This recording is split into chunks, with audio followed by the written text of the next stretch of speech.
Secrets of a Summer Night by Lisa Kleypas. Chapter 1. London, 1843, the end of the season. A marriage-minded girl could overcome practically any obstacle except the lack of a dowry. Annabelle swung her foot impatiently beneath the frothy white mass of her skirts while she kept her expression composed. During her past 3 failed seasons, she had become accustomed to being a wallflower, accustomed but not resigned. More than once it had occurred to her that she deserved far better than to sit at the side of the room in a spindly chair, hoping for an invitation that would never come, and trying to pretend that she didn't care that she was perfectly happy to be watching others dancing and being courted. Letting out a long sigh, Annabelle fiddled with the tiny silver dance card that hung from a ribbon on her wrist. The cover slid open to reveal a book of near-translucent ivory leaves that spread out in a fan. A girl was supposed to pencil the names of her dance partners on those delicate slips of ivory. To Annabelle, the fan of empty cards seemed to resemble a row of teeth, grinning at her mockingly. Snapping the silver case shut, she glanced at the 3 girls who sat next to her, all endeavouring to look similarly unconcerned with their fates. She knew exactly why they were there. Miss Evangeline Jenner's considerable family fortune had been made from gambling, and her origins were common. Moreover, Miss Jenner was painfully shy and possessed a stutter which made the prospect of conversation a session of torture for both participants. The other 2 girls, Miss Lillian Bowman and her younger sister Daisy, had not yet become acclimated to England, and from the looks of things it would take them a long time. It was said that the Bowmans' mother had brought the girls from New York because they hadn't been able to get any suitable offers there. The soap bubble heiresses they were mockingly referred to, or occasionally the dollar princesses, despite their elegantly angled cheekbones and tip-tilted dark eyes. They would find no better luck here unless they could find an aristocratic sponsor to vouch for them and teach them how to fit in with British society. It occurred to Annabelle that in the past few months of this miserable season, the 4 of them herself, Miss Jenner and the Bowmanshad, often sat together at balls or soirees, always in the corner or against the wall. And yet they had rarely spoken to each other, trapped in the silent tedium of waiting. Her gaze caught that of Lillian Bowman, whose velvety dark eyes contained an unexpected gleam of humour. At least they could have made the chairs more comfortable. Lillian murmured, "When it's obvious that we're going to occupy them all evening, we should have our names engraved on them," Annabelle replied wryly. "After all the time I've spent in it, I own this chair." A muffled giggle came from Evangeline Jenner, who lifted a gloved finger to push back a vivid red curl that had fallen over her forehead. The smile made her round blue eyes sparkle, and her cheeks turn pink beneath a scattering of gold freckles. It seemed that a sudden sense of kinship had temporarily caused her to forget her shyness. "It makes no sense that you're a wallflower," she told Annabelle. "You're the most beautiful girl Harriman should be falling all over themselves to dance with you." Annabelle lifted her shoulder in a graceful half-shrug. "No one wants to marry a girl without a dowry. It was only in the fantasy realm of novels that dukes could marry poor girls. In reality, dukes and viscounts and the like were burdened with the massive financial responsibility of maintaining large estates and extended families and helping the tenantry. A wealthy peer needed to marry into money just as badly as a poor one did. No one wants to marry a nouveau riche American girl either." Lillian Bowman confided, "Our only hope of belonging anywhere is to marry a peer with a solid English title." "But we have no sponsor," her younger sister Daisy added. She was a petite, rather elfin version of Lillian, with the same fair skin, heavy dark hair and brown eyes. An impish smile touched her lips. "If you happen to know of some nice duchess who would be willing to take us under her wing, we would be much obliged." "I don't even want to find a husband," Evangeline Jenner confided.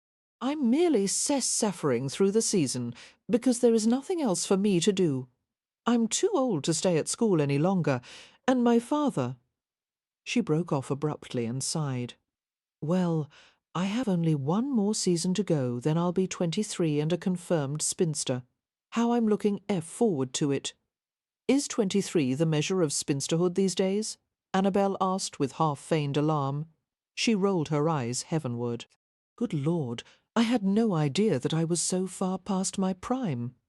How old are you? Lillian Bowman asked curiously. Annabelle cast a glance to the right and left to make certain they were not being overheard. 25 next month. The revelation earned 3 rather pitying glances, and Lillian replied consolingly, "You don't look a day more than 21. Annabelle clutched her fingers around her dance card until it was concealed in her gloved hand. Time was slipping away quickly, she thought. This, her 4th season, was drawing rapidly to a close, and one simply did not embark on a 5th season. It would be ludicrous. She had to catch a husband, and soon, otherwise they could no longer afford to keep Jeremy at school, and they would be forced to move from their modest terrace and find a boarding house to reside in, and once the downhill slide began, there was no climbing back up. In the 6 years since Annabelle's father had died of a heart ailment, the family's financial resources had dwindled to nothing. They had tried to camouflage their increasingly desperate straits, pretending they had a half-dozen servants instead of one overworked cookmaid and an aging footman, turning their faded gowns so that the underside of the fabric was facing outward, selling the stones in their jewellery and replacing them with paste. Annabelle was heartily tired of their constant efforts to deceive everyone, when it seemed that everyone already knew they were on the brink of disaster. Lately, Annabelle had even begun to receive discreet offers from married men, who told her meaningfully that she had only to ask for their help, and it would be given immediately. There was no need to describe the compensations that such help would require. Annabelle was well aware that she had the makings of a first-rate mistress. Miss Peyton, Lillian Bowman asked, "What kind of man would be the ideal husband for you?" "Oh," Annabelle said, with irreverent lightness, "any peer will do." "Any peer?" Lillian asked sceptically. "What about good looks?" Annabelle shrugged. "Welcome, but not necessary." "What about passion?" Daisy inquired. "Decidedly unwelcome." "Intelligence?" Evangeline suggested. Annabelle shrugged. "Negotiable, charm?" Lillian asked. "Also negotiable." "You don't want much," Lillian remarked dryly. "As for me, I would have to add a few conditions. My peer would have to be dark-haired and handsome, a wonderful dancer, and he would never ask permission before he kissed me. I want to marry a man who has read the entire collected works of Shakespeare," Daisy said. "Someone quiet and romantic better, yet if he wears spectacles, and he should like poetry and nature, and I shouldn't like him to be too experienced with women." Her older sister lifted her eyes heavenward. "We won't be competing for the same men, apparently." Annabelle looked at Evangeline Jenner. "What kind of husband would suit you, Miss Jenner?" "Evie," the girl murmured, her blush deepening until it clashed with her fiery hair. She struggled with her reply, extreme bashfulness warring with a strong instinct for privacy. "I suppose I would like some ween who was kind and—" Stopping, she shook her head with a self-deprecating smile. "I don't know, just someone who would love me. Really love me." The words touched Annabelle and filled her with sudden melancholy. Love was a luxury she had never allowed herself to hope for, a distinctly superfluous issue when her very survival was so much in question. However, she reached out and touched the girl's gloved hand with her own. "I hope you find him," she said sincerely. "Perhaps you won't have to wait for long." "I want you to find yours first," Evie said with a bashful smile. "I wish I could help you somehow." "It seems that we all need help in one form or another," Lillian commented. Her gaze slid over Annabelle with friendly speculation. I wouldn't mind making a project of you." "What?" Annabelle arched her brows, wondering whether she ought to be amused or offended. Lillian proceeded to explain. "There are only a few weeks left in the season, and this is your last, I assume. Practically speaking, your aspirations of marrying a man who is your social equal will vanish at the end of June." Annabelle nodded warily. "Then I propose." Suddenly Lillian fell silent in mid-sentence. Following the direction of her gaze, Annabelle saw a dark figure approaching, and she groaned inwardly. The intruder was Mr. Simon Hunter, man whom none of them wanted anything to do with, and with good reason. Parenthetically, Annabelle said in a low voice, "My ideal husband would be the exact opposite of Mr. Hunt." "What a surprise," Lillian murmured sardonically, for they all shared the sentiment.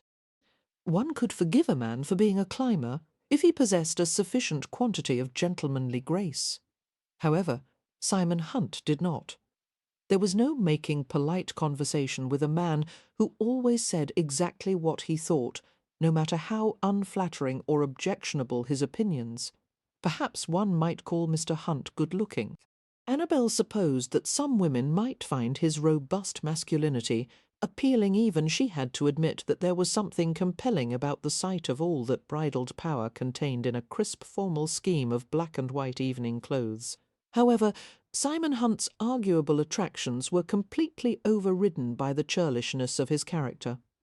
There was no sensitive aspect to his nature, no idealism or appreciation of elegance. He was all pounds and pence, all selfish, grasping calculation.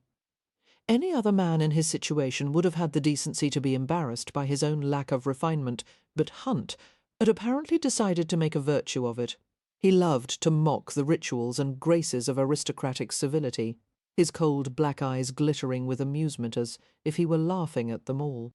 To Annabelle's relief, Hunt had never indicated by word or gesture that he remembered that long-ago day at the Panorama show when he had stolen a kiss from her in the darkness.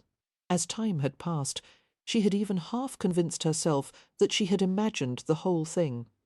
In retrospect, it didn't seem real, especially her own fervid response to an audacious stranger. No doubt many people shared Annabelle's dislike of Simon Hunt, but to the dismay of London's upper tiers, he was there to stay. In the past few years he had become incomparably rich, having acquired majority interests in companies that manufactured agricultural equipment, ships, and locomotive engines. Despite Hunt's coarseness, he was invited to upper-class parties because he was simply too wealthy to be ignored. Hunt personified the threat that industrial enterprise posed to the British aristocracy's centuries-old entrenchment in estate farming. Therefore, the peerage regarded him with concealed hostility, even as they unwillingly allowed him access to their hallowed social circles. Worse still, Hunt made no pretence at humility, but instead seemed to enjoy forcing his way into places where he wasn't wanted.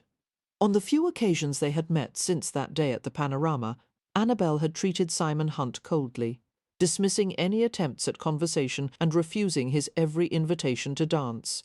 He always seemed amused by her disdain and stared at her with a bold appraisal that made the hairs on the back of her neck rise. She hoped that someday he would abandon all interest in her, but for the time being he remained annoyingly persistent.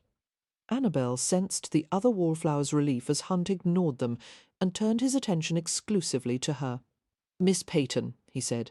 His obsidian gaze seemed to miss nothing. The carefully mended sleeves of her gown, the fact that she had used a spray of pink rosebuds to conceal the frayed edge of her bodice, the paste pearls dangling from her ears. Annabelle faced him with an expression of cool defiance. The air between them seemed charged with a sense of push and pull, of elemental challenge, and Annabelle felt her nerves jangle unpleasantly at his nearness. "Good evening, Mr. Hunt. Will you favour me with a dance?" he asked without prelude. "No, thank you. Why not? My feet are tired." One of his dark brows arched. "From doing what? You've been sitting here all evening." Annabelle held his gaze without blinking. "I have no obligation to explain myself to you, Mr. Hunt. One waltz shouldn't be too much for you to manage." Despite Annabelle's efforts to stay calm, she felt a scowl tugging at the little muscles of her face. "Mr. Hunt," she said tautly, "has no one ever told you that it isn't polite to try and badger a lady into doing something that she clearly has no desire to do?" He smiled faintly. "Miss Peyton, if I ever worried about being polite, I'd never get anything I wanted. I merely thought you would enjoy a temporary respite from being a perpetual wallflower, and if this ball follows your usual pattern, my offer to dance is likely the only one you'll get." "Such charm!" Annabelle remarked in a tone of mocking wonder. Such artful flattery. How could I refuse? There was a new alertness in his eyes. Then you'll dance with me. No, she whispered sharply. Now go away, please. Instead of slinking away in embarrassment at the rebuff, Hunt actually grinned, his teeth flashing white in his tanned face. The smile made him appear piratical. What is the harm in one dance? I'm a fairly accomplished partner. You may even enjoy it, Mr. Hunt, she muttered, in rising exasperation. The notion of being partnered with you in any way, for any purpose whatsoever, makes my blood run cold. Leaning closer, Hunt lowered his tone so that no one else could hear. Very well, but I'll leave you with something to consider, Miss Peyton. There may come a time when you won't have the luxury of turning down an honourable offer from someone like me, or even a dishonourable one. Annabelle's eyes widened, and she felt a flush of outrage spread upward from the neckline of her bodice. Really, it was too much having to sit against the wall all evening, then be subjected to insults from a man she despised. Mr. Hunt, you sound like the villain in a very bad play. That elicited another grin, and he bowed with sardonic politeness before striding away, rattled by the encounter. Annabelle stared after him with narrowed eyes. The other Wallflowers breathed a collective sigh of relief at his departure. Lillian Bowman was the first to speak. The word no doesn't seem to make much of an impression on him, does it? What was that last thing he said, Annabelle? Daisy asked curiously. The thing that made your face turn all red. Annabelle stared down at the silver cover of her dance card, rubbing her thumb over a tiny spot of tarnish on the corner. Miss Hunt implied that someday my situation might become so desperate that I would consider becoming his mistress. If she hadn't been so worried, Annabelle would have laughed at the identical looks of owlish astonishment on their faces. But instead of exclaiming in virginal outrage, or tactfully letting the matter drop, Lillian asked the one question that Annabelle wouldn't have expected. Was he right? He was right about my desperate situation, Annabelle admitted, but not about my becoming his or anyone's mistress. I would marry a beet farmer before I sank to that. Lillian smiled at her, seeming to identify with the note of grim determination in Annabelle's voice. I like you, she announced, and leaned back in her chair, crossing her legs with a negligence that was rather inappropriate for a girl in her first season. I like you too, Annabelle replied automatically. Prompted by good manners to reply in kind but, as the words left her mouth, she was surprised to discover that they were true. Lillian's assessing gaze moved over her as she continued. I should hate to see you end up trudging behind a mule and plough in a beat. Field you were meant for better things than that. I agree, Annabelle said dryly. What are we to do about it? Although the question was intended to be facetious, Lillian seemed to take it seriously. I was getting to that before we were interrupted. I was about to make a proposition. We should make a pact to help each other find husbands. If the right gentleman won't pursue us, then we'll pursue them. The process will be vastly more efficient if we join forces rather than forge ahead individually. We shall start with the eldest, which appears to be you, Annabelle, and work down to the youngest. That hardly works out to my advantage, Daisy protested. It's only fair, Lillian informed her. You've got more time than the rest of us. What kind of help do you mean? Annabelle asked. Whatever is required.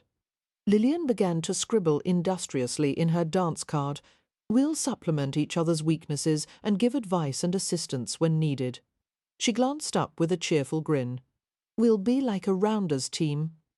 Annabelle regarded her sceptically. You're referring to the game in which gentlemen take turns whacking a leather ball with a flat-sided bat. Not only gentlemen, Lillian replied. In New York, ladies may play also, as long as they don't forget themselves in the excitement. Daisy smiled slyly. Such as the time Lillian became so incensed by a bad call that she pulled a sanctuary post out of the ground. It was already loose, Lillian protested. A loose post could have presented a danger to one of the runners. Particularly while you were hurling it at them, Daisy said, meeting her older sister's frown with a sweet smirk, smothering a laugh, Annabelle glanced from the pair of sisters to Evie's vaguely perplexed expression. She could easily read Evie's thoughts that the American sisters were going to require a lot of training before they would attract the attention of eligible peers. Returning her attention to the Bowman sisters, she couldn't help smiling at their expectant faces. It was not at all difficult to imagine the pair flailing at balls with sticks and running around the playing field with their skirts hitched up to their knees. She wondered if all American girls possessed such a plenitude of spirit. No doubt the Bowmans would terrify any proper British gentleman who dared to approach them. "Somehow I've never thought of husband hunting as a team sport," she said. "Well, it should be," Lillian said emphatically. "Think of how much more effective we'll be. The only potential difficulty is if two of us take an interest in the same man, but that doesn't seem likely given our respective tastes." "Then we'll agree never to compete for the same gentleman," Annabelle said. "And if furthermore," Evie broke in unexpectedly, "we shall do no harm to anyone." "Very Hippocratic," Lillian said approvingly. "I happen to think she's right, Lillian," Daisy protested, misunderstanding. "Don't browbeat the poor girl, for heaven's sake." Lillian scowled in sudden annoyance.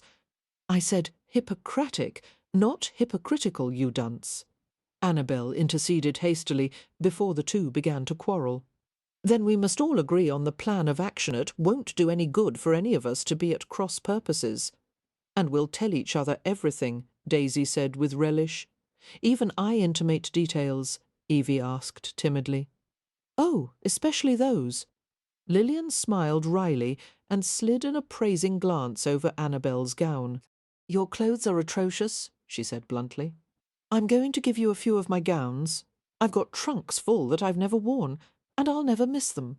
My mother will never notice." Annabelle shook her head immediately, at once grateful for the offer yet mortified by her conspicuous financial straits.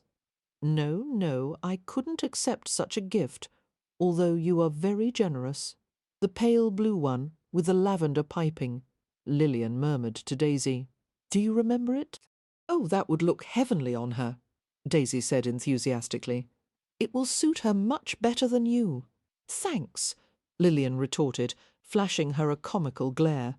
"No, really," Annabelle protested. "And that green muslin with the white lace trim down the front," Lillian continued.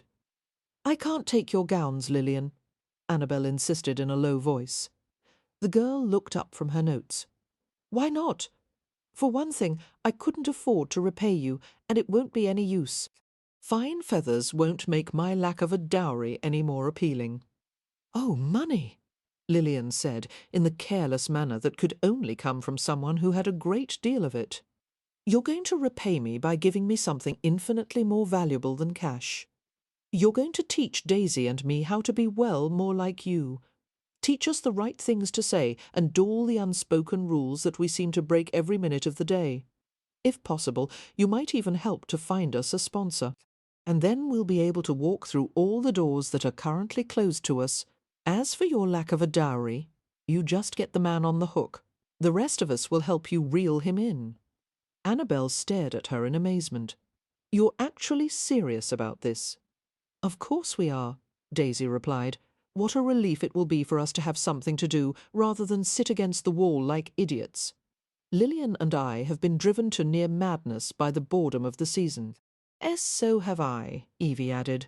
"Well," Annabelle looked from one expectant face to another, unable to keep from grinning. "If the three of you are willing, then so am I. But if we're to make a pact, shouldn't we sign it in blood or something?" "Heavens, no," Lillian said. "I should think we can all agree to something without having to open a vein over it." She gestured with her dance card. "Now, I suppose we should make a list of the most promising candidates left after the past season, and a sadly picked-over lot they are by now. Shall we list them in order of rank, starting with dukes?" Annabelle shook her head. "We may as well not bother with dukes, as I'm not aware of any eligible ones who are under 70 years old and have any teeth remaining.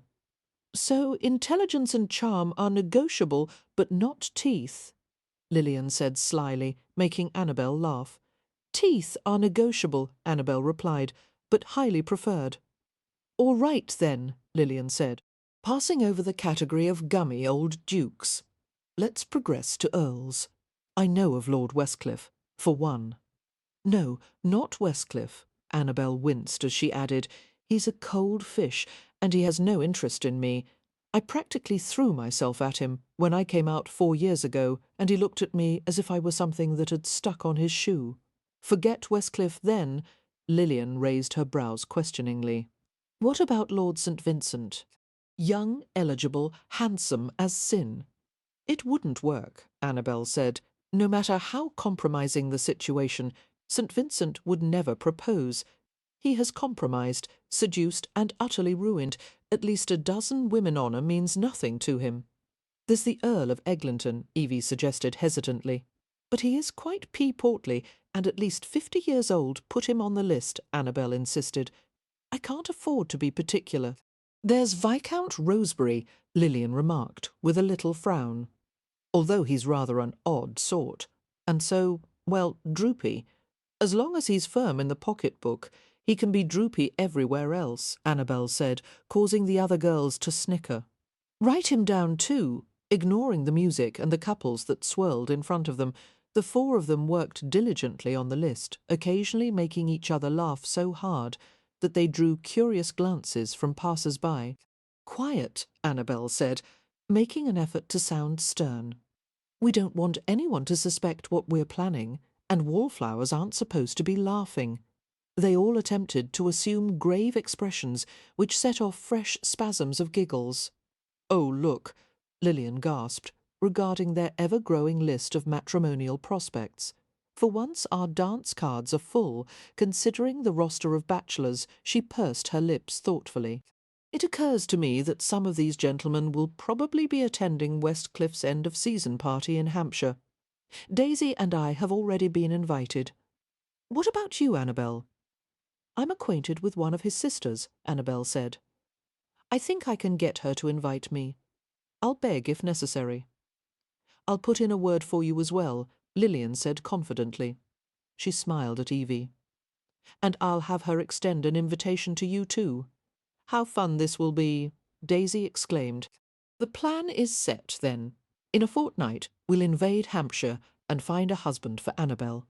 They all reached out and clasped hands, feeling silly and giddy and more than a little encouraged. Perhaps my luck is about to change, Annabelle thought, and closed her eyes with a brief prayer of hope. Chapter 10. Once Annabelle met Hunt's stunned gaze, she could not seem to look away. It was like one of those nightmares that one always awoke from with a sense of relief, knowing that something so dreadful could never really happen. Were the situation not so completely to her disadvantage, she might have enjoyed the prospect of Simon Hunt, rendered absolutely speechless. At first his face was blank, as if he was having tremendous difficulty absorbing the fact that she was standing before him dressed only in a chemise, corset, and drawers. His gaze slid over her, slowly coming to rest on her flushed face. Another moment or two of suffocated silence, and Hunt swallowed hard before speaking in a rusty-sounding voice. I probably shouldn't ask, but what the hell are you doing? The words unlocked Annabelle from her paralysis. She certainly could not stand there and converse with him while she was clad in her undergarments. But her dignity, the threads that remained of it demanded that she not screech idiotically and dash for her clothes the way Evie and Daisy were doing, settling for a compromise. She strode briskly to her discarded gown and clasped it to her front as she turned to face Simon Hunt once more. "We're playing rounders," she said, her voice far higher pitched than usual. Hunt glanced around the scene before settling on her again. "Why did you one can't run properly in skirts?" Annabelle interrupted. "I should think that would be obvious." Absorbing that, Hunt averted his face swiftly, but not before she saw the sudden flash of his grin. "Never having tried it, I'll have to take your word on that." Behind her, Annabelle heard Daisy say to Lillian accusingly, "I thought you said that no one ever comes to this meadow." "That's what I was told," Lillian replied, her voice muffled as she stepped into the circle of her gown and bent to jerk it upward. The Earl, who had been mute until that point, spoke with his gaze trained studiously on the distant scenery. "Your information was correct, Miss Bowman," he said in a controlled manner. "This field is usually unfrequented." "Well, then, why are you here?" Lilian demanded accusingly, as if she, and not Westcliff, was the owner of the estate. The question caused the Earl's head to whip around. He gave the American girl an incredulous glance before he dragged his gaze away once more. "Our presence here is purely coincidental," he said coldly. "I wish to have a look at the northwest section of my estate today." He gave the word "my" a subtle but distinct emphasis. "While Mr. Hunt and I were travelling along the lane, we heard your screaming. We thought it best to investigate, and came with the intention of rendering aid if necessary. Little did I realise that you would be using this field for Rounders in knickers, Lilian supplied helpfully, sliding her arms into her sleeves. The Earl seemed incapable of repeating the ridiculous phrase. He turned his horse away and spoke curtly over his shoulder. "I plan to develop a case of amnesia within the next 5 minutes. Before I do so, I would suggest that you refrain from any future activities involving nudity outdoors, as the next passers-by who discover you may not prove to be as indifferent as Mr. Hunt and I." Despite Annabelle's mortification, she had to repress a sceptical snort at the Earl's claim of indifference on Hunt's behalf, not to mention his own. Hunt had certainly managed to get quite an eyeful of her, and though Westcliff's scrutiny had been far more subtle, it had not escaped her that he had stolen a quick but thorough glance at Lilian before he had veered his horse away. However, in light of her current state of undress, it was hardly the time to deflate Westcliff's holier-than-thou demeanour. "Thank you, my lord," Annabelle said with a calmness that pleased her immensely. "And now, having dispensed such excellent advice, I would ask that you allow us some privacy to restore ourselves." "With pleasure," Westcliff growled before Simon Hunt departed. He could not seem to keep from looking back at Annabelle as she stood clutching her gown across her chest. Despite his apparent composure, it seemed to her that his colour had heightened, and there was no mistaking the smouldering of his jet-black eyes. Annabelle longed for the self-possession to stare at him with cool disregard, but instead she felt flushed and dishevelled and thoroughly off balance. He seemed on the verge of saying something to her, then checked himself and muttered beneath his breath with a self-derisive smile. His horse stomped and snorted impatiently, pivoting eagerly, as Hunt guided him to gallop after Westcliff, who was already halfway across the field. Mortified, Annabelle turned to Lilian, who was blushing but admirably self-possessed. "Of all men to discover us like this," Annabelle said in disgust, "it would have to be those two." "You have to admire such arrogance," Lilian commented dryly. "It must have taken years to cultivate. Which man are you referring to? Mr. Hunt or Lord Westcliff?" "Both. Although the Earl's arrogance just may edge out Mr. Hunt's, which I call a truly impressive feat." They stared at each other in shared disdain for their departed visitors, and suddenly Annabelle laughed irrepressibly. "They were surprised, weren't they? Not nearly as surprised as we were," Lilian rejoined. "The question is, how are we to face them again?" "How are they to face us?" Annabelle countered. "We were minding our own business, they were the intruders." "How right you—" Lilian began, and stopped as she became aware of a violent choking noise coming from their picnic spot. Evie was writhing on the blanket, while Daisy stood over her with arms akimbo. Hurrying to the pair, Annabelle asked Daisy in consternation, "What is it?" The embarrassment was too much for her to endure. Daisy said, "It sent her into fits." Evie rolled on the blanket, a napkin concealing her face, while one exposed ear had turned the colour of pickled beets. The more she tried to control her giggles, the worse they became, until she gasped frantically for air in between yelps. Somehow she managed to squeak out a few words. "What a smashing introduction to lawn sports!" And then she was snorting, with more spasms of helpless laughter, while the other three stood over her. Daisy threw Annabelle a significant glance. "Those," she informed her, "are conniptions." Simon and Westcliff rode away from the meadow at a fast gallop, slowing to a walk when they entered the forest and followed a trail that wound through the wooded terrain. It was a good 2 minutes before either of them was inclined or, indeed, able to speak. Simon's head was whirling with images of Annabelle Peyton's firm, flourishing curves clad in ancient undergarments that had shrunk from 1,000 washings. It was a good thing that he and she had not found themselves alone in such a circumstance, for Simon was certain that he wouldn't have been able to leave her without doing something completely barbaric. In Simon's entire life, he had never experienced such potent craving as he had the moment he had seen Annabelle half undressed in the meadow. His entire body had been flooded with the urge to dismount his horse, seize Annabelle in his arms, and carry her to the nearest soft patch of grass he could find. He could not imagine a more unholy temptation than the sight of her voluptuous body, the expanse of silken skin tinted in shades of cream and pink, the sun-streaked golden-brown hair. She had looked so enchantingly mortified, blushing everywhere. He wanted to remove her ragged undergarments with his teeth and fingers, and then he wanted to kiss her from head to toe, taste her in sweet, soft places that— "No," Simon muttered, feeling his blood heat until it scalded the inside of his veins. He could not allow himself to pursue that line of thought, or his hard-thrumming desire would make the rest of the ride damned uncomfortable. When he had gotten his lust under control, Simon glanced at Westcliff, who appeared to be brooding. That was unusual for Westcliff, who was not the brooding sort. The two men had been friends for about 5 years, having met at a supper given by a progressive politician with whom they were both acquainted. Westcliff's autocratic father had just died, and it had been left to Marcus, the new earl, to take charge of the family's business affairs. He had found the family finances to be superficially sound but ailing underneath, much like a patient who had contracted a terminal disease but still appeared healthy. Alarmed by the steady losses revealed by the account books, the new Earl of Westcliff had recognised that drastic changes had to be made. He had resolved to avoid the fate of other peers who spent their lives presiding over an ever-shrinking family fortune.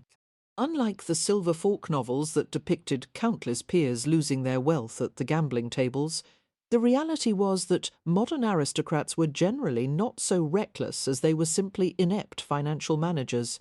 Conservative investments, old-fashioned views, and ill-fated fiscal arrangements were slowly eroding aristocratic wealth and allowing a newly prosperous class of professional men to encroach on the higher levels of society. Any man who chose to disregard the influences of science and industrial advances on the emerging economy was sure to be abandoned in its churning wake, and Westcliff had no desire to be included in that category. When Simon and Westcliff had struck up a friendship, there had been no doubt that each man was using the other to get something he wanted.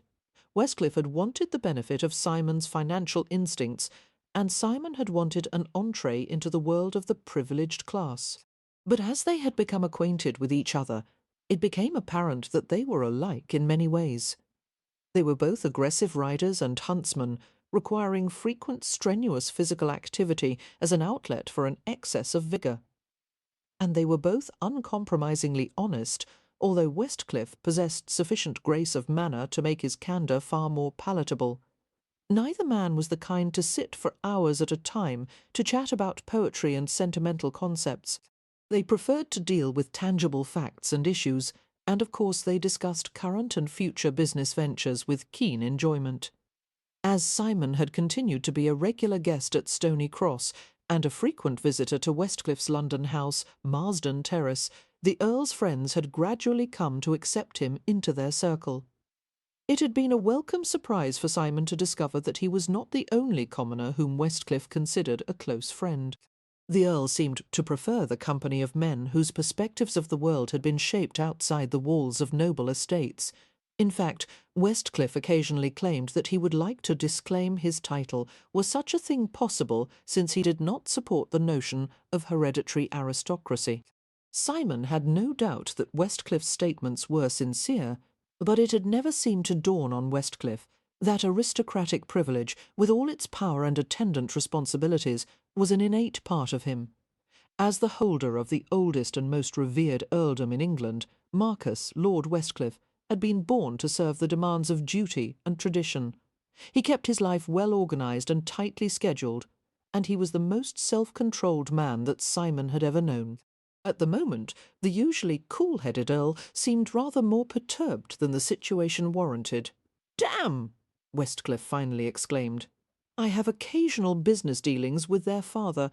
How am I supposed to face Thomas Bowman without remembering that I've seen his daughter in her underwear?" "Daughters," Simon corrected. "They were both there.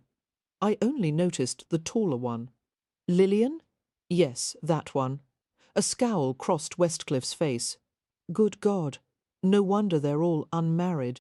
They're heathens, even by American standards, and the way that woman spoke to me, as if I should have been embarrassed to interrupt their pagan revelry."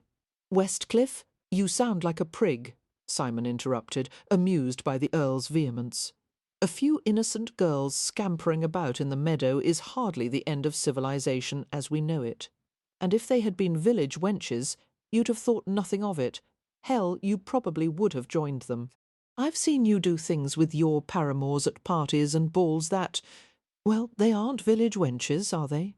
They're young ladies, or at least they're supposed to be. Why in God's name are a bunch of wallflowers behaving in such a way?" Simon grinned at his friend's aggrieved tone. "My impression is that they have become allies in their unwedded state. For most of the past season they sat without speaking to each other, but it seems they've recently struck up a friendship." "For what purpose?" the Earl asked with deep suspicion.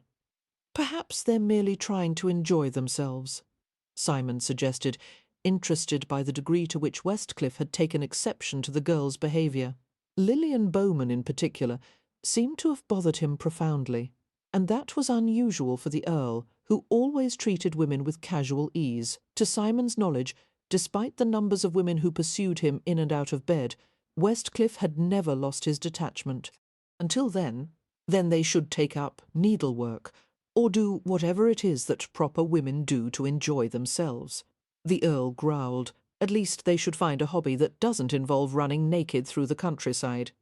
They weren't naked, Simon pointed out. "Much to my regret.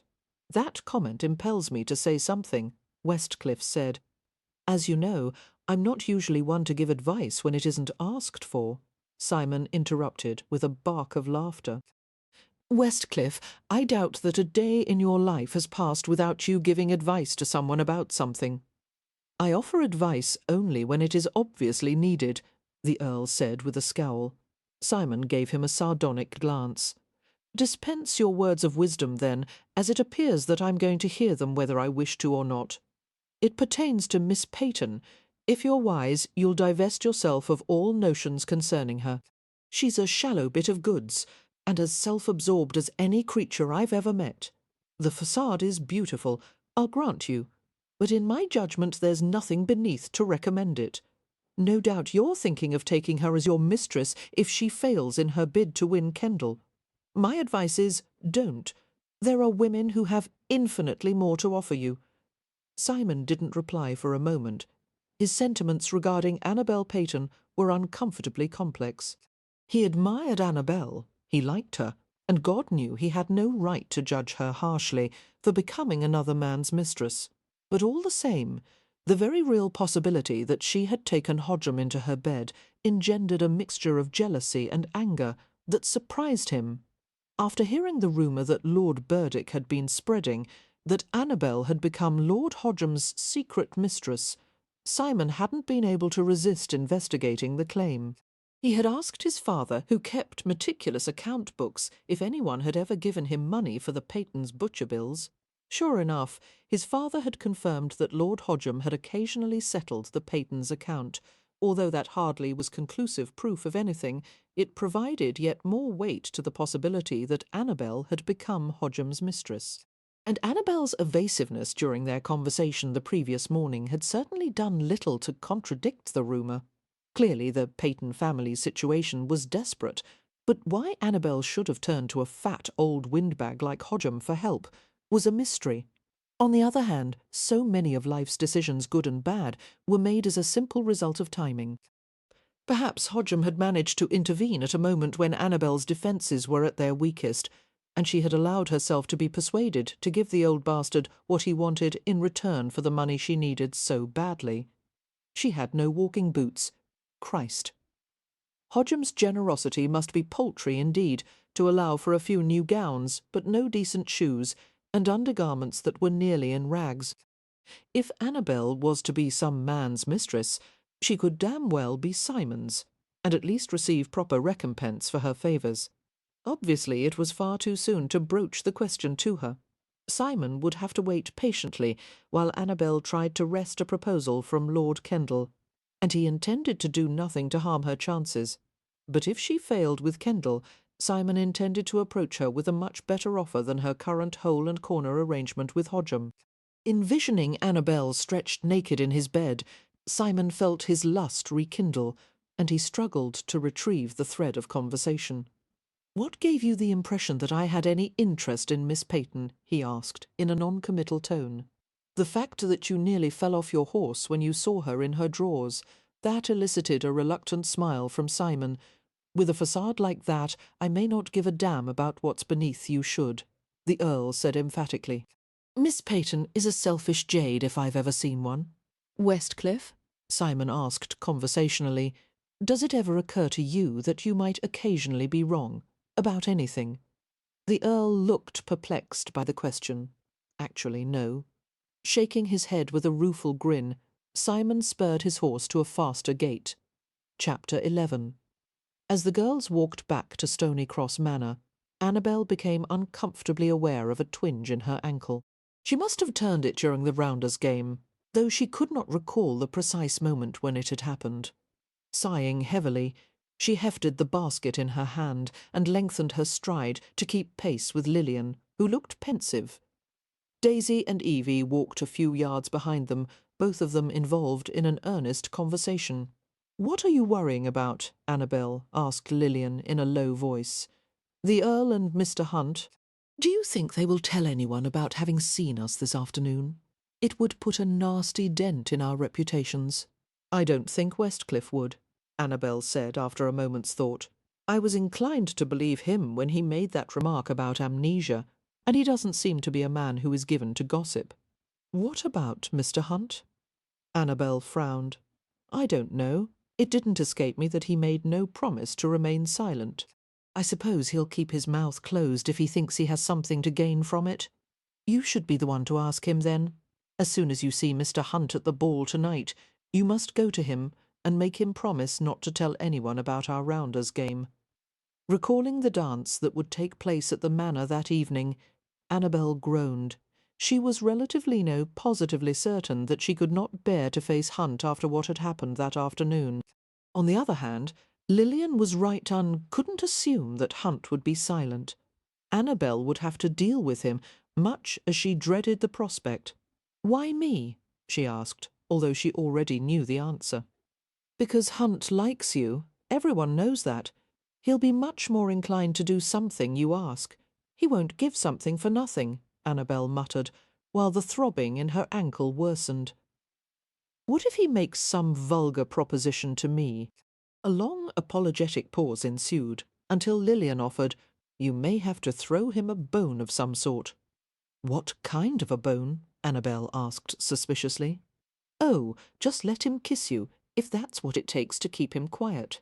Astonished that Lillian could make such a statement in so nonchalant a manner, Annabelle inhaled sharply. "Good God, Lillian, I can't do that." "Why not? You've kissed men before, haven't you?" "Yes, but one pair of lips is like any other. Just make certain no one sees you and get it over with quickly. Then Mr. Hunt will be placated, and our secret will be safe." Annabelle shook her head with a strangled laugh, while her heart began to pound painfully hard at the idea. She couldn't help but remember that long-ago secret kiss in the Panorama Theatre, the seconds of devastating sensual upheaval that had left her shaken and speechless. "You'll just have to make it clear that one kiss is all he may expect from you," Lillian continued, "and that it will certainly never happen again. Pardon me for casting aspersions on your plan, but it stinks like 6 o'clock fish. One pair of lips is not like any other if they happen to be attached to Simon Hunt, and he'll never be satisfied with something as trivial as a kiss, and I couldn't offer him anything more than that. Do you really find Mr. Hunt so repulsive? Lillian asked idly. He's not bad, actually. I'd even go so far as to call him handsome. He's so insufferable that I've never really taken notice of his looks. But I will admit that he's... Annabelle fell into a confused silence, considering the question with a new and unsettling thoroughness. Objectively speaking, in the unlikely circumstance that one could ever be objective about Simon Huntley, was indeed a good-looking man. The word handsome was usually applied to people with highly chiselled features and slender, elegant proportions. But Simon Hunt redefined the word with his bold, cleanged countenance, his audacious black eyes with the strong blade of a nose that could only belong to a man, and the wide mouth that was forever edged with irreverent humour. Even his unusual height and brawn seemed to suit him perfectly, as if nature had recognised that he was not a creature to be formed by half measures. Simon Hunt had made her uneasy from the first moment they met. Although Annabelle had never seen him any way other than perfectly dressed and thoroughly self-controlled, she had always sensed that Hunt was, at best, half-tamed. Her deepest instincts had warned her that beneath his mocking facade there was a man who was capable of an alarming depth of passion, perhaps even brutality. He was not a man who could ever be mastered. She tried to imagine Simon Hunt's dark face over hers, the hot brand of his mouth, his arms closing around her, just like before, except that she would be a willing participant. He was only a man, she reminded herself nervously, and a kiss was indeed a fleeting thing. But for the moment that it lasted, she would be bound in intimacy with him, and from then on, whenever they met, Simon Hunt would gloat silently. That would be difficult to endure. She rubbed her forehead, which was suddenly as sore as if it had been whacked with a rounder's bat. "Can't we just ignore the whole thing and just hope that he'll have the good taste to keep his mouth shut?" "Oh, yes," Lillian said sarcastically. "Mr. Hunt has so often been linked to the phrase good taste. By all means, let's just cross our fingers and wait, if your nerves can bear the suspense." Massaging her temples, Annabelle made a sound of distress. "All right, I'll approach him tonight." "I'll—" She hesitated for a long moment. "I'll even kiss him if necessary, but I will consider this more than adequate payment for all the gowns you gave me." A satisfied grin curved Lillian's mouth. "I'm certain that you can come to some agreement with Mr. Hunt." After they parted company at the manor, Annabelle went to her room for an afternoon nap, which she hoped would restore her to rights before the supper ball. Her mother was nowhere to be seen, most likely having elected to take tea with some of the other ladies in the downstairs parlour. Annabelle was thankful for her mother's absence, which allowed her to change her clothes and wash without having to answer any unwanted questions. Although Philippa was a fond and generally permissive parent, she would not have reacted well to the news that her daughter had been involved in some scrape with the Bowman sisters. After changing into fresh undergarments, Annabelle slipped beneath the slickly ironed bed linens. To her frustration, the nagging pain of her ankle made it impossible to sleep. Feeling weary and irritable, she rang for a maid to bring a cold foot bath, and she sat with her foot soaking for a good half-hour. Her ankle was most definitely swollen, leading her to conclude grumpily that it had been a singularly unlucky day. Cursing as she eased a fresh stocking over the pale, puffy flesh, Annabelle dressed herself slowly. She rang for the maid once more when she needed help to tighten her corset and fasten the back of her yellow silk gown. "Miss," the maid murmured, her eyes squinting with concern as she glanced into Annabelle's set face. "You look a bit peaked. Is there aught I can bring for you? The housekeeper keeps a tonic in her closet for female ailments." "No, it's not that," Annabelle said with a wan smile. "It's just a twinge in my ankle." "Some willow bark tea, then," the girl suggested, moving behind Annabelle to button the back of the ball gown. "I'll run down and fetch it straightways, and you can drink it while I do your hair." "Yes, thank you." Annabelle stood still as the maid's nimble fingers fastened the gown. Then she sank gratefully into the chair before the dressing-table. She stared at her own strained reflection in the Queen Anne looking-glass. "I can't think how I injured it. I'm never clumsy." The maid fluffed the pale golden toll that trimmed the sleeves of Annabelle's gown. "I'll hurry with the tea, miss. That will set you to rights."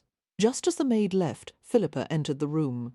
Smiling at the sight of her daughter dressed in the yellow ball gown, she stood behind her and met her gaze in the looking-glass. "You look lovely, darling." "I feel wretched," Annabelle said wryly. "I turned my ankle during my walk with the Wallflowers this afternoon." "Must you refer to yourselves that way?" Philippa asked, looking perturbed. "Surely you could think of some more flattering name for your little group." "But it suits us," Annabelle said with a grin.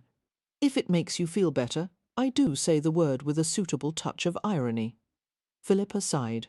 "I'm afraid my own store of irony is quite depleted at the moment. It isn't easy for me to watch you struggle and scheme, while other girls of your station have so much easier a time of it. Seeing you in borrowed gowns, and knowing the burdens you carry, I've thought 1,000 times that if only your father hadn't died, and if only we had just a little money—" Annabelle shrugged. "As they say, Mama, if turnips were watches, I'd have one by my side." Philippa stroked her hair lightly. "Why don't you rest in our room tonight? I'll read to you while you lie with your ankle propped up." "Don't tempt me," Annabelle said feelingly. "I'd like nothing better, but I can't afford to stay up here tonight. I can't miss a single opportunity to make an impression on Lord Kendall, and negotiate with Simon Hunt," she thought, feeling hollow with apprehension. After drinking a large mug of willow bark tea, Annabelle was able to make her way downstairs with scarcely a wince, although the swelling of her ankle had refused to abate. She had time for a brief exchange with Lillian before the guests were led to the dining hall. A touch of sun had left Lillian's cheeks pink and glowing, her brown eyes velvety in the candlelight. "So far, Lord Westcliff has made an obvious effort to ignore the Wallflowers," Lillian said with a grin. "You were right, there'll be no trouble from that quarter. Our only potential problem is Mr. Hunt." "He won't be a problem," Annabelle said grimly. "As I promised earlier, I'll talk to him." Lillian responded with a relieved grin. "You're a peach, Annabelle." As they were seated at the supper table, Annabelle was disconcerted to discover that she had been located near Lord Kendall. On any other occasion, it would have been a gratifying boon, but on this particular evening, Annabelle wasn't feeling her best. She was unequal to the task of making intelligent conversation while her ankle was throbbing and her head was aching.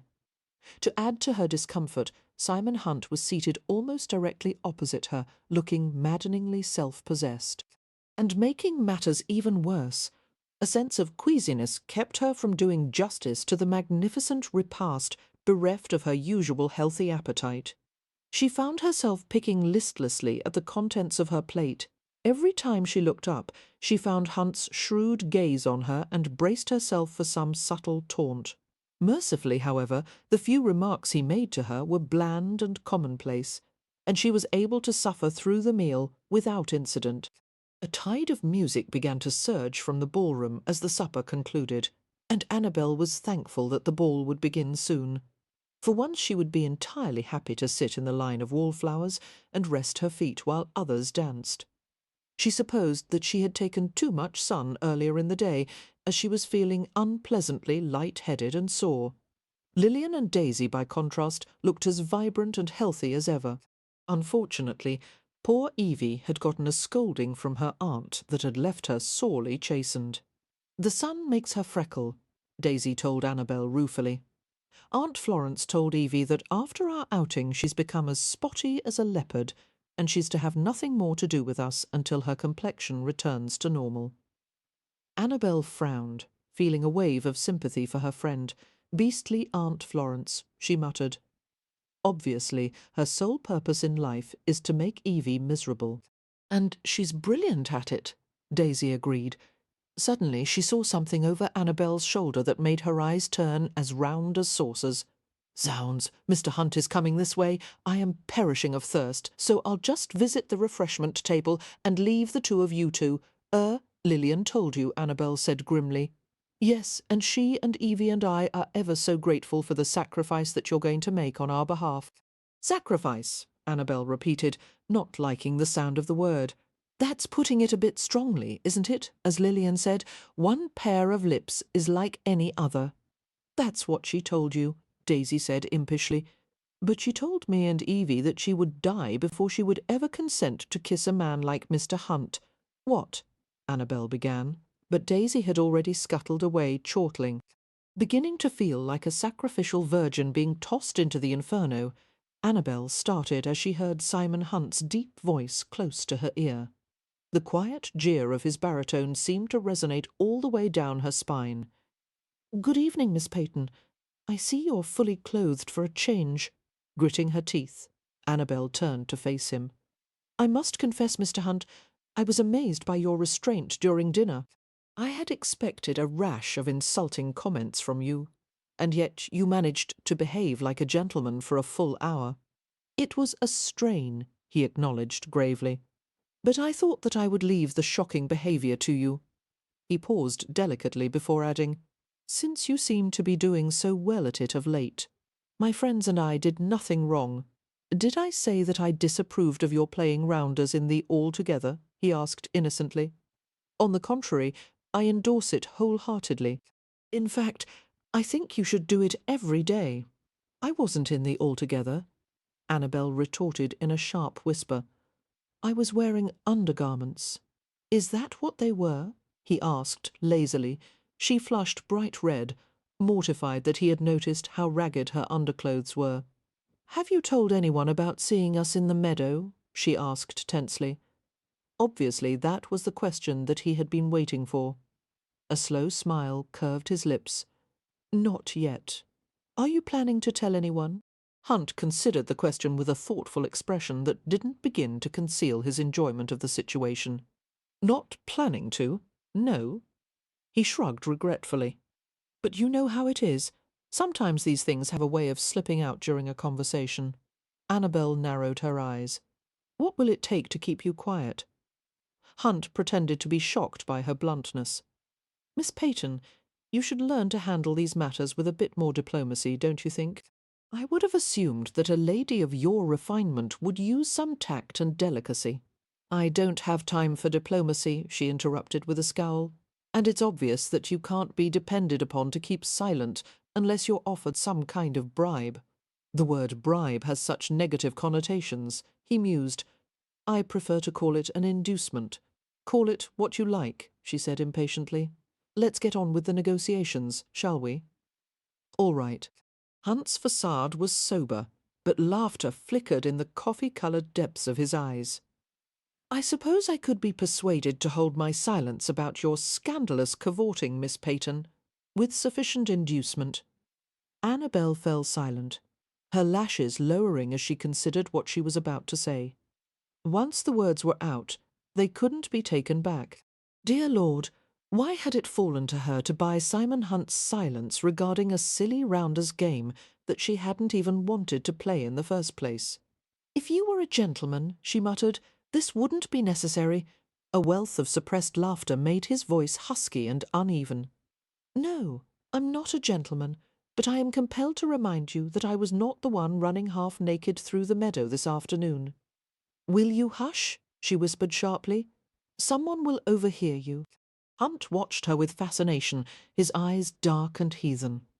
"Make your best offer, Miss Peyton."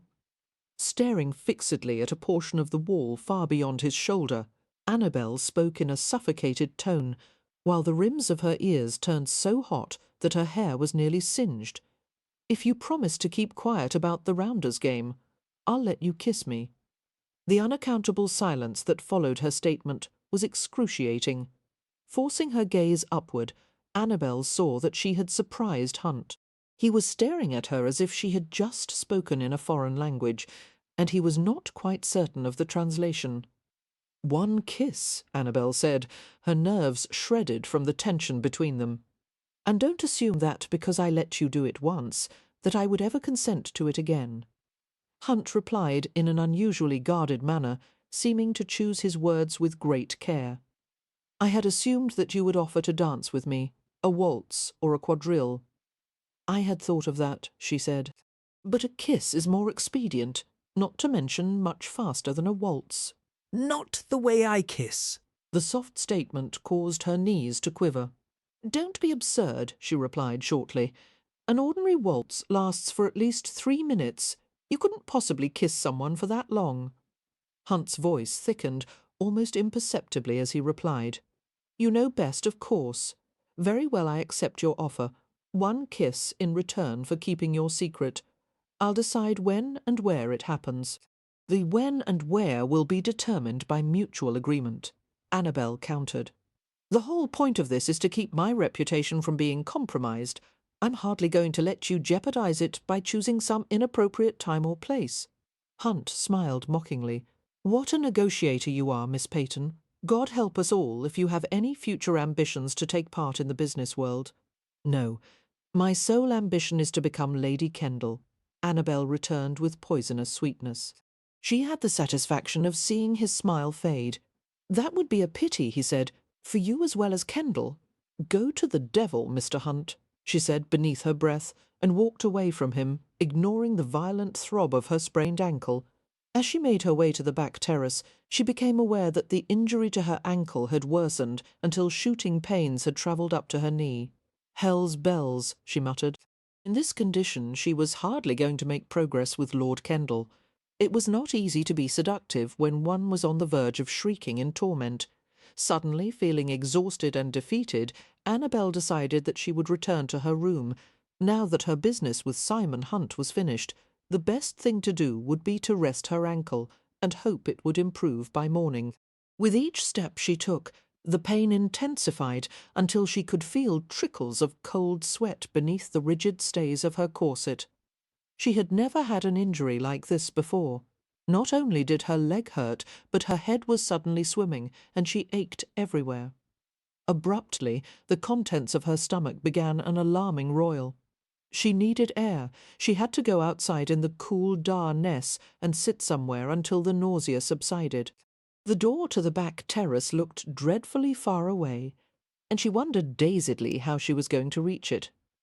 Fortunately, the Bowman sisters had hurried toward her as soon as they saw that her conversation with Simon Hunt had concluded. The expectant smile on Lillian's face died away as she met Annabelle's pain-darkened gaze. "You look terrible," Lillian exclaimed. "My God, what did Mr. Hunt say to you?" "He agreed to the kiss," Annabelle replied shortly, continuing to hobble toward the terrace. She could scarcely hear the orchestra music over the ringing in her ears. "If the prospect of it terrifies you that much," Lillian began. "It's not that," Annabelle said in pained exasperation. "It's my ankle. I sprained it earlier in the day, and now I can hardly walk. Why didn't you mention something earlier?" Lillian demanded in instant concern. Her slender arm was unexpectedly strong as she curved it around Annabelle's back. "Daisy, go to the nearest door and hold it open while we slip outside." The sisters helped her outside, and Annabelle wiped her gloved hand over her sweating forehead. "I think I'm going to be sick," she moaned, while her mouth watered disagreeably and stinging gall rose in her throat. Her leg ached as if it had been crushed by a carriage wheel. "Oh, Lord, I can't be sick now." "It's all right," Lillian said, guiding her inexorably toward a flower bed that lined the side of the terrace steps. "No one can see you, dear. Be as sick as you want. Daisy and I are here to take care of you." "That's right," Daisy chimed in from behind her. "True friends. Never mind holding your hair back while you cast up your crumpets." Annabelle would have laughed had she not been overcome with a spasm of mortifying nausea. Fortunately, she had not eaten much during supper, so the process was mercifully quick. Her stomach erupted, and she had no choice but to surrender. Gasping and spitting into the flower bed, she moaned weakly. "I'm sorry. I'm so sorry, Lillian." "Don't be ridiculous," came the American girl's calm reply. "You'd do the same for me, wouldn't you?" "Course I would, but you would never be so silly." "You're not being silly," Lillian said gently. "You're sick. Now take my handkerchief." Still leaning over, Annabelle received the lace-trimmed square of linen gratefully, but recoiled at the scent of perfume. "Oh, I can't," she whispered. "The smell. Do you have one that isn't scented? Drat!" Lillian said apologetically. "Daisy, where is your handkerchief?" "Forgot it," came the succinct reply. "You'll have to use this one," Lillian told Annabelle. "It's all we've got." A masculine voice entered the conversation. "Take this one." Chapter 12. Too dizzy to notice what was happening around her, Annabelle received the clean handkerchief that was thrust in her hand. It was mercifully free of any smell except for the crisp hint of starch. After wiping her perspiring face, then her mouth, Annabelle managed to straighten and face the newcomer. Her sore stomach did a slow, agonizing revolution at the sight of Simon Hunt. It seemed that he had followed her out to the terrace just in time to witness her humiliating nausea. She wanted to die. If only she could conveniently expire right then and forever obliterate the knowledge that Simon Hunt had seen her cast up her crumpets in the flower-bed. Hunt's face was impassive, save for the frown indentations between his brows. Quickly he reached out to steady her as she swayed before him. "In light of our recent agreement," he murmured, "this is most unflattering, Miss Peyton." "Oh, go away," Annabelle moaned, but she found herself leaning hard against the strong support of his body as another wave of illness washed over her. She clamped the handkerchief to her mouth and breathed through her nose, and mercifully the feeling passed.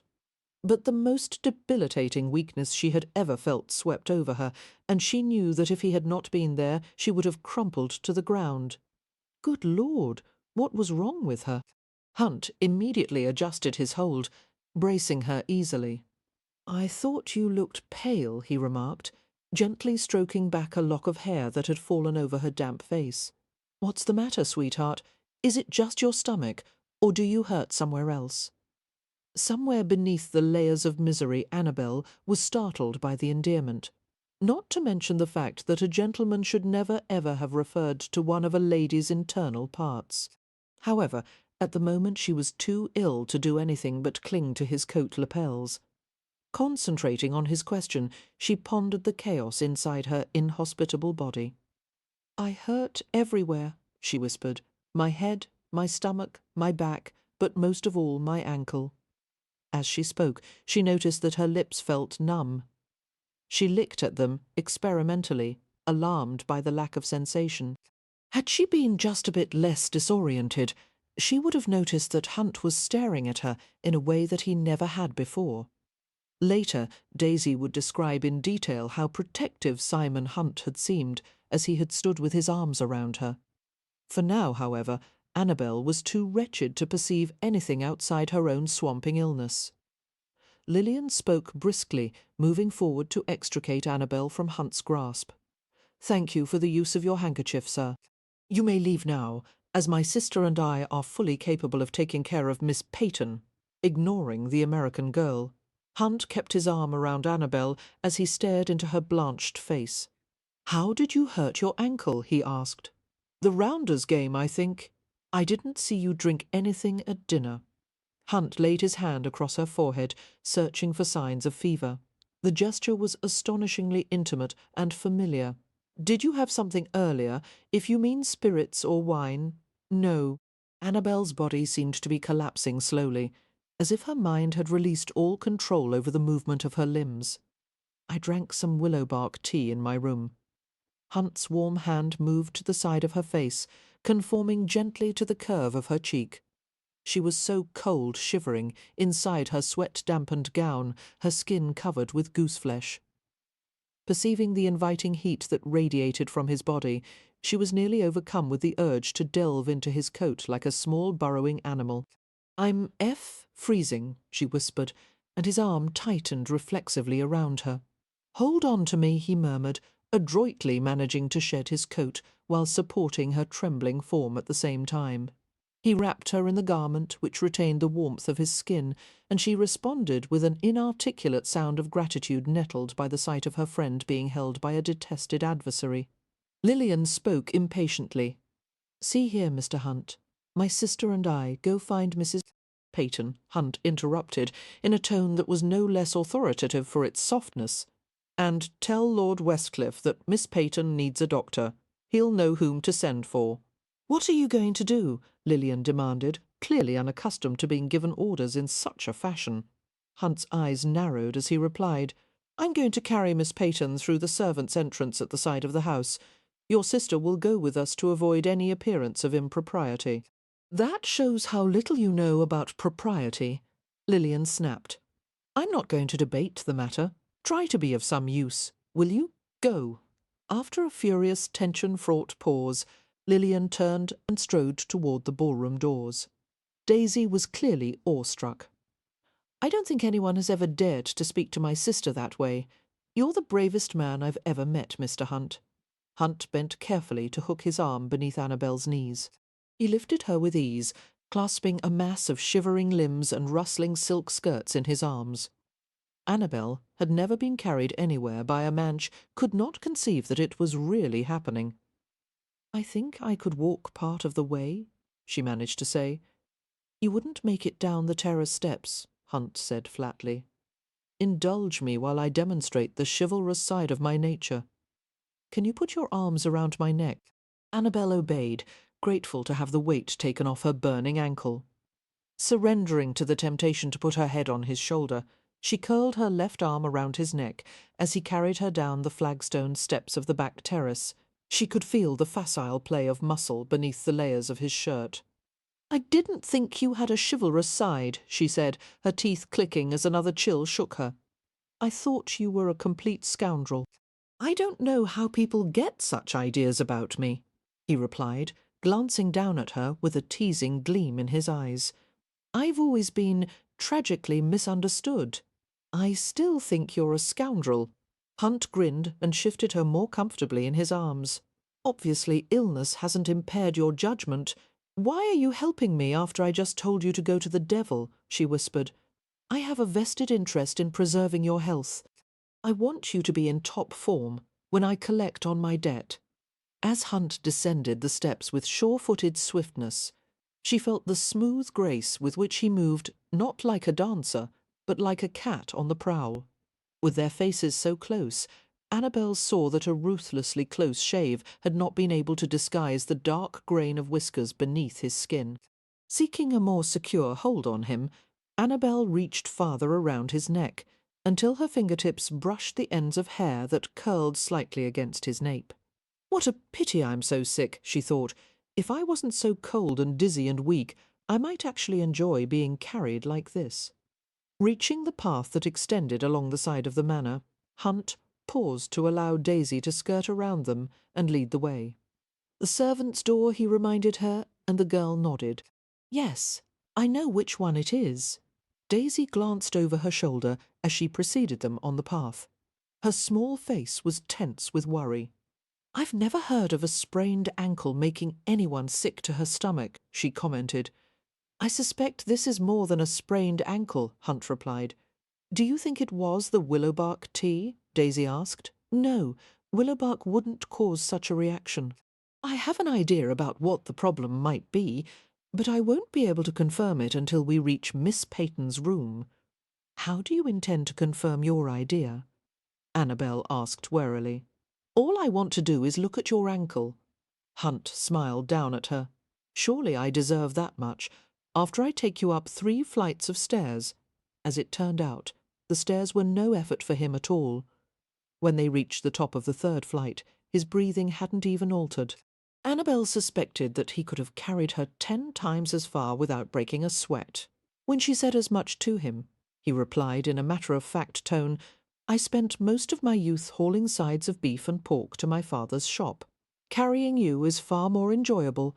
"How sweet," Annabelle mumbled sickly.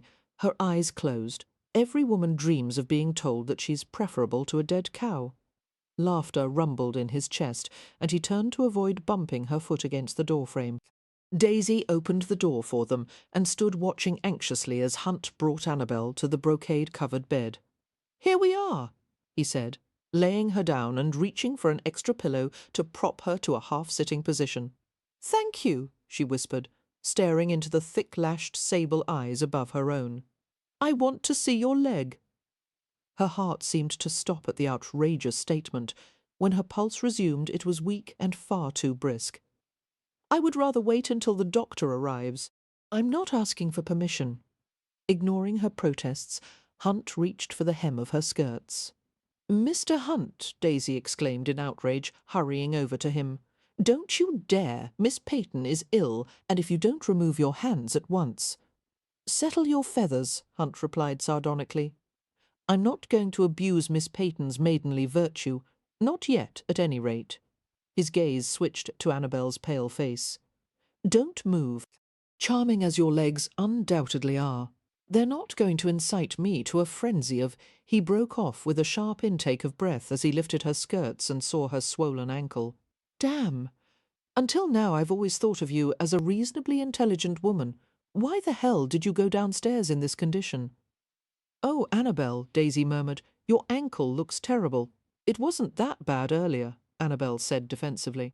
"It's gotten much worse in the past half hour," and she yelped in a mixture of pain and alarm as she felt Hunt reach farther beneath her skirts. "What are you doing, Daisy? Don't let him." "I'm removing your stocking," Hunt said. "And I would advise Miss Bowman not to interfere." Frowning at him, Daisy came to Annabelle's side. "I would advise you to proceed with caution, Mr. Hunt," she said smartly. "I am not going to stand by passively while you molest my friend." Hunt sent her a glance of scalding mockery while he found the ridge of Annabelle's garter and unfastened it deftly. "Miss Bowman, in a few minutes we're going to be overrun with visitors, including Mrs. Peyton, Lord Westcliff, and your hard-headed sister, followed soon thereafter by the doctor. Even I, seasoned ravisher that I am, require more time than that to molest someone." His expression changed as Annabelle gasped in pain at his gentle touch. Deftly he unrolled her stocking, his fingertips feather-light, but her skin was so sensitive that even the softest stroke caused an unbearable sting. "Hold still, sweetheart," he murmured, drawing the length of silk from her flinching leg. Biting her lip, Annabelle watched as his dark head bent over her ankle. He turned it carefully, taking care not to touch her more than necessary. Then he went still, his dark head bent over her leg. "Just as I thought." Leaning forward, Daisy looked at the place on her ankle that Hunt indicated. "What are those little marks?" "Add a bite," Hunt said tersely. He rolled up his shirt-sleeves, exposing muscular forearms covered with dark hair. The two girls glanced at him in shock. "I've been bitten by a snake," Annabelle asked dazedly. "But how? When? That can't be true. I would have felt something, wouldn't I?" Hunt reached inside the pocket of the coat that was still wrapped around her, searching for something. "Sometimes people don't notice the moment they're bitten. The Hampshire woods are full of adders at this time of year. It probably happened during your outing this afternoon." Finding what he sought, he extracted a small folding knife and flipped it open. Annabelle's eyes widened with alarm. "What are you doing?" picking up her stocking. Hunt severed it neatly in two. "Making a tourniquet. Do you always carry one of those with you?" She had always thought of him as somewhat piratical, and now seeing him in his shirt-sleeves with a knife in hand, the image was strongly reinforced. Sitting beside her outstretched leg, Hunt smoothed her skirts up to her knee and fastened a length of silk above her ankle. "Nearly always," he said wryly, concentrating on his handiwork. "Being a butcher's son consigns me to a lifelong fascination with knives." "I never thought—" Annabelle stopped and gasped in pain at the soft cinch of silk. Hunt's gaze shot to hers, and there was a new tautness in his face. "I'm sorry," he said, carefully looping the other half of the stocking beneath her injury. He talked to distract her while he tightened the second tourniquet. "This is what comes of wearing those damned flimsy slippers outside. You must have walked right over an adder who was sunning himself." And when he saw one of those pretty little ankles, he decided to take a nibble. He paused and said something beneath his breath that sounded like, "I can't say that I blame him." Her leg pulsed and burned, causing a watery sting of response in her eyes. Fighting the mortifying threat of tears, Annabelle dug her fingers into the thick brocaded counterpane beneath her. Why has my ankle only started to hurt this badly now if I was bitten earlier in the day? It can take several hours for the effects to set in. Hunt glanced at Daisy. Miss Bowman, ring the servants' bell, tell them that we need some clivers steeped in boiling water. Immediately. What are clivers? Daisy asked suspiciously. A hedgerow weed. The housekeeper has kept a dried bundle of them in her closet ever since the master gardener was bitten last year. Daisy rushed to comply, leaving the two of them temporarily alone. What happened to the gardener? Annabelle asked through chattering teeth. She was overcome with continuous shivers, as if she had been immersed in ice water. Did he die? Hunt's expression did not change, but she sensed that her question had startled him. No, he said, gently drawing closer. No, sweetheart. Taking her trembling hand in his, he warmed her fingers in a gentle grip. Hampshire adders don't produce enough venom to kill anything larger than a cat or a very small dog. His gaze was caressing as he continued. You'll be fine. Uncomfortable as hell for the next few days, but after that you'll be back to normal. You're not trying to be kind, are you? She asked anxiously. Bending over her, Hunt stroked back a few tendrils of hair that had stuck to her sweat-shimmered forehead. Despite the size of his hand, his touch was light and tender. I never lie for the sake of kindness, he murmured, smiling, one of my many flaws. Having given instructions to a footman, Daisy hastened back to the bedside. Although she raised her slender dark brows, at the sight of Hunt leaning over Annabelle, she forbore to comment. Instead, she asked, shouldn't we cut across the puncture wounds to let the poison out? Annabelle sent her a warning glance and croaked. Don't give him ideas, Daisy. Hunt looked up briefly as he replied, Not for an adder bite. His eyes narrowed as he returned his attention to Annabelle, noting that her breathing was rapid and shallow. Is it difficult to breathe? Annabelle nodded, struggling to pull air into lungs that seemed to have shrunk to a third of their usual size. It felt as if bands were drawing more tightly around her chest with every breath she took, until her ribs threatened to crack from the pressure. Hunt touched her face softly, his thumb passing over the dry surface of her lips. Open your mouth. Looking beyond her parted lips, he observed. Your tongue isn't swelling, you'll be fine. Your corset has to come off. However, turn over. Before Annabelle could form a reply, Daisy protested indignantly. I'll help Annabelle with her corset. Leave the room, please. I've seen a woman's corset before, he informed her sarcastically. Daisy rolled her eyes. Don't be deliberately obtuse, Mr. Hunt.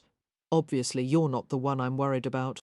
Men don't remove young ladies' corsets for any reason, unless the circumstances are life-threatening, which you have just assured us that they are not. Hunt regarded her with a long-suffering expression. Damn it, woman.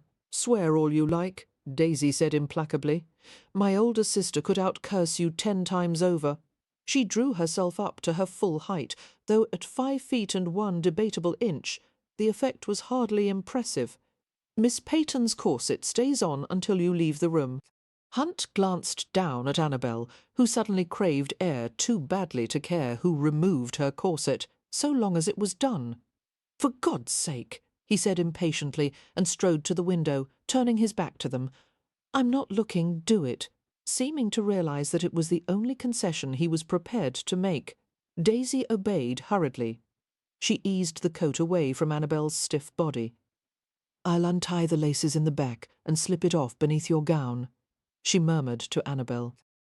That way you'll remain decently covered.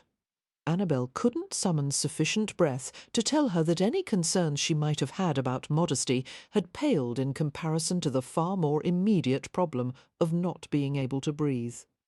Wheezing harshly, she turned to her side and felt Daisy's fingers plucking at the slippery back of her ball gown. Her lungs spasmed in their frustrated attempts to pull in precious air. Letting out an anxious moan, she began to pant desperately. Daisy let out a few choice curses. Mr. Hunt, I'm afraid I must borrow your knife. The corset strings are knotted, and I can't tooth. The last exclamation came as Hunt strode to the bed, shoved her unceremoniously aside, and set to work on the corset himself. A few judicious applications of his knife, and suddenly the obstinate garment released its punishing clasp around Annabelle's ribs. She felt him tug the boned garment away from her body, leaving only the thin veil of her chemise between his gaze and her bare skin. In Annabelle's current condition, the exposure was of little concern. However, she knew in the back of her mind that she would later die of embarrassment. Turning Annabelle to her back as easily if she were a rag doll, Hunt bent over her. "Don't try so hard, sweetheart." His hand flattened over the upper reach of her chest. Holding her frightened gaze intently, he rubbed in a soothing circle. "Slowly. Just relax."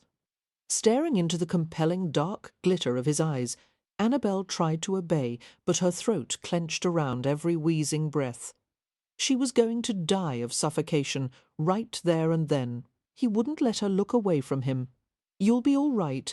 Let your breath ease in and out, slowly. That's it, yes." Somehow the gentle weight of his hand on her chest seemed to help her, as if he had the power to will her lungs back to their normal rhythm. "You're going through the worst of it right now," he said. "Oh, lovely," she tried to say in acerbic response, but the effort made her choke and hiccup. "Don't try to talk, just breathe. Another long, slow one. Another. Good girl." As Annabelle gradually recovered her breath, the panic began to fade. He was right. It was easier if she didn't struggle. The sound of her fitful gasping was underlaid by the mesmerizing softness of his voice. "That's right," he murmured. "That's the way of it." His hand continued to move in a slow, easy rotation over her chest. There was nothing sexual in his touch, in fact. She might have been a child he was trying to soothe. Annabelle was amazed. Who would have ever dreamed that Simon Hunt could be so kind? Filled with equal parts of confusion and gratitude. Annabelle fumbled for the large hand that moved so gently on her chest. She was so feeble that the gesture required all her strength. Assuming that she was trying to push him away, Hunt began to withdraw. But as he felt her fingers curl around two of his, he went very still. "Thank you," she whispered. The touch made Hunt tense visibly, as if the contact had sent a shock through his body. He stared not at her face, but at the delicate fingers entwined with his in the manner of a man who was trying to solve a complex puzzle. Remaining motionless, he prolonged the moment, his lashes lowering to conceal his expression. Annabelle used her tongue to moisten her dry lips, discovering that she still couldn't feel them. "My face is numb," she said scratchily, letting go of his hand. Hunt looked up with the wry smile of a man who had just discovered something unexpected about himself. "The clivers will help." He touched the side of her throat, his thumb gliding along the edge of her jaw in a gesture that could only be characterized as a caress. Which reminds me, he glanced over his shoulder as if just remembering that Daisy was in the room. "Miss Bowman has that damned footman brought. It's here," the dark-haired girl said, coming from the doorway with a tray that had just been brought up. Apparently they had both been too absorbed in each other to notice the servant's knock. The housekeeper sent up the Clivers' tea, which smells ghastly, and there's also a little bottle that the footman said was tincture of nettle. And it seems the doctor has just arrived and will be coming upstairs any minute, which means that you must leave, Mr. Hunt. His jaw hardened. Not yet. "Now," Daisy said urgently, "at least wait outside the door for Annabelle's sake. She'll be ruined if you're seen in here." Scowling, Hunt looked down at Annabelle. "Do you want me to go?" She didn't, actually. In fact, she had an irrational desire to beg him to stay. Oh, what a bewildering turn of events, that she should so desire the company of a man she detested. But the past few minutes had somehow wrought a fragile connection between them, and she found herself in the odd predicament of being unable to say yes or no. "I'll keep breathing," she finally whispered. "You probably should leave." Hunt nodded. "I'll wait in the hallway," he said gruffly, standing from the bed. Motioning Daisy forward with the tray, he continued to stare at Annabelle. "Drink the Clivers no matter how it tastes, or I'll come back in here and pour it down your throat."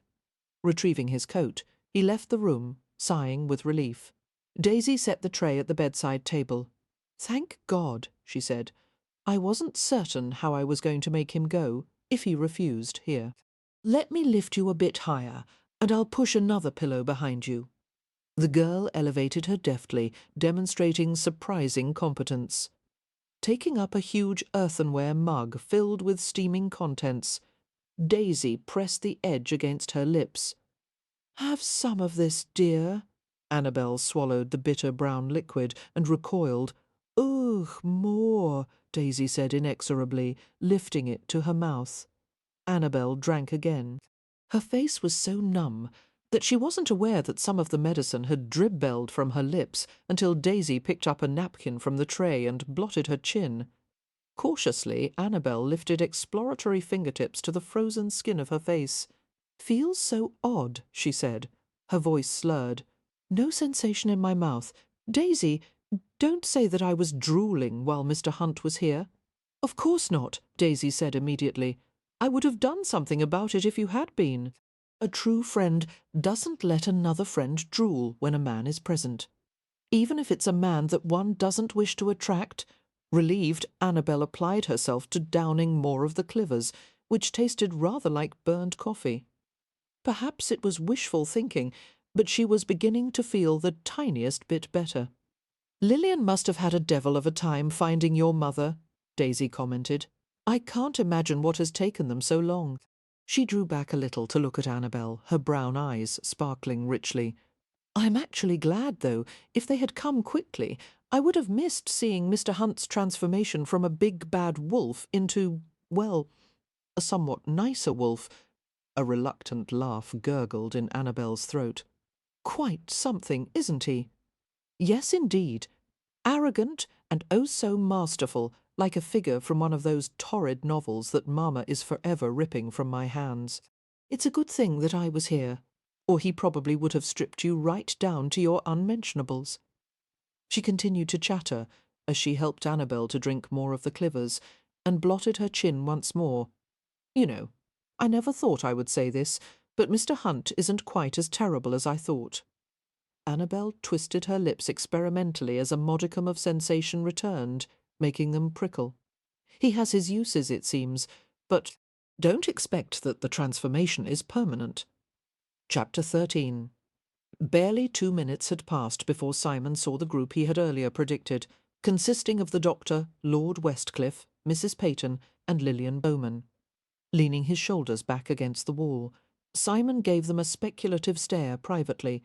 He was amused by the palpable dislike between Westcliff and Miss Bowman, whose obvious mutual animosity betrayed the fact that words had been exchanged.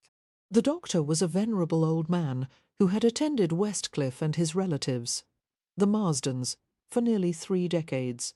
Glancing at Simon, with keen eyes set deeply in an age-furrowed face, he spoke with unflappable calmness.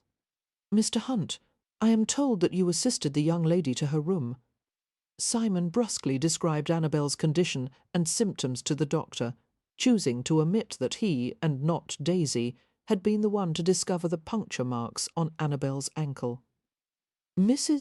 Peyton listened in white-faced distress. Frowning, Lord Westcliff bent to murmur to Mrs. Peyton, who nodded and thanked him distractedly. Simon guessed that Westcliff had promised that the best care possible would be provided until her daughter had recovered fully. "Of course I won't be able to confirm Mr. Hunt's opinion until I examine the young lady," the doctor remarked. "However, it may be advisable to begin brewing some clivers right away, in the event that the illness was indeed caused by adder bite." "She's already drinking some," Simon interrupted. "I sent for it about a quarter-hour ago." The doctor regarded him with the special vexation reserved for those who undertook to make a diagnosis without benefit of a medical degree. "Clivers is a potent drug, Mr. Hunt, and possibly injurious in the event that a patient is not suffering from snake venom. You should have waited for a doctor's opinion before administering it."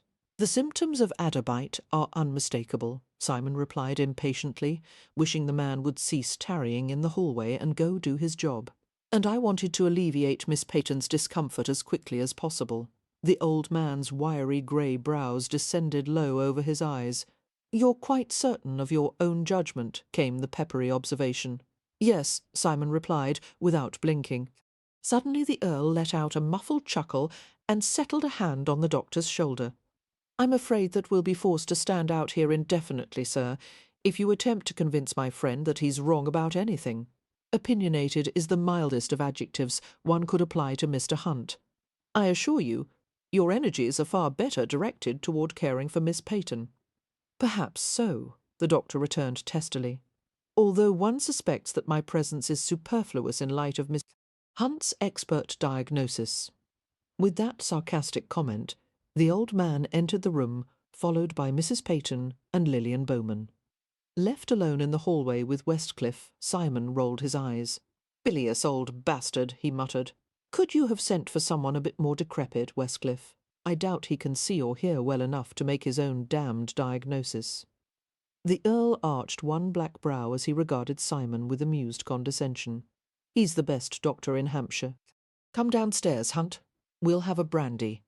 Simon glanced at the closed door. Later, Westcliff replied, in a light, far too pleasant tone, "Ah, forgive me. Of course you'll want to wait by the door like a stray dog hoping for kitchen scraps. I'll be in my study, be a good lad, and run down to tell me if there's any news."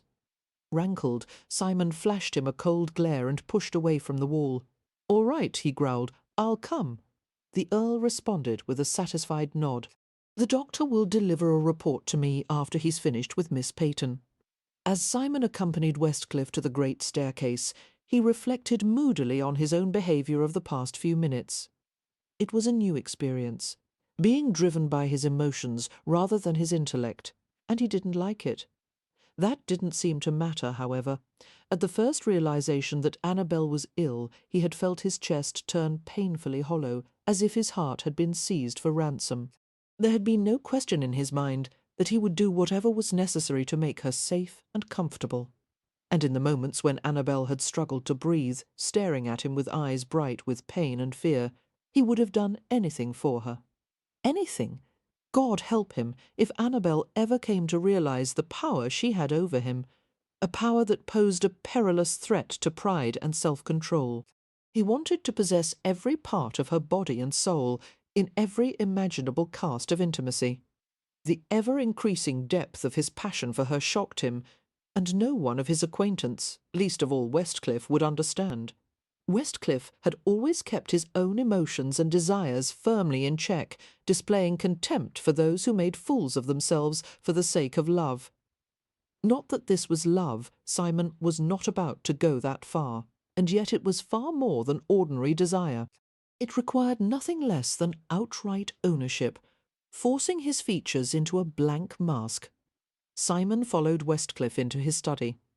It was a small, austere room, fitted with gleaming oak panelling, and ornamented only by a row of stained glass windows on one side, with its hard angles and unforgiving furniture.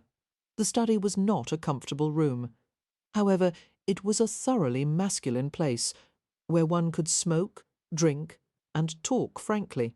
Lowering himself to one of the hard chairs positioned by the desk, Simon accepted a brandy from Westcliff and downed it without tasting it. He held out the snifter and nodded in wordless thanks as the Earl replenished it. Before Westcliff could launch into an unwanted diatribe regarding Annabelle, Simon sought to distract him.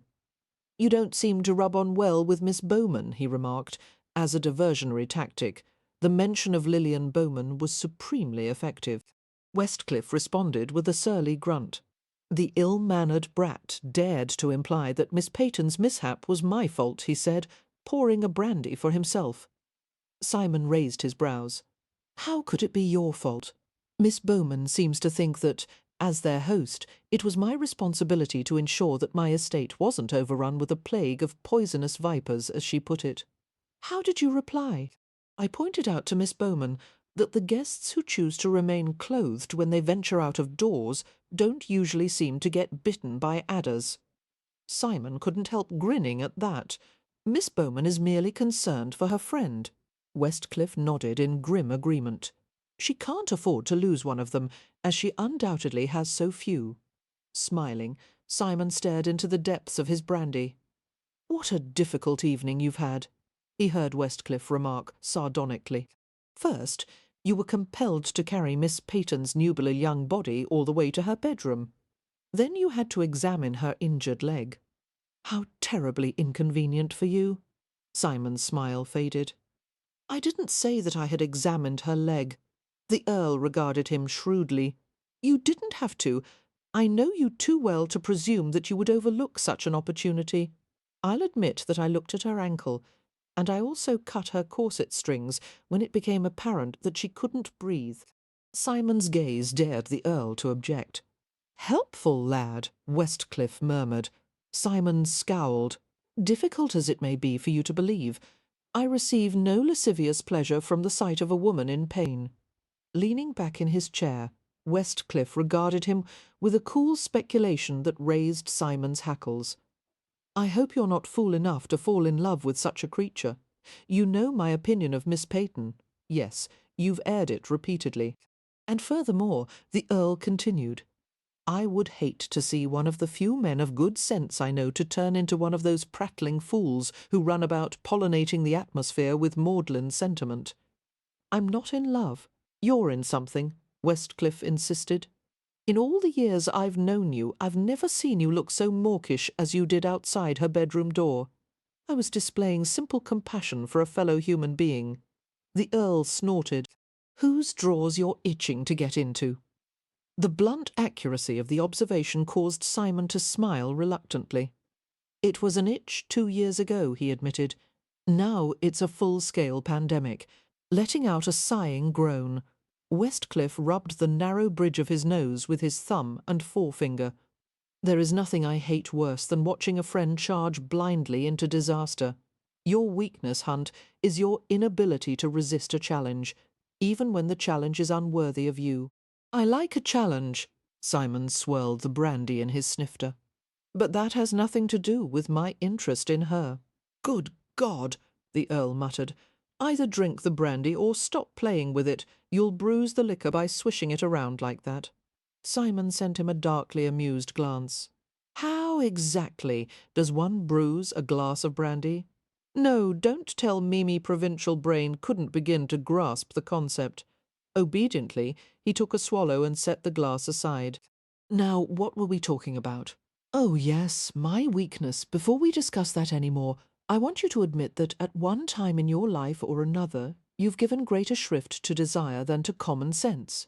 Because if you haven't, there's no use in talking to you any further about this.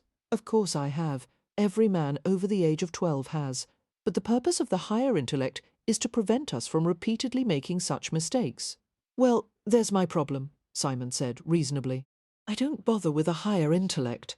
I've done quite well with just my lower one. The Earl's jaw hardened. There's a reason that Miss Peyton and her carnivorous friends are all unwed, Hunt. They're trouble. If the events of today haven't made that clear, then there's no hope for you. As Simon Hunt had predicted, Annabelle was in considerable discomfort for the next few days. She had become wretchedly familiar with the flavour of Cliver's tea, which the doctor had prescribed to be taken every 4 hours for the first day and every 6 hours for the next. Although she could tell that the medicine was helping to reduce the symptoms of the adder venom, it set her stomach in constant revolt. She was exhausted, and yet she couldn't seem to sleep well, and although she longed for something to alleviate her boredom, she couldn't seem to focus on anything for more than a few minutes at a time. Her friends did their best to cheer and entertain her, for which Annabelle was acutely grateful. Evie sat at her bedside and read aloud from a lurid novel purloined from the estate library. Daisy and Lillian came to deliver the latest gossip, and made her laugh with their mischievous imitations of various guests. At her insistence, they dutifully reported who seemed to be winning the race for Kendall's attentions. One in particular, a tall, slender, fair-haired girl named Lady Constance Darrowby, had captured his interest. She looks to be a very cold sort, if you ask me, Daisy said frankly.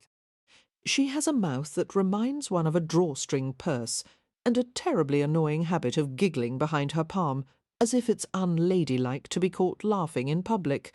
She must have bad teeth, Lillian said, hopefully. I think she's quite dull, Daisy continued. I can't imagine what she has to say that Kendall would find of such interest. Daisy, Lillian said, we're talking about a man whose idea of high entertainment is to look at plants. His threshold of boredom is obviously limitless. At the picnic after the water party today, Daisy told Annabelle, I thought for a supremely satisfying moment that I had caught Lady Constance in a compromising position with one of the guests. She disappeared for a few minutes with a gentleman who was not Lord Kendall. Who was it? Annabelle asked. Mr. Benjamin Muxlow, a local gentleman farmer. You know, the salt-of-the-earth sort who's got some decent acreage and a handful of servants, and is looking for a wife who will bear him 8 or 9 children and mend his shirt cuffs and make him pig's blood pudding at slaughter time. Daisy! Lillian interrupted, noticing that Annabelle had suddenly turned green. Try to be a bit less revolting, will you? She smiled at Annabelle apologetically. Sorry, dear, but you must admit that the English are willing to eat things that make Americans flee the table with screams of horror. Anyway, Daisy continued with exaggerated patience. Lady Constance vanished after having been seen in the company of Mr. Muxlow, and naturally I went looking for them in the hopes of seeing something that would discredit her, thereby causing Lord Kendall to lose all interest. You can imagine my pleasure at discovering the two of them behind a tree with their heads close together. Were they kissing? Annabelle asked. No, drat it. Muxlow was helping Lady Constance to replace a baby robin that had fallen from its nest. Oh. Annabelle felt her shoulders slump as she added grumpily, How sweet of her. She knew that part of her despondency was caused by the effects of the snake venom, not to mention its unpalatable antidote. However, knowing the cause of her low spirits did nothing to improve them. Seeing her dejection, Lillian picked up a tarnished, silver-backed hairbrush. Forget about Lady Constance and Lord Kendall for now, she said. Let me braid your hair. You'll feel much better when it's off your face. Where is my looking-glass? Annabelle asked, moving forward to allow Lillian to sit behind her. Can't find it, came the girl's calm reply. It had not escaped Annabelle's notice that the looking-glass had conveniently disappeared. She knew that her illness had ravaged her looks, leaving her hair dull and her skin drained of its usual healthy colour. In addition, her ever-present nausea had kept her from eating, and her arms looked far too thin as they rested limply on the counterpane. In the evening, as she lay in her sickbed, the sounds of music and dancing floated through her open bedroom window from the ballroom below. Envisioning Lady Constance waltzing in Lord Kendall's arms, Annabelle shifted restlessly amid the bedclothes, concluding morosely that her chances of marrying had all but vanished. I hate adders, she grumbled, watching her mother straighten the collection of articles on the beside table, medicine sticky spoons, bottles, handkerchiefs, a hairbrush and hairpins. I hate being sick, and I hate walking through the forest, and most of all I hate rounders in knickers. What did you say, dearest? Philippa asked, pausing in the act of setting a few empty glasses on a tray. Annabelle shook her head, suddenly overcome with melancholy. Oh, nothing, Mama. I've been thinking I want to go back to London in a day or two when I'm fit to travel. There's no use in staying here. Lady Constance is as good as Lady Kendall now, and I don't look or feel well enough to attract anyone else. And besides, I wouldn't give up all hope just yet, Philippa said, setting down the tray. She leaned over Annabelle and stroked her brow with a soft, motherly hand. No betrothal has been announced, and Lord Kendall has been asking after you quite often. And don't forget that enormous bouquet of bluebells that he brought for you, picked by his own hands, he told me. Wearily, Annabelle glanced at the huge arrangement in the corner, its perfume hanging thickly in the air. Mamma, I've been meaning to ask, could you get rid of it? It's lovely, and I did appreciate the gesture, but the smell. Oh, I didn't think of that, Philippa said immediately. Hurrying to the corner, she picked up the vase of nodding blue flowers and carried them to the door. I'll set them out in the hall, and I'll ask a housemaid to take them away. Her voice trailed away as she busied herself for a few moments, picking up a stray hairpin. Annabelle toyed with the crimped wire and frowned. Kendall's bouquet had been one of many, actually. The news of her illness had prompted a great deal of friendly sympathy from the guests at Stony Cross Manor. Even Lord Westcliff had sent up an arrangement of hothouse roses on behalf of himself and the Marsdens. The proliferation of flowers in vases had given the room a funereal appearance. Oddly, there had been nothing from Simon Hunt, not a single note or flower stem. After his solicitous behaviour 2 nights ago, she would have expected something. Some small indication of concern. But the thought occurred to her that perhaps Hunt had decided that she was an absurd and troublesome creature, no longer worthy of his attention. If so, she should be grateful that she would never again be plagued by him. Instead, Annabelle felt a stinging pressure behind her nose and the threat of unwanted tears in her eyes. She didn't understand herself. She could not identify the emotion that moved beneath the mass of hopelessness. But she seemed to be filled with a craving for an indescribable something. If only she knew what it was. If only. Well, this is odd. Philippa sounded thoroughly perplexed as she re-entered the room. I found these just inside the door. Someone has set them there without a note, and no word to anyone, and they're completely new by the looks of them. Do you think that they are from one of your friends? It must be. Such an eccentric gift could only have come from the American girls. Raising herself up on a pillow, Annabelle found a pair of objects deposited in her lap, and she regarded the offering with blank surprise. It was a pair of ankle boots, tied together with a dapper red bow. The leather was buttery soft, dyed a fashionable bronze, and polished until it shone like glass. With low stacked leather heels and tightly stitched soles, the ankle boots were sensible but stylish. They were ornamented with a delicate embroidered design of leaves that extended across the toes. Staring at the boots, Annabelle felt a sudden laugh rise in her throat. They must be from the Bowmans, she said, but she knew better. The boots were a gift from Simon Hunt, who was fully aware that a gentleman should never give an article of clothing to a lady. She should return them at once, she thought, even as she found herself clutching the boots tightly. Only Simon Hunt could manage to give her something so pragmatic and yet so inappropriately personal smiling. She untied the red bow and held one of the boots up. It was surprisingly light, and she knew at a glance that it would fit her perfectly. But how had Hunt known what size to request, and where had he gotten the boots? Slowly she traced a finger across the tiny, exquisite stitches that joined the sole to the gleaming bronze upper. "How attractive they are," Philippa remarked. "Almost too nice for walking through the muddy countryside." Annabelle lifted the boot to her nose, inhaling the clean, earthy scent of polished leather. She ran a fingertip around the softly buffed edge of the upper, then held it back to examine it as if it were a priceless sculpture. "I've had quite enough of walking through the countryside," she said with a smile. "These boots will stay on nicely gravelled garden paths." Regarding her fondly, Philippa reached down to smooth Annabelle's hair. "I wouldn't have thought that a new pair of shoes would animate your spirits like this, but I'm awfully glad of it. Shall I send for a tray of soup and toast, dear? You must try to eat something before your next dose of clivers." Annabelle made a face. "Yes, I'll have soup." Nodding in satisfaction, Philippa reached for the ankle boots.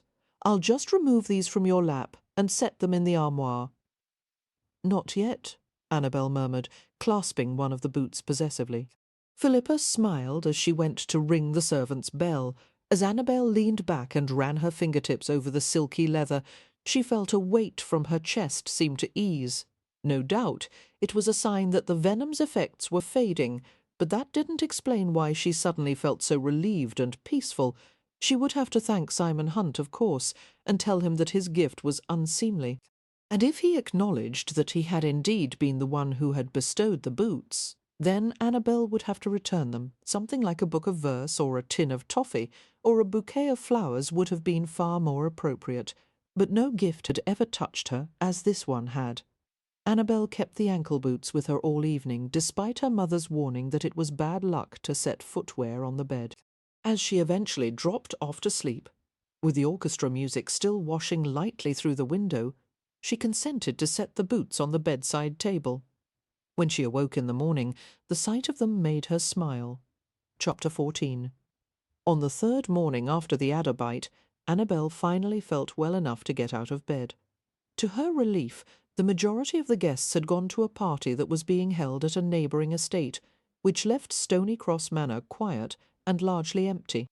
After consulting with the housekeeper, Philippa settled Annabelle in a private upstairs parlour that overlooked the garden. It was a lovely room, with walls that had been covered with flowered blue paper and hung with cheerful portraits of children and animals. According to the housekeeper, the parlour was usually reserved only for the Marsdens' use, but Lord Westcliff himself had offered the room for Annabelle's comfort. After tucking a lap blanket around Annabelle's knees, Philippa set a cup of Cliver's tea on a table beside her. "You must drink this," she said firmly, in response to Annabelle's grimace. "It's for your own good." "There's no need for you to stay in the parlour and watch over me, Mamma," Annabelle said. "I will be quite happy to relax here, while you go have a stroll or chat with one of your friends." "Are you certain?" Philippa asked. "Absolutely certain." Annabelle picked up the Cliver's tea and took a sip. "I'm drinking my medicine. See? Do go, Mamma, and don't give me another thought." "Very well," Philippa said reluctantly. "Just for a little while, the housekeeper said for you to ring the bell on the table if you want a servant. And remember to drink every drop of that tea." "I will," Annabelle promised, pasting a wide smile on her face. She retained the smile until Philippa had left the room. The moment that her mother was out of sight, Annabelle leaned over the back of the settee and carefully poured the contents of the cup out the open window. Sighing with satisfaction, Annabelle curled into the corner of the settee. Now and then a household noise would interrupt the placid silence, the clatter of a dish, the murmur of the housekeeper's voice, the sound of a broom being employed to sweep the hallway carpet. Resting her arm on the window-sill, Annabelle leaned forward into a shaft of sunlight, letting the brilliance bathe her face. She closed her eyes and listened to the drone of bees as they moved lazily among the flowering bursts of deep pink hydrangea and delicate tendrils of sweet pea that wound through the basket bed borders. Although she was still very weak, it was pleasant to sit in warm lethargy, half drowsing like a cat. She was slow to respond when she heard a sound from the doorway. A single light rap, as if the visitor was reluctant to disrupt her reverie with a loud knock. Blinking her sun-dazzled eyes, Annabelle remained sitting with her legs tucked beneath her. The mass of light speckles gradually faded from her vision, and she found herself staring at Simon Hunt's dark, lean form. He had leaned part of his weight on the door-jamb, bracing a shoulder against it in an unself-consciously rakish pose. His head was slightly tilted as he considered her with an unfathomable expression.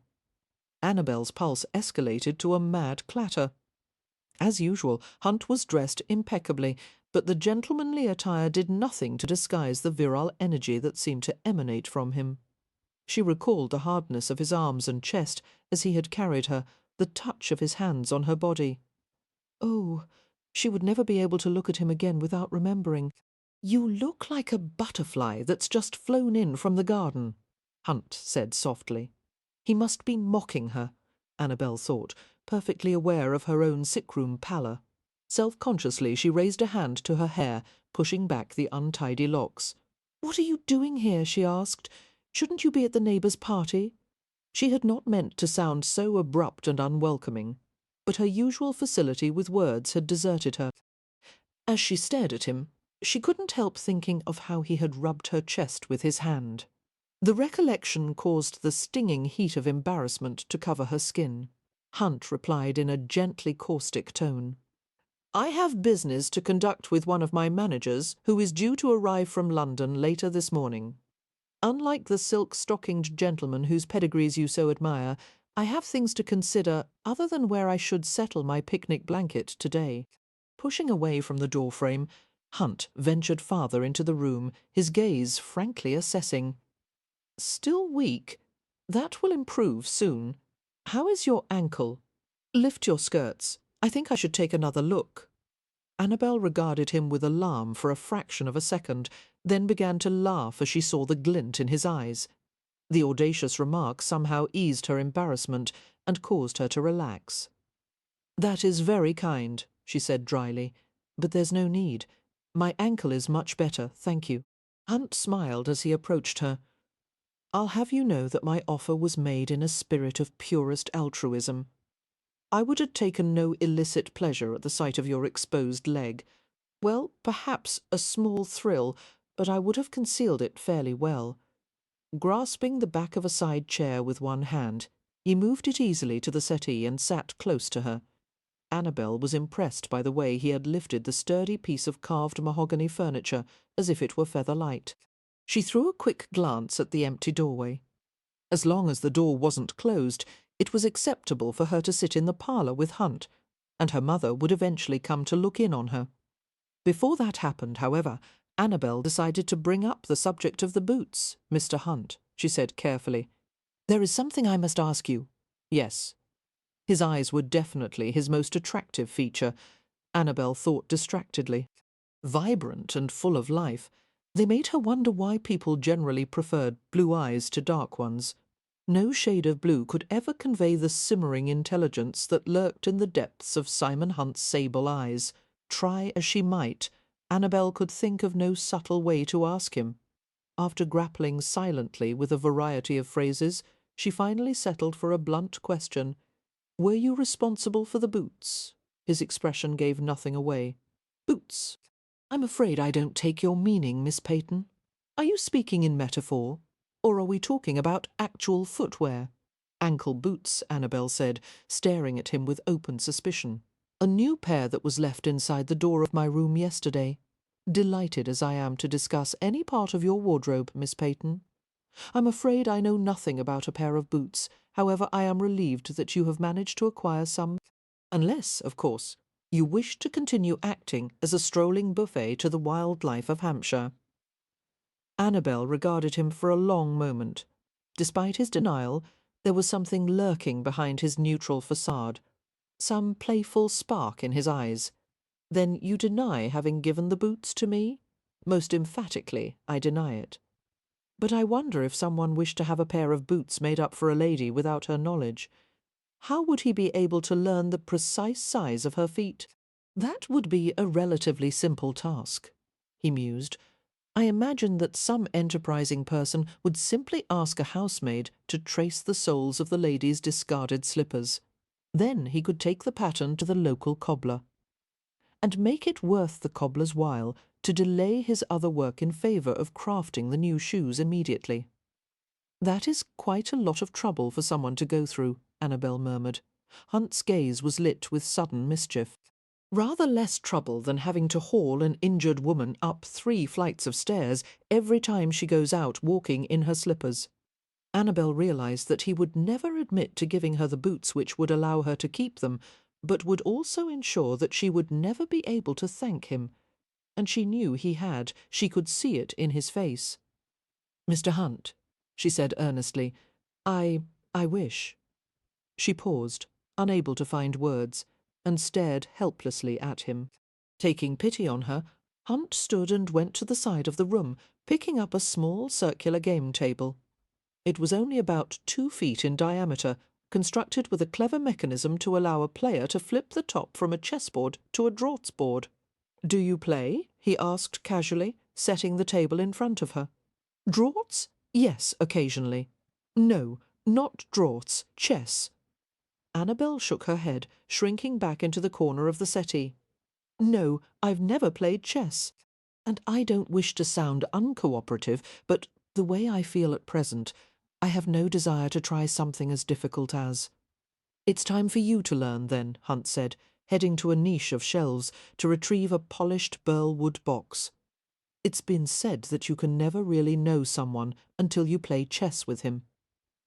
Annabelle watched him cautiously, feeling nervous at the prospect of being alone with him, and yet she was thoroughly beguiled by his deliberate gentleness. It seemed almost as if he were trying to coax her to trust him. There was a softness in his manner that seemed utterly at odds with the cynical rake she had always known him to be. "Do you believe that?" she asked. "Of course not." Hunt brought the box to the table and opened it to reveal a set of onyx and ivory chessmen carved in scrupulous detail. He slid her a provocative glance. "The truth is, you can never really know a man until you've loaned him money, and you can never know a woman until you've slept in her bed." He said it deliberately, of course to shock her, and he succeeded, although Annabelle did her best to conceal it. "Mr. Hunt," she said, frowning into his smiling eyes, "if you continue to make vulgar remarks, I will be forced to ask you to leave the parlour. Forgive me." His instant contrition didn't fool her in the least. "It's just that I can't resist the opportunity to make you blush. I've never known a woman to do it as often as you do." The bloom that had begun at her throat flamed up to her hairline. "I never blush. It's only around you that I—" Breaking off, she stared at him with an indignant frown that made him laugh. "I'll behave for now," he said. "Don't tell me to leave." She stared at him indecisively, passing an unsteady hand over her forehead, and the sign of her physical frailty caused him to speak even more gently. "It's all right," he murmured. "Let me stay, Annabelle."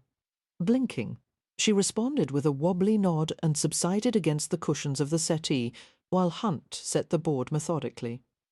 His touch on the pieces was surprisingly light and deft, considering the size of his hands. Potentially ruthless hands, she thought, tanned and masculine, with a light dusting of black hair on the backs.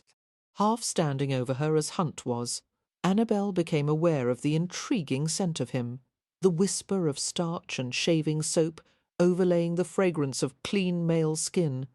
And there was something more elusive, some sweet tang to his breath, as if he had recently eaten pears or perhaps a slice of pineapple. As she looked up at him, she realized that with very little effort he could have bent down and kissed her. The thought caused her to tremble. She actually wanted to feel his mouth on hers, to inhale the ephemeral touch of sweetness on his breath. She wanted him to hold her again. The realization caused her eyes to widen. Her sudden stillness communicated swiftly to Hunt. His attention swerved from the chessboard to her upturned face, and whatever he saw in her expression caused his breath to catch. Neither of them moved. Annabelle could only wait in silence, her fingertips curling into the upholstery of the settee as she wondered what he might do next. Hunt broke the tension with a long breath and spoke in a softly abraded voice. "No, you're not well enough yet." It was difficult to hear the words above the thunder of her heartbeat. What? What?" she asked faintly. Seeming unable to help himself, Hunt brushed a little curling wisp of hair back from her temple. The stroking fingertip burned her silken skin, leaving a glow of sensation in its wake.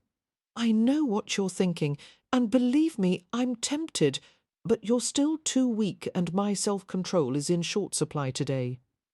If you're implying that I never waste time with implications," he murmured, resuming his careful placement of the chess pieces. "Obviously you want me to kiss you, and I'll be happy to oblige when the time is right, but not yet." "Mr. Hunt, you are the most—" "Yes, I know," he said with a grin. "You may as well spare yourself the effort of hurling adjectives at me, as I've heard them all before." Lowering himself to the chair, Hunt pressed a chess piece into her palm. The carved onyx was heavy and cool, its slick surface warming slowly to the touch. "It's not adjectives that I want to hurl at you," Annabelle said.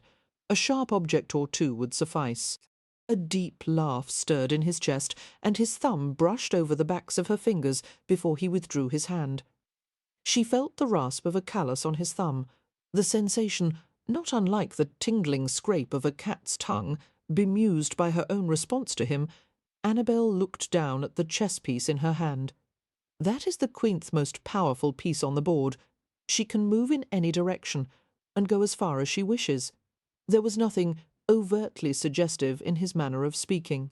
But when he spoke softly, as he was doing at that moment, there was a husky depth in his voice that made her toes curl inside her slippers. "More powerful than the king?" she asked. "Yes, the king can only move one square at a time, but the king is the most important piece. Why is he more important than the queen if he's not the most powerful? Because once he is captured, the game is over." Reaching for the piece he had given her, Hunt exchanged it for a pawn. His fingers brushed over hers, lingering in a brief but unmistakable caress. Although Annabelle knew that she should disallow the outrageous familiarity, she found herself watching in a near daze, her knuckles whitening as she held the carved ivory in far too tight a grip. Hunt's voice was low and velvety as he continued, "This is the pawn, which moves one square at a time. It can't move backward or sideways unless it is taking another piece. Most novice players like to move a lot of their pawns in the beginning to control a larger area on the chessboard, but it's a better strategy to make good use of your other pieces." As Hunt continued to explain each chess piece and its uses, he pressed them into her palm, one at a time. Annabelle was mesmerized by the hypnotic brushes of his hands, her senses lilting in anticipation. Her usual defences seemed to have been pulverized, like grain beneath a mill wheel. Something had happened to her, or Hunt, or perhaps to both of them, allowing them to interact with an ease that had not existed before. She did not want to invite him closer. Nothing good could possibly come of it, and yet she couldn't help but enjoy his nearness. Hunt coaxed her into a game, waiting patiently as she considered each possible move, readily offering advice when she asked for it. His manner was so charming and playfully distracting that she almost didn't care who won. Almost. When she slid her piece into a position that attacked not one but two of his pieces, Hunt glanced at her with an approving grin. "That's called a pin and fork strategy. As I suspected, you have a natural instinct for chess. Now you have no choice other than to retreat," Annabelle said triumphantly. "Not yet." He moved another piece in another area on the board, instantly threatening her queen. Puzzling over the strategy, Annabelle realized that he had just put her in the position of having to retreat. "That's not fair," she protested, and he chuckled. Lacing her fingers together, Annabelle leaned her chin on her hands and contemplated the board. A full minute passed as she debated various strategies, but nothing seemed appropriate. "I don't know what to do," she finally admitted. Raising her eyes to his, she found that he was staring at her in an odd way, his gaze caressing and concerned. It unravelled her. That look, and she swallowed hard against a sensation of thick sweetness, like honey coating her throat. "I've tired you," Hunt murmured. "No, I'm fine. We'll continue the game later. You'll see your next move more clearly when you've rested." "I don't want to stop," she said, annoyed by his refusal. "Besides, neither of us will remember how the pieces are arranged." "I will." Ignoring her protests, Hunt stood and moved the table aside out of her reach. "You need a nap. Do you require some help to return upstairs, or—" "Mr. Hunt, I'm not going back to my room," she said stubbornly.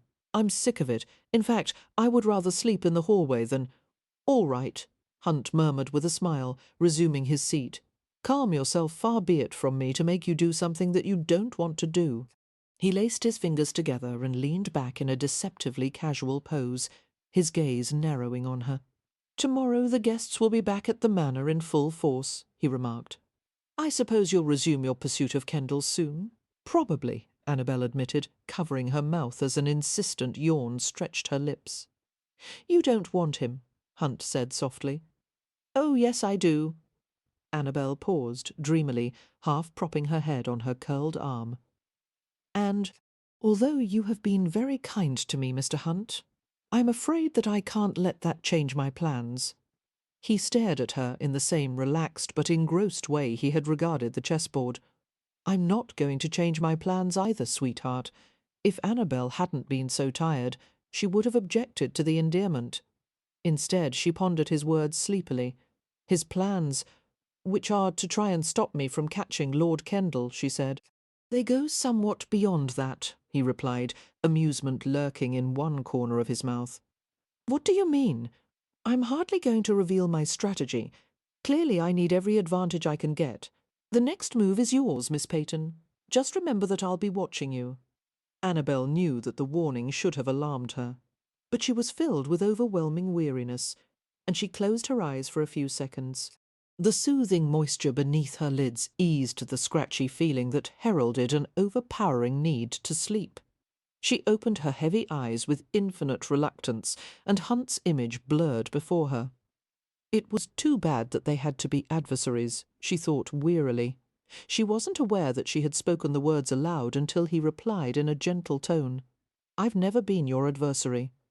"Then you're my friend?" she mumbled sceptically, surrendering to the temptation to close her eyes once more. This time, sleep pulled her into its welcoming embrace so quickly that she barely had time to register the fact that Hunt had pulled the lap blanket up to her shoulders. "No, sweetheart," he whispered. "I'm not your friend." She napped lightly, awakening long enough to ascertain that she was alone in the private parlour, then dozing off again in the gentle sunshine. As her body relaxed into deeper slumber, she found herself in a brilliantly coloured dream in which all her senses were heightened and her body felt as buoyant as if she was floating in a warm ocean. Slowly the shapes materialised around her. She wandered through an unfamiliar house, a glittering mansion, where daylight streamed through tall windows. The rooms were empty, no guests or servants anywhere in sight. Music from some unseen source filtered through the air, a sad and unearthly melody that infused her with yearning. Walking alone, she found a spacious marble-columned room with no ceiling. It was open to the sky, lightly shaded by drifting cloud fleece overhead. The parquet floor beneath her feet was made of huge white and black squares that looked like a chessboard, with life-size stone statues poised on some of the squares. Moving among them curiously, Annabelle turned in slow circles to view their gleaming sculpted faces, wishing for someone to talk to, some warm human hand to cling to. She walked across the giant chessboard, searching blindly through the crowd of immobile figures, until she saw a dark form leaning indolently against a white marble column. Her heart began to hammer, and her steps slowed as she was filled with a rush of excitement that heated her skin and made her pulse beat in urgent rhythm. It was Simon Hunt, walking toward her with a slight smile on his face. He caught her before she could retreat and bent to whisper in her ear. "Will you dance with me now?" "I can't," she said breathlessly, struggling in his tightening embrace. "Yes, you can," he urged gently, his mouth hot and tender as it moved across her face. "Put your arms around me." As she writhed in his embrace, he laughed softly and kissed her until she was limp and helpless against him. "Queen is now subject to capture," he murmured, drawing back to stare at her with deviltry in his eyes. "You're in danger, Annabelle." She was suddenly released, and she turned to flee from him, stumbling against the statues in her haste. He followed in slow pursuit, his low laugh echoing in her ears. He stayed close behind her, deliberately prolonging the chase until she was hot and exhausted and robbed of breath. Capturing her at last, he drew her back against him and pulled her down to the floor. His dark head blotted out the sky as he covered her with his body, and the music was drowned out by the thunder of her own heartbeat. "Annabelle," he whispered. "Annabelle!" She awakened, her eyes widening in her sleep-flushed face as she sensed that someone was with her. "Annabelle!" she heard again, but it was not the husky, caressing baritone of her dream. Chapter 15. As Annabelle looked up, she saw Lord Hodgem standing over her. She struggled to a sitting position and inched backward, comprehending that this was not an imaginary figure, but an all-too-real one. Rendered speechless with surprise, she shrank from him as he reached out with a heavy hand and flicked the lace trim at the front of her day gown. "I heard about your illness," Hodgem said, his gaze heavy-lidded as he glanced over her half-reclining form. "How sorry I was to learn that you had suffered such an affliction. But it appears there was no permanent harm done. You seem—" He paused and moistened his plump lips. "As exquisite as ever, though perhaps a bit pale." How did you find me here?" Annabelle asked. "This is the Marsdens' private parlour. Surely no one gave you leave, I made a servant tell me," came Hodgem's smug reply. "Get out," Annabelle snapped, "or I'll scream that you're assaulting me." Hodgem chortled richly. "You can't afford a scandal, my dear. Your interest in Lord Kendall is obvious to everyone, and we both know that one hint of disgrace attached to your name would completely ruin your chances with him." He grinned at her silence, revealing a mouthful of crooked yellow teeth. "That's better, my poor pretty Annabelle. I know what will restore a blush to those pale cheeks," reaching into his coat pocket. He extracted a large gold coin and waved it in front of her tantalizingly. "A token to express my sympathy for your ordeal?" Annabelle's breath came in an outraged hiss as Hodgcombe leaned very close, the coin clutched between his fat fingers as he attempted to tuck it into the bodice of her dress. She knocked his hand away with a stiff, jerking movement. Although she was still feeble, the gesture was enough to send the coin flying from his hand. It fell to the carpeted floor with a solid thud. "Leave me alone," she said fiercely. "Haughty bitch. You needn't try to pretend that you're any better than your mother." "You swine." Cursing her own lack of strength, Annabelle struck out at him feebly as he bent over her, her body racked with chills of horror. "No," she said through gritted teeth, covering her face with her arms. She resisted fiercely as he grasped her wrists. "No." A clatter from the doorway caused Hodgem to straighten in surprise. Shaking from head to toe, Annabelle looked in the direction of the noise and saw her mother standing there with a lunch tray. Silverware had tumbled from the edge of the tray as Philippa realised what was happening. Philippa shook her head as if finding it impossible to believe that Hodgem was there. "You dare to approach my daughter," she began in a thick voice. Scarlet with rage, she went to settle the tray on a nearby table, then spoke to Hodgem with quiet wrath. "My daughter is ill, my lord. I will not allow her health to be compromised. You will come with me now, and we will discuss this in some other place discussion." "Isn't what I want," Hodgem said. Annabelle saw a quick succession of emotions cross her mother's face: disgust, resentment, hatred, fear, and finally resignation. "Come away from my daughter, then," she said coldly. "No," Annabelle croaked in protest, realising that Philippa intended to go somewhere alone with him.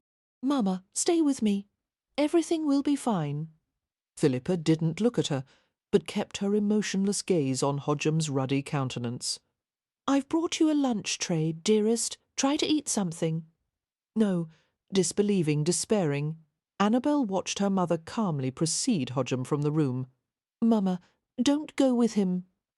But Philippa left as if she had not heard.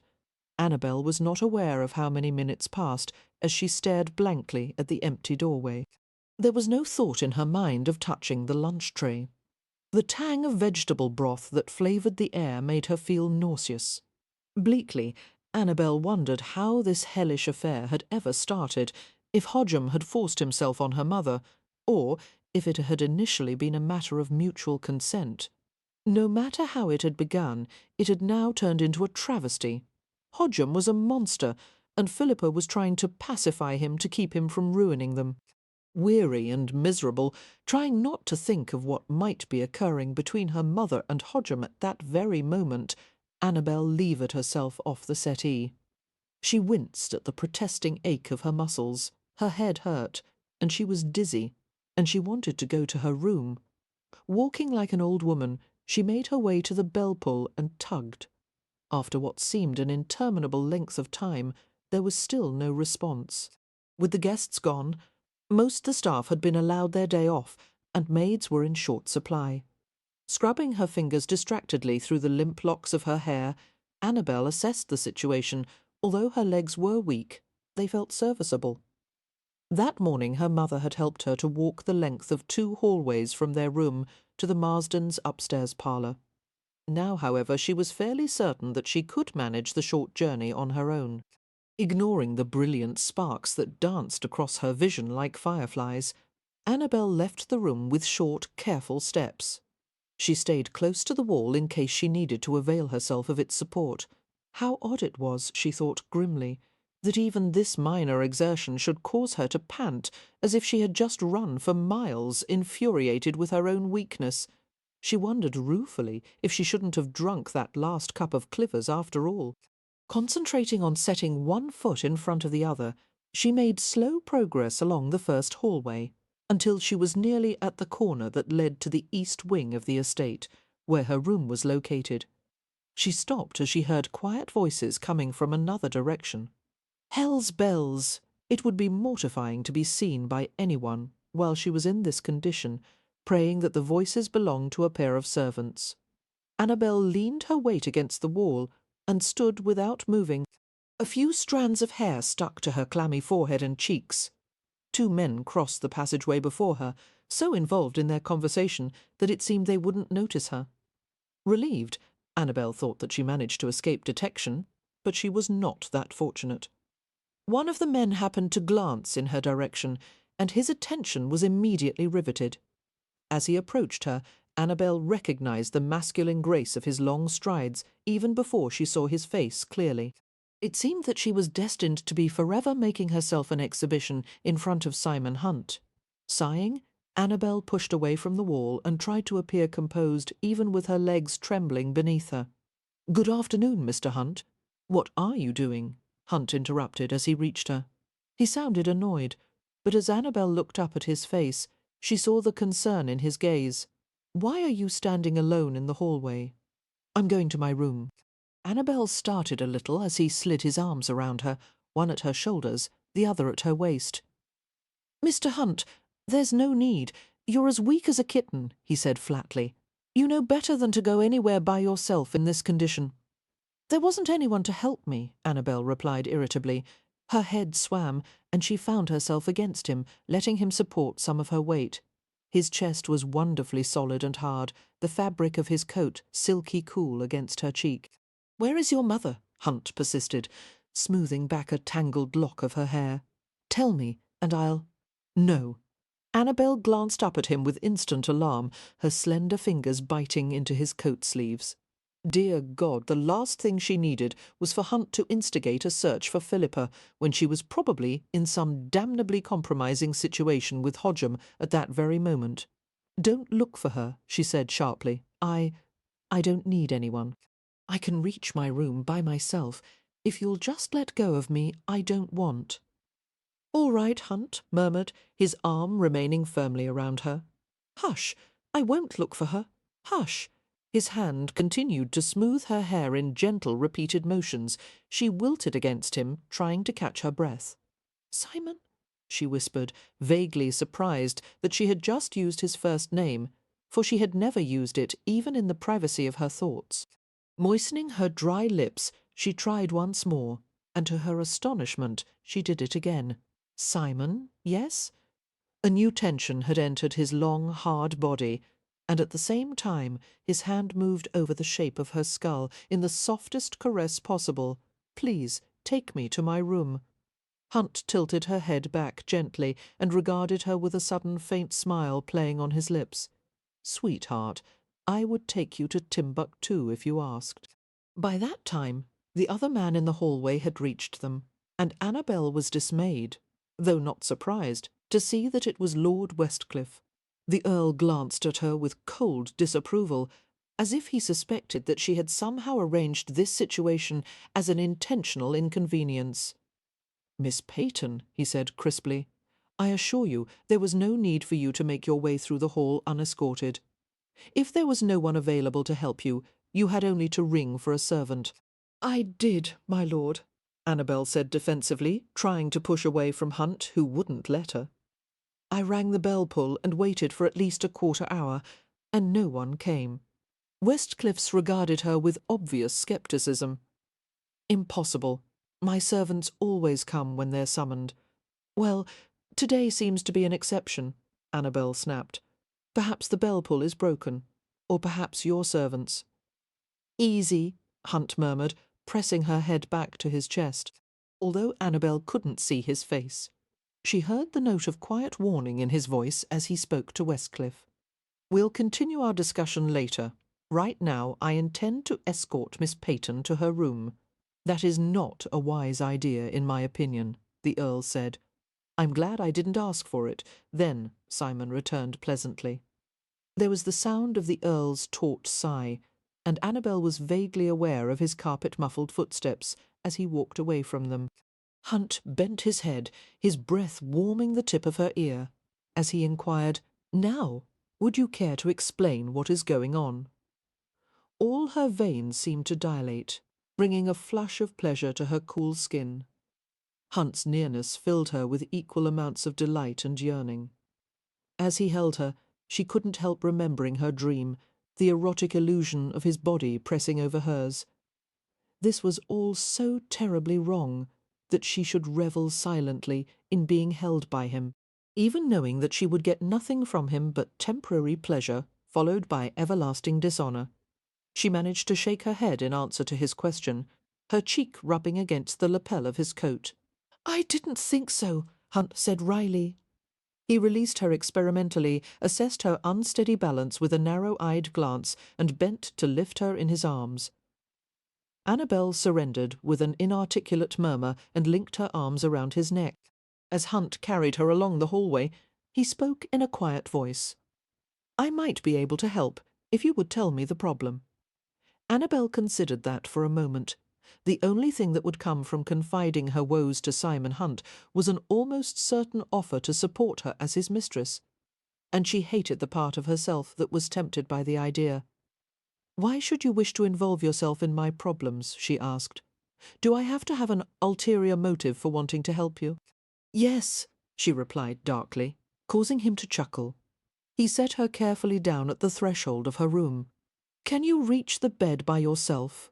Or shall I tuck you in?" Though his voice was lightly teasing, Annabelle suspected that with very little encouragement he would do just that. She shook her head hastily. "No, I'm fine. Please don't come in." She put a palm to his chest to keep him from entering the room. Frail though her hand was, it was enough to stop him. "All right." Hunt looked down at her, his gaze searching. "I'll see that a maid is sent up to attend you, though I suspect that Westcliff is already making inquiries." "I did ring for a maid," Annabelle insisted, embarrassed by the peevish note in her own voice. "Obviously the Earl doesn't believe me, but—" "I believe you." With great care, Hunt removed her hand from his chest, briefly holding her slender fingers in his before letting go. "Westcliff isn't quite the ogre he seems. You have to be acquainted with him for some time before you appreciate his finer qualities." "If you say so," Annabelle said doubtfully, and heaved a sigh as she stepped back into the stale, darkened sick-room. "Thank you, Mr. Hunt." Wondering anxiously when Philippa would return, she glanced at the empty room, then turned back to Hunt. His penetrating gaze seemed to unearth every emotion beneath her strained facade, and she sensed the multitude of questions that hovered on his lips. However, all he said was, "You need to rest." "I've done nothing but rest. I'm going mad from boredom, but the thought of actually doing anything makes me exhausted." Lowering her head, Annabelle stared at the few inches of floor between their feet with morose concentration, before asking cautiously, "I suppose you have no interest in continuing the chess game later this evening?" A short silence, and then Hunt replied in a softly mocking drawl, "Why, Miss Peyton? I'm overwhelmed by the thought that you might have a desire for my company." Annabelle couldn't bring herself to look at him, her face covered with an awkward blush, as she muttered, "I'd keep company with the devil himself if only to have something to do besides stay in bed." Laughing quietly, he reached out to tuck a lock of hair behind her ear. "We'll see," he murmured. "Perhaps I'll come by your room later." And with that, he gave her a deft, shallow bow and left, walking down the hallway with his usual self-assured stride. Too late. Annabelle recalled something about a musical evening that had been planned for the guests while they enjoyed a buffet supper. Certainly Simon Hunt would prefer to keep company with the guests downstairs rather than play a rudimentary game of chess with a sickly, unkempt, cross-tempered girl. She cringed, wishing that she could withdraw the spontaneous invitation. Oh, how pitifully desperate she must have appeared! Clapping a hand to her forehead, Annabelle trudged into her room and let herself collapse stiffly onto the unmade bed like a tree that had just been chopped down. Within 5 minutes there was a knock at the door, and a pair of chastened-looking maids entered the room. "We came to tidy up, miss," one of them ventured. "The master sent us, said we must help you with anything you need." "Thank you," Annabelle said, hoping that Lord Westcliff had not been too severe on the girls. Retreating to a chair, she watched the whirlwind of activity that ensued. With almost magical speed, the young housemaids changed the bed linens, opened the window to admit fresh air, cleaned and dusted the furniture, and brought in a portable bath that they proceeded to fill with hot water. One of the girls helped Annabelle to remove her clothes, while the other brought in a length of folded toweling and a bucket of warm rinse water for her hair. Shivering in comfort, Annabelle stepped into the mahogany-rimmed folding tub. "Take my arm, please, miss," the younger of the two said, extending her forearm for Annabelle to take hold of. "Yeah, not quite steady on your feet. Looks like—" Annabelle obeyed and sank down into the water and let go of the girl's muscular arm. "What is your name?" she asked, lowering her shoulders until they were submerged beneath the steaming surface of the water. "Meggie, Miss Meggie. I believe I dropped a gold sovereign on the floor of the family's private parlour. Will you try to find it for me?" The girl gave her a perplexed glance, clearly wondering why Annabelle had left a valuable coin on the floor and what would transpire if she couldn't find it. "Yes, miss." She bobbed an uneasy curtsy and rushed from the room. Dunking her head beneath the water, Annabelle sat up with a streaming face and hair and wiped her eyes as the other maid bent to rub a cake of soap over her head. "It feels nice to be clean," Annabelle murmured, sitting still beneath the girl's ministrations. "Me ma Alice says 'tisn't good to bathe when you're ill," the maid told her dubiously. "I'll take my chances," Annabelle replied gratefully, tilting her head back as the maid poured the rinse water over her soapy hair. Wiping her eyes once more, Annabelle saw that Meggie had returned. "I found it, miss," Meggie exclaimed breathlessly, extending the coin in her hand. It was possible that she had never held a sovereign before, since the average housemaid earned approximately 8 shillings a month. "Where shall I put it? You may divide it between the two of you," Annabelle said. The housemaids stared at her, dumbfounded. "Oh, thank you, miss," they both exclaimed, eyes wide and mouths open in amazement. Grimly aware of the hypocrisy of giving away money from Lord Hodgham, when the Peyton household had benefited from his questionable patronage for more than a year, Annabelle lowered her head, embarrassed by their gratitude. Seeing her discomfort, the two hastened to help her from the tub, drying her hair and shivering body, and helping her to don a fresh gown. Refreshed but tired after the bath, Annabelle got into bed and lay between the soft, smooth bed linens. She dozed while the maids removed the bath, only hazily aware when they tiptoed from the room. It was early evening when she awoke, blinking as her mother lit a lamp on the table. "Mamma," she said groggily, dazed with sleepiness, remembering the earlier encounter with Hodgham. She shook herself awake. "Are you all right, did he?" "I don't wish to discuss it," Philippa said softly, her delicate profile gilded by the lamplight. She wore a numb, blank look, her forehead lightly scored with tense furrows. "Yes, I am quite all right, dearest." Annabelle nodded briefly, abashed and despondent, and aware of a pervasive feeling of shame. She sat up, her back feeling as if her spine had been replaced by an iron poker, aside from the stiffness of her unused muscles. However, she felt much stronger, and for the first time in 2 days her stomach was aching with real hunger. Slipping from the bed, she went to the vanity table and picked up a hairbrush, dragging it through her hair. "Mamma," she said hesitantly, "I need a change of scene. Perhaps I will go back to the Marsden parlour and ring for a supper tray and dine in there." Philippa appeared to have only half heard the words.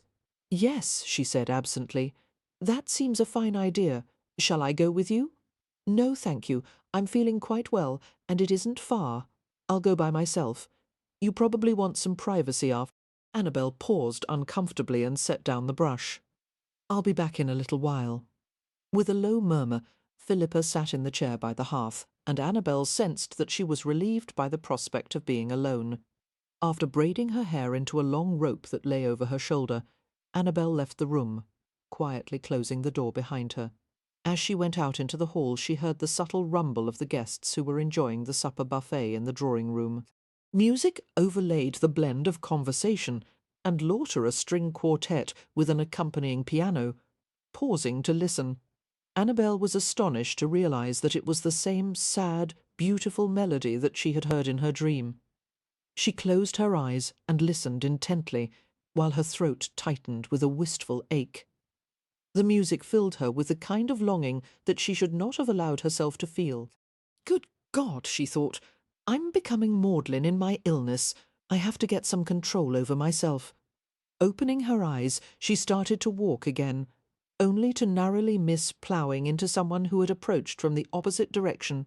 Her heart seemed to expand painfully as she looked up at Simon Hunt, who was dressed in a formal scheme of black and white, a lazy smile curving his wide mouth. His deep voice sent a shiver down her spine. "Where do you think you're going?" So he had come for her, in spite of the elegant crowd that he should have been mingling with downstairs, aware that the sudden weakness in her knees had nothing to do with her illness. Annabelle toyed nervously with the end of her braid, to have a supper tray in the parlour. Taking her elbow, Hunt turned and guided her along the hallway, keeping his steps slow to accommodate hers. "You don't want a supper tray in the parlour," he informed her. "I don't." He shook his head. "I have a surprise for you. Come, it's not far." As she went with him willingly, Hunt slid an assessing gaze over her. "Your balance has improved since this afternoon. How are you feeling?" "Much better," Annabelle replied, and flushed as her stomach growled audibly. "A bit hungry, actually." Hunt grinned and brought her to a partially opened door. Leading her over the threshold, he brought her into a small, lovely room with rosewood-panelled walls hung with tapestries and furniture upholstered in amber velvet. The room's most distinctive feature, however, was the window on the inside wall which opened out onto the drawing-room 2 stories below. This place was perfectly concealed from the view of the guests below, while music floated clearly through the wide opening. Annabelle's round-eyed gaze moved to a small table that was covered with silver-domed plates. "I had the devil of a time trying to decide what would tempt your appetite," Hunt said, "so I told the kitchen staff to include some of everything." Overwhelmed, and unable to think of a time that any man had gone to such lengths for her enjoyment, Annabelle suddenly found it difficult to speak. She swallowed hard and looked everywhere but at his face. "This is lovely. I didn't know this room was here. Few people do. The Countess sometimes sits here when she is too infirm to go downstairs." Hunt moved closer to her and slid his long fingers beneath her chin, coaxing her to meet his gaze. "Will you have dinner with me?" Annabelle's pulse throbbed so rapidly that she was certain he could feel it against his fingers. "I have no chaperone," she half-whispered. Hunt smiled at that, his hand dropping from her chin. "You couldn't be safer. I'm hardly going to seduce you while you're obviously too weak to defend yourself. That's very gentlemanly of you. I'll seduce you when you're feeling better," biting back a smile. Annabelle raised a fine brow and said, "You're very sure of yourself. Should you have said you're going to try to seduce me? Never anticipate failure. That's what my father always tells me." Sliding a strong arm around her back, Hunt guided her to one of the chairs. "Will you have some wine?" "I shouldn't," Annabelle said wistfully, sinking into the deeply upholstered chair. "It would probably go straight to my head." Hunt poured a glass and gave it to her, smiling with a wicked charm that Lucifer himself would have tried to emulate. "Go on," he murmured. "I'll take care of you if you get a bit tipsy." Sipping the smooth, soft vintage, Annabelle sent him a wry glance. "I wonder how often a lady's downfall began with that exact promise from you." "I have yet to cause a lady's downfall," Hunt said, lifting the covers from the dishes and setting them aside. "I usually pursue them after they've already fallen." "Have there been many fallen ladies in your past?" Annabelle couldn't keep from asking. "I've had my fair share," Hunt replied, looking neither apologetic nor boastful as he met her gaze directly. "Though lately my energies have been absorbed by a different pastime." "Which is?" "I'm overseeing the development of a locomotive works that Westcliff and I have invested in." "Really?" Annabelle stared at him with kindling interest. "I've never been on a train before. What is it like?" Hunt grinned, suddenly looking boyish in his barely suppressed enthusiasm. "Fast, exciting. The average speed of a passenger locomotive is about 50 miles an hour, but Consolidated is building a 6-coupled express engine design that should go up to 70 miles an hour," Annabelle repeated, unable to imagine hurtling forward at such speed. Wouldn't that be uncomfortable for the passengers? The question made him smile. Once the train reaches its travelling speed, you don't feel the momentum. What are the passenger cars like on the inside? Not especially luxurious, Hunt admitted, pouring more wine into his own glass. I wouldn't recommend travelling in anything other than a private care specially for someone like you, someone like me. Annabelle gave him a chiding smile. If you're implying that I'm spoiled, I assure you that I am not. You should be. His warm gaze slid over her pink-tinted face and slender upper body, then sought hers again. There was a note in his voice that gently robbed her of breath. You could do with a bit of spoiling. Annabelle inhaled deeply, trying to restore the natural rhythm of her lungs. Desperately, she hoped that he wouldn't touch her, that he would keep his promise not to seduce her. Because if he did, God help her. She wasn't certain that she would be able to resist him. Consolidated is the name of your company? She asked shakily, trying to retrieve the thread of conversation. Hunt nodded. It's the British partner of Shaw Foundries, which belongs to Lady Olivia's fiancé, Mr. Shaw. Exactly. Shaw is helping us to adapt to the American system of engine building, which is far more efficient and productive than the British method. I've always heard that British-made machinery is the best in the world, Annabelle commented. Arguable. But even so, it's seldom standardized. No two locomotives built in Britain are exactly alike, which slows production considerably and makes repairs difficult. However, if we could follow the American example and produce uniform cast-moulded parts using standard gauges and templates, we can build an engine in a matter of weeks rather than months and perform repairs with lightning speed. As they conversed, Annabelle watched Hunt with fascination, having never seen a man talk this way about his profession. In her experience, work was not something that men usually liked to discuss, as the very concept of labouring for one's living was a distinct hallmark of the lower classes. If an upper-class gentleman was obliged to have a profession, he tried to be very discreet about it and pretend that most of his time was spent in leisure activities. But Simon Hunt made no effort to conceal his enjoyment of his work, and for some reason Annabelle found that strangely attractive. At her urging, Hunt described the business further, telling her all about his negotiations for the purchase of a railway-owned foundry, which was being converted to the new American-inspired system. 2 of the 9 buildings on the 5-acre site had already been transformed into a foundry that produced standardized bolts, pistons, rods and valves. These, along with some parts that had been imported from Shaw Foundries in New York, were being assembled into a series of 4-coupled and 6-coupled engines that would be sold throughout Europe. How often do you visit the site? Annabelle asked, taking a bite of pheasant cutlet, dressed with a creamy watercress sauce. Daily, when I'm in town. Hunt contemplated the contents of his wineglass with a slight frown. I've stayed away for too long. Actually, I'll have to go to London soon to check on progress. The idea that he would soon leave Hampshire should have made Annabelle glad. Simon Hunt was a distraction that she could ill afford, and it would be far easier to focus her attentions on Lord Kendall when Hunt had quit the estate altogether. However, she felt strangely hollow, realising how much she enjoyed his company and how lifeless Stony Cross Park would seem once he had gone. "Will you come back before the party ends?" she asked, devoting great concentration to mincing a morsel of pheasant with her knife.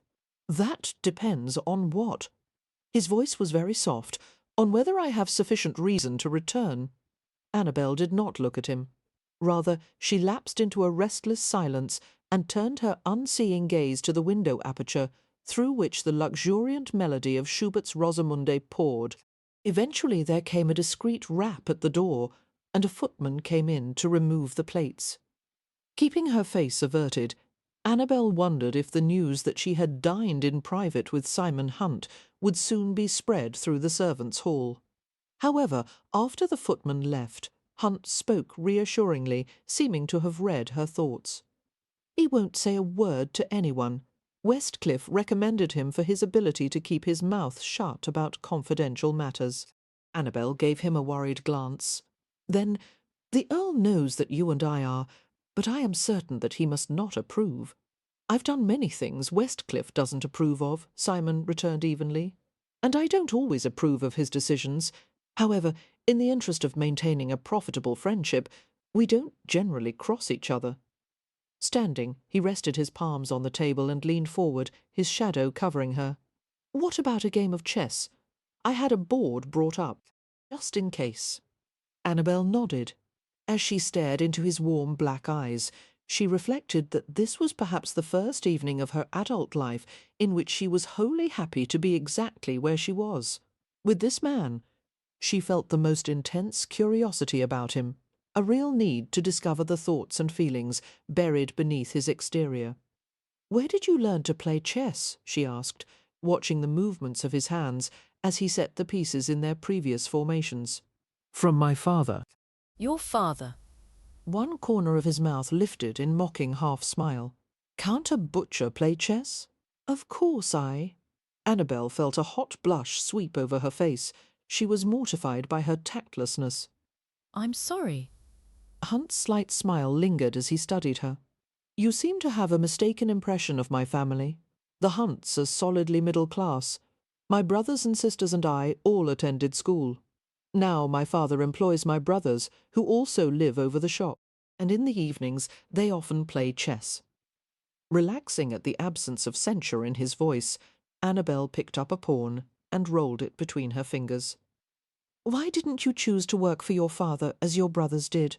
"I was a stubborn hellion in my youth," Hunt admitted with a grin. "Whenever my father told me to do something, I always tried to prove him wrong." "And what was his response?" Annabelle asked, her eyes twinkling. "At first he tried to be patient with me. When that didn't work, he took the opposite tack." Hunt winced in reminiscence, smiling ruefully. "Trust me, you never want to be thrashed by a butcher. Their arms are like tree trunks." "I can imagine," Annabelle murmured, stealing a circumspect glance at the wide expanse of his shoulders and remembering the brawny hardness of his muscles. "Your family must be very proud of your success. Perhaps." Hunt gave a non-committal shrug. "Unfortunately, it seems that my ambition has served to distance us. My parents won't allow me to buy them a house in the West End, nor do they understand why I should choose to live there. Nor does my investing strike them as a suitable profession. They would be happier if I turned to something more tangible."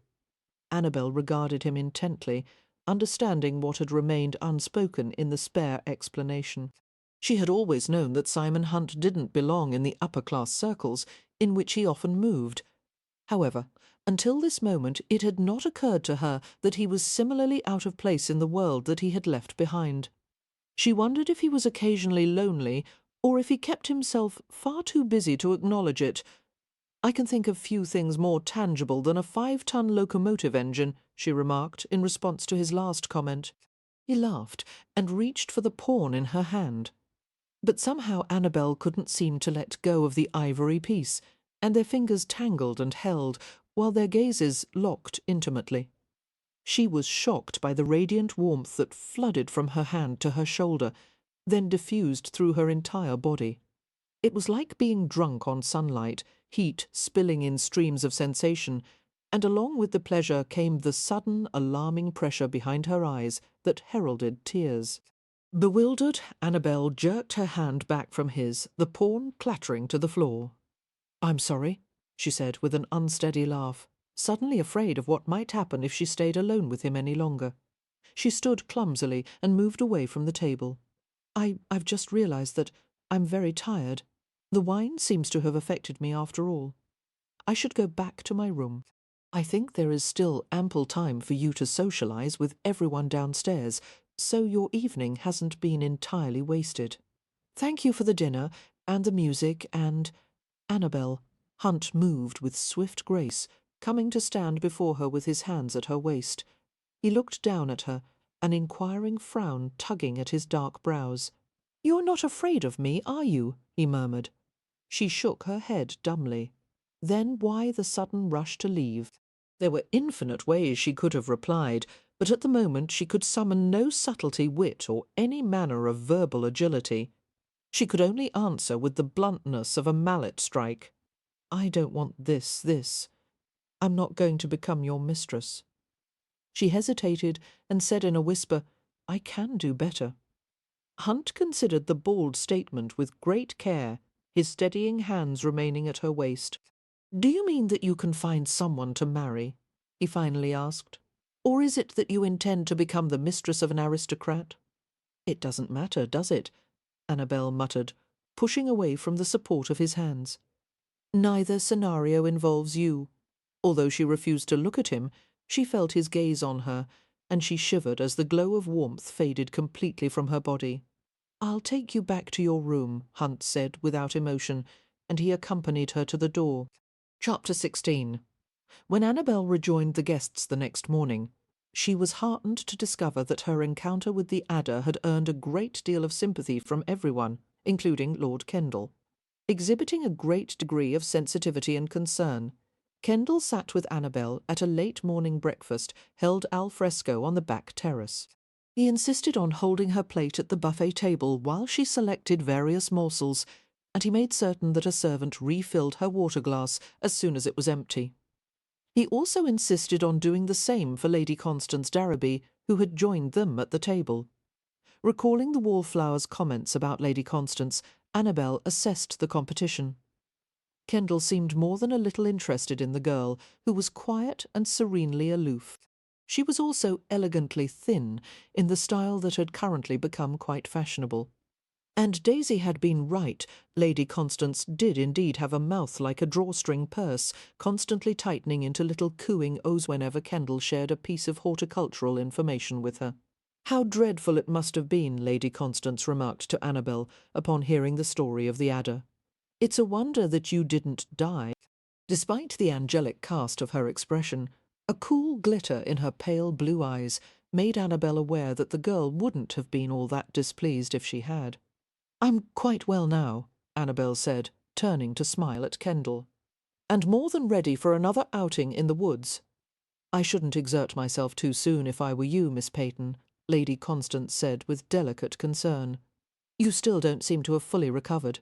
But I am certain that the pastiness of your complexion will probably improve in a few days."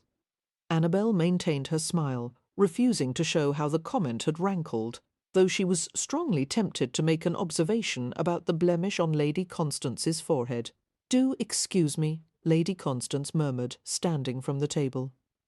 "I see some fresh strawberries. I shall return momentarily."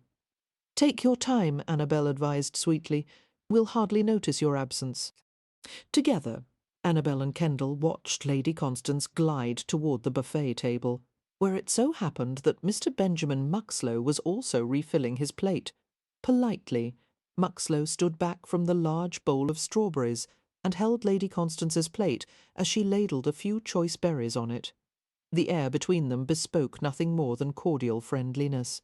But Annabelle happened to remember the story that Daisy had told her the day before yesterday. And then she thought of it the perfect way to eliminate Lady Constance as a contender, before she allowed herself to consider the consequences, moral implications, or any other inconvenient notions. She leaned closer to Lord Kendall. "The two of them are quite good at concealing the true state of affairs, aren't they?" she murmured, casting a sly glance at Lady Constance and Muxlow. "But of course it would hardly serve either of them if it became generally known." She paused and looked into Lord Kendall's puzzled gaze with a trace of pretended discomfort. "Oh, I'm sorry. I assumed that you must have already heard." Kendall's face was suddenly wreathed in a frown. "Heard what?" he asked, giving the pair a wary glance. "Well, I'm not one to spread gossip, but I was told by a reliable source that on the day of the water party, at the picnic on the riverbank, Miss Hunt and Mr. Muxlow were caught in a terribly compromising situation.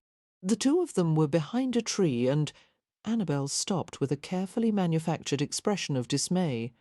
"I shouldn't have said anything, and it's possible that there has been some misunderstanding. One never knows, does one?" Applying herself to sipping daintily from her teacup, Annabelle shot an assessing glance over the rim. She read Kendall's emotions easily. He did not want to believe that Lady Constance could have been caught in an indiscretion. The thought of it was enough to appall him. However, Being a true gentleman, Kendall would be loath to investigate the situation. He would never dare to ask Lady Constance if she had indeed been compromised by Muxloe. Instead, he would remain silent on the matter and try to ignore his own suspicions, and the unanswered questions would fester. "Annabelle, you shouldn't have," Evie murmured later that afternoon when Annabelle confessed what she had done. The four friends sat in Evie's bedroom, where the girl sat with her face covered in a thick application of white cream that was supposed to get rid of freckles. Staring at Annabelle from beneath the heavy layer of bleaching unguent, Evie tried to continue, but it was clear that her powers of speech, which were not all that extensive, to begin with had been obliterated by disapproval. "It was a brilliant strategy," Lillian declared, picking up a nail file from the vanity where she sat. Whether she actually approved of Annabelle's actions was not clear, but it was obvious that she would remain loyal to the end. Annabelle didn't actually lie, you see. She merely repeated a rumour that had been told to her, and she made it clear that it was just that, a rumour. What Kendall chooses to make of it is up to him. But Annabelle didn't tell him that she knows for a fact that the rumour is unfounded, Evie argued. Lillian concentrated on filing her nail to a perfect oval. Still, she didn't lie. Feeling defensive and guilty, Annabelle looked at Daisy. "Well, what do you think?" The younger Bowman sister, who had been repeatedly tossing the rounder's ball from one hand to the other, gave Annabelle an astute look as she replied, "I think that sometimes not giving someone all the information is nearly the same as a lie. You've started on a slippery path, dear. Beware your next step." Lillian scowled in annoyance. "Oh, do stop talking like a sideshow fortune-teller, Daisy. Once Annabelle gets what she wants, it won't matter how she accomplished it. Results are everything, and Ivieno ethical hair-splitting. You agreed to help us manipulate Lord Kendall into a compromising situation. How is that any worse than Annabelle repeating an unfounded rumour? We all promised not to hurt anyone," Evie said with great dignity, taking a small towel and wiping thick streaks of cream from her face. "Lady Constance hasn't been hurt," Lillian insisted. "She's not in love with him. It is quite obvious that she wants Kendall only because he's an end-of-the-season bachelor and she's unmarried heavens. Evie, you've got to harden yourself. Is Lady Constance any worse off than we are? Look at us four wallflowers who've got nothing to show for their efforts so far except freckles, an adder bite, and the humiliation of having exposed our knickers to Lord Westcliff." Annabelle, who had been sitting on the edge of the mattress, let herself fall back to the centre of the four-poster bed. She stared at the striped canopy overhead, feeling guilty. Oh, how she wished that she could be more like Lillian, who believed that the end justified the means. She promised herself that she would be strictly honourable in the future, but, as Lillian had pointed out, Lord Kendall could either believe or disregard the rumour at will. He was a grown man who could make decisions for himself. All Annabelle had done was to sow the seeds. It was Kendall's choice either to nurture them or let them lie fallow. In the evening, Annabelle dressed in an ice-pink gown made of countless floating layers of transparent silk gauze. The waist was tightly cinched with a reinforced silk belt adorned with a huge white rose. Her skirts made a soft swishing sound as she walked, and she fluffed out the top layers, feeling like a princess, too impatient to wait for Philippa, who was taking forever to dress. Annabelle left the room early, in the hopes of seeing her friends. With any luck, she might even encounter Lord Kendall and find some excuse to slip away with him for a few moments. Favouring her ankle slightly, Annabelle walked along the hallway that led to the grand staircase. On impulse, she stopped at the Marsden private parlour, the door of which had been left ajar, and she entered it cautiously. The parlour was unlit, but surplus light from the hallway was sufficient to illuminate the shadowy outlines of the chess table in the corner. Drawn to the board, she saw, with a flicker of pleasure, that her game with Simon Hunt had been restored.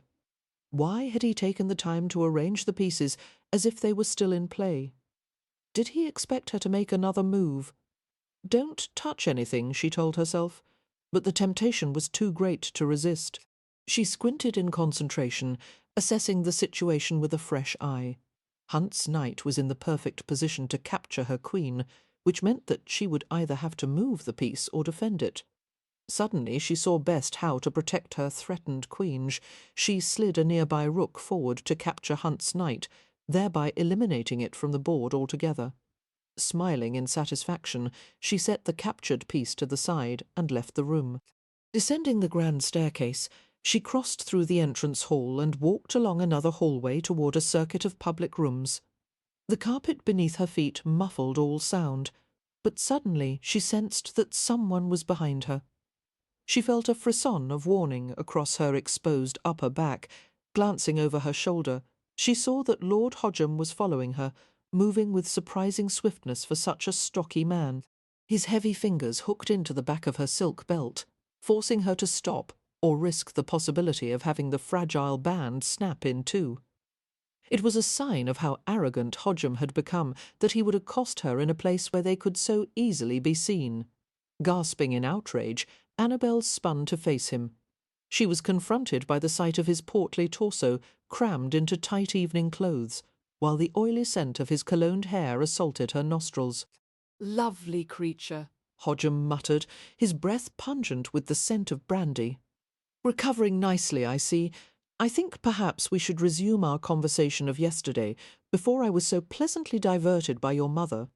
"You revolting," Annabelle began in fury, but he interrupted the flow of words by clamping his fingers on either side of her jaw and squeezing hard. "I'll tell Kendall everything," he said, his bulbous lips very close to hers, "with sufficient embellishment to ensure that he will look upon you and your family with the purest disgust." His ponderous body pressed hers against the wall, nearly squeezing the breath from her.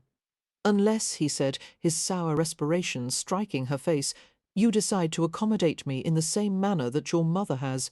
"Then go and tell Kendall," Annabelle said, her eyes blazing with hatred. "Tell him everything and be done with it. I'd rather starve in the gutter than accommodate a repulsive swine like you." Hodgem stared at her in incredulous fury. "You'll regret it," he said, flecks of spittle gleaming on his lips. She smiled with cold contempt. "I don't think so." Before Hodgem let go of her, Annabelle caught a movement out of the corner of her vision. Turning her head to the side, she saw someone walking toward Themaman, who was moving with the stealthy strides of a stalking panther. It must have appeared to him that she and Hodgem had been caught in an amorous embrace. "Release me," she hissed to Hodgem, and shoved hard at his bulky girth. He stepped back, finally allowing her to take a full breath, and shot her a glance of malevolent promise before walking in the opposite direction of the approaching man. Rattled, Annabelle stared into the face of Simon Hunt as he took her by the shoulders. He was watching Hodgem hurry away with a hard, almost bloodthirsty gaze that made her blood turn cold. Then he looked down at her in a way that caused her breath to catch. Until that moment she had never seen Simon Hunt without his usual nonchalance. No matter how she had insulted or cut or spurned him, he had always reacted with predictable jeering self-assurance. But it seemed that she had finally done something that had provoked genuine fury. He looked ready to strangle her. "Were you following me?" she asked with forced calmness, wondering how he had managed to appear at that particular moment. "I saw you walk through the entrance hall," he said, "and Hodgem trailing after you. I followed because I wanted to find out what was going on between the two of you." Her gaze turned defiant. "And have you found out?" "I don't know," came his dangerously soft reply. "Tell me, Annabelle, when you said that you could do better, was this what you had in mind? Servicing that idiotic lump of lard on the sly in return for the pitiful recompense he gives you? I wouldn't have believed you to be that much of a fool." "You sodding hypocrite," Annabelle whispered furiously. "You're angry with me for being his mistress and not your swell. You tell me something. Why does it matter to whom I sell my body?" "Because you don't want him," Hunt said through his teeth. "And you don't want Kendall. You want me." Annabelle did not understand the seething tangle of emotions inside herself, or why this confrontation had begun to fill her with a strange, terrible exhilaration. She wanted to hit him, throw herself on him, provoke him until the last few fragments of his self-control were smashed to powder. "Let me guess you're prepared to offer me a more profitable version of the same arrangement that I supposedly have with Hodgem." She laughed scornfully as she saw the answer on his face. "The answer is no. No. So once and for all, leave me alone." She stopped as she heard the chatter of more people coming along the hallway. Exasperated and desperate, she whirled around to find a door that she could slip through, to keep from being seen alone with Hunt. Catching her in one arm, Hunt hauled her inside the closest room and shut the door smartly. Registering the shape of the piano and the clutter of music stands, Annabelle jerked away from Hunt. He reached out to steady a flimsy music stand that had nearly been overturned by the brush of her skirts. "If you can stand to be Hodgem's mistress," Hunt muttered, following as she retreated farther into the music room, "God knows you can stand to be mine. You could say that you're not attracted to me, but we both know that you'd be lying. Tell me your price, Annabelle. Any sum you'd care to name. Do you want a house of your own? A yacht? Done. Let's get this over with. I've had enough of waiting for you." "How romantic," Annabelle said with an unsteady laugh. "My God, your proposition is somewhat lacking in subtlety, Mr. Hunt. And you're wrong in your assumption that my only option is to be someone's mistress. I can get Lord Kendall to marry me." His eyes were as dark as volcanic glass. "Marriage to him would turn into a living hell for you. He'll never love you. He'll never even know you." "I don't want love," she said, stricken by his words. "I just want—" She paused as a sudden pain centred in her chest in a ball of unendurable coldness. Staring up into his unreadable face, she tried again. "I just want—" There was a sound at the door. The knob began to turn. Startled, Annabelle realised that someone was about to enter the room, and then all hope of marrying Kendall would vanish like so much dust in the wind. Reacting instinctively, she seized Hunt's arm and dragged him with her toward an alcove by the window, framed by panelled curtains that had been hung on a brass rod. The only thing in the alcove was a window seat upholstered in velvet, with a few books stacked carelessly on one side. Jerking the curtain shut, Annabelle flung herself on Hunt and clapped her hand over his mouth just as someone, or sever also me ones, entered the music room. She could hear the muffled sounds of masculine voices, and some banging and clanking that perplexed her until she heard the plucking of out-of-tune violin strings. Oh, God! The musicians had come there to tune their instruments before the ball began. In all likelihood, she was just about to be compromised in front of an entire orchestra. There was just enough light spilling over the top of the curtain to cast a faint glow over their features, enough for Annabelle to see the evil smile that had suddenly appeared in Simon Hunt's eyes. One word or sound from him in these incriminating circumstances, and she was done for. Her hand pressed harder over his mouth, her eyes only inches from his as she pinned him with a gaze that threatened murder. The musicians' voices mingled with the sound of instruments being tuned, drawn-out notes being held until they joined in harmony, dissonance being disciplined into order. Wondering if they would be caught, Annabelle stared blindly at the curtains, willing them to remain closed. She felt the touch of Hunt's breath against the edge of her hand and realised that his jaw had gone taut. Glancing at him, she saw that the malicious amusement had vanished from his gaze, replaced by a look that was far more alarming. She froze, her heart beginning to hammer so heavily that it hurt, and she stared at him with widening eyes as his free hand lifted slowly. Her fingers were still clamped over his mouth. He began to pry at them delicately, one by one, starting with the smallest, while his breath fanned in quickening surges against the side of her hand. Her head moved in a stiff little shake, and she strained away from him, even as his arm tightened around her waist. She was utterly trapped, helpless to prevent Simon Hunt from doing whatever he wanted. The last finger was pulled away, and Hunt pushed her hand down and gripped the back of her neck. Her fingers fluttered against his sleeves, her upper body arching slightly as his grasp on her nape tightened. He was not hurting her, but he had made it impossible for her to move or struggle. As his head lowered, her lips parted with a silent gasp, and her mind went dark. His mouth was on hers, gentle but sure as he coaxed a response from her. She was filled with instant fever, burning everywhere, helpless against the onslaught of a desire like nothing she had ever known before. The memory of their one kiss was nothing compared to this, perhaps because he was no longer a stranger to her. She wanted him with a desperation that frightened her. The pressure of his lips floated lightly over hers, straying briefly to her chin, her cheek, leaving trails of soft fire wherever they ventured, before he returned to her mouth with more explicit pressure. She felt the tip of his tongue against hers, the silken touch so unexpected that she would have recoiled had he not been holding her so tightly. The elegant cacophony of the musicians jangled in her ears, reminding her of the imminent possibility of discovery. She forced herself to relax against Hunt, her body shaking. For the next few minutes she would let him do anything to her, anything, just so long as he didn't betray their presence. Hunt tasted her again, searching with subtle strokes of his tongue.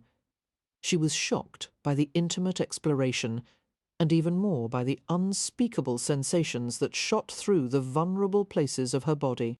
Delicious weakness overtook her, and she wobbled in his hold, her hands groping for his neck, his hair, the locks thick and silky against her fingers. The tentative inquiry of her hands caused him to draw an out-of-rhythm breath, as if her touch had affected him intensely. He slid one hand up to the side of her face, cradling her cheek as he pulled back just enough to nibble and tease, catching gently at her upper lip. Then the lower one, lavishing her with feathery brushes of warmth. Compulsively, she exerted shaky pressure behind his neck, urging him back down to her. And when his mouth took hers in another penetrating kiss, she nearly moaned aloud. Before the sound could escape her dilated throat, she tore her mouth away and buried her face against his shoulder. She felt the quick rise and fall of his deep-vaulted chest and the hot rush of his breath against her hair. Grasping the mass of pinned-up curls at the back of her head, he pulled her head back to expose her throat. The burning path of his lips began at the tiny hollow just beneath her right ear, awakening exquisitely sensitive nerves as he traced the line of a delicate vein with his tongue. His fingers slid over the top of her shoulder, his thumb finding the wing of her collarbone, his open hand exploring the fragile architecture of her body. Nuzzling the side of her throat, he found a place that made her shiver, and he lingered there until she felt another moan threatening to break from her kiss-dampened lips. Pushing at him frantically, she managed to divert him for all of 3 seconds, after which he sought her mouth with another hungering kiss. His palm brushed over the silk that covered her breast once, twice, thrice. With each slow pass, the heat of his skin sank through the veil of fabric. As her nipple tingled and budded, he stroked it tenderly with the backs of his fingers, until it tightened even more. The increasing pressure of his kiss forced her head back in a position of surrender, opening her to the lazy caress of his tongue, the artful investigation of his hands. This wasn't supposed to happen. Her nerves shattering with pleasure, her body consumed with sensual heat. He made her forget everything in those silent, febrile moments. She lost awareness of time, of where they were, and even who she was. All she knew was that she needed him closer, deeper, tighter. His skin, his hard flesh, his mouth wandering in heated trails over her body. She gripped at his shirt until it loosened from his trousers, clutching handfuls of the starched white linen in desperate need of the warm skin beneath. He seemed to understand that she had no experience at controlling this level of desire. His kisses became soothing, his hands beginning to move over her back in calming strokes. However, the more he tried to ease her craving, the worse it became, her mouth moving frantically beneath his, her body twisting in an anxious rhythm. He finally resorted to taking his mouth away and holding her in a crushing embrace, his lips buried against the flushed curve of her neck and shoulder. Annabelle was absurdly grateful for the brutality of his grip, his arms forming heavy bands of muscle that helped to contain her violent trembling. They stood like that for what seemed an eternity, until Annabelle became hazily aware that the room was silent. Sometime during the past few minutes, the musicians had finished their preparations and left. Lifting his head, Hunt slowly reached for the edge of a curtain panel and moved it an inch to the side. Seeing that the music room was empty once more, he returned his attention to Annabelle, using the tip of his thumb to brush back a lock of glinting hair that had fallen over her ear. "They're gone," came his rasping whisper. Too stunned to think coherently, Annabelle looked at him without speaking. His fingertips traced the hot surface of her cheek, the swollen cushion of her lips. With something like despair, she felt the skyrocketing response of her unappeased body, the renewed vigour of her pulse, the wash of pleasure that slipped over her skin. That was the time to pull away from him, or her disappearance would soon be remarked on. To her shame, she remained still, her body hungrily absorbing sensations, as Hunt continued to caress her. His hand moved to the back of her gown, and she felt the deft workings of his fingers, even as he bent and kissed her mouth again. This time she could no longer hold back the sounds, the small sobs that broke from her throat, the whimper of relief as the tight bodice of her gown was loosened. The cut of the neckline had made it impossible for her to wear a corset with cups. Instead, she had worn an under-the-bust style that had left her breasts unconfined beneath her chemise. Continuing to kiss her, Hunt drew her down with him to the upholstered window seat. He cradled her in his lap, his fingers smoothing the sagging bodice downward, and he made a sound of pleasure against her mouth, as he discovered the fullness of her breasts. Suddenly frightened by the realization of what she was allowing, Annabelle pushed weakly at his wrist. He lifted her body higher and pressed his mouth to the centre of her chest, where her heart thumped in a hard, regular rhythm. His supportive arms maintained the arch of her back as his lips slid downward to investigate the plump rise of her breast.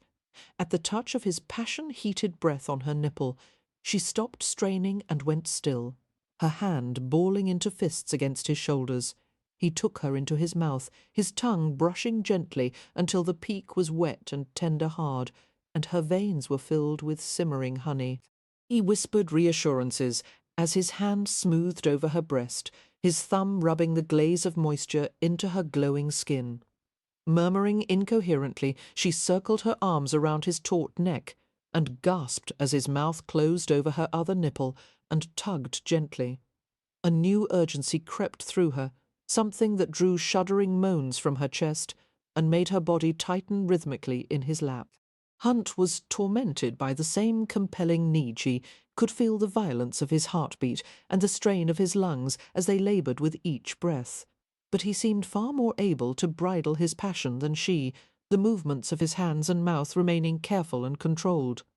She thrashed in the densely layered silk of her gown, her fingers clawing at the sleeves of his coat and waistcoat to many clothes everywhere, and she was going mad with the need to feel his skin on hers. "Easy, sweetheart," he whispered against her cheek. "Relax. No, lie still in my arms." But she couldn't make her body obey, couldn't seem to stop the writhing of her hips and the shivering pleas that came from her kiss-bruised mouth. Hunt continued to murmur softly as he held her, brushing his lips over her face, his fingers massaging the delicate hollows where her pulse beat frantically. She felt him adjusting her clothes, gently lifting her as if she were a doll, fastening the back of her gown. At one point he even gave a soft, shaky laugh, as if bemused by his own actions. Later she would come to reflect that he had seemed just as dazed as she was. But right then, in the flush of frustrated longing, she could not unravel her tangled thoughts. As the desire ebbed from her body, it left behind a sickening residue of shame. Struggling from his lap, Annabelle faced away from him, her legs quivering. She could summon only 2 words to break the heavy silence. Without looking at him, she said hoarsely, "Never again." Pushing through the panelled curtains, she left the room as quickly as she was able and bolted down the hallway. Chapter 17. After Annabelle had fled the music room, Simon had remained there for at least a half-hour, fighting to settle his roaring passion, letting the fire in his blood cool. He straightened his clothes and raked a hand through his hair, moodily contemplating his next move. Annabelle, he muttered, more troubled and confused than he had ever been in his life. The fact that he had been brought to this state by a woman was infuriating.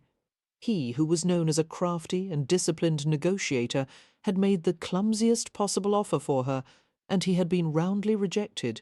Deservedly so. He should never have tried to force her to name a price before she had even admitted that she wanted him. But the suspicion that she might be sleeping with Hodgem of all men, had nearly driven Simon mad with jealousy, and all his usual skills had deserted him. Remembering how it had felt to kiss her, to finally caress the warm, supple silk of her skin, Simon felt passion threatening to boil up inside him once again. With all his experience, he had thought he was familiar with every physical sensation imaginable, but he had just forcibly been made aware that sleeping with Annabelle would be a different matter altogether. The experience would involve his emotions as well as his body, emotions so alarming that he could not yet bring himself to examine them. The attraction between them had become dangerous no less so for him than it was for her, and it was clear that Simon needed to gain some perspective on the situation. At the moment, however, he wasn't thinking too well. Leaving the music room with a muttered curse, he straightened the knot of his black silk necktie, tension strung through his limbs, shortening his usual long stride and making him feel predatory and volatile as he walked toward the ballroom. The prospect of another social evening was nearly maddening. His tolerance for extended parties had never been high.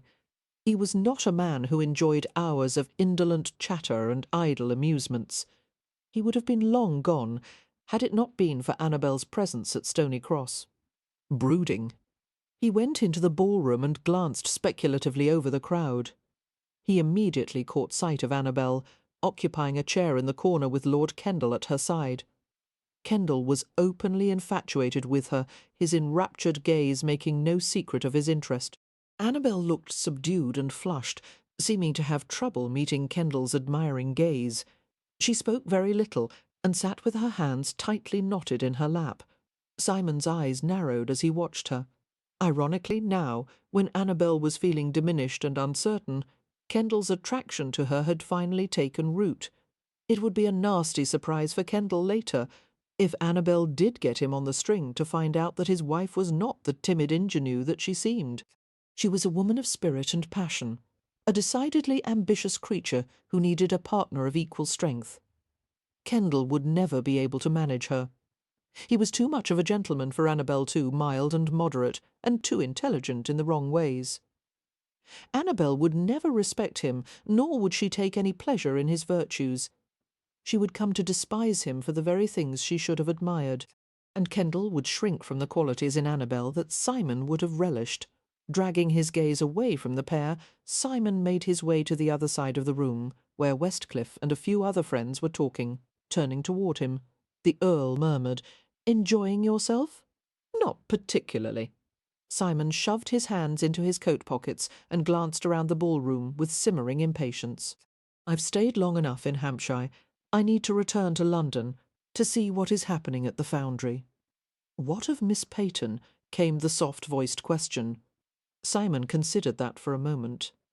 "I think," he said slowly, "that I'm going to wait and see what comes of her pursuit of Kendall."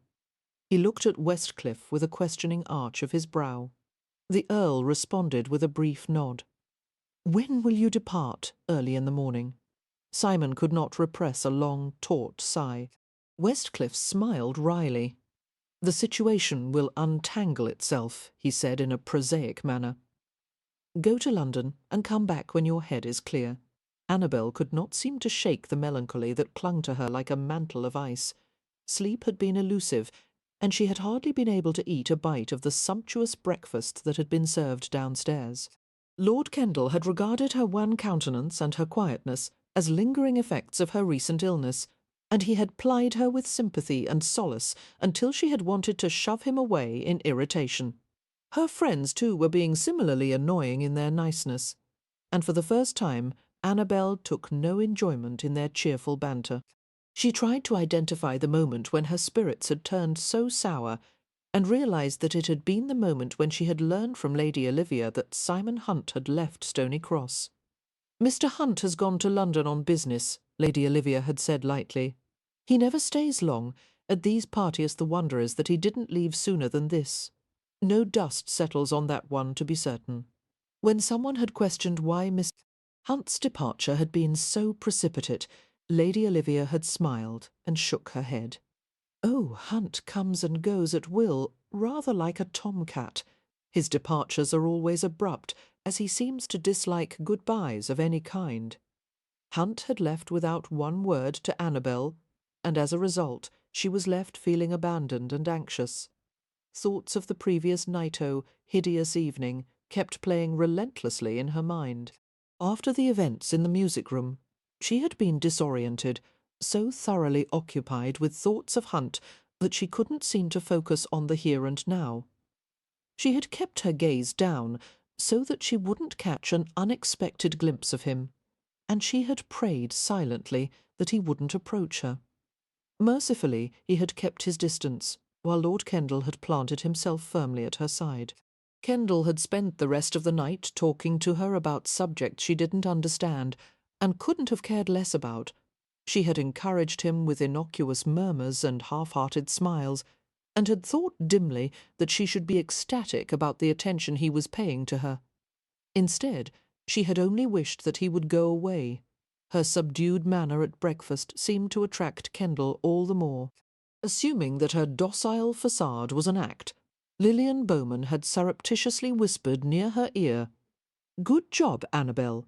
He's eating out of your hand." Excusing herself from the breakfast table on the pretext of needing to rest, Annabelle wandered alone through the manor until she reached the blue parlour. The chess table lured her, and she approached it slowly, wondering if a housemaid had finally replaced the pieces in the box, or if someone had interfered with the game. No, it was exactly as she had left it, with one minor change. Simon Hunt had moved a pawn into a defensive position, which allowed her the opportunity either to shore up her own defence or move aggressively to pursue his queen. It was not a move that she would have expected of him.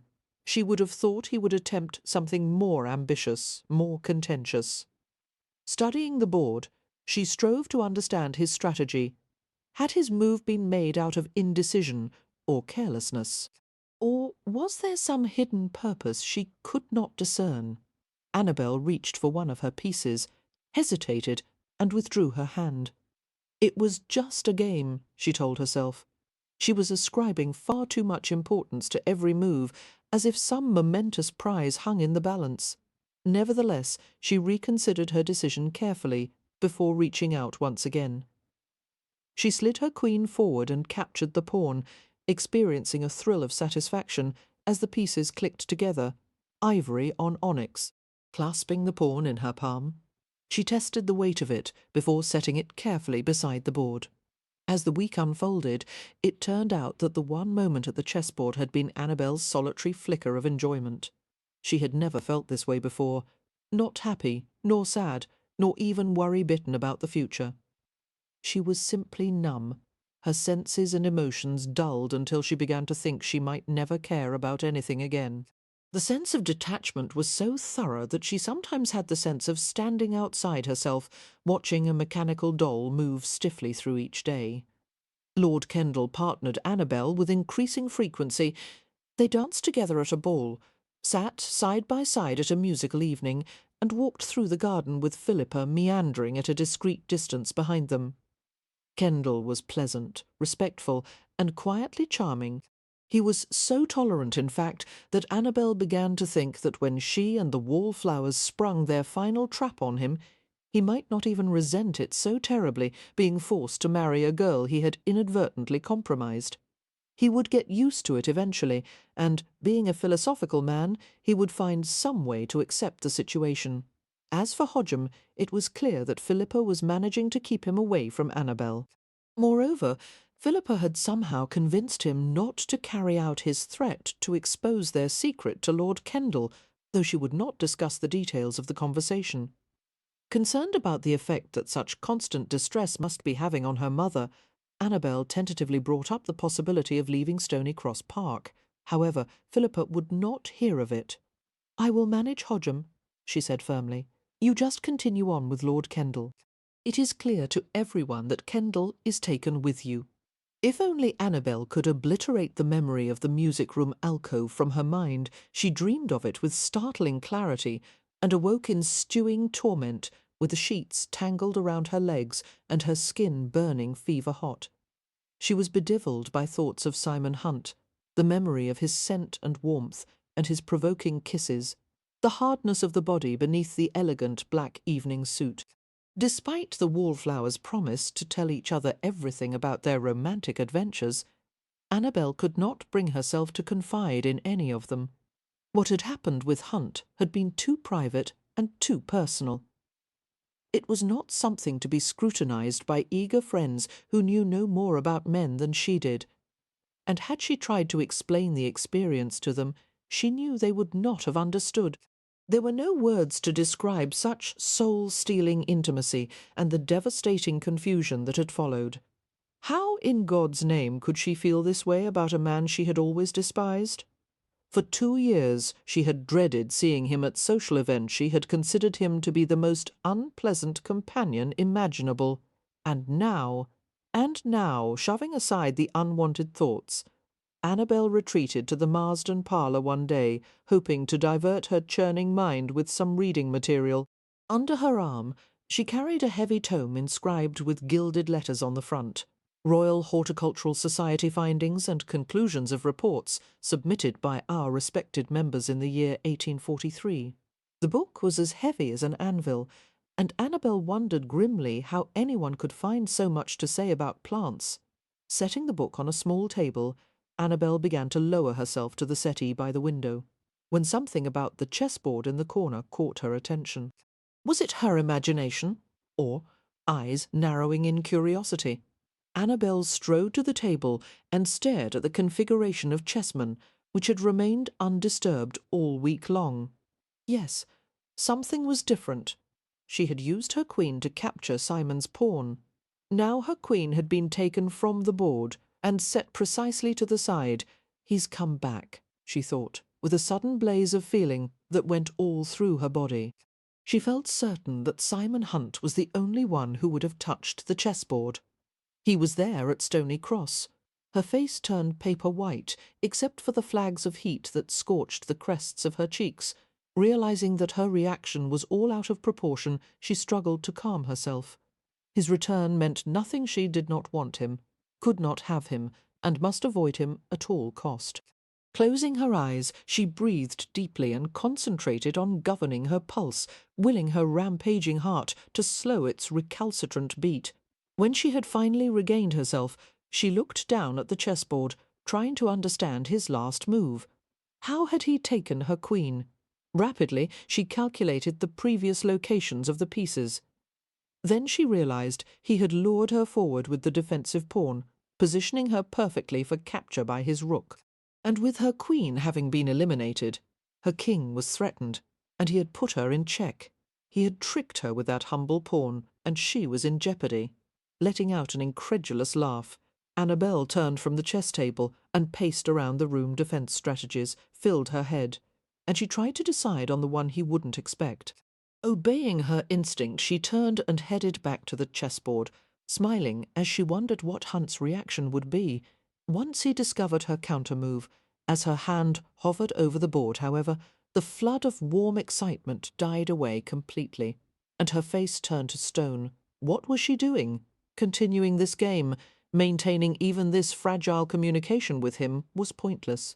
No, it was dangerous. There was no choice to be made between safety and disaster. Annabelle's hand trembled a little as she reached for one chess piece after another, arranging them neatly in the box, methodically packing the game away. "I resign," she said aloud, her throat painfully tight. "I resign." She swallowed against the painful lump that the words engendered. She wasn't fool enough to allow herself to want something, someone who was so obviously wrong for her. When the chess box was closed, she backed away from the table and stood looking at it for a moment. She felt faded and abruptly weary, but resolute tonight. Her ambiguous courtship with Lord Kendall would have to be resolved this evening.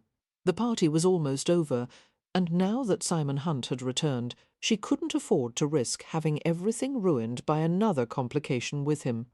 Squaring her shoulder, she went to tell Lillian, and together they would come up with a plan.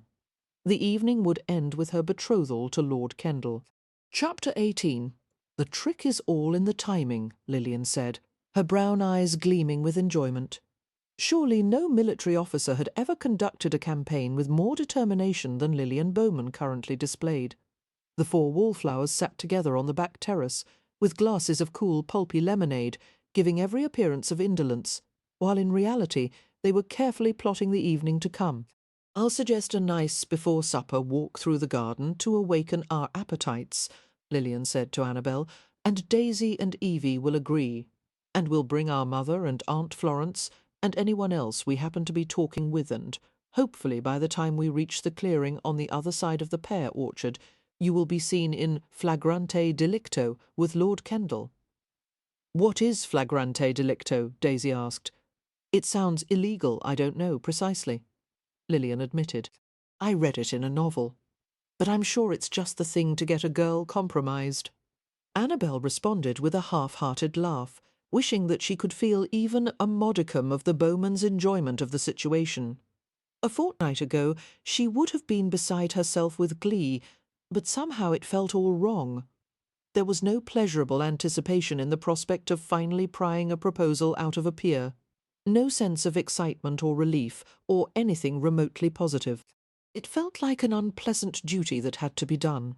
She concealed her apprehensiveness, while the Bowman sisters plotted and calculated with the expertise of seasoned conspirators. However, it seemed that Evie, who was more observant than the rest of them put together, perceived the true emotions behind Annabelle's facade.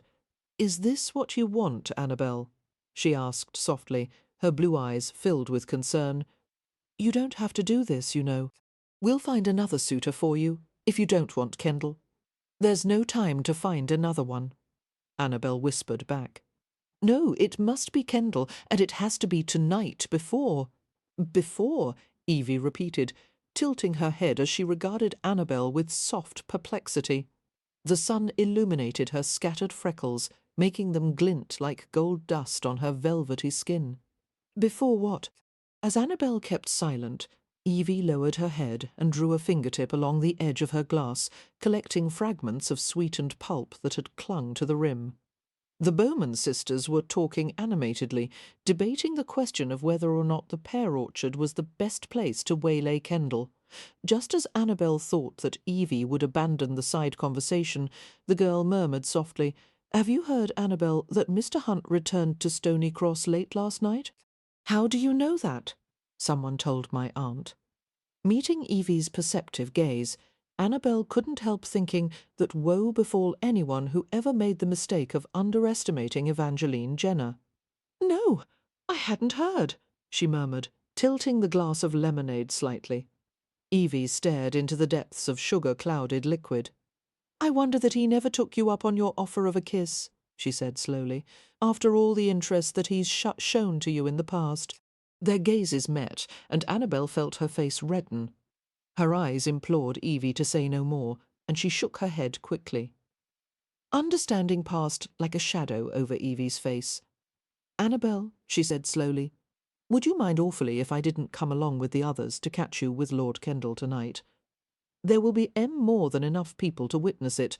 No doubt Lillian will bring an entire crowd of unsuspecting witnesses. I would be superfluous." "Of course I wouldn't mind," Annabelle said, and asked with a sheepish smile, "Ethical reservations, Evie?" "Oh, no, I'm not being hypocritical. I'm quite ready to admit guilt by association, and whether or not I come to the garden tonight, I'm part of the group. It's just that—" She paused and continued quite softly. "I don't think you want Lord Kendall. Not as a man, not for what he truly is.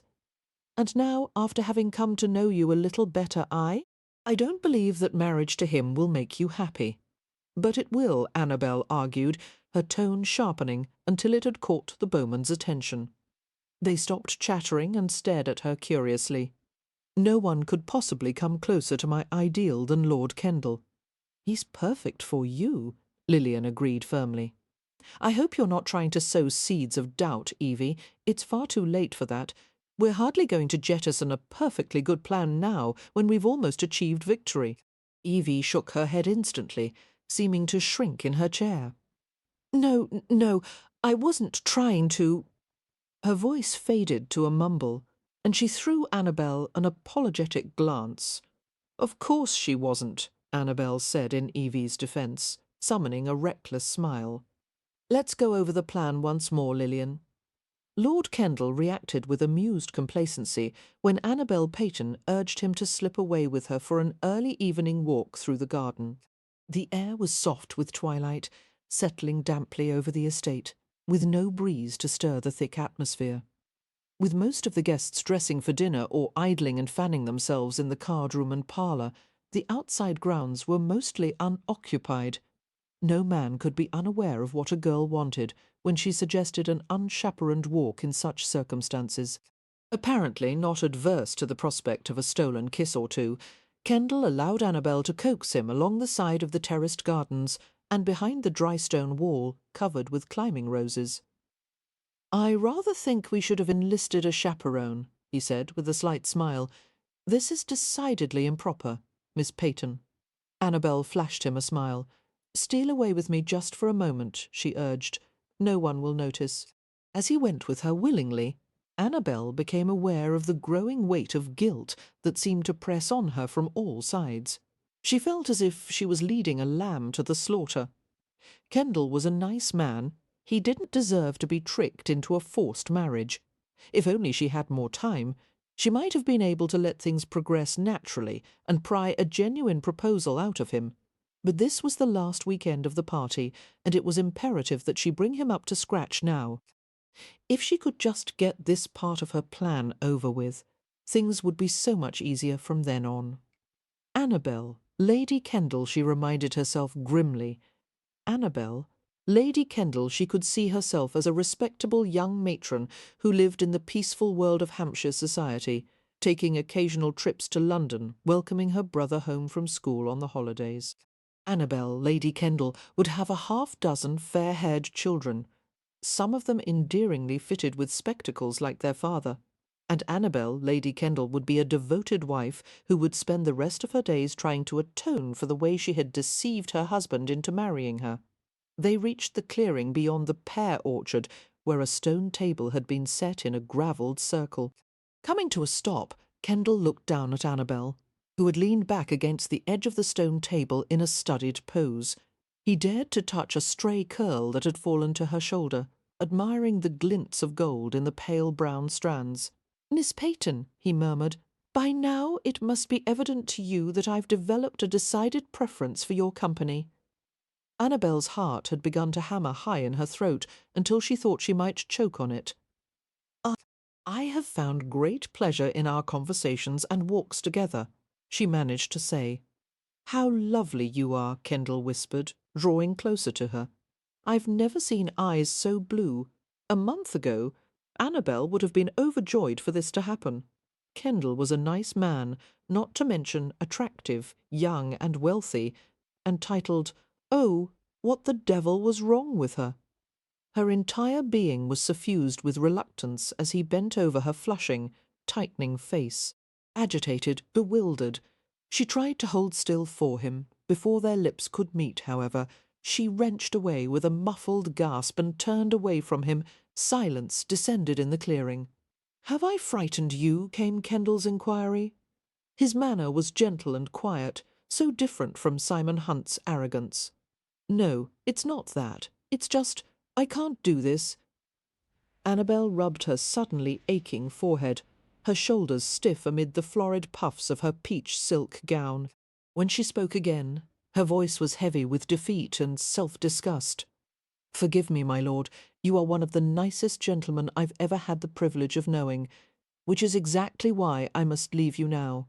It's not right for me to encourage your interest when nothing could come of it." "Why do you think that?" he asked, openly confused. "You don't really know me," Annabelle said with a bitter smile. "Take my word for it, we're an ill-matched pair. No matter how I tried, I wouldn't be able to keep from trampling you eventually, and you would be too much of a gentleman to object, and we would both be miserable." "Miss Peyton," he murmured, trying to make sense of her outburst, "I can't begin to understand." "I'm not certain that I understand it either, but I am sorry. I wish the best for you, my lord, and I wish—" Her breath came in irregular spurts, and she laughed suddenly. "Wishes are dangerous things, aren't they?" she murmured, and left the clearing quickly. Chapter 19, railing at herself. Annabelle strode along the path that led back to the house. She couldn't believe it. Right when everything she wanted had been within her grasp, she had thrown it all away. "Stupid," she muttered to herself beneath her breath. "Stupid, stupid." She couldn't begin to imagine what she should tell her friends after they arrived at the clearing, only to find it empty.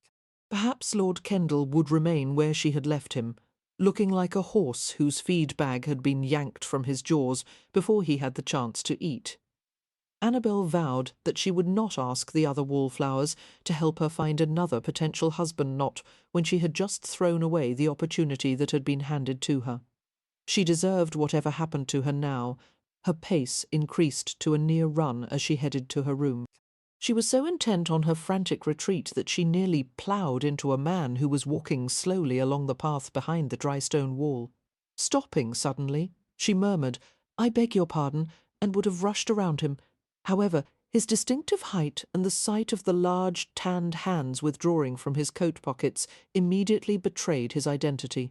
Stunned, she staggered backward as Simon Hunt looked at her. They regarded each other with identical blank stares. Having just run from Lord Kendall, Annabelle could hardly fail to note the differences between them. Hunt looked positively swarthy in the gathering dusk, big and potently masculine, with the eyes of a pirate and the casually ruthless air of a pagan king. He was no less arrogant than he had ever been, no tamer, no more refined, and yet somehow he had become the object of such all-consuming desire that Annabelle was certain she had lost her mind. The air around them felt charged, crackling with passion and conflict. "What is it?" Hunt asked without preliminaries, his eyes narrowing at the sight of her tumult. The task of distilling her emotions into a few coherent sentences was impossible. Nevertheless, Annabelle tried. "You left Stony Cross without a word to me." His gaze was as hard and cold as ebony. "You put away the chess game. I—" She looked away from him, biting her lip. "I couldn't afford distractions." "No one's distracting you now. You want Kendall have at him?" "Oh, thank you," she said sarcastically. "It's so kind of you to step aside gracefully, now that you've ruined everything." He glanced at her alertly. "Why do you say that?" Annabelle felt absurdly cold in the swaddling of summer-warm evening air. A fine trembling began in her bones and rose upward through her skin. "The ankle boots I received when I was ill," she said recklessly. "The ones I'm wearing right now, they were from you, weren't they?" "Does it matter? Admit it," she insisted. "Yes, they were from me," he said curtly. "What of it?" "I was with Lord Kendall just a minute or two ago, and everything was going according to plan, and he was just about to, but I couldn't. I couldn't let him kiss me while I was wearing these blasted boots. No doubt he thinks that I'm deranged, after the way I left him. But you were right, after all, he's far too nice for me, and it would have been a terrible match." She paused to inhale raggedly as she saw the sudden blaze in Hunt's eyes. His body was predatory in its alert stillness. "So," he said softly, "now that you've thrown Kendall aside, what are your plans going back to Hodgham?" Goaded by the jeering question, Annabelle scowled. "If I do, it's no business of yours." She spun on her heel and began to walk away from him. Hunt reached her in 2 strides. He whirled her around to face him, his hands closing around her upper arms, giving her a soft shake. He bent his mouth to her ear. "No more games," he said. "Tell me what you want now, before I lose what's left of my patience." The smell of him, soapy and fresh and wonderfully male, made Annabelle dizzy. She wanted to crawl inside his clothes. She wanted him to kiss her until she fainted. She wanted the despicable, arrogant, mesmerizing, devilishly handsome Simon Hunt, but oh, he would be merciless. Her threatened pride asserted itself, clotting in her throat until she could hardly speak. "I can't," she said gruffly. Drawing his head back, Hunt gazed down at her, his eyes glinting with wicked amusement. "You can have whatever you want, Annabelle, but only if you can bring yourself to ask for it. You're determined to humble me completely, aren't you? You won't allow me to retain one particle of dignity. I humble you." He raised one brow in a sardonic slant. "After 2 years of receiving cuts and slights every time I asked you to dance—" "Oh, all right," she said balefully, beginning to shake all over. "I'll admit it, I want you there. Are you satisfied? I want you. In what capacity? Lover or husband?" Annabelle stared at him in shock. "What?" His arm slid around her, holding her quivering frame securely against his. He said nothing, only watched her intently as she tried to grasp the implications of the question. "But you're not the marrying kind," she managed to say weakly. He touched her ear, his fingertip tracing the fragile outer curve. "I've discovered that I am when it comes to you." The subtle caress set fire to her blood, making it difficult to think. "We would probably kill each other within the first month." Probably, Hunt conceded, his smiling mouth brushing over her temple. The warmth of his lips sent a rush of dizzying pleasure through her. "But marry me anyway, Annabelle. As I see things, it would solve most of your problems, and more than a few of mine." His big hand slid gently down her spine, calming her tremors. "Let me spoil you," he whispered. "Let me take care of you. You've never had anyone to lean on, have you? I've got strong shoulders, Annabelle." A deep laugh rumbled in his chest. "And I may possibly be the only man of your acquaintance who will be able to afford you?" She was too stunned to respond to the jibe. "But why?" she asked, as his hand travelled up to her unprotected nape. She gasped as his fingertip dipped softly into the shallow depression at the base of her skull. "Why offer to marry me when you might have me as your mistress?"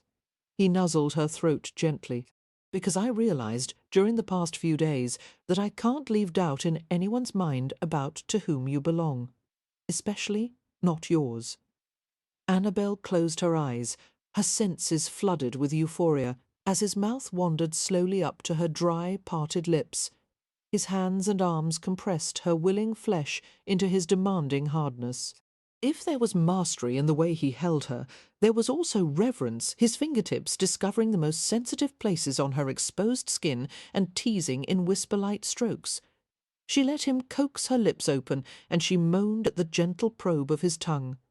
He ravished her with tender kisses that assuaged her need, yet made her desperately aware of empty places that longed to be filled.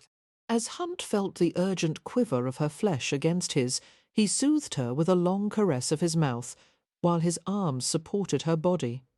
Cradling her blood-hot cheek in his hand, he drew his thumb across the satin veneer of her lips. "Give me your answer," he whispered. The warmth of his hand sent fine shivers across her skin, and she nestled her cheek deeper into his palm. "Yes," she said breathlessly. Hunt's eyes gleamed with triumph. He tilted her head back and kissed her again, stealing deeper and deeper tastes. His palms clamped gently on either side of her head, altering the angle between them until their mouths fit together perfectly.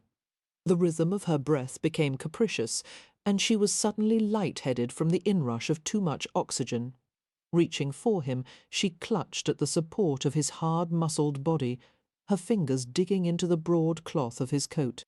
Without breaking the kiss, Hunt helped her to hold on to him, reaching for her hand to draw it around his neck. When he was satisfied that her balance had been secured, he moved his hand to her corseted waist and applied light pressure to bring her body closer to his.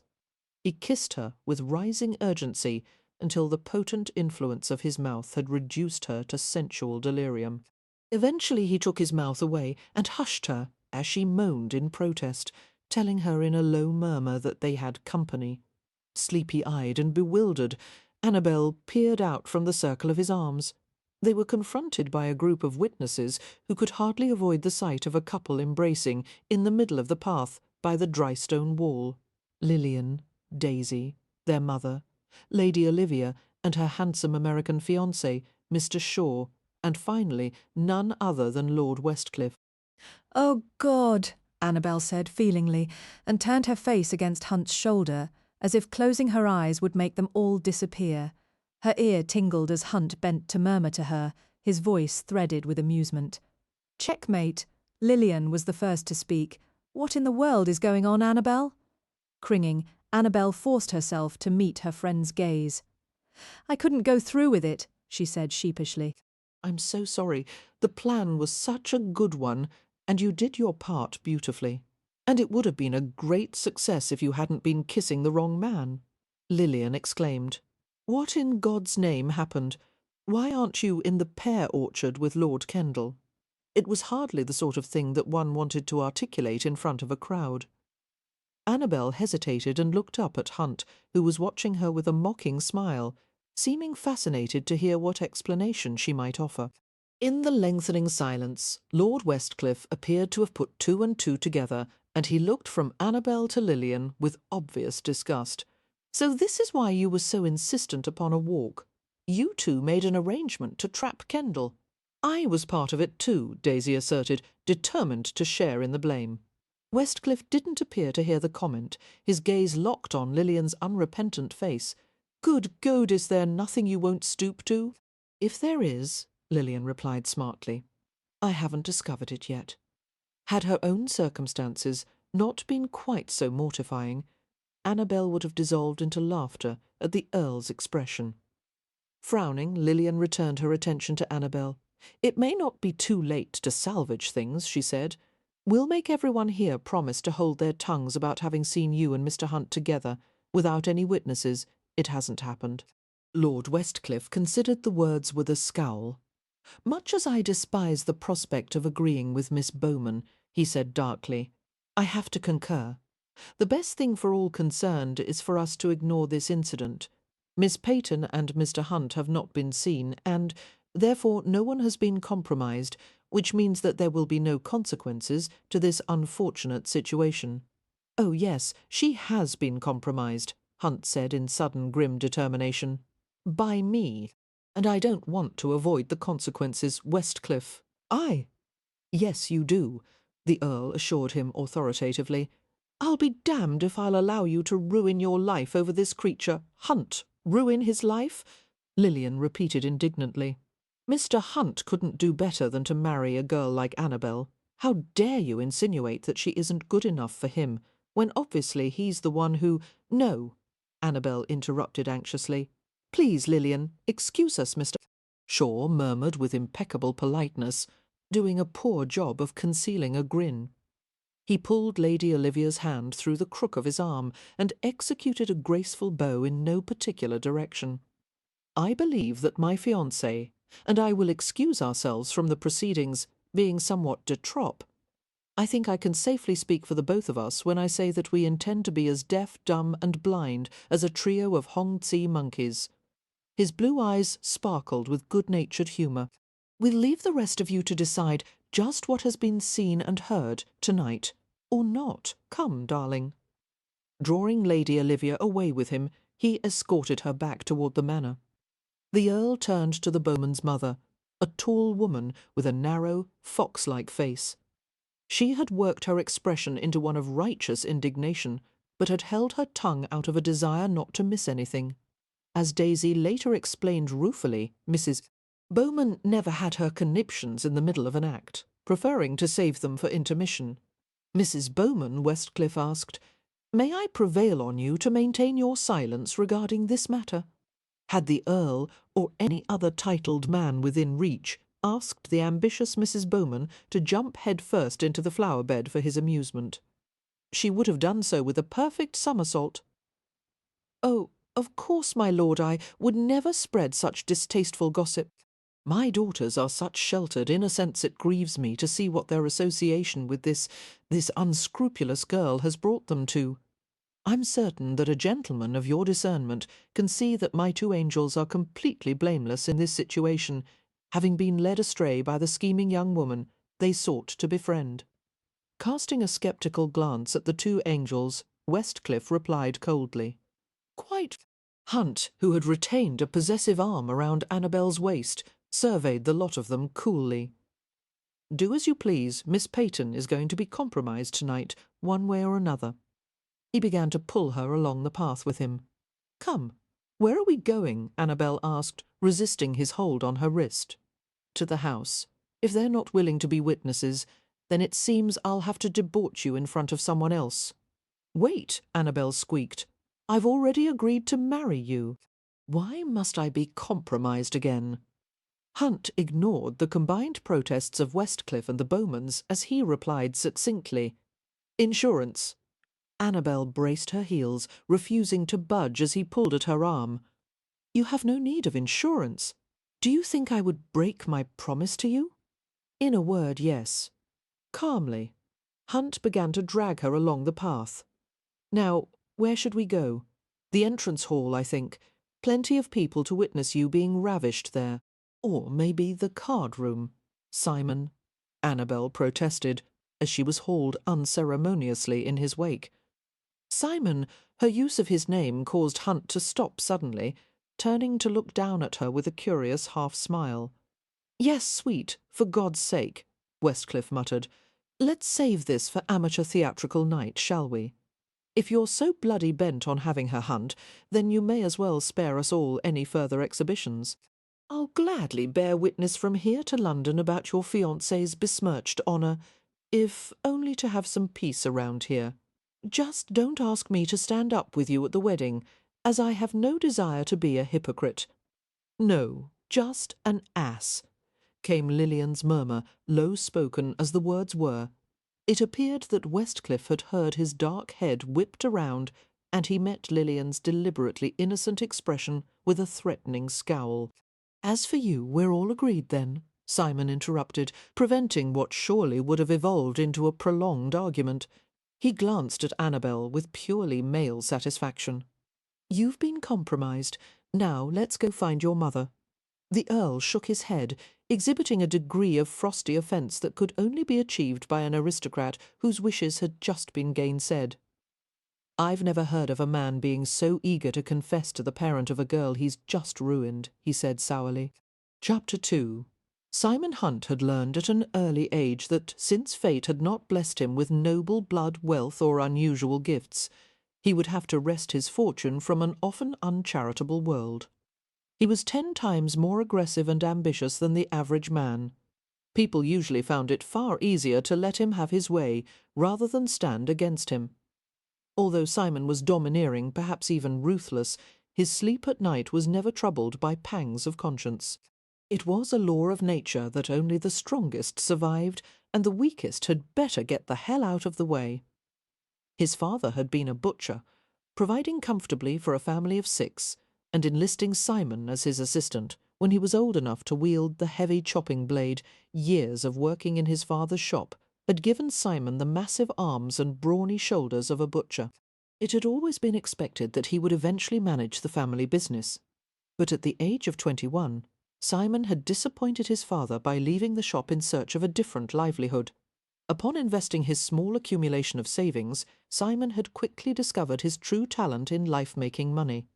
Simon loved the language of economics, the elements of risk, the interplay of trade and industry and politics, and he had realized immediately that before long the growing British railway network would be the primary means for banks to conduct their business efficiently.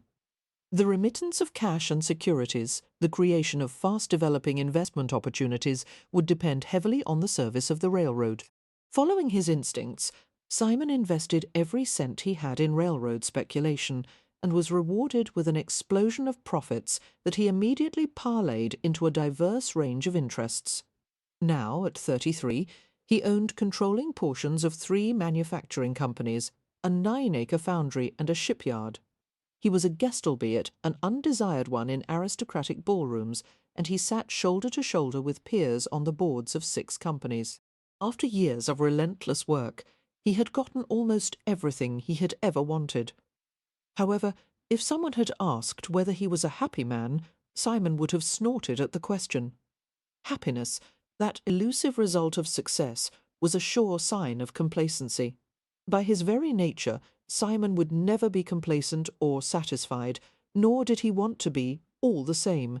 In the deepest, most private corner of his neglected heart, there was one wish that Simon could not seem to extinguish.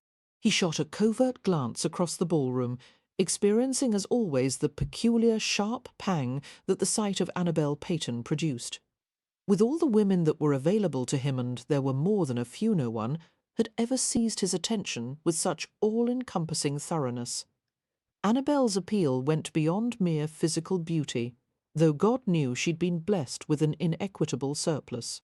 Were there an ounce of poetry in Simon's soul, he might have thought of dozens of rapturous phrases to describe her charms, but he was plebeian to the core, and he could not find words accurately to describe his attraction.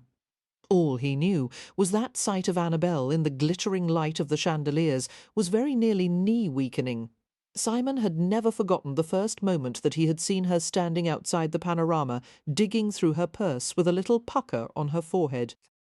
The sun had picked out streaks of gold and champagne in her light brown hair and made her skin glow. There had been something so delicious, so touchable about her. The velvety skin and shining blue eyes, and the slight frown that he had longed to soothe away. He had been altogether certain that Annabelle would have been married by now.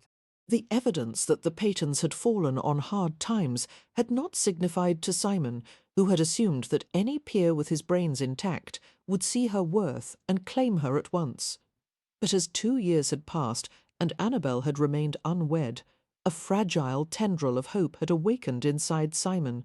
He saw a touching valiance in her determined search for a husband, the self-possession with which she wore her increasingly threadbare gowns, the clear value that she placed on herself, despite her lack of a dowry. The artful way she approached the process of husband-hunting brought to mind nothing so much as a seasoned gambler playing his last few cards in a losing game. Annabelle was smart, careful, uncompromising, and still beautiful, although lately the threat of poverty had lent a certain hardness to her eyes and mouth. Selfishly, Simon was not sorry for her financial hardship. It created an opportunity that he never would have had otherwise. The problem was that Simon had not yet figured out how to make Annabelle want him when she was so obviously repulsed by everything he was. Simon was well aware that there were few graces to his character. Moreover, he had no ambition to become a gentleman any more than a tiger aspired to become a house cat. He was merely a man with a great deal of money and all the accompanying frustration of realizing that it could not buy the thing he most wanted. So far, Simon's strategy had been to wait patiently, knowing that desperation would eventually drive Annabelle to do things that she had never considered doing before. Privation had a way of presenting a situation in a whole new light. Soon, Annabelle's game would end. She would be faced with the choice of marrying a poor man or becoming the mistress of a wealthy one, and in the latter case his bed would be the one she ended up in. "A tasty little tart, isn't she?" came a comment from nearby, and Simon turned toward Henry Burdick, whose father, a viscount, was reputedly on his deathbed, caught in the interminable wait before his father kicked off, and finally yielded the title and family fortune. Burdick spent the majority of his time gambling and skirt-chasing. He followed Simon's gaze to Annabelle, who was engaged in a lively conversation with the wallflowers around her. "I wouldn't know," Simon returned, feeling a jolt of antipathy for Burdick and all his ilk, who'd been given all manner of privileges on a silver platter since the day they were born, and usually did nothing to justify fate's imprudent generosity. Burdick smiled, his face florid from too much drink and rich food. "I intend to find out soon," he commented. Burdick was hardly in the minority. No small number of men had set their sights on Annabelle, with the anticipation of a wolf pack trailing after a wounded prey. At the moment that she was at her weakest and would offer the least resistance, one of them would move in for the kill. However, as in nature, the dominant male would always win out. The shadow of a smile settled on Simon's hard mouth. "You surprise me," he murmured. "I would have assumed that a lady's predicament would inspire gallantry from gentlemen of your sort, and instead I find you entertaining the ill-bred notions that one would expect from my sort." Burdick emitted a low laugh, missing the feral gleam in Simon's black eyes. "Lady or no, she'll have to choose one of us when her resources finally give out." "Will none of you offer her marriage?" Simon asked idly. "Good God, why?" Burdick licked his lips as anticipatory thoughts crossed his mind. "No need to marry the chit when she'll soon be available for the right price. Perhaps she has too much honour for that." "Doubt it," the young aristocrat returned cheerfully. "Women that beautiful and poor can't afford honour. Besides, there is a rumour that she's already been giving over the goods to Lord Hodgem." "Hodgem?" Inwardly startled, Simon kept his face expressionless. What started that rumour? "Oh, Hodgem's carriage has been seen at the mews behind the Peyton at odd hours of the night, and according to some of their creditors, he takes care of their bills now and then." Burdick paused and chortled. "A night between those pretty thighs is worth paying the grocer's account, wouldn't you say?" Simon's instantaneous response was a murderous impulse to separate Burdick's head from the rest of his body. He wasn't certain how much of the cold, splintering rage was fuelled by the image of Annabelle Peyton in bed with the porcine Lord Hodgem, and how much was elicited by Burdick's snide enjoyment of gossip that was very likely untrue. "I would say that if you're going to slander a lady's reputation," Simon said in a dangerously pleasant tone, "you had better have some hard proof of what you're saying." "Egads, gossip doesn't require proof," the young man replied with a wink, "and time will soon reveal the lady's true character. Hodgem doesn't have the means to keep a prime beauty like that. Before long she'll want more than he can deliver. I predict that at the season's end she'll sail off to the fellow with the deepest pockets." "Which would be mine," Simon said softly. Burdick blinked in surprise, his smile fading as he wondered if he had heard correctly. "I've watched as you and the pack of idiots you run with have sniffed at her heels for 2 years," Simon said, his eyes narrowing. "Now, you've lost your chance at her." "Lost my—" "What do you mean by that?" Burdick asked indignantly. "I mean that I will inflict the most acute kind of pain, mental, physical, and financial, on the first man who dares to trespass on my territory. And the next person who repeats any unsubstantiated rumours about Miss Peyton in my hearing will find it shoved right back in his throat along with my fist." Simon's smile contained a tigerish menace as he beheld Burdick's stunned face. "Tell that to anyone who may find it of interest," he advised, and strode away from the pompous, gape-jawed little runt. Chapter 20. Philippa's reaction to the news was one of astonishing calmness. As the three of them sat in the Marsdens' private parlour, and Simon relayed the news of their betrothal, and the reason for it, Philippa's face turned white, but she made no sound. In the brief silence that followed Simon's spare recitation, Philippa regarded Simon with an unblinking stare, and spoke carefully. "As Annabelle has no father to protect her, Mr. Hunt, it falls to me to ask for certain reassurances from you. Every mother wishes for her daughter to be treated with respect and kindness, and you must agree that the circumstances—" "I understand," Simon said, struck by his soberness. Annabelle watched him intently while he focused his attention completely on Philippa. "I give you my word that your daughter will have no cause for complaint." A flicker of wariness crossed Philippa's face, and Annabelle chewed her inner lip, knowing what was coming next. "I suspect you are already aware, Mr. Hunt," her mother murmured, "that Annabelle has no dowry." "Yes," Simon replied, matter-of-factly. "And it makes no difference to you," Philippa said, with a questioning lilt in her voice. "None whatsoever. I am fortunate in being able to set aside financial considerations in the matter of choosing a wife. I don't give a damn if Annabelle comes to me without a shilling to her name. Moreover, I intend to make things easier for your family assuming debts. Taking care of bills and creditors, school tuition and the like whatever is required to see that you're comfortably settled." Annabelle saw Philippa's hands tighten in her lap until her fingers were white, and an unfathomable tremor of what could have been excitement, relief, embarrassment, or some combination of the three, shook her voice. "Thank you, Mr. Hunt. You understand, if Mr. Peyton was still with us, things would be much different." "Yes, of course." There was a contemplative silence before Philippa murmured, "Of course, without a dowry, Annabelle will have no source of pin money. I'll open an account for her at Barings, Hunt said equably.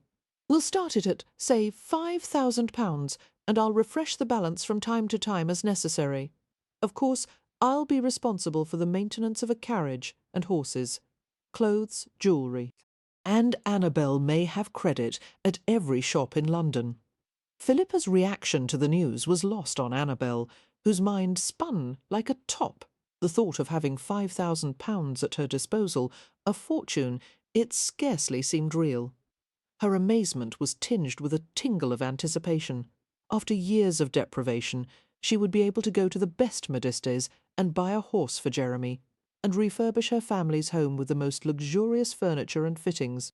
However, this blunt discussion of money coming on the heels of a marriage proposal gave Annabelle the disquieting feeling of having sold herself for profit.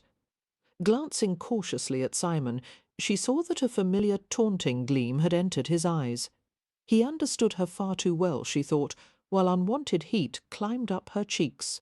Annabelle kept silent as the conversation touched upon lawyers, contracts and stipulations, discovering that her mother had the persistence of a bull terrier when it came to marriage negotiations.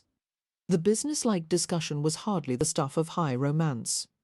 Furthermore, it did not escape Annabelle that Philippa had not asked Hunt if he loved Annabelle, nor had he claimed to after Simon Hunt had left. Annabelle followed her mother to their room, where they would undoubtedly talk some more. Worried by Philippa's unnatural quietness, Annabelle closed the door and considered what to say to her, wondering if she had reservations about the prospect of Simon Hunt as a son-in-law. As soon as they were alone, Philippa went to the window and looked outside at the evening sky, then covered her eyes with one hand. Alarmed, Annabelle heard the sound of a muffled sob. Mama! She said hesitantly as she stared at her mother's rigid back. I'm sorry, Thank God, Philippa murmured unsteadily, not seeming to hear her. Thank God. Despite Lord Westcliffe's vow that he would not stand up with Simon at the wedding, he came to London in a fortnight to attend the ceremony. Grim-faced but polite, he even offered to give Annabelle away, assuming the place of her deceased father. She was strongly tempted to turn him down, but the offer had made Philippa so happy that Annabelle was forced to accept. And she even took a certain spiteful pleasure in obliging the Earl to take a significant part in a ceremony that he so obviously opposed.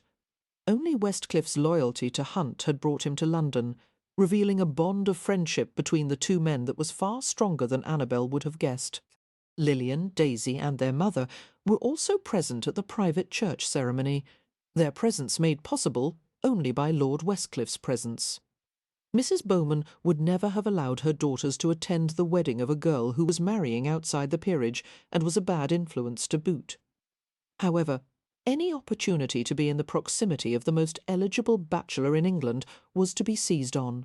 The fact that Westcliff was completely indifferent to her younger daughter and actively disdainful of the elder was a minor hindrance that Mrs. Bowman was certain could be overcome. Evie, unfortunately, had been forbidden to attend by her aunt Florence and the rest of her mother's family. Instead, she had sent Annabelle a long, affectionate letter and a Sèvres china tea service painted with pink and gold flowers as a wedding gift. The rest of the small congregation consisted of Hunt's parents and siblings who were more or less what Annabelle had expected. His mother was coarse-faced and stout of build, a genial woman who seemed inclined to think well of Annabelle until something happened to persuade her otherwise. His father was a big, angular man who did not smile once through the ceremony, though the deep laugh lines at the corners of his eyes indicated that he was a man of pleasant disposition. Neither of the parents was particularly handsome, but they had produced 5 striking children, all tall and black-haired. If only Jeremy could have attended the wedding, but he was still at school, and she and Philippa had decided that it would be best for him to finish the term and come to London when Hunt and Annabelle had returned from their honeymoon. Annabelle wasn't quite certain what Jeremy's reaction would be to the prospect of having Simon Hunt as a brother-in-law. Although Jeremy had seemed to like him, Jeremy had long been accustomed to being the only male in the family. There was every chance that he would chafe at any restrictions that Hunt might impose on him. For that matter, Annabelle herself wasn't terribly fond of the prospect of kowtowing to the wishes of a man whom, in all honesty, she didn't know that well. That fact was forcibly brought home to Annabelle on her wedding night as she waited for her new husband in a room at the Rutledge Hotel. Having assumed that Hunt resided at a private terrace house like many bachelors, Annabelle had been more than a little surprised to discover that he lived in a suite of hotel rooms. Why not? Hunt had asked a few days earlier, amused by her open perplexity. Well, living in a hotel affords one so little privacy. I beg to differ. I'm able to come and go as I please without a horde of servants to gossip over my every habit and gesture. From what I've seen, life in a well-run hotel is far preferable to taking up residence in a draughty town mansion. Yes, but a man of your position must have enough servants to demonstrate his success to others. Forgive me, Hunt had said, but I always thought one hired servants if they were actually needed to work. The benefit of displaying employees as stylish accessories has always escaped me until now. They're hardly slave labour, Simon. At the rate most servants are paid, that's an arguable point. We will need to hire a great deal of help if we're ever to live in a proper house, Annabelle had said pertly. Unless you plan to have me on my hands and knees, scrubbing the floors and cleaning the grates. The suggestion had caused Hunt's coffee-black eyes to glint with a wicked humour that escaped her. I plan to have you on your hands and knees, my sweet, but I can guarantee that you won't be scrubbing. He had laughed softly as he saw her bewilderment. Gathering her close, he had crushed a brief kiss to her lips. She had strained a little in his embrace. Simon, do let go.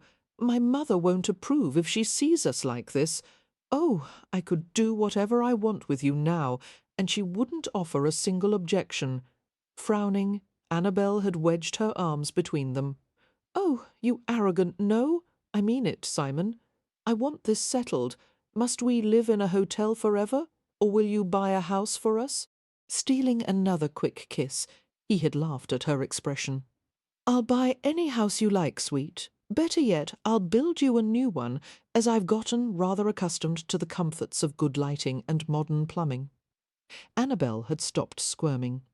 Really, where? I suspect we could get a fair amount of acreage near Bloomsbury or Knightsbridge. What about Mayfair? Simon had smiled as if he had been expecting such a suggestion. Don't tell me you want to live in some overbuilt square like Grosvenor or St. James, staring out the window at pompous aristocrats waddling through their little iron-fenced yards. Oh, yes, that would be perfect, she had enthused, making him laugh. All right, we'll get something in Mayfair. God help me. And you can hire as many servants as you want. Notice that I didn't say need, as that seems to be completely beside the point. In the meantime, do you think you could tolerate a few months at the Rutledge? Recalling the conversation, Annabelle investigated their large suite of rooms, all luxuriously appointed in velvet and leather and gleaming mahogany. She had to admit, the Rutledge certainly changed one's perceptions about what a hotel could be. It was said that the mysterious owner, Mr. Harry Rutledge, aspired to create the most elegant and modern hotel in Europe, combining continental style with American innovations. The Rutledge was a massive building located in the theatre district, occupying 5 blocks between the Capitol Theatre and the Embankment. Features such as fireproof construction, food service lifts, and a private bathroom for every suite, not to mention a renowned restaurant, had made the Rutledge a favourite haunt of wealthy Americans and Europeans. To Annabelle's delight, the Bowmans occupied 5 of the hotel's 100 luxury suites, which meant that she, Lillian and Daisy would have frequent opportunities to see each other after she returned from the honeymoon. Having never travelled outside of England in her life, Annabelle had been excited to discover that Simon intended to take her to Paris for a fortnight.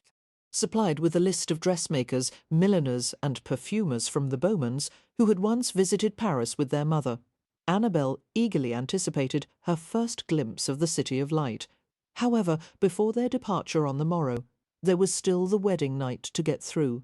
Dressed in a nightgown trimmed with lavish falls of white lace from the bodice and sleeves, Annabelle paced restlessly around the suite. She sat beside the bed and picked up a hairbrush from the night table. Methodically, she began to brush her hair as she wondered if all brides felt this apprehensive, uncertain as to whether the next few hours were something to dread or enjoy. At that moment, the key turned in the door, and Simon's dark, lean form entered the private suite. A nervous thrill went down Annabelle's spine, and she forced herself to continue brushing her hair with calm strokes, though her grip was too tight on the handle and her fingers were shaking. Simon's gaze wandered over the drifts of lace and muslin that covered her body. Still dressed in his formal black wedding suit, he approached her slowly and came to stand before her as she remained sitting in the chair. To her surprise, he lowered to his knees to bring their faces level, his thighs bracketing her slender calves. A large hand lifted to the shimmering fall of her hair, and he combed his fingers through it, watching with fascination as the golden-brown strands slipped across his knuckles. Although Simon was immaculately dressed, there were signs of dishevelment that lured her attention. The short forelocks of his hair falling over his forehead, the loosened knot of his ice-grey silk cravat dropping the brush to the floor. Annabelle used her fingers to smooth his hair in a tentative stroke. The sable filaments were thick and gleaming, springing wilfully against her fingertips. Simon held still for her as she untied the cravat, the heavy silk saturated with the warmth of his skin. His eyes contained an expression that caused a ticklish sensation in the pit of her stomach. "Every time I see you," he murmured, "I think you couldn't possibly become any more beautiful, and you always prove me wrong," letting the cravat hang on either side of his neck. Annabelle smiled at the compliment. She jumped a little in her seat as she felt his hand close around hers. His mouth curved slightly as he gave her a quizzical glance. "You're nervous?" Annabelle nodded, her fingers unresisting in his as he held and chafed them gently.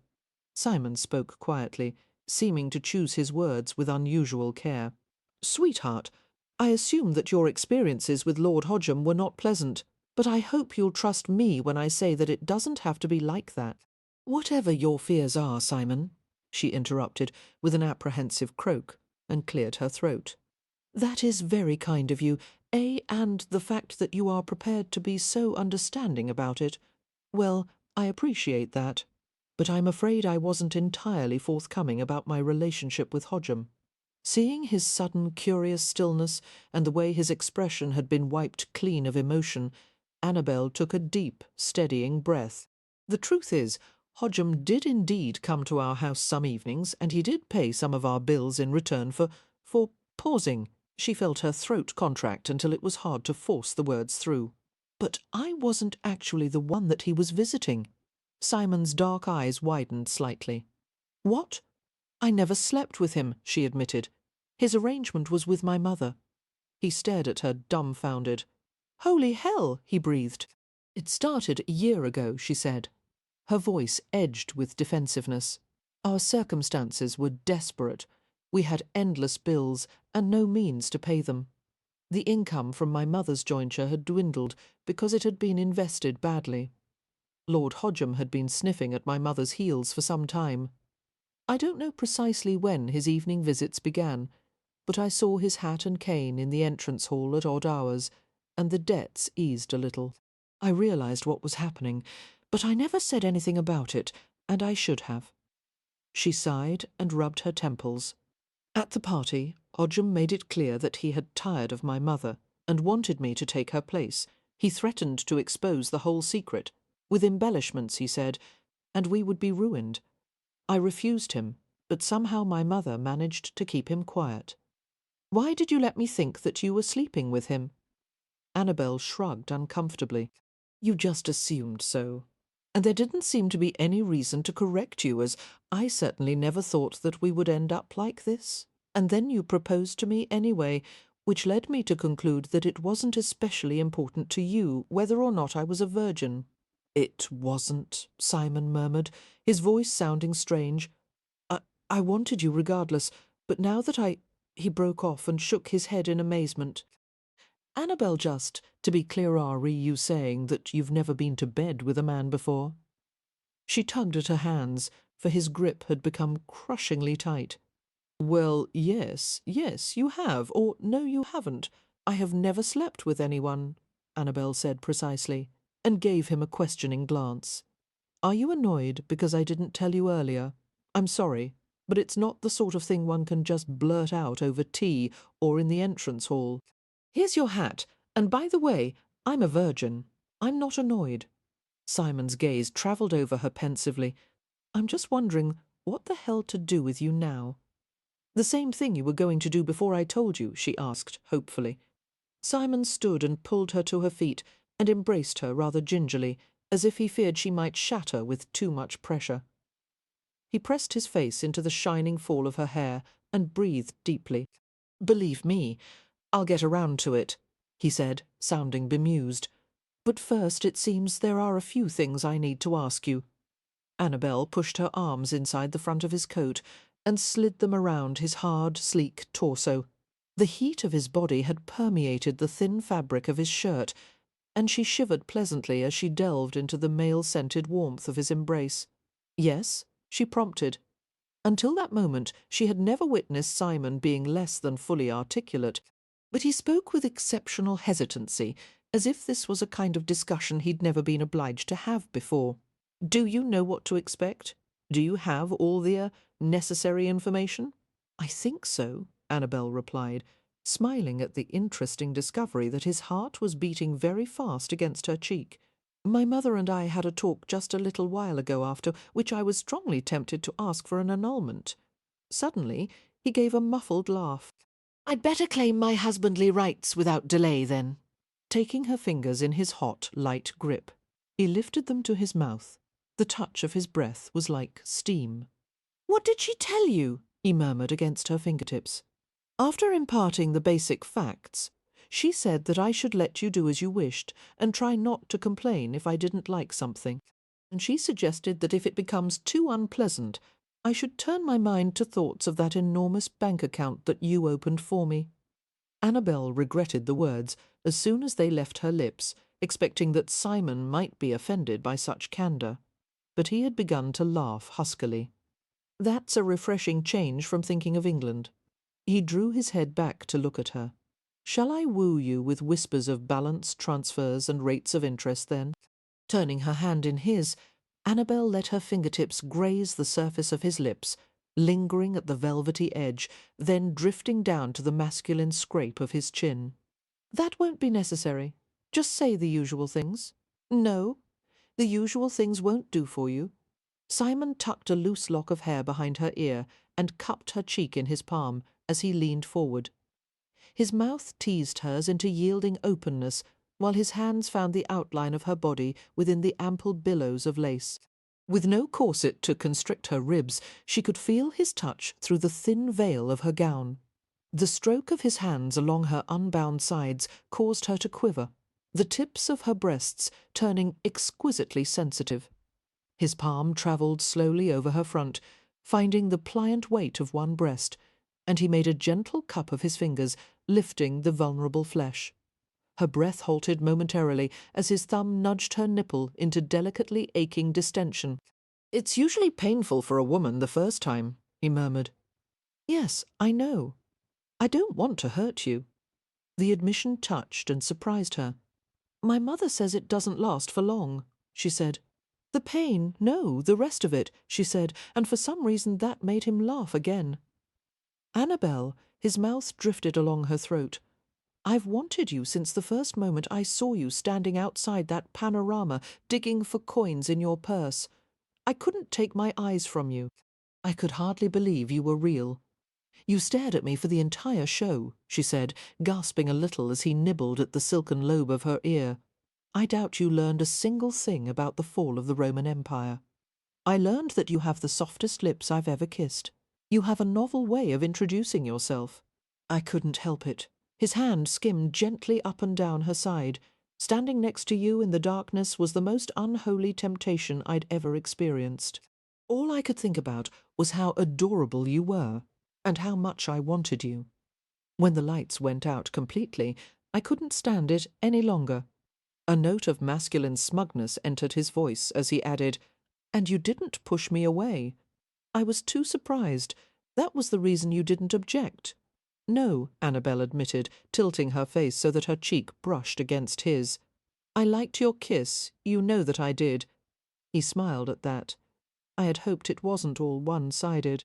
He looked into her eyes, their faces so close that their noses were nearly touching. "Come to bed with me," he whispered, a nearly imperceptible question in his voice. She nodded with a shaky sigh and let him lead her to the large four-poster bed, covered with a counterpane made of heavy quilted burgundy silk. Drawing back the covers, Simon lifted Annabelle onto the slick-pressed linens, and she slid over to make room for him. He stood by the bed, watching her face as he removed the rest of his formal clothes. The contrast between the neatly tailored garments, so eminently civilized, and the raw masculine power of the body beneath was disconcerting. As Annabelle had expected, he possessed an unusually muscular torso, his back and shoulders rippling, his stomach tightly corrugated.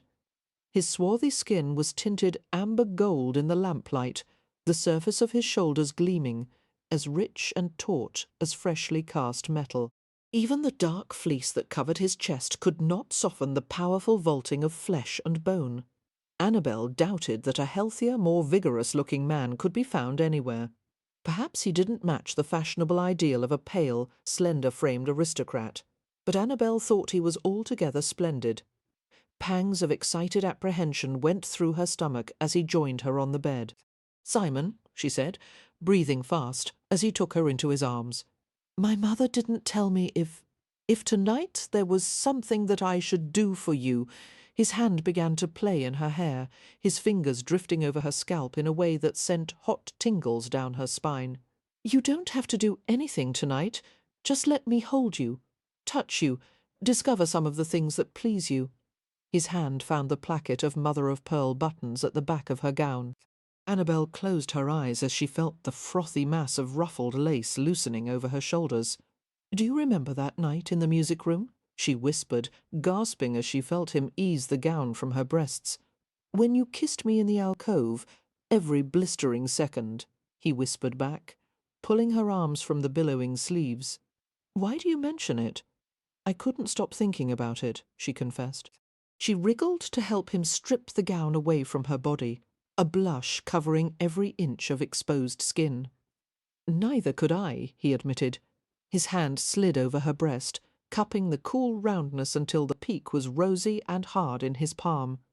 "We seem to be a flammable combination, even more so than I had expected." "It's not always like this, then?" she asked, letting her fingers explore the deep groove of his spine and the tough-knit muscle on either side of it. Her touch, simple as it was, disrupted the rhythm of his breath as he leaned over her. "No," he murmured, resting one long leg against the seam of her tightly cinched thighs. "Hardly ever. Why?" She began to question him, but stopped with a faint moan as he traced the satiny undercurve of her breast with the edge of his thumb. Containing her narrow rib-cage in his hands, he bent over her chest. His lips were hot and light as they opened gently over a tightly budded nipple. She let out a gasping cry at the tender tugs of his mouth, his tongue flicking her sensitive flesh until she could no longer remain still beneath him. Her legs parted, involuntarily, and immediately he filled the space with his own hair-roughened thigh. As his hands and mouth wandered slowly over her body, Annabelle lifted her hands to his head, letting the thick waves slip through her fingers as she had so often longed to do. He kissed the fragile skin of her wrists and the insides of her elbows and the shallow depressions between her ribs, leaving no part of her unexplored. She let him do as he wished, quivering as she felt the prickle of his night beard contrasting with the silky wet heat of his mouth. But when he reached her navel and she felt the slick point of his tongue enter the little hollow, she rolled away from him with a shocked inhalation. "No, Simon, please." Immediately he levered upward to gather her in his arms, smiling into her scarlet face. "Too much?" he asked huskily. "I'm sorry for a moment I forgot that it's new to you here. Let me hold you. You're not frightened, are you?" Before she could answer, his mouth had settled on hers, dragging gently back and forth. The hair on his chest abraded her breasts like coarse velvet, her nipples rubbing against him with each breath she took. Her throat vibrated with low sounds, evincing the pleasure that had escaped her crumbling restraint. She gasped sharply as his fingers drifted over her stomach and his knee intruded more deeply between hers. Widening the angle between her thighs, he slipped his fingers into the soft feminine curls, exploring her swollen flesh. He parted her, found the silken peak that throbbed at his touch, and stroked just above it with sweet, dancing lightness. She gasped against his mouth, her flesh heating into melting pliancy. A passion blush covered her skin, dappling the paleness with rosy stains. Simon sought the opening of her body, his gentle fingertip insinuating carefully into the fluid-drenched suppleness. Her heart pounded, and all her limbs stiffened against the heightening pleasure. Rolling away from him with a muffled exclamation, she stared at Simon with wide eyes. He lay on his side, raised on one elbow, his dark hair dishevelled, and his gaze bright with passion and subtle amusement. It seemed as if he understood what had begun to happen inside her and was fascinated by her innocent consternation. "Don't go anywhere," he murmured, smiling. "You don't want to miss the best part." Slowly he pulled her back beneath him, arranging her body with caressing hands. "Sweetheart, I won't hurt you," he whispered against her cheek. "Let me pleasure you." "Let me inside you," he continued to murmur to her, while he kissed and caressed his way stealthily down her body. By the time his dark head reached the shadowy ingress between her thighs, Annabelle was moaning repeatedly. His mouth found her, nuzzling past delicately crinkled hair and tiny silken ruffles of pink flesh, his tongue gliding over her in curling strokes. She shrank from him bashfully, but he gripped her hips in his hands and explored her mercilessly, the tip of his tongue gliding over every tender fold and crevice. The sight of his dark head between her thighs was a visceral jolt to her senses. The room around them blurred, and she felt as if she was floating amid layers of shadow and candlelight, conscious of nothing but exquisite, twisting rapture. She could hide nothing from him, could do nothing except surrender to the demanding mouth that solicited unholy delight from her awakening flesh. He centred on the peak of her sex, licking softly, steadily, until it finally became too much to endure, and she felt her hips rise of their own accord, quivering against his mouth, heat jetting through her pleasure-racked limbs, giving her sated flesh a last savouring lick. Simon worked his way back up her body. Her thighs were limp as he pushed them wide apart, the head of his shaft nudging against her. Looking down into her dazed face, Simon smoothed her hair back from her forehead. Her lips curved in a wobbly smile as she glanced up at him. "I forgot all about my bank account," she said, and he laughed softly. His thumb brushed over the edge of her forehead, where fine skin blended into flossy hair. "Poor Annabelle!" The pressure between her legs increased, delivering the first intimation of pain. "I'm afraid the next part won't be nearly as enjoyable for you at any rate." "I don't mind. I'm just so glad that it's you." No doubt it was an odd thing for a bride to say on her wedding night, but it brought a smile to his lips. He lowered his head and began to whisper in her ear, even as he tightened his hips to breach her untried flesh. She forced herself to hold still despite the instinct to writhe away from the intrusion. "Sweetheart." His breath became ragged, and as he paused inside her, he seemed to struggle for self-control. "Yes, that's it. Just a little more." He moved in another careful advance, and hesitated again. A little more. He deepened his entry in lingering degrees, carefully courting her body into accepting him. More. How much more? She gasped. He was too hard, the pressure too intense, and she wondered anxiously how this could ever be anything but uncomfortable. Simon gritted his teeth at the effort it took to hold still. "I'm about halfway there," he finally managed, an apologetic note in his voice. "Half?" Annabelle began to protest with a shaky laugh, and winced as he pushed again. "Oh, this is impossible. I can't. But he kept impelling himself deeper, trying to soothe her pain with his mouth and hands. Gradually it became easier, the pain fading into a mild, prolonged burn. A long sigh escaped her as she felt her body yielding, her virginal flesh conceding to the inevitability of his possession. Simon's back was a mass of tightly cobbled muscle, his belly as hard as carved rosewood. Holding himself deep inside her, he groaned while a shiver ran across his shoulders. "You're so tight," he said hoarsely. I'm sorry." "No, no," he managed. "Don't be sorry, my God." His voice was slurred, as if he was drunk on pleasure. They studied each other, one gaze sated, the other brilliant with yearning. A sense of wonder crept over Annabelle as she realized how thoroughly he had controverted her expectations. She had been so certain that Simon would use this opportunity to prove himself her master, and instead he had come to her with infinite patience. Filled with gratitude, she wrapped her arms around his neck. She kissed him and let her tongue enter his mouth, and she drew her hands down his back until her palms reached the hard contours of his buttocks. She stroked him in shy encouragement, urging him to sink deeper inside her. The caress seemed to eradicate the remainder of his self-control.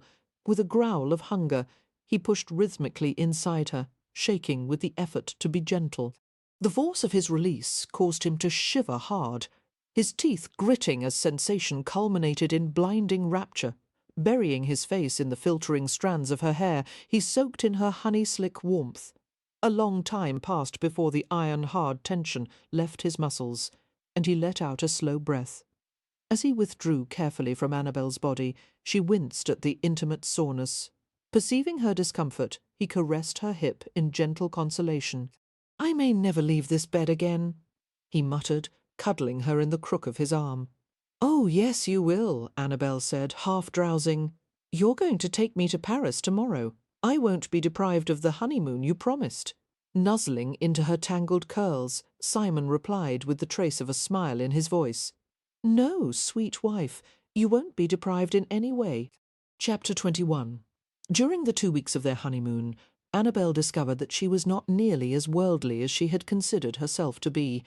With a mixture of naivete and British arrogance, she had always thought of London as the centre of all culture and knowledge, but Paris was a revelation. The city was astonishingly modern, making London look like a dowdy country cousin.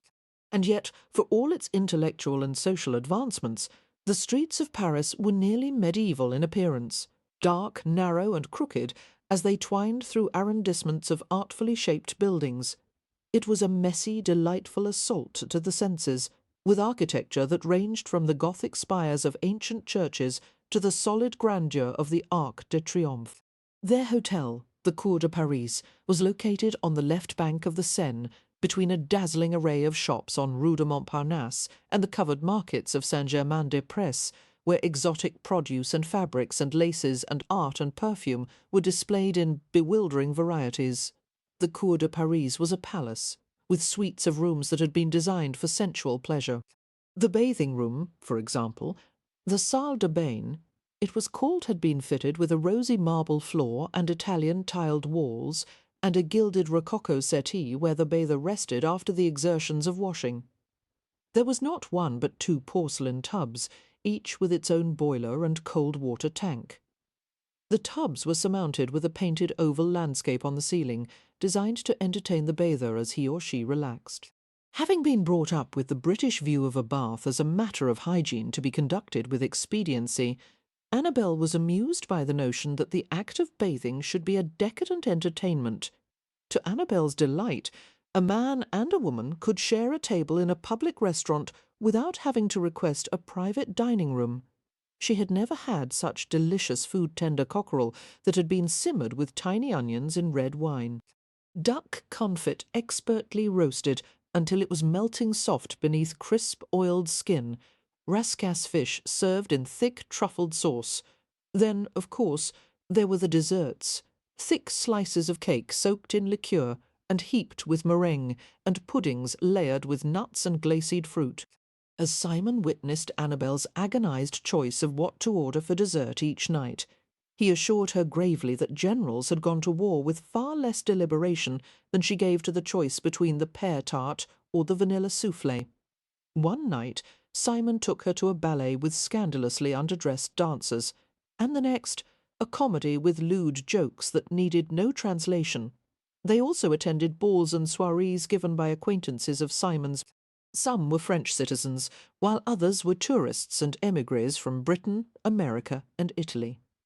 A few were stockholders or board members of companies that he had part ownership in, while others had been involved with his shipping or railway enterprises. "How do you know so many people?" Annabelle had asked Simon in bewilderment when he was hailed by several strangers at the first party they attended.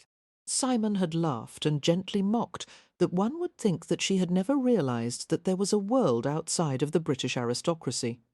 And the truth was, she hadn't. She had never thought to look outside the narrow confines of that rarefied society until now. These men, like Simon, were elite in a purely economic sense, actively engaged in building fortunes, many of them literally owning entire towns that had been built around rapidly expanding industries. They possessed mines, plantations, mills, warehouses, stores and factories, and it seemed that their interests were seldom confined to just one country. While their wives shopped and had gowns made by Parisian dressmakers, the men lounged in cafes or private salons for endless discussions of business and politics. Many of them smoked tobacco in tiny paper tubes called cigarettes, a fashion that had started among Egyptian soldiers and had spread rapidly across the continent. At dinner, they spoke of things that had never been mentioned in front of Annabelle before, events that she had never heard of and had surely not been reported in the papers. Annabelle realized that when her husband spoke, the other men paid keen attention to his opinions and sought his advice on a variety of matters. Perhaps Simon was someone of little consequence in the view of the British aristocracy, but it was clear that he wielded considerable influence outside of it. Now she understood why Lord Westcliff held him in such high esteem. The fact was, Simon was a powerful man in his own right. Seeing the respect that others paid him, and noticing the coquettish excitement that he inspired in other women, Annabelle began to see her husband in an altered light. She even began to feel somewhat possessive of him, of Simon, and found herself beginning to simmer with jealousy when a woman seated next to him at supper tried to monopolize his attention, or when another lady declared flirtatiously that Simon was obligated to partner her for a waltz. At the first ball they attended, Annabelle stood in an anterior parlour with a group of sophisticated young matrons, one of them the wife of an American munitions maker, the other two Frenchwomen whose husbands were art dealers, awkwardly fielding their questions about Simon and reluctant to admit how little she still knew about her husband. Annabelle was somewhat relieved when the subject of their conversation appeared to claim her for a dance. Impeccably dressed in a black evening suit, Simon exchanged polite greetings with the laughing, blushing women and turned to Annabelle. Their gazes locked while a lovely melody began to play from the nearby ballroom. Annabelle recognized the music, a popular waltz in London, which was so haunting and sweet that the Wallflowers had agreed that it was literally torture to sit still in a chair while it was being played. Simon extended his arm, and Annabelle took it, remembering the countless times in the past that she had spurned his invitations to dance. Reflecting that Simon had finally gotten his way, Annabelle smiled. "Do you always succeed at getting what you want?" she asked. "Sometimes it takes longer than I would prefer," he said. As they entered the ballroom, he put his hand on Annabelle's waist and guided her to the edge of the swirling mass of dancers. She experienced a pang of giddy nervousness, as if they were about to share something far more significant than a mere dance. "This is my favourite waltz," she told him, moving into his arms. "I know that's why I requested it. How did you know?" she asked with an incredulous laugh. "I suppose one of the Bowman sisters told you." Simon shook his head, while his gloved fingers curved around hers. "On more than one occasion I saw your face when they played it. You always looked ready to fly out of your chair." Annabelle's lips parted in surprise, and she stared up at him with a wondering gaze. How could he have noticed something so subtle? She had always been so dismissive of him, and yet he had noticed her reaction to a particular piece of music, and remembered it. The realization brought the sting of tears to her eyes, and she looked away immediately, fighting to bring the sudden baffling swell of emotion under control. Simon drew her into the current of waltzing couples, his arms strong, the hand at her back offering firm pressure and guidance. It was so easy to follow him, to let her body relax into the rhythm he established, while her skirts swept across the gleaming floor and whipped lightly around his legs. The enchanting melody seemed to penetrate every part of her, dissolving the ache in her throat and filling her with unruly delight. Simon, for his part, was not above a sense of triumph as he guided Annabelle across the floor. Finally, after 2 years of pursuit, he was having his long-sought waltz with her. And more satisfying still, Annabelle would still be his after the waltz. He would take her back to the hotel and undress her, and make love to her until dawn. Her body was pliant in his arms, her gloved hand light on his shoulder. Few women had ever followed his lead with such fluid ease, as if she knew what direction he would take her in before he even knew it himself. The result was a physical harmony that enabled them to move swiftly across the room like a bird in flight. Simon had not been surprised by the reactions from his acquaintances upon meeting his new bride's congratulatory words and subtly covetous gazes, and the sly murmurs of a few men who said they did not envy him the burden of having such a beautiful wife. Lately Annabelle had become even lovelier, if possible, the strain leaving her face after many nights of dreamless slumber. In bed she was affectionate, and even frolicsome as previous night. She had climbed over him with the grace of a sportive seal, scattering kisses over his chest and shoulders. He had not expected that of her, having known beautiful women in the past who invariably lay back passively to be worshipped. Instead, Annabelle had teased and caressed him until he'd finally had enough. He had rolled on top of her while she giggled and protested that she wasn't yet finished with him. "I'll finish you," he had growled in mock threat, and thrust inside her until she was moaning with pleasure. Simon had no illusions that their relationship would be continually harmonious. They were both too independent and strong by nature to avoid the occasional clashes. Having relinquished her chance to marry a peer, Annabelle had closed the door on the kind of life she had always dreamed of, and instead would have to adjust to a far different existence. With the exception of Westcliff and 2 or 3 other well-born friends, Simon had relatively little interaction with the aristocracy. His world consisted mainly of professional men like him, unrefined and happily driven to the endeavour of making money.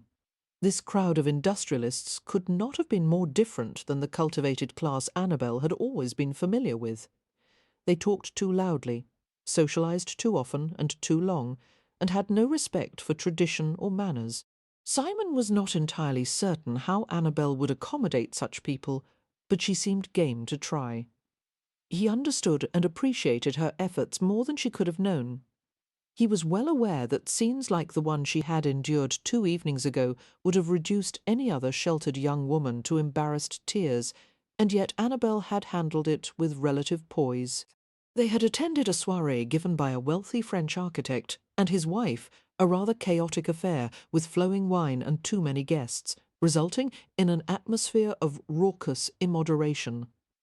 Having left Annabelle at a table of acquaintances for just a few minutes, Simon had returned from a private conversation with the host to discover that his flustered wife had been cornered by 2 men who were drawing cards to see who would have the privilege of drinking champagne from her shoe.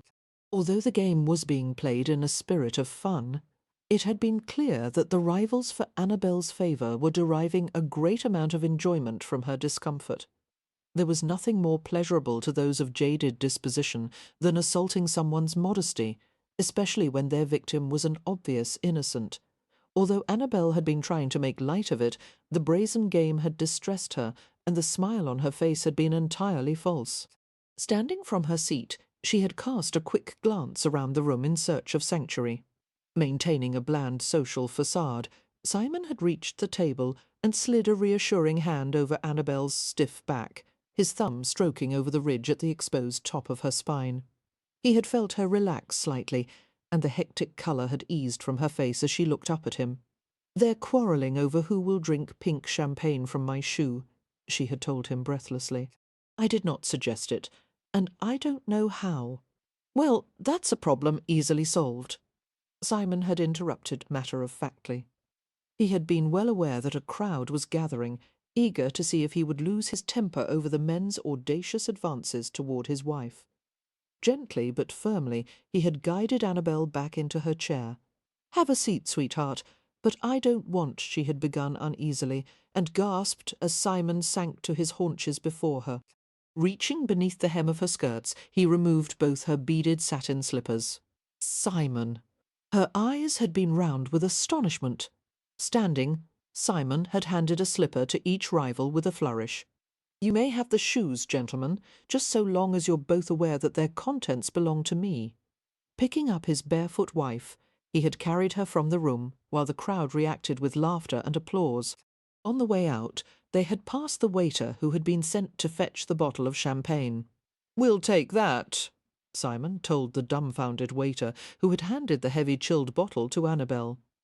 Simon had carried Annabelle out to the carriage, while she clutched the bottle in one hand and curled her free arm around his neck. "You're going to cost me a fortune in footwear," he told her. Laughter had shimmered in her eyes. "I have some more shoes back at the hotel," she told him cheerfully. "Are you planning to drink champagne from one of them?" "No, my love. I'm going to drink it from you." She had shot him a startled glance, and as understanding dawned, she had pressed her face against his shoulder, her ear turning crimson, recalling the episode, and the pleasurable hours that had followed. Simon looked down at the woman in his arms. The glittering light of 8 chandeliers was reflected in her upturned eyes, filling them with tiny sparks that made the blue irises look like a starry summer midnight. She was staring at him with an intensity that she had never shown before, as if she yearned for something she might never have. The look disquieted him, eliciting a powerful need to satisfy her in any way possible. Whatever she might have asked him for in that moment he would have given without a qualm. No doubt they presented a hazard to every other couple there. As the room had become dreamily unfocused, and Simon couldn't bring himself to give a damn about which direction they were going.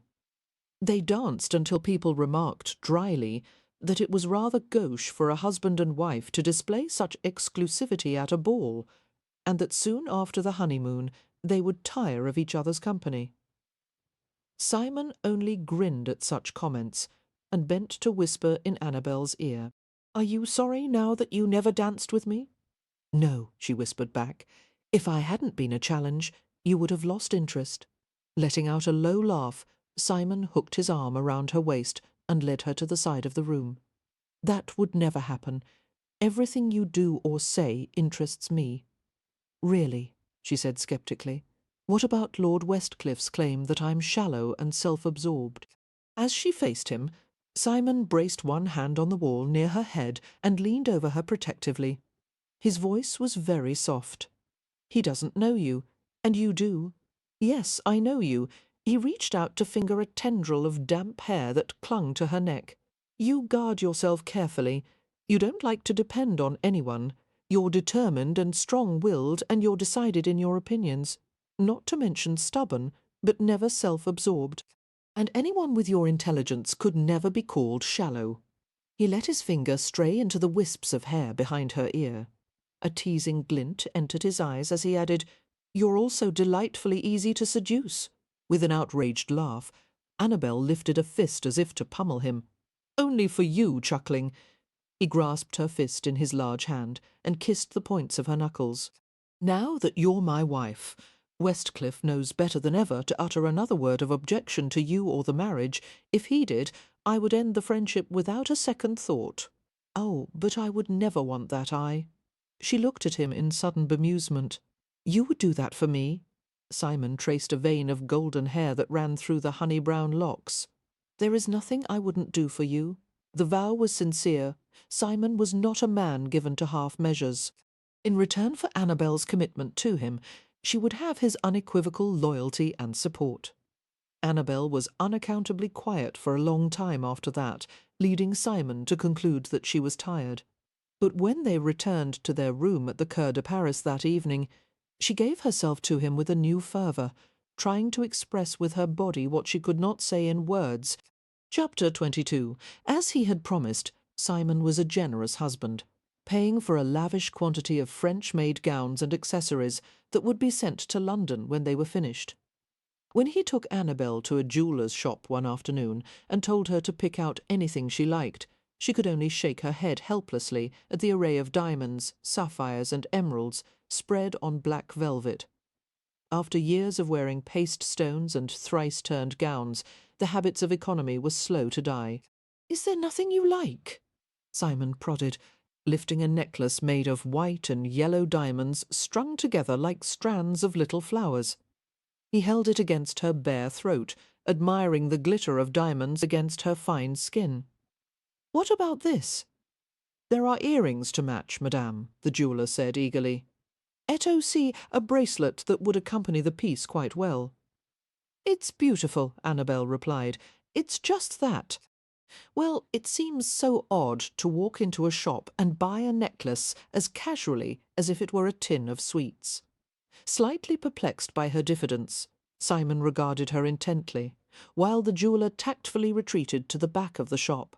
Gently, Simon laid the necklace back in its bed of velvet and took Annabelle's hand in his. His thumb caressed the backs of her fingers. "What is it, sweet? There are other jewellers if this one's wares are not to your taste." "Oh, it's not that. I suppose I'm so accustomed to not buying things that it's rather difficult to adjust to the fact that I can now." "I have every expectation that you'll be able to overcome that problem," Simon replied dryly. "In the meanwhile, I'm tired of seeing you in paste jewels. If you can't bring yourself to choose something, then allow me." He proceeded to select 2 pairs of diamond earrings, the flowered necklace, a bracelet, 2 long ropes of pearls, and a ring with a 5-carat pear-shaped diamond.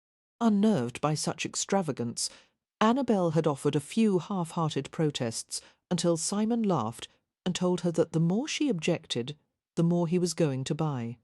She promptly closed her mouth and watched with wide eyes as the jewellery was purchased and placed in a velvet-lined mahogany trunk with a little handle on top.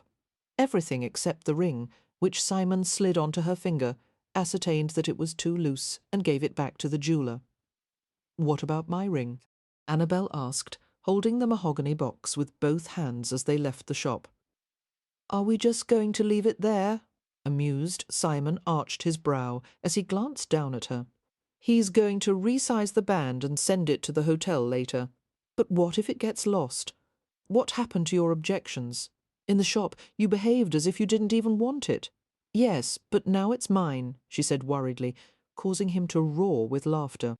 To her relief, the ring was safely delivered to the hotel that evening in a little velvet-lined box. While Simon gave a coin to the man who had brought it, Annabelle hurriedly emerged from her bath, dried herself, and donned a fresh white nightgown.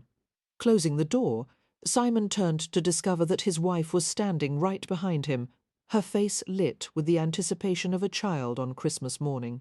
He couldn't help smiling at her expression, seeing that her efforts to be ladylike were fast being demolished in a rush of excitement. The ring glittered and flashed as he took it from the box and reached for Annabelle's hand.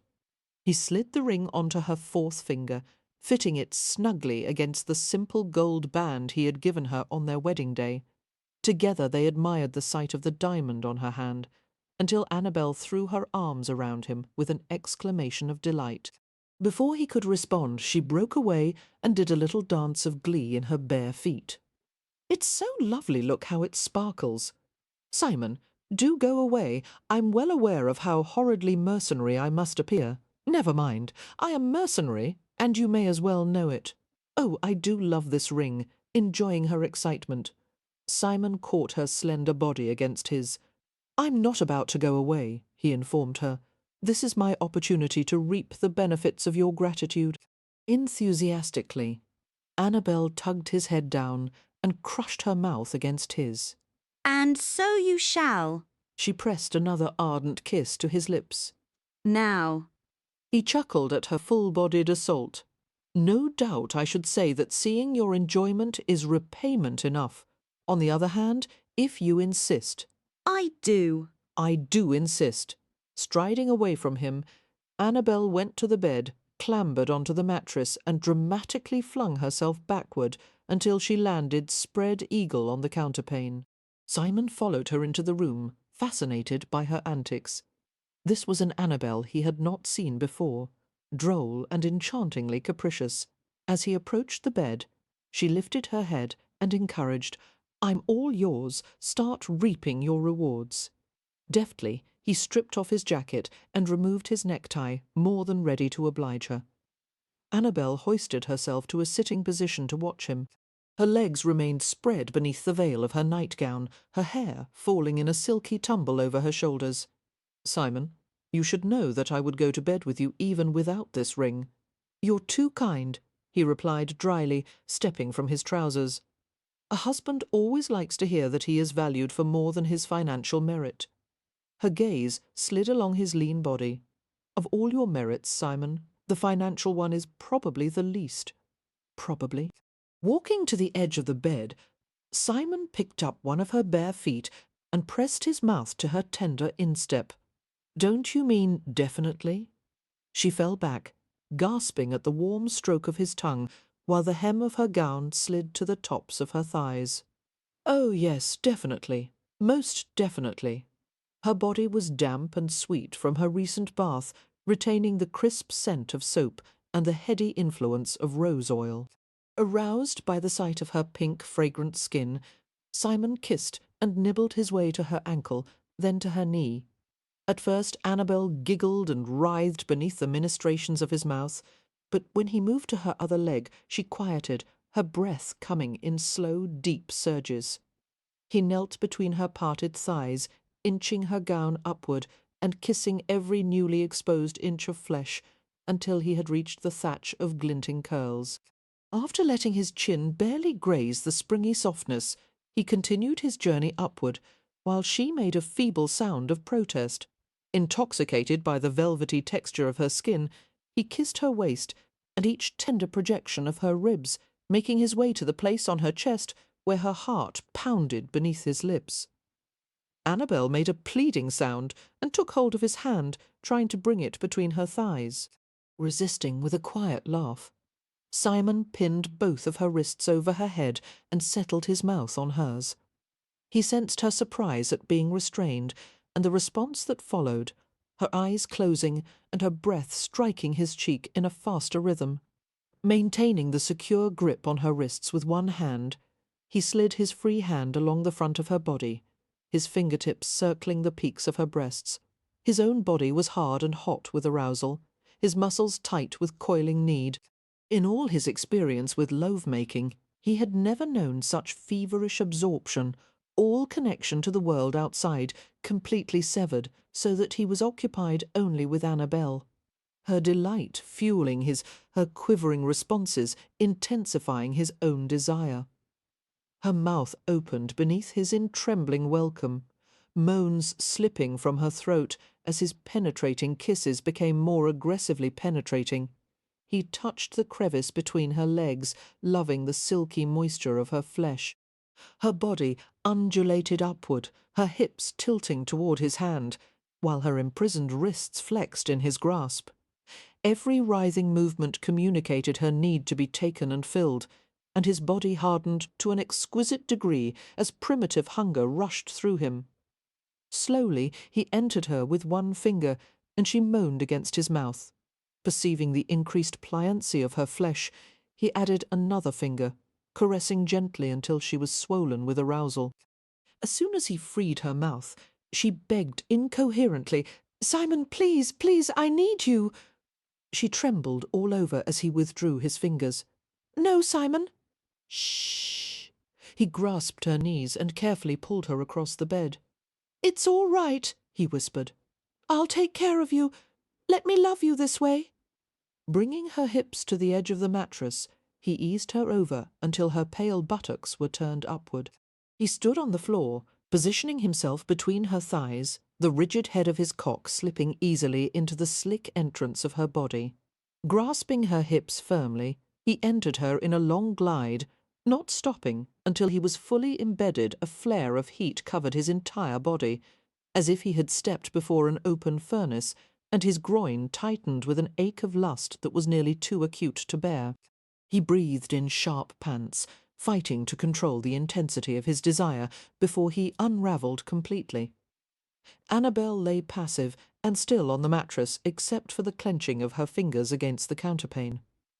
Afraid that he was causing her pain, Simon somehow managed to restrain his savage need long enough to bend over and murmur hoarsely, "Sweetheart, am I hurting you?"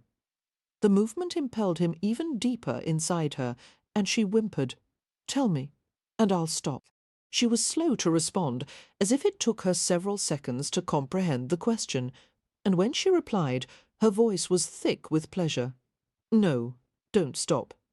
He remained hunched over her, moving in deep-seated nudges that caused her inner muscles to flex greedily around his hardness. His hands covered hers, fingers wrapping around her fists, a position that overpowered her completely, and yet he was not forcing his own rhythm on her. Rather, he was moving in response to the demands of her body, thrusting in complement to the pulsing grasp of her flesh. Each time she tightened helplessly, he pushed farther, using himself to stroke and caress the depths of her. She hovered on the edge of a nerve-shattering release, and yet she couldn't quite reach it, her breath coming in long gasps, her bottom pressing hard against his loins. "Simon!" He reached beneath her, easily finding the place where she was stretched to accommodate him, and the tender hood above. Using his fingertip, he spread the warm moisture of her body over the engorged nub and manipulated it delicately, circling and stroking, varying his rhythms until he found one that made her cry out as she clamped tightly around him.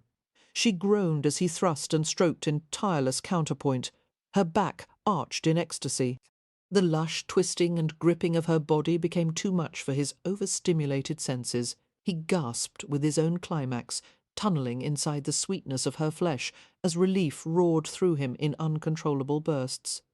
The worst moment of their honeymoon came on the morning that Annabelle cheerfully told Simon that she thought the old saying was true that marriage was the highest state of friendship. She had meant to please him, but Simon had reacted with bewildering hostility. Recognising the well-known quote from Samuel Richardson, Simon had commented tersely that he hoped her literary taste improved so as to spare him having to hear cheap philosophy garnered from novels. Stung, Annabelle had reacted with cold silence, unable to understand why her comment had provoked him so. Simon stayed away for the entire morning and part of the afternoon, returning to find Annabelle playing cards with some other matrons in one of the hotel salons. Approaching the back of her chair, he rested his fingertips on the curve of her shoulder.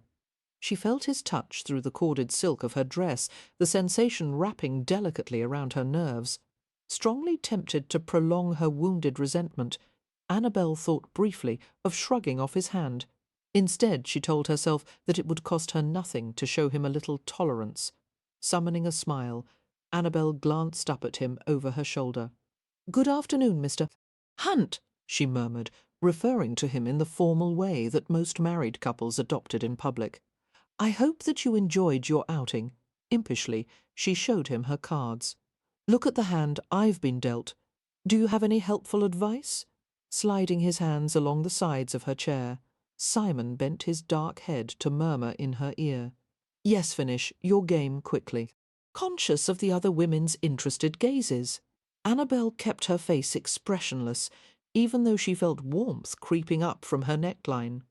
"Why?" she asked, while his mouth remained near her ear. "Because I'm going to make love to you in precisely 5 minutes," he whispered back. "Wherever we happen to be here in our suite or on the stairs. So, if you would like some privacy, I suggest that you lose the game with all expediency." He wouldn't, Annabelle thought, her heartbeat quickening with alarm. On the other hand, knowing Simon, there was a possibility with that thought in mind. Annabelle laid out a card with trembling fingers. The next player took a torturously long time to play one of her cards, and the next woman paused for a humorous exchange with her own husband, who had just come to the table. Aware of an accumulating mist of sweat on her bosom and brow, Annabelle considered ways to bow out of the game. The voice of reason calmed her, as she reflected that no matter how audacious Simon was, he wouldn't actually ravish his wife on the hotel staircase. However, the voice of reason was abruptly strangled as Simon leisurely consulted his watch. "You have 3 minutes," came his soft murmur in her ear. Somewhere in the midst of her agitation, Annabelle felt a shameful throb of sensation between her thighs, her body keenly attuned to the smoky promise in his voice. Pressing her legs together tightly, she waited with forced composure for her turn, even as her heart pounded in frantic drives. The players conversed lazily, fanning themselves and sending a waiter for another pitcher of iced lemonade. At last it was Annabelle's turn, and she threw out her highest face card and drew another relief stabbed through her as she saw that her new card was worthless, and she cast down her hand. "I'm afraid I'm out," she said, making an effort to keep from sounding breathless. "What a lovely game it was, thank you. I must go."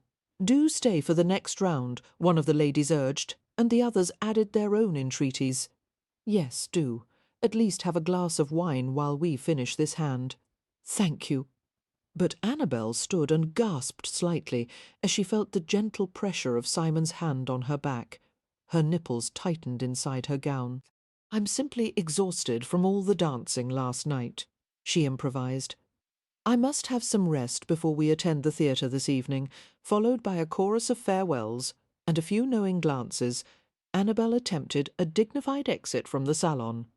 As soon as they reached the winding staircase that led to the upper floors, Annabelle heaved a sigh of relief and cast her husband a reproving glance. If you were trying to embarrass me, you succeeded. Quit. What are you doing?" Her gown had become loose across her shoulders, and she realized with a little shock of amazement that he had unfastened some of her buttons.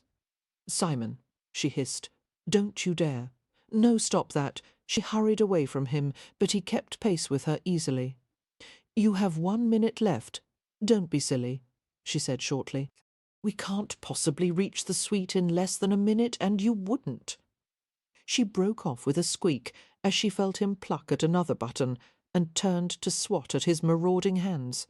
Her gaze caught his, and she realized incredulously that he had every intention of carrying out his threat. "Simon, no!" "Yes." His eyes were filled with tigerish playfulness, and the look on his face was one that she had become entirely familiar with by now. Hiking up her skirts, Annabelle turned to rush up the stairs, her breath coming in pants of panicked laughter. "You're impossible. Leave me alone, Euro. If anyone sees us like this, I'll never forgive you." Simon followed without apparent hurry, but then he didn't have masses of skirts and binding underclothes to hamper him.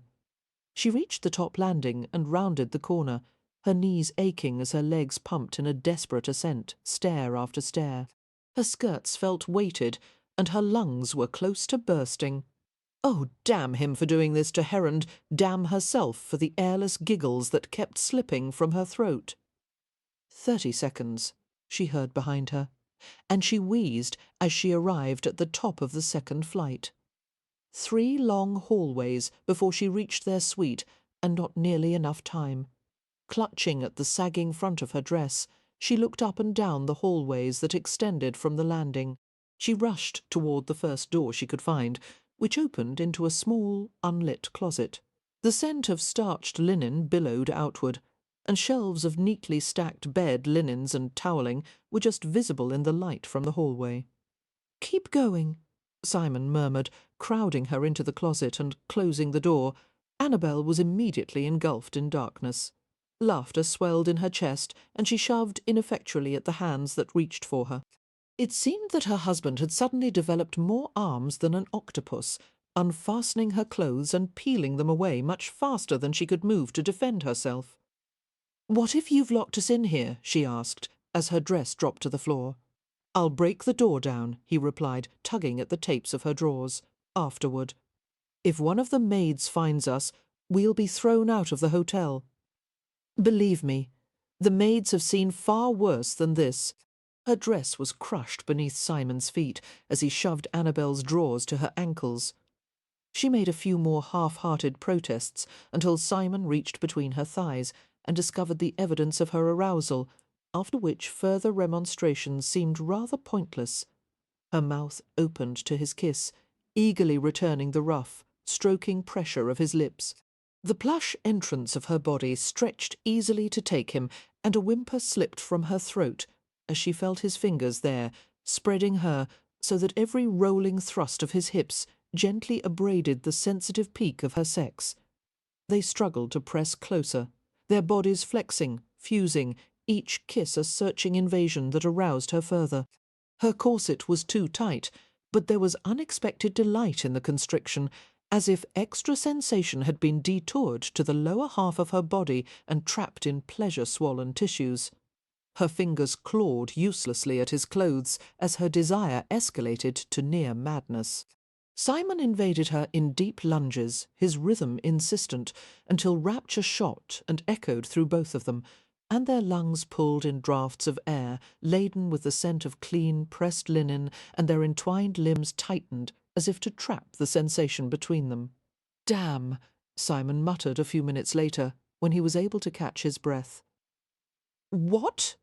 Annabelle whispered, her head resting heavily against his coat lapel. "For the rest of my life, the smell of starch is going to make me hard." "That's your problem," she replied with a languid smile, and inhaled as she felt his body, still joined with hers, nudge upward. "Yours too," he told her, just before his mouth found hers in the darkness. Chapter 23.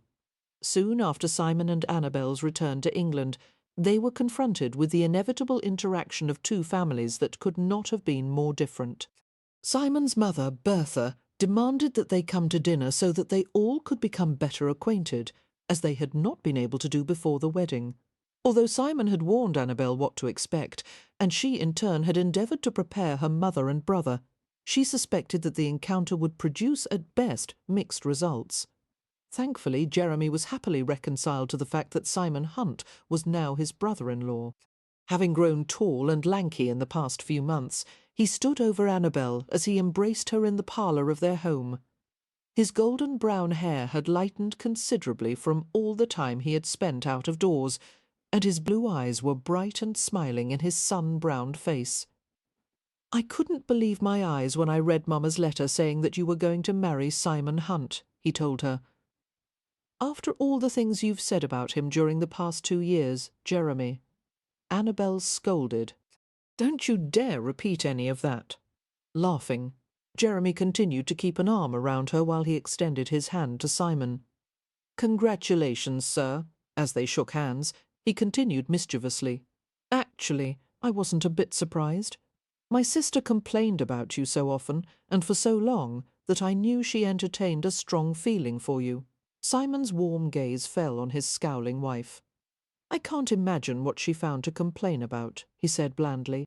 "I believe she said," Jeremy began, and gave an exaggerated wince as Annabelle shoved her elbow against his ribs.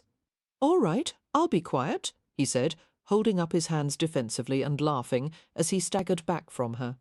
"I was just having a little polite parlour conversation with my new brother-in-law. Polite parlour conversation entails talking about the weather or asking after someone's health," Annabelle informed him, not revealing potentially embarrassing remarks that one's sister made in confidence. Sliding an arm around Annabelle's waist, Simon pulled her back against his chest and lowered his head to murmur in her ear, "I have a fair idea of what you said. After all, you were willing enough to tell me face to face." Hearing the note of amusement in his voice, Annabelle relaxed against him. Having never seen his sister interact so comfortably with a man, and noticing the changes in her, Jeremy smiled. "I would say that marriage seems to agree with you, Annabelle."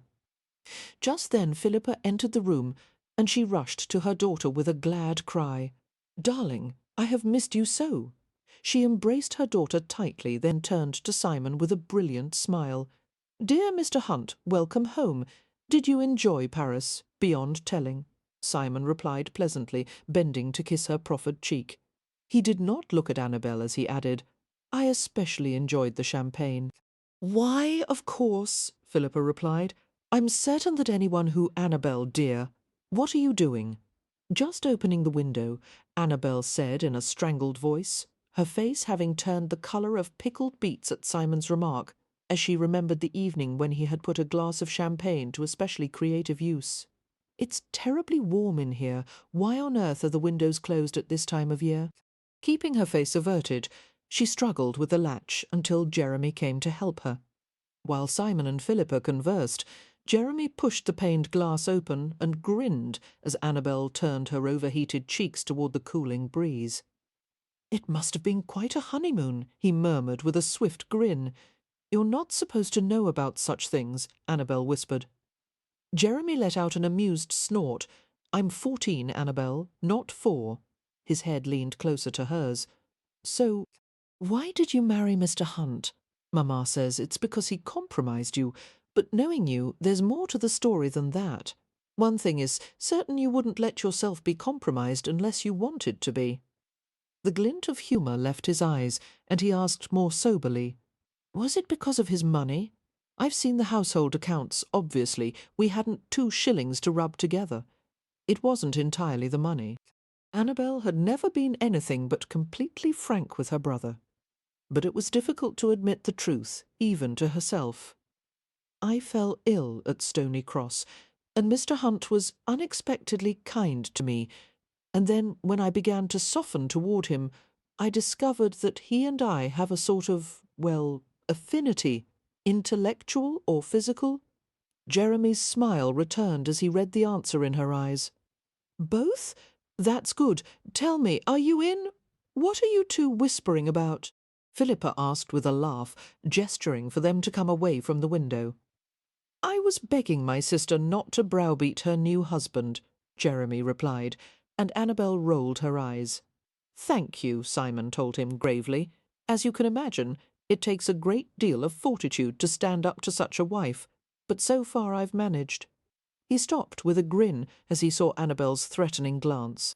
"I can see that your brother and I would do well to share our manly confidences outside, while you tell your mother all about Paris. Jeremy, would you care for a ride in my phaeton?" Her brother needed no further urging. "Let me find my hat and coat." "Don't bother with a hat," Simon advised laconically. "You wouldn't be able to keep it on your head for more than a minute, Mr. Hunt." Annabelle called after them, "If you maim or kill my brother, you won't get any supper." Simon called out something indistinct over his shoulder, and the pair of them disappeared into the entrance hall. "Phaetons are too light and swift, and they overturn so easily," Philippa said with a frown of worry. "I do hope that Mr. Hunt is an accomplished driver, exceedingly," Annabelle said with a reassuring smile. "He drove us from the hotel at such a controlled pace that I would have thought we were riding in a heavy old family barouche. I promise you, Jeremy couldn't be in safer hands." For the next hour, the 2 women sat in the parlour and shared a pot of tea as they discussed everything that had happened during the last fortnight. As Annabelle had expected, Philippa did not ask any questions about the more intimate aspects of the honeymoon, forbearing to intrude on the couple's privacy. However, she was keenly interested in Annabelle's account of the many foreigners they had met and the parties they had attended. The crowd of wealthy industrialists was unfamiliar to Philippa, and she listened intently as Annabelle endeavoured to describe them to her. "One sees more and more of such people coming to England," Philippa remarked, "to match their wealth with titles." "Like the Bowmans," Annabelle said. "Yes. It seems that with each season we are being infiltrated with increasing numbers of Americans, and heaven knows it's already hard enough to catch a peer. We certainly don't need an excess of competition. I will be pleased when all this entrepreneurial fervour has finally settled and things go back to the way they were." Annabelle smiled ruefully as she wondered how to explain to her mother that from all she had seen and heard, the process of industrial expansion was only just beginning, and that things would never go back to the way they were. Annabelle had just begun to gain a small understanding of the transformation that the railroads and propeller-driven ships and mechanized factories would effect in England and the rest of the world. Those were the subjects that Simon and his acquaintances had discussed at dinner instead of upper-class pursuits like hunting and country parties. "Tell me, are you getting on well with Mr. Hunt?" Philippa asked. "It would certainly seem so." "Oh, yes, though I will say that Mr. Hunt is not like any man that you or I have ever known before. The gentleman that we're accustomed to, his mind works differently than theirs." He is a progressive. Oh, dear heavens, Philippa said in vague distaste. Do you mean politically? No. Annabelle paused and made a comical face as she reflected that she didn't even know what party her husband subscribed to. Actually, having heard some of his views, I wouldn't doubt that he is a Whig, or even a Liberal. Dear me. Perhaps in time you can persuade him to go in the other direction? That made Annabelle laugh. I doubt that, but it doesn't really matter, because, Mamma, I am actually beginning to believe that some day the opinions of these entrepreneurs and mercantilists will carry more weight than those of the peerage, their financial influence alone. Annabelle, Philippa interrupted gently, I think it is a wonderful thing that you wish to be supportive of your husband. But a man in trade will never be as influential as a peer. Not in England, certainly. Suddenly their conversation was interrupted by Jeremy's bursting entrance into the parlour. He looked dishevelled and wild-eyed. "Jeremy!" Annabelle exclaimed in worry, jumping to her feet. "What happened? Where is Mr. Hunt?" walking the horses around the square to cool them. He shook his head and spoke breathlessly. "The man is a lunatic. We nearly overturned at least 3 times. We came close to killing a half-dozen people, and I was jolted until the entire lower half of my body is black and blue. If I'd had the breath to spare, I would have started praying, as we were clearly going to die. Hunt has the meanest horses I've ever set eyes on, and he let out curses so foul that just one of them would have gotten me expelled from school for good. Jeremy," Annabelle began apologetically, aghast that Simon would have treated her brother so terribly. "I'm so." "It was without doubt the best afternoon of my entire life," Jeremy continued jubilantly. "I begged Hunt to take me out again tomorrow, and he said that he would if he had the time. Oh, what a ripper he is, Annabelle. I'm off to get some water. I've got a half-inch of dust lining my throat."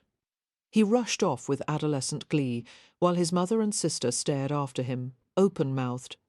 Later that evening Simon took Annabelle, Jeremy and their mother to the residence over the butcher shop, where his parents still lived.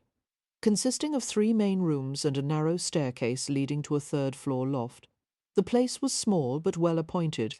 Even so, Annabelle could read the perplexed disapproval on her mother's face, for Philippa could not understand why the Hunts did not choose to live in a handsome townhouse or terrace.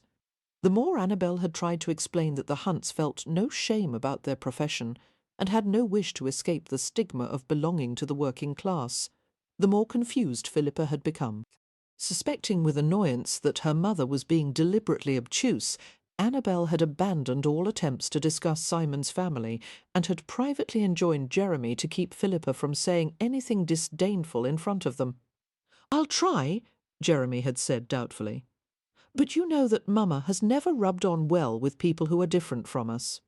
Annabelle had sighed in exasperation. "Heaven forbid that we should spend an evening with people who are not exactly the same as ourselves. We might learn something. Or worse, we might even enjoy it. Oh, the shame!" A curious smile touched her brother's lips. "Don't be too severe on her, Annabelle. It wasn't so long ago that you had the same disdain for those on the lower rungs."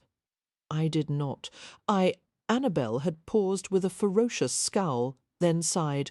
"You're right, I did, though now I can't see why. There's no dishonour in work, is there? Certainly it's more admirable than idleness." Jeremy had continued to smile. "You've changed," was his only comment, and Annabelle had replied ruefully. Perhaps that's not a bad thing. Now, as they ascended the narrow stairs that led up from the butcher shop to the Hunts' private rooms, Annabelle was aware of the subtle restraint in Simon's manner, the only sign of the uncertainty that he must be feeling. No doubt he was concerned about how she and his family would rub on, as Jeremy had put it. Determined to make a success of the evening, Annabelle pasted a confident smile on her face, not flinching even as she heard the commotion in the Hunt residence. A cacophony of adult voices, children's squeals and thumps that sounded like furniture being overturned. "Dear me," Philippa exclaimed. "That sounds like a brawl." Simon supplied helpfully.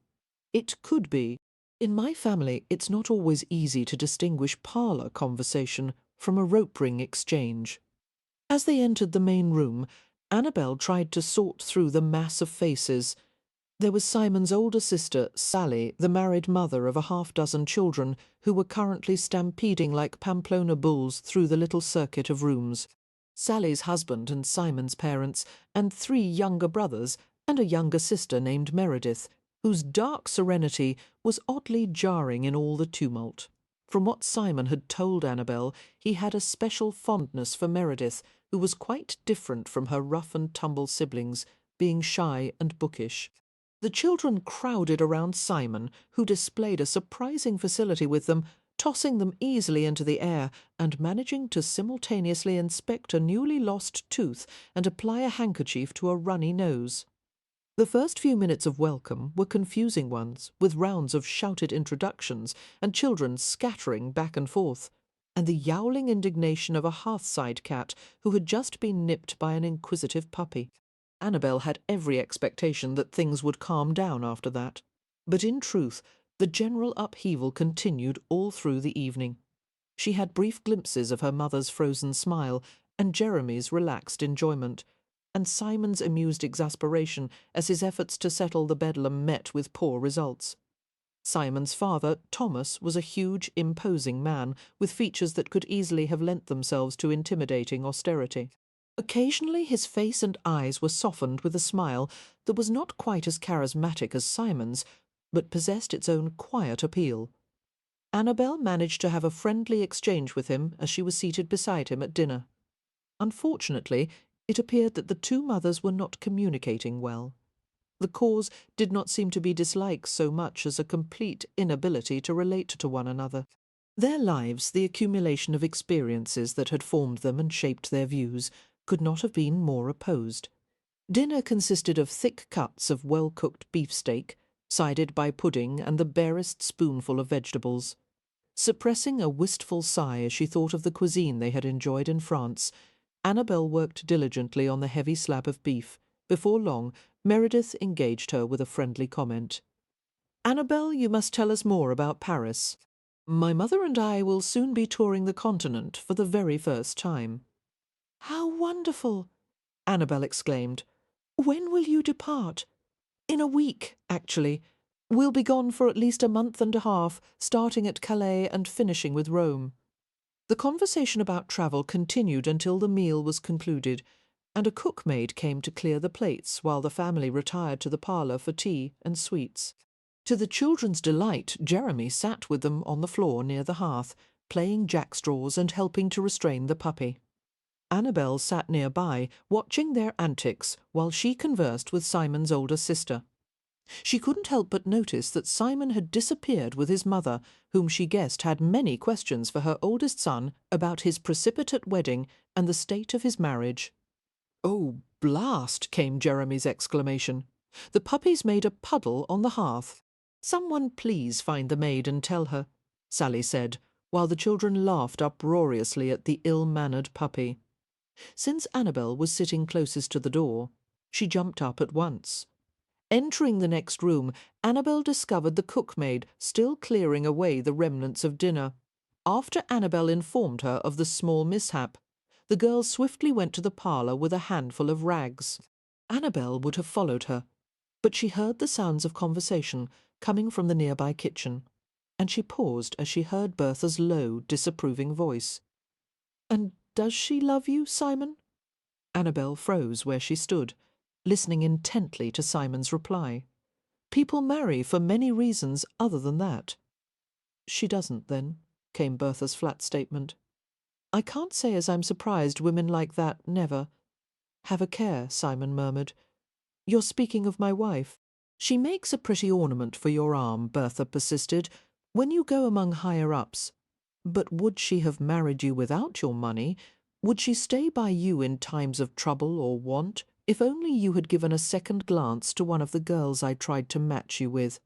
That Molly Havelock or Peg Larcher, good sturdy girls who would be true helpmates."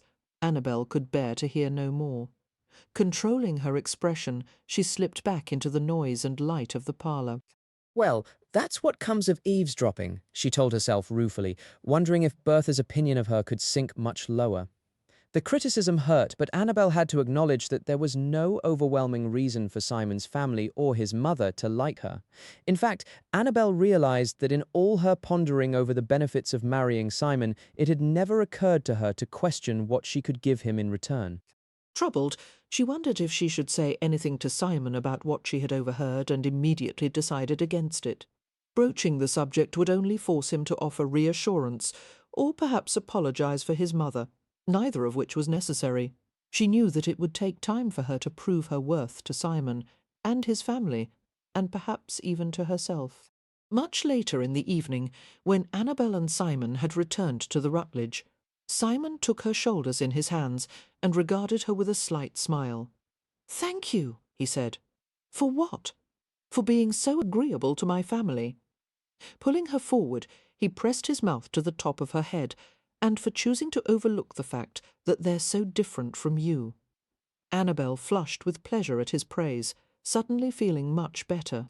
"I enjoyed the evening," she lied, and Simon grinned. "You don't have to go that far."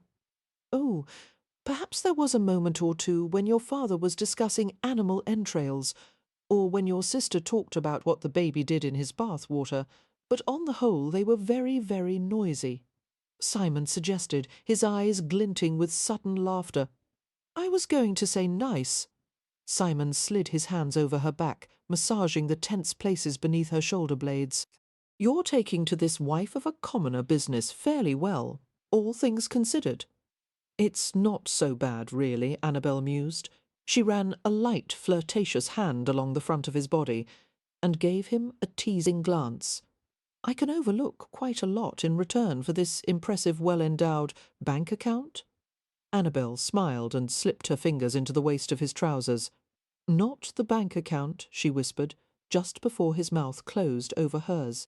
The following day, Annabelle was thrilled to be reunited with Lillian and Daisy, whose suite was in the same wing of the Rutledge as her own. Squealing and laughing as they embraced, the three of them made far too much noise, until Mrs. Bowman sent a maid to tell them to be quiet. "I want to see Evie," Annabelle complained, locking arms with Daisy as they went to the suite's receiving room. "How is she faring?" "She got into dreadful trouble a fortnight ago for trying to see her father," Daisy replied with a sigh. "His condition has worsened, and he's bedridden now. But Evie was caught sneaking out of the house, and now she's being kept in seclusion by Aunt Florence and the rest of the family." "For how long?" "Indefinitely," came the discouraging reply. "Oh, those odious people," Annabelle muttered. "I wish we could go and rescue Evie. Wouldn't that be fun?" Daisy mused, instantly taken with the idea. "We should kidnap her. We'll bring a ladder and set it beneath her window, and Aunt Florence would set the dogs on us," Lillian said darkly. "They have 2 huge mastiffs that wander the grounds at night. We'll toss them some drugged meat," Daisy countered. "And then while they're sleeping—" "Oh, plague, take your harebrained plans," Lillian exclaimed.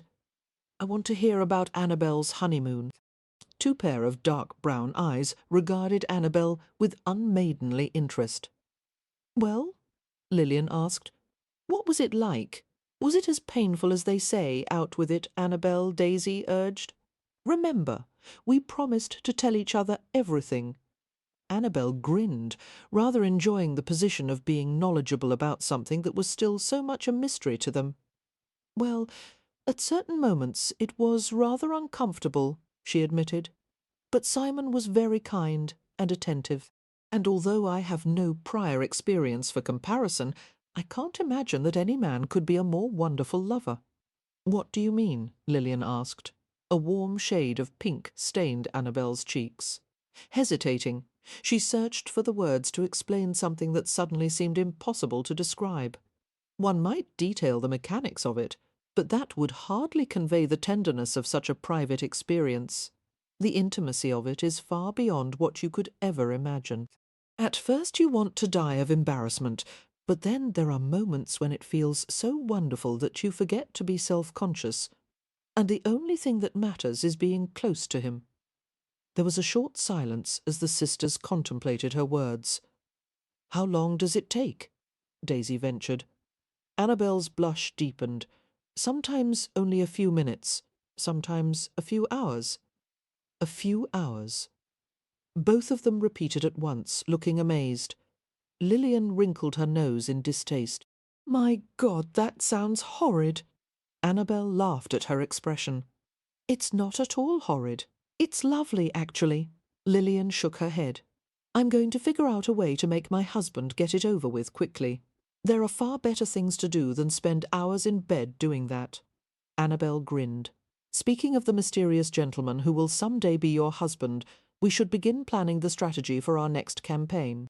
The season won't begin until January, which leaves us several months to prepare.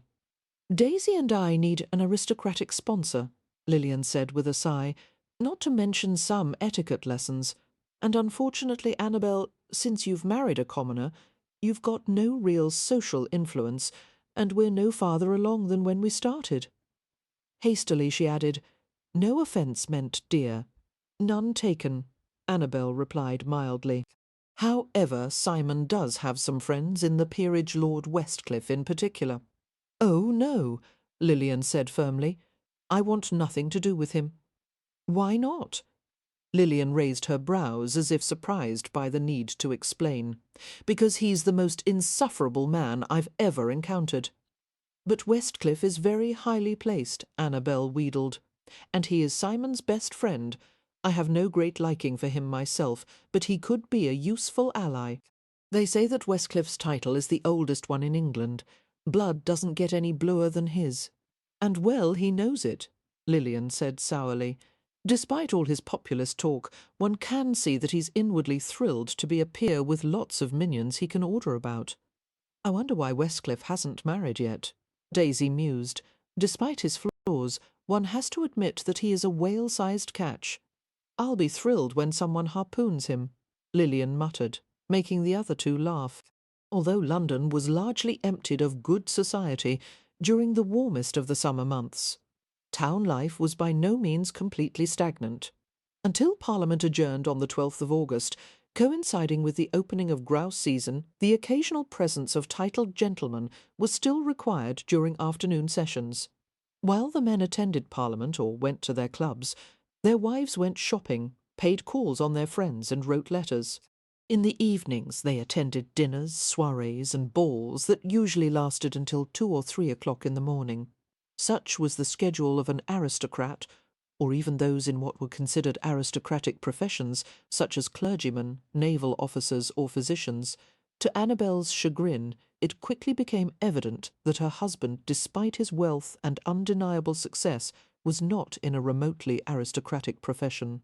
Therefore they were sometimes excluded from the elegant upper-class events she longed to be part of. Only when a peer was financially obligated to Simon in some way, or if he was a close friend of Lord Westcliff, did he invite the Hunts to his home. Annabelle received very few calls from the young aristocratic matrons who had formerly been her friends, and although she was never turned away when she visited, she was hardly encouraged to return. The boundaries of class and social position were impossible to traverse. Even a viscount's wife who had become impoverished from her husband's gambling habits and spendthrift ways, and therefore was living in a shabby home with only 2 servants to attend her, seemed determined to maintain her superiority over Annabelle. After all, her husband, despite his shortcomings, was a peer, and Simon Hunt was distastefully mercantile. Fuming over her cool reception from the Viscount's wife, Annabelle went to Lilian and Daisy to rant about the accumulation of snubs and set-downs she had received. They were both amused and sympathetic as they listened to her passionate complaints. "You should have seen her parlour," Annabelle said, striding back and forth before the sisters, who were occupying the settee in their receiving-room. Everything was dusty and threadbare, and there were wine stains all over the carpet, and all she could do was look down her nose at me and pity me for having married down, she said. "When everyone knows that her husband is a foolish sodden drunkard who throws every last shilling onto the hazard table. He may be a viscount, but he isn't fit to lick Simon's boots, and I had the greatest difficulty in refraining from telling her so." "Why did you refrain?" Lilian inquired idly. "I would have told her exactly what I thought of her silly snobbery." Because one gains nothing by trying to argue with such people, Annabelle scowled. If Simon saved a dozen people from drowning, he would never be regarded with the same admiration as some fat old peer who sat by and watched without lifting a finger to help. Daisy raised her brows slightly. "Are you sorry that you didn't marry a peer?" "No," Annabelle said instantly, and ducked her head in sudden shame. "But I suppose there are moments that I can't help wishing that Simon was a peer." Lillian regarded her with a touch of concern. "If you could go back and change things, would you choose Lord Kendall over Mr. Hunt?" "Good Lord, no." Sighing, Annabelle sank down onto a needlepoint stool, the skirts of her silk dress, green with tiny printed flowers, billowing around her. "I don't regret my choice, but I do regret not being able to go to the Wymarks' ball or the soirée at Gilbreth House, or any of the other events that people of good society attend. Instead, Mr. Hunt and I most often go to parties given by a far different crowd." "What sort of crowd?" Daisy asked. As Annabelle hesitated, Lillian answered in a voice laden with wry amusement. "I would guess that Annabelle is referring to the climbers, all the people with new money and lower-class values and vulgar manners. In other words, our sort." "No," Annabelle said instantly, and both sisters laughed. "Yes," Lillian said gently. "You've married into our world, dear, and you don't belong there any more than we will belong in the peerage if we ever manage to get titled husbands. The truth is, I couldn't care less about mingling with the Wymarks or the Gilbreths, who are all deadly dull and intolerably full of themselves." Annabelle regarded her with a thoughtful frown, suddenly seeing her situation from a new vantage point. "I've never questioned whether they were dull," she murmured. "I suppose I've always wanted to ascend to the top of the ladder without ever wondering if I would like the view. But now the question is immaterial, of course, and I must find a way to adapt to a different life than the one I thought I wanted." Resting her elbows on her knees, Annabelle propped her chin on her hands and added ruefully, "I'll know that I've succeeded when it no longer hurts to be snubbed by some whey-faced wife of a viscount." Ironically, the Hunts were invited that same week to a ball given by Lord Hardcastle, who was privately indebted to Simon for advising him on how to restructure the family's dwindling balance of investments and assets.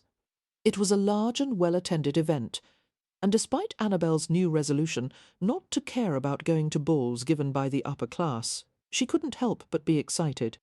Dressed in a lemon-ice satin ball gown, her hair dressed in ringlets caught up with yellow silk cording, Annabelle entered the ballroom on Simon's arm. The ballroom, lined with white marble columns, was bathed in the sparkling glow of 8 chandeliers, the air perfumed from the massive arrangements of roses and peonies. Accepting a glass of iced champagne, Annabelle eagerly mixed with friends and acquaintances and basked in the serene elegance of the affair. These were the people she had always understood and tried to emulate: civilized, beautifully mannered, knowledgeable about music and art and literature. These gentlemen would never dream of discussing politics or business matters in front of a lady, and any of them would have chosen to be shot rather than mention the cost of things or speculate openly about what someone else was worth. She danced often, with Simon and with other men, laughing and chatting in a relaxed manner, and skillfully deflecting the compliments that were showered on her. Midway through the evening, she spied Simon across the room as he stood conversing with friends, and she experienced a sudden urge to go to him. Managing to detach herself from a pair of persistent young men, she skirted the side of the ballroom where the space behind the columns provided a shadowy corridor. Between the columns, settees and small groupings of chairs provided spaces for guests to relax and talk. She passed behind a group of dowagers, then a group of disconsolate wallflowers who provoked a sympathetic smile from her. As she crossed in back of a pair of women, however, a few overheard words caused her to pause, while her presence was screened by a heavy cluster of palms. "Don't know why they had to be invited tonight," one of them was saying angrily. Annabelle recognised the voice as one belonging to a former friend, now Lady Wells Troughton, who had spoken to her only a few minutes earlier with brittle congeniality. "How smug she is, flaunting that vulgar diamond on her finger, and that ill-bred husband with no trace of shame whatsoever. "She won't be smug forever," came her friend's reply. "She doesn't yet seem to have realized that they are invited only to the homes of those who are financially obligated to him, or those who are friends of Westcliff. Of course, Westcliff is a significant ally," Lady Wells Trotton admitted, "but his favour can only get them so far. The fact is, they should have the good taste not to push their way into places where they don't belong. She married a commoner, and therefore she should mix with commoners, though I suppose she thinks of herself as too good for them." Feeling sick and hollow, Annabelle backed away unseen from the pair of chatting women and headed to the corner of the ballroom. "I really have to cure this habit of eavesdropping," she thought, with ironic humour, remembering the evening she had heard the comments that Bertha Hunt had made about her. "I always seem to overhear such unflattering things about myself." It did not surprise her that there was gossip about her and Simon. What had startled her was the viciousness of the women's tone. It was difficult to fathom what could cause such antipathy, except, perhaps, envy. Annabelle had acquired a handsome, virile and wealthy husband, whereas Lady Wells Trotton had married a peer at least 30 years older than she, who had all the charisma of a potted plant. It followed that Lady Wells Trotton and her contemporaries would be fiercely determined to protect the one superiority they possessed, their membership in the aristocracy. Annabelle recalled Philippa's comment, "A man in trade will never be as influential as a peer." But it seemed to her that the peerage was afraid of the growing power of industrialists like Simon. Very few of them would be as clever as Lord Westcliff in realizing that they had to do far more than cling to the ancient privileges of land ownership to maintain their power. Stepping through a pair of columns, Annabelle glanced around the room at the aristocratic crowd. So prideful, so embedded in their traditional ways of thinking and behaving, so determined to ignore that the world around them was beginning to change. She still found their company to be infinitely more soothing than the raw, often callow conduct of Simon's professional friends. However, she no longer regarded them with awe or yearning. In fact, her thoughts were interrupted as a gentleman approached her, bearing 2 glasses of iced champagne. He was balding and portly, the folds of his neck bulging over the edge of his silk necktie. Annabelle groaned inwardly as she recognised him, Lord Wells Trotton, the husband of the woman who resented her so deeply, from the way his avid gaze dropped to the shape of her breasts covered by pale satin. It appeared that he did not share his wife's wish that Annabelle had abstained from the ball. Wells Trotton, whose penchant for extramarital affairs was well known, had approached Annabelle a year earlier, hinting strongly that he would be willing to help her with her financial difficulties in exchange for her companionship. The fact that she had turned him away had not seemed to dampen his interest. Neither had the news of her marriage. For aristocrats like Wells Trotton, marriage was not a detriment to an affair. If anything, it was an encouragement.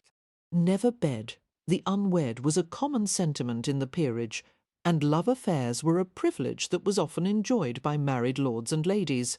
Nothing was so attractive to a peer as another man's young wife.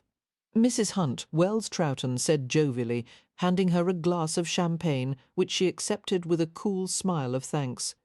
"You are as fair as a summer rose this evening." "Thank you, my lord," Annabelle said demurely. "To what shall we attribute your obvious glow of contentment, my dear?" "To my recent marriage, sir?" Wells Trotton chuckled. "Ah, I remember well those early days of marriage. Enjoy the pleasure while it lasts, for it is all too fleeting. Perhaps for some, for others it may last a lifetime." "My dear, how delightfully naive!" He gave her a knowing smirk, his gaze falling to her breasts again. "But I will not disabuse you of such romantic notions, as they will fade in due time." "I doubt that," Annabelle said, causing him to chortle. "Is Hunt proving a satisfactory husband, then?" "In every regard," she assured him. "Come, I shall be your confidant, and we'll find some favourable corner to talk in. I know of several." "No doubt you do," Annabelle replied lightly. "But I have no need of a confidant, my lord. I insist on stealing you away for just a moment. Wells Troughton settled a meaty hand at the small of her back. You won't be so silly as to make a fuss, will you? Knowing that her only defence was to make light of his persistence, Annabelle smiled and turned away from him, sipping her champagne with studied insouciance. I don't dare go anywhere with you, my lord. I'm afraid my husband possesses a rather jealous temperament. She jumped a little as she heard Simon's voice from behind her. With good reason, it seems. Although he spoke quietly, there was a biting note in his tone that alarmed Annabelle. She stared at him in silent entreaty, begging him not to make a scene. Lord Wells Troughton was irritating but harmless, and Simon would make them all into objects of ridicule if he overreacted to the situation. Hunt! The heavy-set peer murmured, grinning with an utter lack of shame. You are a fortunate man to be in possession of such a delectable prize. Yes, I am. Simon's gaze was openly murderous. And if you ever approach her again, darling, Annabelle interrupted with a whimsical smile, I adore your primitive moods, but let's save this one for after the ball. Simon didn't reply, glaring at Wells Troughton, until his simmering menace attracted the attention of people standing nearby. Stay the hell away from my wife, he said softly, causing the other man to blanch. Good evening, my lord, Annabelle said, draining the rest of her glass and giving him a bright, artificial smile. Thank you for the champagne. A pleasure, Mrs. Hunt, came Wells Troughton's disgruntled reply, and he hastily took his leave. Pink with embarrassment, Annabelle avoided the curious stares of the other guests as she left the ballroom with Simon at her heels. Finding her way to an outside balcony, she set her glass down and let a gentle breeze cool her burning cheeks. What did he say to you? Simon demanded roughly, looming over her. Nothing of importance. He made an advance to you, anyone could see that. It meant nothing to him, or to anyone else here. That's how they all are, you know quite well. These matters are never taken seriously. To them, fidelity is just a middle-class prejudice, and if a man approaches another's wife as Lord Wells Troughton did, no one attaches any importance to it. I attach importance to it when my wife is the one being approached. For you to react so belligerently will make us both objects of mockery, and besides, it hardly demonstrates any faith in my fidelity. You just said that your kind doesn't believe in fidelity. They're not my kind, Annabelle snapped, losing her temper. Not since I married you. At any rate, I don't know where I belong now, not with those people, and not with yours either. His expression did not change, but she sensed that she had hurt him. Instantly contrite, she sighed and rubbed her forehead. Simon, I did not mean to imply. It's all right, he said gruffly. Let's go back inside. But I want to explain. You don't need to explain. Simon, she winced and closed her mouth as he took her back to the ballroom, wishing with all her heart that she could take back her impulsive words. Chapter 24. As Annabelle had feared, the impetuous accusation she had made at the Hardcastle ball had created a small but undeniable distance between her and her husband. She longed to apologize and explain that she did not blame him for anything. However, her efforts to tell him that she had no regrets about having married him were quietly but firmly rebuffed. Simon, who was always willing to discuss any subject, had drawn the line at this matter. Unwittingly, she had struck at him with the delicate accuracy of a stiletto, and his reaction betrayed a certain guilt at having removed her from the upper-class world that she had once dreamed of occupying. To Annabelle's relief, their relationship quickly returned to the way it had been before, their interactions playful, challenging, and even affectionate. Still, she was troubled by the awareness that things were not completely the same. There were moments when Simon was slightly guarded with her, for now they both knew that she had the power to hurt him. It seemed that he would allow her to come only so close, protecting himself by preserving a last crucial distance between them. He would, however, give her unqualified help and support when she needed him, and he proved that on the night that trouble came from an unexpected quarter. Simon had come home at an unusually late hour, having spent all day at the Consolidated Locomotive Works. Strongly scented of coal smoke, oil and metal after spending a day at the site, He returned to the Rutledge with his clothes decidedly the worse for wear. "What have you been doing?" Annabelle exclaimed, both amused and alarmed by his appearance. "Walking through the foundry," Simon replied, stripping off his waistcoat and shirt as soon as he crossed the threshold of their bedroom. Annabelle threw him a sceptical glance. "You did more than merely walk. What are those stains on your clothes? You look as if you were trying to build the locomotive by yourself." There was a moment when some extra help was required. An expanse of well-honed muscle was revealed as Simon dropped his shirt to the floor. He seemed to be in an exceptionally good mood. Being a supremely physical man, Simon enjoyed exerting himself, especially when there was some risk involved. Frowning, Annabelle went to draw a bath for him in the nearby bathing room, and returned to find her husband clad in his linens. There was a fist-sized bruise on his leg, and a red scorch mark on his wrist, causing her to exclaim anxiously, "You've been hurt."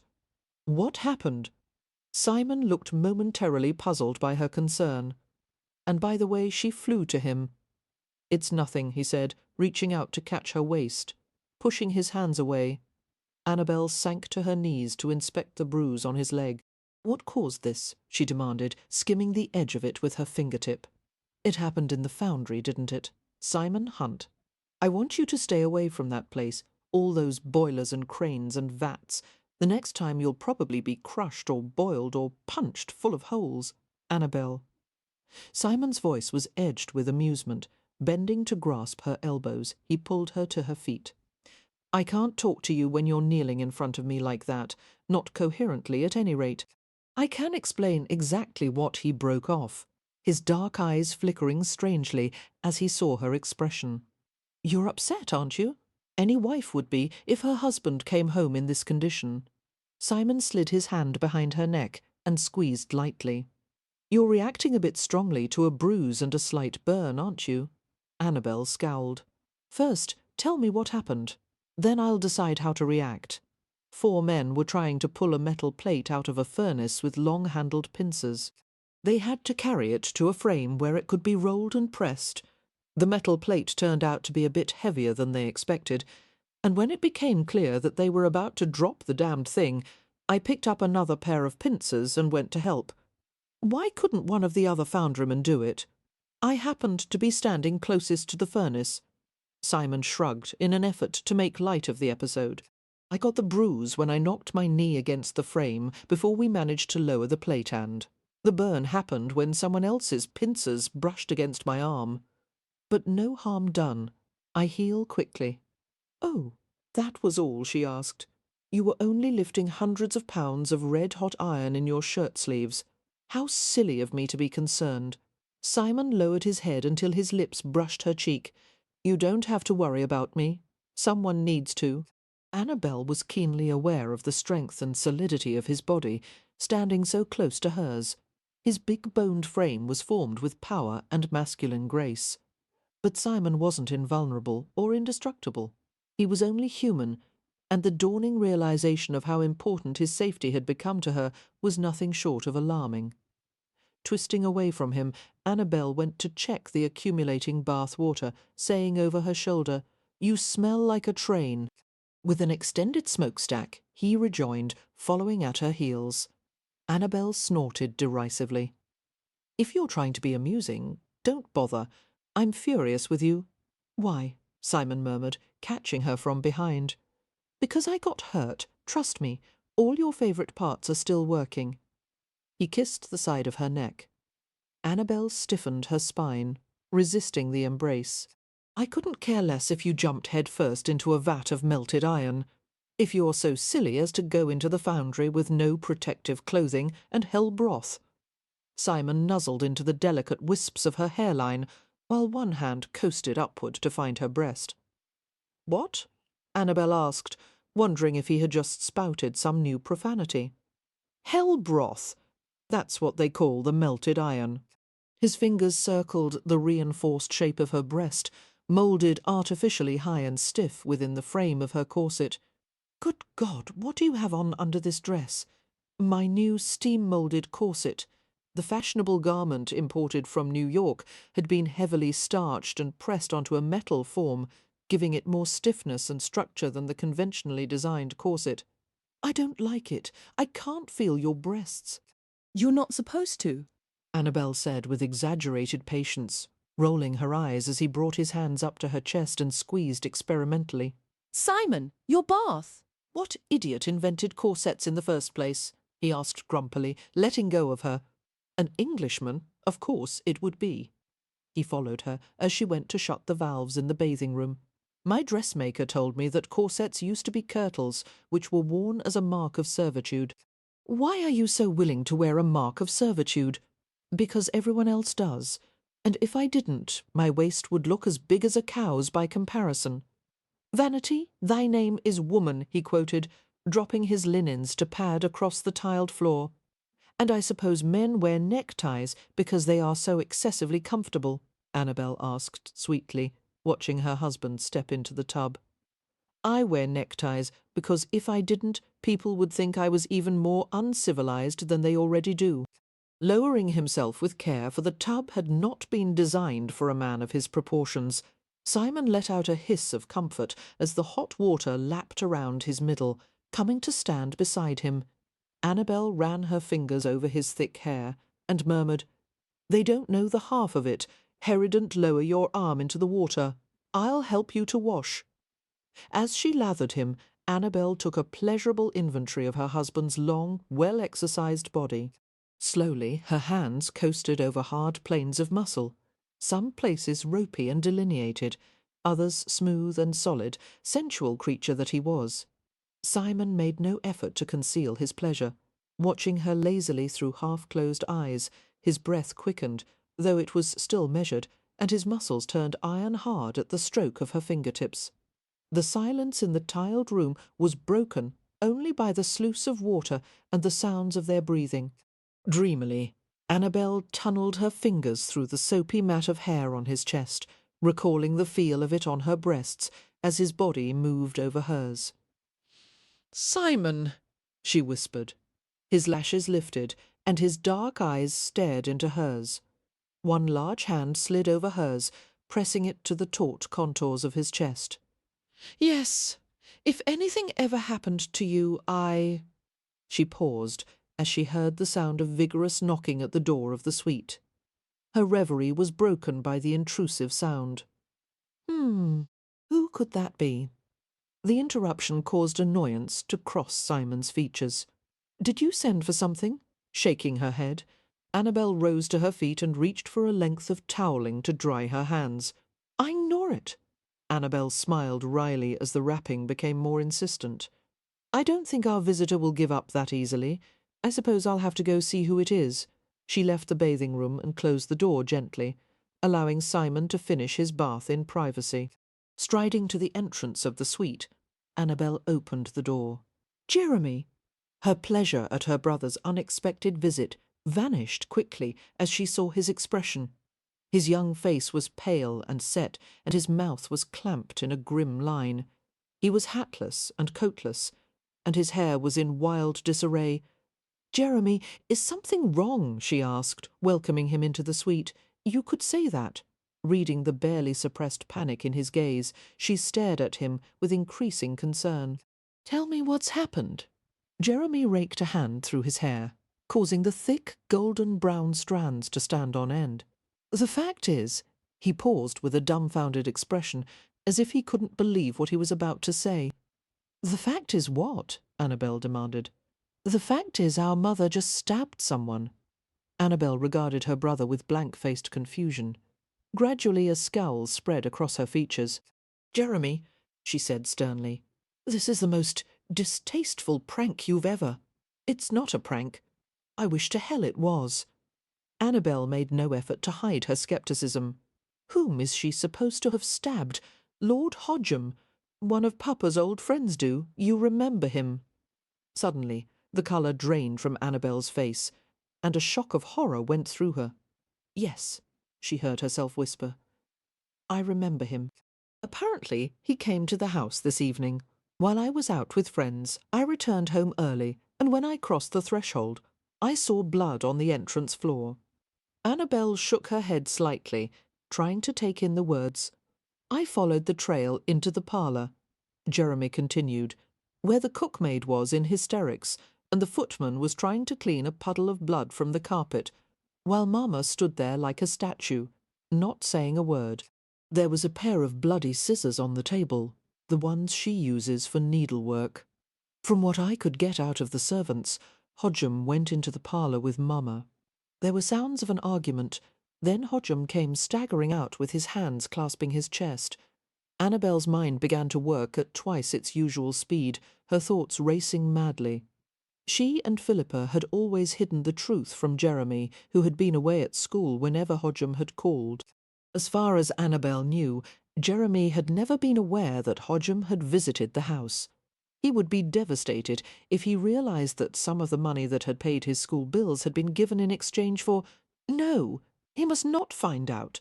She would have to make up some explanation later. The most important thing for now was to protect Philippa. "Where is Hodgem now?" Annabelle asked. "How severely was he injured?" "I have no idea. It seems that he went to the back entrance where his carriage was waiting, and his own footman and driver carried him away." Jeremy shook his head wildly. "I don't know where Mamma stabbed him, or how many times, or even why. She won't say, just looks at me as if she can't remember her own name. Where is she now? Don't say you just left her at home by herself." "I told the footman to watch her every minute, and not to let her." Jeremy broke off and directed a wary glance to a point beyond Annabelle's shoulder. "Hello, Mr. Hunt. I'm sorry to interrupt your evening, but I've come because— Yes, I heard your voice carried to the next room." Simon stood there calmly, tucking the tail of a fresh shirt into his trousers, his gaze alert as he stared at Jeremy. Turning, Annabelle went cold at the sight of her husband. There were times when she forgot how intimidating Simon could be, but at the moment, with his pitiless eyes and complete lack of expression, he looked as ruthless as a killer for hire. Why did Hodgem come to the house at such an hour? Jeremy wondered aloud, his young face fraught with worry. And why the hell did Mamma receive him? And what would have provoked her like that? He must have tricked her somehow. He must have said something about Papa. Or maybe even made an advance to her, the filthy bastard. In the tension-riddled silence that followed Jeremy's innocent speculations, Annabelle opened her mouth to say something, and Simon shook his head slightly, silencing her. He turned his attention fully to Jeremy, his voice cool and quiet. "Jeremy, run to the stables at the back of the hotel and have my carriage hitched to a team and tell them to saddle my horse. After that, go home to collect the carpet and blood-stained clothes and take them to the locomotive works, the first building on the lot. Mention my name, and the manager won't ask questions. There is a furnace." "Yes," Jeremy said, understanding immediately. "I'll burn everything." Simon gave him a short nod, and the boy strode to the door without another word. As Jeremy left the hotel suite, Annabelle turned toward her husband. "Simon, I want to go to my mother. You can go with Jeremy. I don't know what's to bed one about Lord Hodgem." "I'll find him," Simon said grimly. "Just pray that his wound is superficial. If he dies, it will be a hell of a lot more difficult to cover up this mess." Annabelle nodded, biting her lip before she said, "I thought we were finally rid of Hodgem. I never dreamed that he would dare bother my mother again after I married you. It seems that nothing will stop him." He took her shoulders in his hands and said, with almost frightening softness, "I'll stop him. You can rest assured about that." She regarded him with a worried frown. "What are you planning to? We'll talk later. Right now, go fetch your cloak."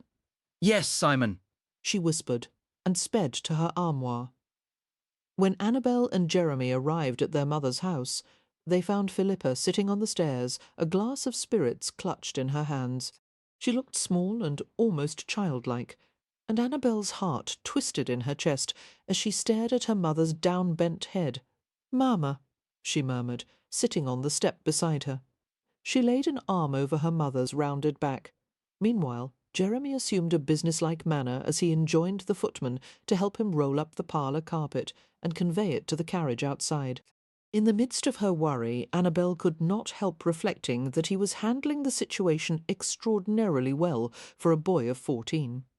Philippa's head lifted, and she regarded Annabelle with a haunted gaze. "I'm so sorry. No, don't be. Just when I thought everything was finally all right, Hodgem came here.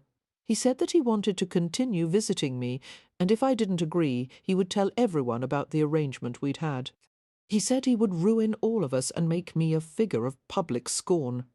I cried and pleaded, and he laughed then. When he put his hands on me, I felt something give way inside. I saw the scissors nearby, and I couldn't keep from picking them up, and I tried to kill him. I hope I did. I don't care what happens to me now." "Hush, Mamma," Annabelle murmured, putting an arm around her shoulders. "No one could blame you for your actions. Lord Hodgem was a monster, and was," Philippa asked numbly. "Does that mean he's dead?" "I don't know, but everything will be fine, regardless Jeremy and I are here, and Mr. Hunt will not let anything happen to you." "Mamma," Jeremy called, hefting one end of the rolled-up carpet as he and the footman carried it toward the back entrance of the house. "Do you know where the scissors are?" The question was asked in such a casual manner that one might have thought he needed them to cut a package string. "The cookmaid has them, I think," Philippa replied. "She's trying to clean them." "All right, I'll get them from her." As they progressed down the hall, Jeremy called over his shoulder, "Have a glance over your clothes, will you? Anything with a speck of blood on it has to go?" "Yes, dear." Listening to the pair of them, Annabelle couldn't help wondering how it was that she and her family were having a casual Thursday night conversation about disposing of murder evidence. And to think that she had felt the slightest bit of superiority over Simon's family, she cringed at the thought. 2 hours later, Philippa had finished her drink and was safely tucked into bed. Simon and Jeremy arrived at the town house within minutes of each other. They conferred briefly in the entrance hall. As Annabelle came downstairs, she paused mid-flight as she saw Simon enfold her brother in a quick one-armed hug and tousle his already dishevelled hair. The fatherly gesture seemed to reassure Jeremy immensely, and a weary grin came to his face. Annabelle froze as she watched the two of them. How surprising that Jeremy had accepted Simon so easily when Annabelle had expected him to rebel against Simon's authority. It gave her a strange feeling to witness the bond that had formed instantly between them, especially knowing that Jeremy's trust was not easily won. She hadn't thought until now what a relief it must be for her brother to have someone strong to lean on. Someone who could provide solutions to problems that he was still too young to handle by himself. The yellow light from the entrance hall lamp slid over the clipped dark layers of Simon's hair and gleamed over the high planes of his cheekbones as he looked up at her. Battening a perplexing swell of emotions, Annabelle descended the rest of the way and asked, "Did you find Hodgem?" And if so, "Yes, I found him." Reaching for the cloak draped over the banister, Simon draped it over her shoulders. "Come, I'll tell you everything on the way home." Annabelle turned toward her brother. "Jeremy, will you be all right if we leave? I have the situation well in hand." The boy replied with manly confidence. Simon's eyes glinted with amusement as he fitted his hand behind Annabelle's waist. "Let's go," he murmured. Once they were in the carriage, Annabelle pelted Simon with questions until he placed his hand over her mouth. "I'll tell you if you can bring yourself to be quiet for a minute or two," he said. She nodded behind his hand, and he grinned, leaning forward to replace his fingers with his mouth. After stealing a quick kiss, he settled back in his seat, his expression turning serious.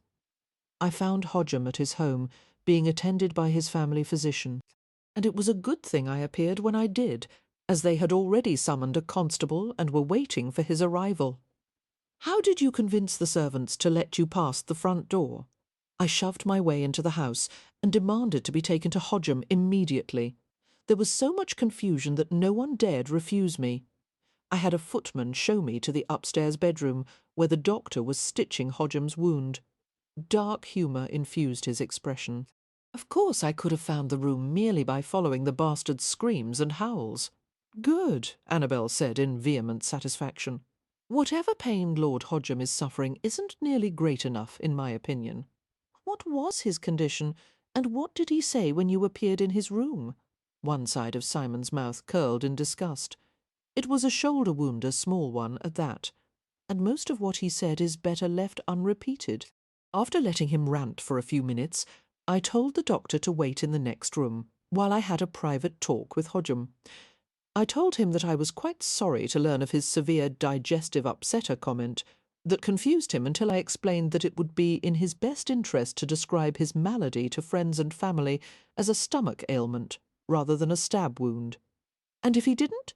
Annabelle asked with a faint smile. If he didn't, then I made it clear that I would carve him up like a side of Yorkshire gammon, and if I ever learned of the slightest rumour that would tarnish your mother's reputation, or that of the family, I would lay the blame at his door, after which there wouldn't be enough of his remains left for a decent burial. By the time I finished with Hodgem, he was too terrified to breathe. Believe me, he will never approach your mother again. As for the doctor, I compensated him for his visit, and persuaded him to banish the episode from his mind. I would have left then, but I had to wait for the constable.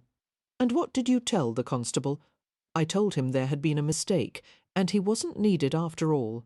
And for his trouble, I told him to go to the Brown Bear Tavern after his shift and order as many rounds of ale as he wanted on my credit. Thank God, relieved beyond measure. Annabelle snuggled next to him. She sighed against his shoulder. What about Jeremy? What will we tell him? It isn't necessary for him to know the truth. It would only hurt and confuse him. As far as I'm concerned, Philippa overreacted to Hodgem's advances and forgot herself in the moment. Simon caressed the edge of her jaw with the tip of his thumb. I do have a suggestion, to which I would like you to lend some serious thought. Wondering if this suggestion was going to be a thinly veiled command, Annabelle looked at him suspiciously. Oh, I think it would be for the best if Philippa put some distance between herself and London and Hodgem until the dust settles. How much distance, and where would she go? She can join my mother and sister on their tour of the continent. They're leaving in just a few days. That is the worst idea I've ever heard, Annabelle exclaimed. I want her to stay right here, where Jeremy and I can look after her. Second, I can guarantee that your mother and sister would be none too pleased. We'll send Jeremy along. He has enough time before his next school term, and he'll be an excellent escort for all three of them. Poor Jeremy! Annabelle tried to envision him escorting the trio of women across Europe. I wouldn't wish such a fate on my worst enemy. Simon grinned. He'll probably learn a great deal about women. And none of it pleasant, she retorted. Why do you think it is necessary to whisk my mother away from London? Does Lord Hodgem still pose some kind of danger? No, he murmured, gently angling her face upward. I told you, he'll never dare to approach Philippa again. However, if it turns out that there is any lingering trouble with Hodgem, I'd prefer to handle it while she is away. Moreover, Jeremy said that she doesn't seem quite herself, understandable given the circumstances. A few weeks of touring should make her feel better. As Annabelle considered the idea, she had to admit that there was some sense in it. It had been a long time since Philippa had gone on any kind of holiday, and if Jeremy went with her, perhaps even the company of the Hunts could be tolerated. As for what Philippa would want, she seemed too numb to make any decisions.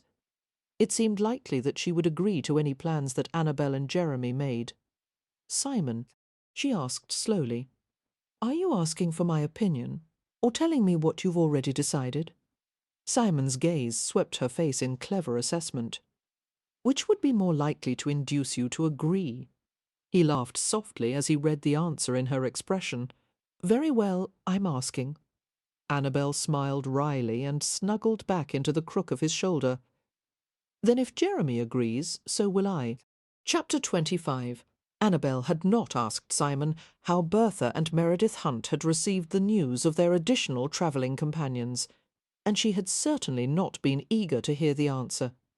All that mattered was that Philippa would be far away from London, and all reminders of Lord Hodgem. Annabelle hoped that when her mother returned, she would be refreshed and at ease, and ready to make a new beginning. The trip might even hold some enjoyment for Jeremy, who was looking forward to seeing some of the foreign places he had learned about at school. With less than a week before their departure, Annabelle threw herself into the project of packing for her mother and brother, trying to anticipate their needs for a 6-week journey. Openly amused by the quantity of supplies that Annabelle had purchased for them, Simon remarked that one would think her family was forging through regions of unexplored wilderness rather than lodging in a succession of inns and pensioners. "Foreign travel can be uncomfortable at times," Annabelle replied, busily stuffing tins of tea and biscuits into a leather satchel. A stack of boxes and parcels towered beside their bed, where she was sorting various articles into organised piles.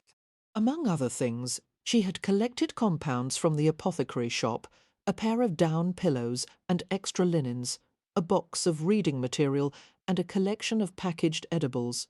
Holding up a glass jar of preserves, she examined it critically. "The food is different on the continent." "Yes," Simon said gravely. "Unlike ours, it's been known to have flavour, and the climate can be unseasonable. Blue sky and sunshine." "Oh, they'll want to avoid that at all cost."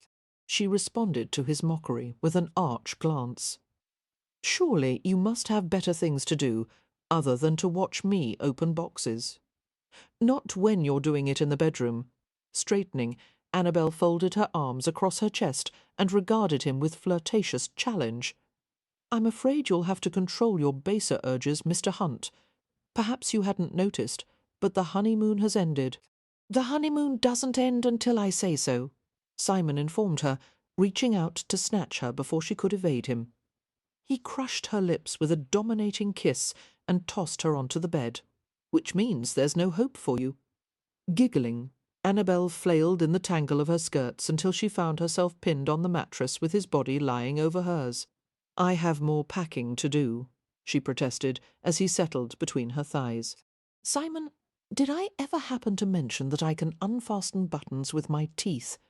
A breathless laugh escaped her, and she squirmed as his head lowered to the front of her bodice. "That's not a very practical skill, is it? It's useful in certain situations. Let me show you." Very little packing was done for the rest of the day. Eventually, however, Annabelle found herself standing at the door of her family's town house, watching as her mother and brother left in a carriage bound for Dover, where they would meet with the Hunts and cross to Calais. Simon stood with her, his hand resting comfortingly on her back as the carriage rounded the corner and headed along the main thoroughfare. She waved forlornly after them, wondering how they would manage without her. Drawing her into the house, Simon closed the door. "This is for the best," he assured her. "For them or for us?" For all parties concerned, smiling slightly, he turned her to face him. "I predict the next few weeks will pass quickly, and in the meantime, you're going to be very busy, Mrs. Hunt. To start with, this morning we're going to meet with an architect about the house plans. Then you'll have to decide between 2 lots that our agent has found in Mayfair." Annabelle dropped her head on his chest. "Thank God! I've begun to despair of ever leaving the Rutledge. Not that I haven't enjoyed it, mind you, but every woman wants a home of her own, and—" She paused as she felt him playing with her pinned-up hair. "Simon," she warned, "don't pull out my pins. It's too much trouble to put my hair back up, and—" She sighed and frowned at him as she felt her coiffure loosening and heard the plink of crimped wire pins hitting the floor. "I can't help it." His fingers worked greedily in her unravelling braid. "You have such beautiful hair." He brought a handful of the slippery silk to his face and rubbed his cheek against it. "It's so soft, and it smells like flowers. How do you make it smell this good? Soap?" Annabelle replied dryly, hiding a smile against his chest. "Bowman's soap, actually. Daisy gave some to Methair father sends cases from New York. No wonder he's a millionaire. Every woman should smell like this." He strained her hair through his fingers and bent to nuzzle her throat. "Where else do you use it?" he whispered. "I would invite you to find out," she said, "but we're going to meet with the architect, remember." "He can wait." "So can you," Annabelle said severely, though a laugh was working upward in her throat. "Good Lord, Simon, it's not as if you've been deprived. I've expended a great deal of effort to satisfy. He fitted his mouth to hers in a kiss so warm and coaxing that every rational thought vanished from her mind. Fisting his large hands in her hair, he urged her back against the wall of the entrance hall and entered her with his tongue, feasting leisurely until Annabelle was light-headed and dizzy, her fingers clutching the fabric of his coat sleeves. Gradually his mouth shifted away from hers, and he bit softly at the delicate silk of her throat. He murmured things that shocked her, expressing himself not in flowery phrases, but with the raw simplicity of a man whose lust for her knew no limits. "I have no self-control where you're concerned. Every minute that I'm not with you, all I can think about is being inside you. I hate everything that keeps you separate from me." He reached behind her to pull hard at the back of her dress, and she gasped as she felt the plackets of buttons give way, bits of carved ivory scattering everywhere, smothering the sound with his mouth. Simon tugged the dress from her arms and deliberately stepped on the hem of her gown. The much-abused garment ripped and dropped to the floor. He pulled her against his body, grasping her wrist and guiding it to his loins. Annabelle inhaled deeply as her fingers moulded over the heavy breadth of his erection and her eyes half closed. "I want to make you scream and claw and faint in my arms," he whispered, his masculine bristles scraping against her skin. "I need to touch you everywhere, inside and outside, as far as I can reach." He broke off and seized her lips with insistent pressure, suddenly reckless in his desire, as if the taste of her was an exotic stimulant that drove him to frenzy. She was vaguely aware of him fumbling in the pocket of his coat, and then something nicking at the knots of her corset. He had cut them with his knife. She realized, feeling the confining stays release their squeezing pressure around her ribs and waist. Comprehending that she was about to be ravished in the entrance of her family home, Annabelle stumbled back from him, smiling and shivering. Even in his moments of highest arousal, Simon had always seemed to be governing himself, placing careful restraints on his passion. She had never feared that he would be less than gentle with her, until now he looked almost savage, his face darkened with an unfamiliar flush. Her heart began to beat in painful thumps, and she moistened her dry lips. The nervous flick of her tongue drew his attention sharply, and he stared at her mouth with startling intensity. "My bedroom," she managed to say, turning toward the stairs. She began to ascend the flight with quivery legs. After the first few steps, she felt Simon come up behind her swiftly, catching and turning her in his muscular arms. Before she could make a sound, he lifted her and carried her up the rest of the stairs with almost frightening ease. He took her to the bedroom, where the sight of his dark form was startling among the pale, time-worn ruffles and tattered lace, and the framed needlework samplers that had been sewn by her own childish hands. Undressing her roughly, Simon laid her among the bed linens, which were smooth and slightly stale from having gone unused for so long. His clothes quickly joined her son the floor, then his body slid over hers. She countered his urgency with unequivocal willingness, her arms spreading to hold him, her legs parting easily at his slightest touch. He thrust into her, filling her with a low, thick slide, and she gasped and strained with the effort to accommodate him. Once he had joined her, he became gentler, his urgency transforming into ravaging intensity. It seemed that every part of him had been designed to pleasure her. The satin reaches of hard muscle, the thick fleece that rubbed gently over the tips of her breasts, the scent and taste that drugged her senses, overwhelmed by the devastating intimacy. Annabelle felt tears come to her eyes, and Simon comforted her with soft murmurs, even as he pushed deeper, longer, taking more of her than she thought was possible to give. His mouth brushed over hers, absorbing her erratic breaths, as he moved in lush, gauging thrusts that caused all her muscles to tighten and strain. She sobbed against his lips, begging wordlessly for him to relieve her. Relenting at last, he quickened his pace and drove her to a piercing climax, their joining raw and exalted and astonishing in its potency. Minutes later, as Annabelle lay bonelessly over his body, her cheek nestled on his shoulder, she tried to sort through the bewilderment of her senses. She had never been so satiated, every nerve glazed with pleasure. and yet she had perceived something new in their love-making, an unattained height that loomed even beyond what they had just experienced, some unrealized possibility that hovered just out of reach, a feeling, a wish, a tantalizing something that had no name. Closing her eyes, Annabelle basked in the closeness of their bodies, while the elusive promise haunted the air like some benevolent spirit. Increasingly curious about the project that demanded so much of her husband's attention, Annabelle asked Simon if she could visit the locomotive works, only to meet with refusals, diversions, and assorted tactics to keep her from going to the site.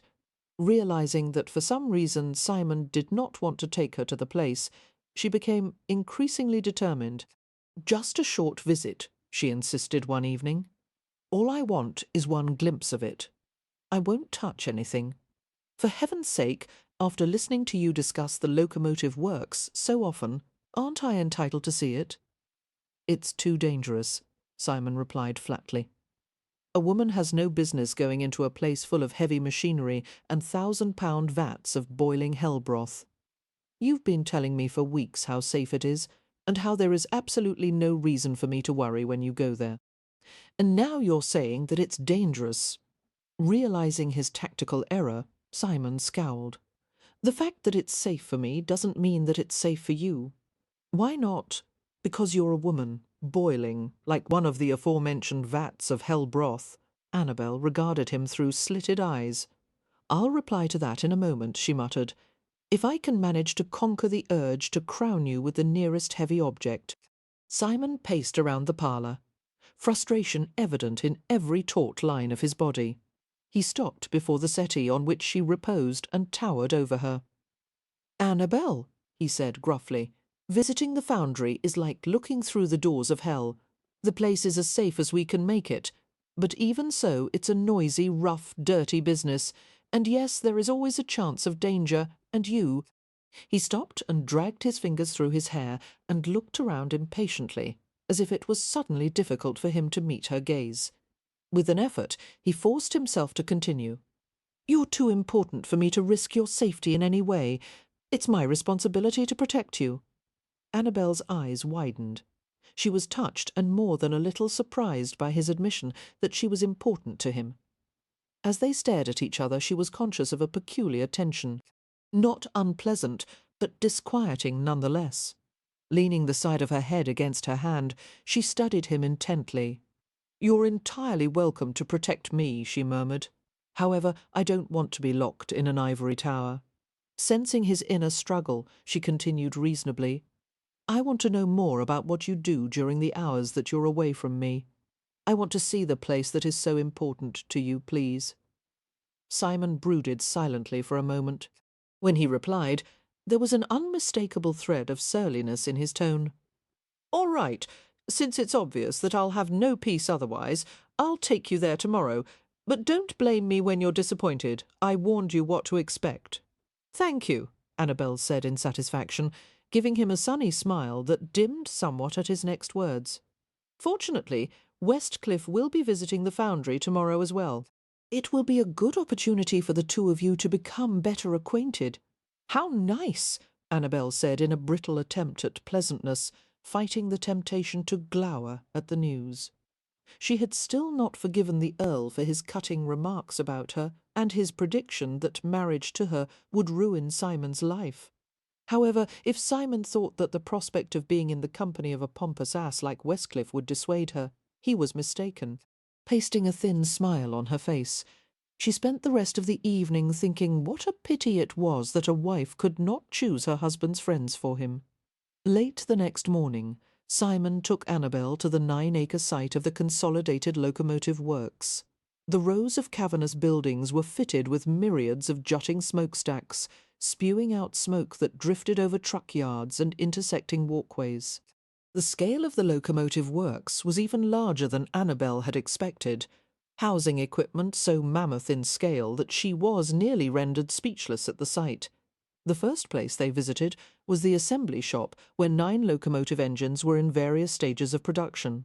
The company's goal was to produce 15 engines the first year, and double that the next. Upon learning that the cash outlay for the locomotive works was on average £1 million a week, with a capitalisation of twice that amount, Annabelle stared at her husband with slack-jawed astonishment. "Good Lord," she said faintly, "how rich are you?" Simon's dark eyes danced with sudden laughter at the ill-bred question, and he bent to murmur in her ear, "Rich enough to keep you well supplied in walking boots, madam." Next they went to the pattern shop, where drawings of parts were carefully examined and wooden prototypes constructed according to specifications. Later, as Simon explained to her, the wooden patterns would be used to make moulds, into which molten iron would be poured and cooled. Fascinated, Annabelle asked a slew of questions about the casting process and how the hydrostatic riveting machines and presses worked, and why quickly cooled iron was stronger than slow-cooled. Despite Simon's initial misgivings, he seemed to enjoy touring her through the buildings, smiling occasionally at her absorbed expression. He guided her carefully into the foundry, where she discovered that his description of it as a glimpse into hell was not the exaggeration it had seemed. It had nothing to do with the condition of the workers, who seemed to be well treated, nor was it because of the buildings, which were relatively organised. Rather, it was the nature of the work itself, a kind of coordinated bedlam in which fumes and thundering noise and the red glow of roaring furnaces provided a seething backdrop for heavily clothed workers bearing brands and mallets. Surely the devil's minions were not half so well orchestrated as they went about their labours.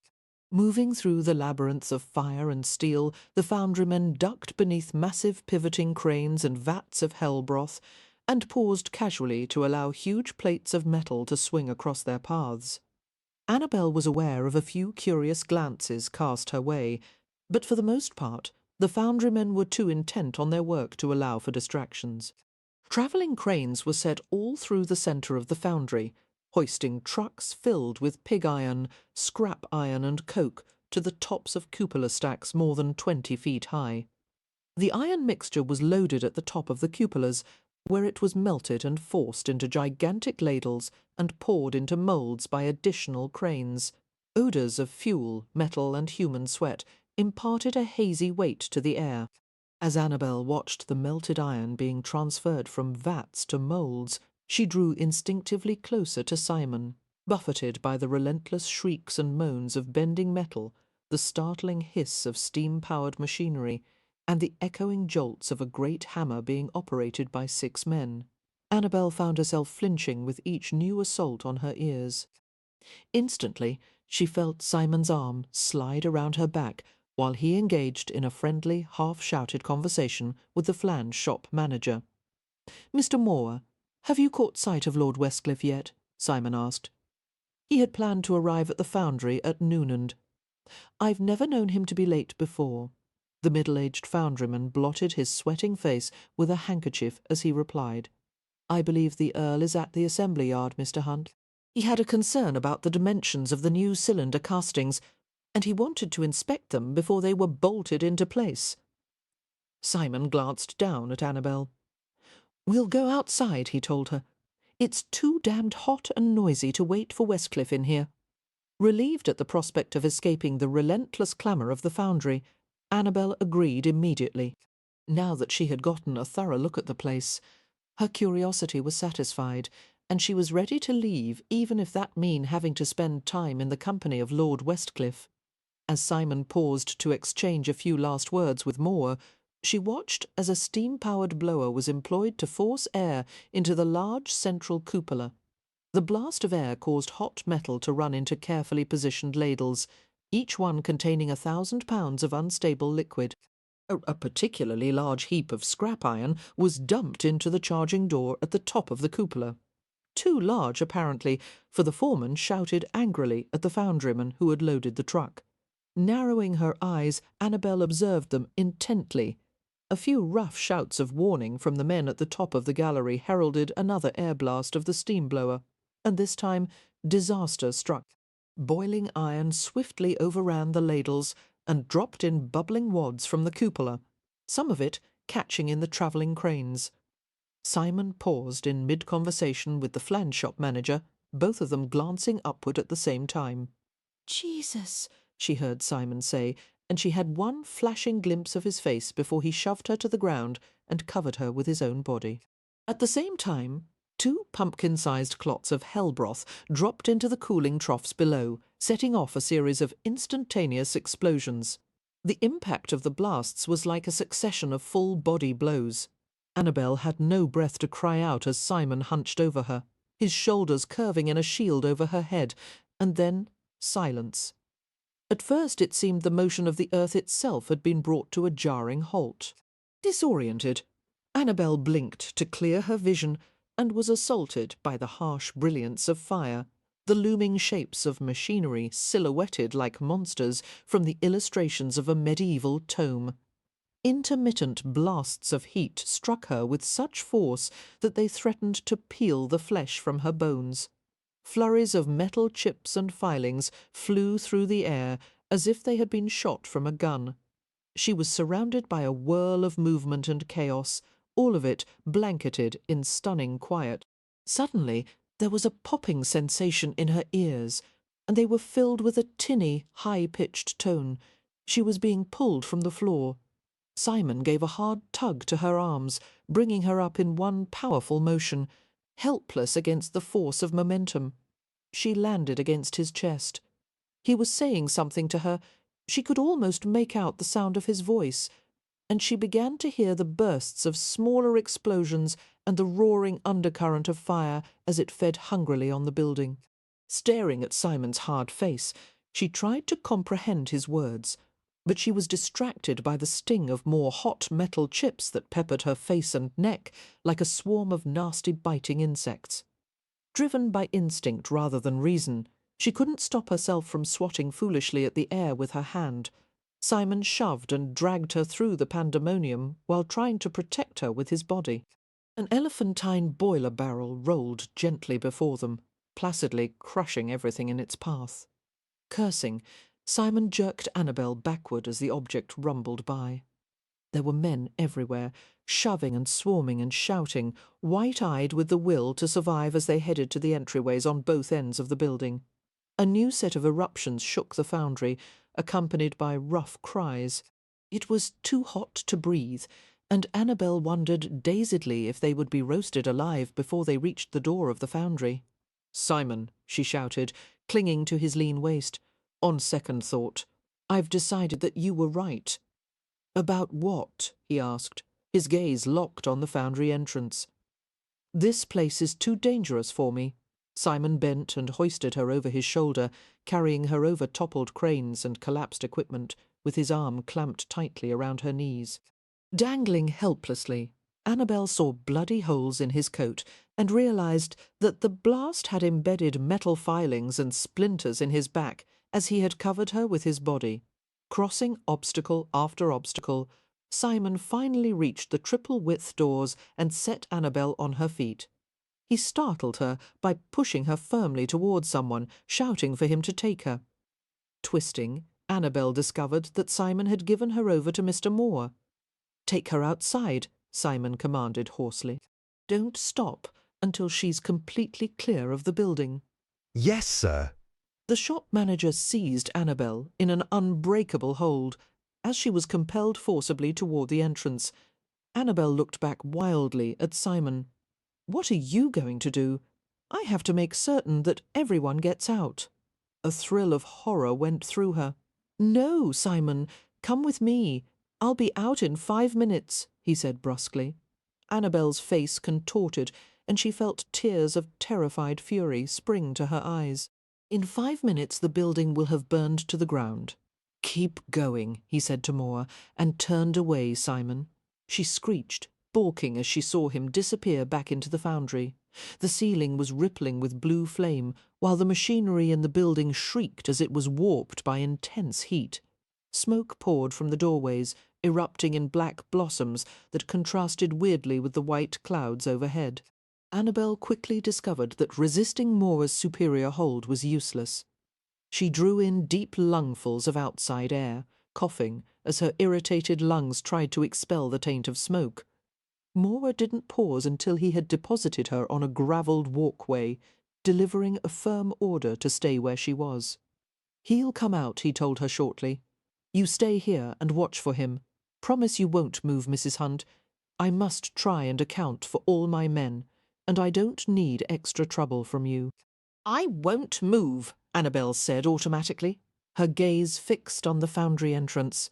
"Go." "Yes, ma'am." She was motionless as she stood on the gravel, staring dazedly at the doorway of the foundry while a furor of activity raged around her. Men passed her at a dead run, while others crouched over the wounded.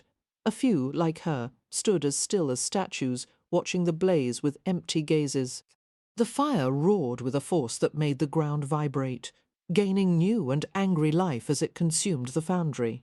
A hand-pump engine pulled by 24 men rolled close to the building. It must have been kept on the site for emergencies, as there had not been sufficient time to send for outside help. Frantically, the men sought to connect a leather siphon hose to an underground water cistern. Taking hold of long side handles, they began to pump in concerted effort, producing enough pressure in the engine's air chamber to send a stream of water 100 feet in the air. The effort was pitifully inconsequential against the magnitude of the inferno. Each minute that Annabelle waited took the toll of a year. She felt her lips moving, shaping silent words. "Simon, come out! Simon, come!" A half-dozen forms staggered from the entrance, their faces and clothes smoke-blackened. Annabelle's gaze raked over the emerging men. Perceiving that her husband was not among them, she switched her attention to the hand engine. The men had directed the hose to the adjoining building, drenching it in an effort to keep the fire from spreading. Annabelle shook her head in disbelief as she realized that they had given the foundry up for lost. They were surrendering all its contents, including anyone who may have been trapped inside. Galvanized into action, she ran to the other side of the foundry, desperately scanning the crowd for any sign of her husband. Catching sight of one of the shop managers, who was taking inventory of the evacuated foundryman, Annabelle hurried to him. Where is Mr. Hunt? She asked, sharply, having to repeat the question before she had caught his attention. He barely spared her a glance as he replied with distracted impatience. There was another collapse inside. Mr. Hunt was helping to free a foundryman who was pinned by debris. He hasn't been seen since. Despite the blistering heat that radiated from the foundry, Annabelle felt cold from her skin to her bones. Her mouth trembled. "If he was able to come out," she said, "he would have by now.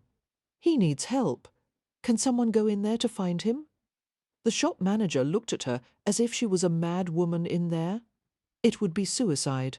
Turning away from her, he went to a man who had collapsed to the ground and bent to shove a wadded-up coat beneath his head. When he thought to spare a glance back at the space where Annabelle had been, it was empty. Chapter 26. If anyone had noticed that a woman was plunging into the building, they did not try to stop her. Covering her mouth and nose with a handkerchief, Annabelle made her way through billows of acrid smoke that drew streams of water from her squinting eyes. The fire, which had begun at the other side of the foundry, was eating its way across the rafters in voluptuous ripples of blue and white and yellow. More frightening than the scalding heat was the noise, the growling flames, the screeches and groans of bending metal, the clangs of heavy machinery as it snapped like children's toys being crushed underfoot. Liquid metal popped and sprayed in occasional bursts of grape shot. Picking up her skirts in awkward bunches, Annabelle stumbled over the smouldering knee-deep rubble, calling out for Simon, her voice muted in the cacophony. Just as she despaired of finding him, she caught sight of movement in the rubble. Crying out, she hurried to the long fallen form. It was Simon, alive and conscious, his leg trapped beneath the steel shaft of a fallen crane. As he saw her, his soot-smeared face contorted with horror, and he struggled to a half-sitting position. "Annabelle," he said hoarsely, pausing as he was racked with coughing. "Damn it! No, get out of here! What the hell are you doing?" She shook her head, unwilling to waste breath in arguing. The crane was too heavy for either of them to move. She had to find something, some makeshift lever to dislodge it. Wiping her burning eyes, she hunted through a pile of castings and broken stone and a heap of counterbalance weights. Everything was covered with layers of oil and soot that caused her feet to slip as she moved through the wreckage. A row of driving wheels rested against the shuddering wall, some of them taller than she.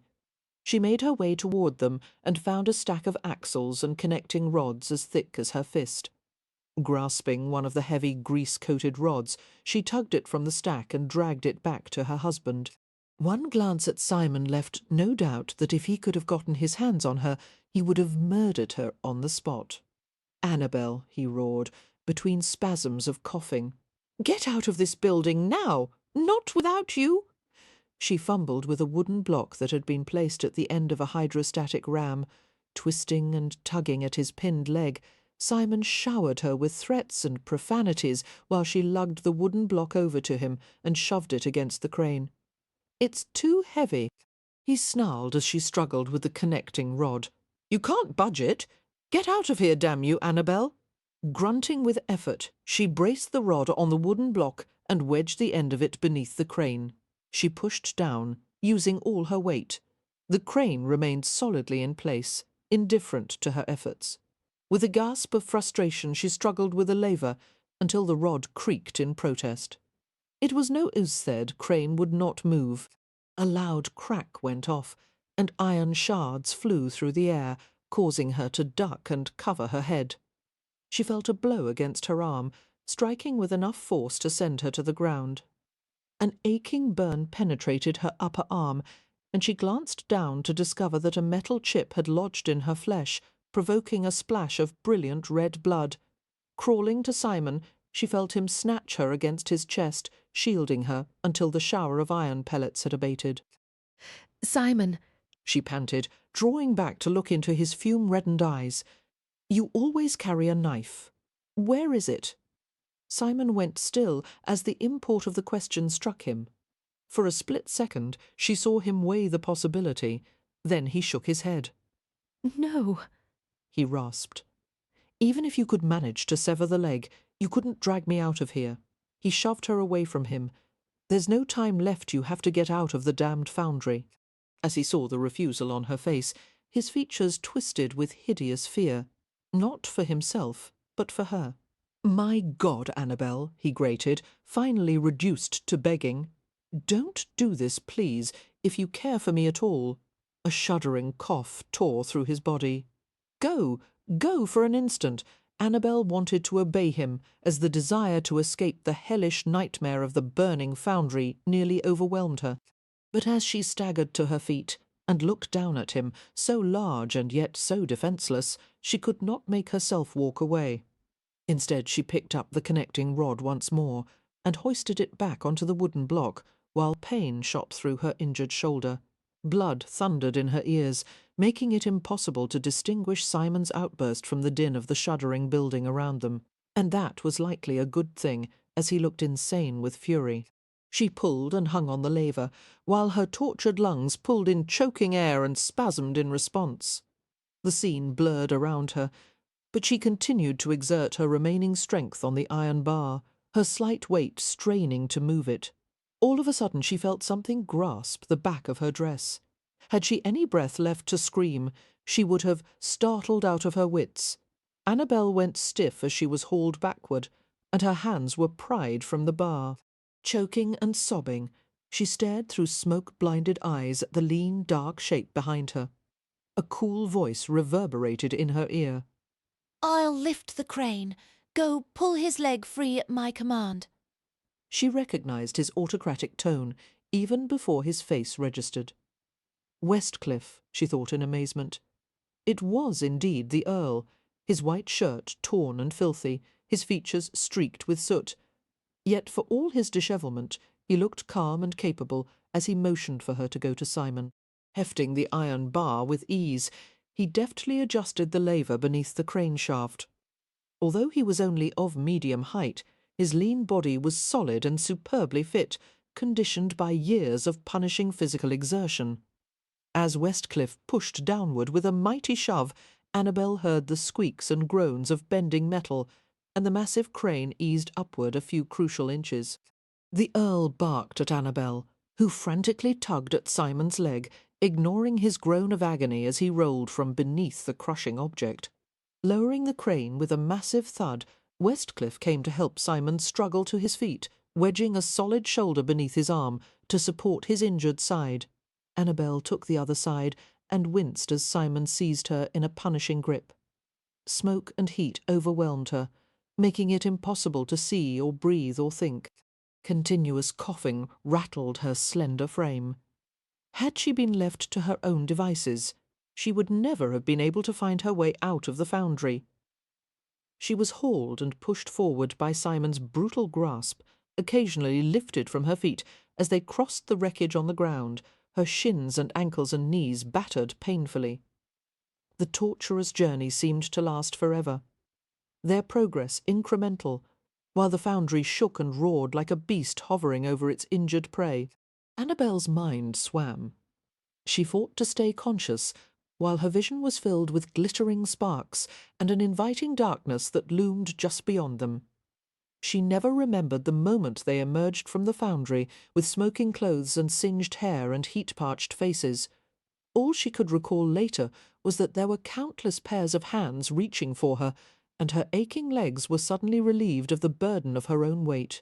Collapsing slowly into someone's arms, she felt herself being lifted while her lungs worked greedily to collect clean air. A dripping, brackish cloth passed over her face, and unfamiliar hands reached inside her dress to unfasten her corset. She couldn't even bring herself to care. Blanketed, in an exhausted stupor, she surrendered to the rough ministrations and gulped the contents of a metal dipper that was pressed to her mouth. When Annabelle finally came to herself, she blinked repeatedly to let the assuaging fluids spread across the stinging surface of her eyeballs. "Simon," she mumbled, struggling upward. She was gently subdued. "Rest for another minute," came a gravelly voice. "Your husband is fine, a bit battered and scorched, but definitely salvageable. I don't even think his damned leg is broken." As full awareness seeped over her, she realised in sluggish amazement that she was half sitting in Lord Westcliff's lap, on the ground, with her gown partly undone. Glancing up into the Earl's harsh, planed face, she saw that his tanned complexion was streaked with black, and his hair was rumpled and filthy. The usually impeccable Earl looked so sympathetic and dishevelled and approachably human that she barely recognised him. "Simon," she whispered, "he is being loaded into my carriage as we speak. Needless to say, he is rather impatient for you to join him. I am taking the both of you to Marsden Terrace. I've already sent for a doctor to meet us there." Westcliff shifted her a little higher in his arms. "Why did you go in after him? You could have been a very wealthy widow." The question was asked, not with mockery, but with a gentle interest that confused her. Rather than answer, Annabelle turned her attention to a bloody blotch on his shoulder. "Hold still," she murmured, using her broken fingernails to grasp the end of a needle-thin metallic shard that protruded from his shirt. She tugged it out quickly, and Westcliff's face twitched with pain. Regarding the shard as she held it up for him to see, the Earl shook his head ruefully. "God, I hadn't noticed that." Enclosing the object in her fingers, Annabelle asked warily, "Why did you go in, my lord? Having been informed that you had dashed into a burning building to fetch your husband, I thought to offer my services, perhaps open a door, clear an object from your path, that sort of thing." "You were rather helpful," she said, deliberately matching his bland tone, and he grinned, his teeth white in his smoke-blackened face. Carefully, Westcliff helped her to sit up. Keeping his arm behind her back, he closed the fastenings of her dress with a deft, impersonal touch, while he contemplated the full-bore devastation of the foundry. "Only 2 men perished, and 1 still unaccounted for," he murmured. "Miraculous, considering the scope of the disaster. Does this mean the end of the locomotive works?" "No, I expect that we'll rebuild as soon as possible." The Earl stared kindly into her exhausted face. "Later you might describe to me what happened. For now, allow me to take you to the carriage." Annabelle gasped a little as he stood and lifted her in his arms. "Oh, there's no need. It's the least I can do." Westcliff flashed another rare smile as he carried her with facile strength. I have some amends to make where you're concerned.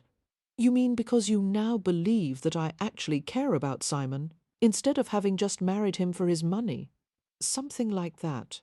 It seems I was mistaken about you, Mrs. Hunt. Please accept my humble apology. Suspecting that the Earl was rarely given to making apologies of any kind, much less humble ones, Annabelle linked her arms around his neck. I suppose I'll have to, she said grudgingly, since you saved our lives. He shifted her more comfortably in his arms. Shall we cry Pax, then? Pax, she agreed, and coughed against his shoulder, while the doctor visited Simon in the master bedroom of Marsden Terrace. Westcliff took Annabelle aside and personally tended to the wound in her upper arm. After tweezing out the metal chip that was half buried in her skin, he doused the area with alcohol, while Annabelle screeched in pain. He dabbed the cut with salve, bandaged it expertly, and gave her a glass of brandy to dull her discomfort. Whether he had added something to the brandy or pure exhaustion had amplified its effects, Annabelle would never know. After downing 2 fingers of the dark amber liquid, she felt woozy and light-headed. Her voice was distinctly slurred as she told Westcliff that the world was fortunate that he hadn't gone into the medical profession, which he gravely acknowledged was probably true. She staggered off drunkenly to find Simon, and was firmly dissuaded by the housekeeper and a pair of housemaids, who seemed intent on washing her. Before Annabelle quite knew what had happened, she had been bathed and changed into a nightgown purloined from Westcliff's elderly mother's closet, and was lying in a soft, clean bed. As soon as she closed her eyes, she sank into a helpless slumber. To Annabelle's chagrin, she awoke quite late the next morning, struggling to gather where she was and what had happened. The moment her thoughts touched on Simon, she floundered out of bed, paying no heed to her handsome surroundings as she padded barefoot into the hall. She crossed the path of a housemaid who looked mildly startled by the appearance of a woman with wild, unbound hair, a scratched and reddened face, and an ill-fitting nightgown. A woman who, in spite of a thorough washing the night before, was still strongly scented of foundry smoke. "Where is he?" Annabelle asked without prelude, to the housemaid's credit.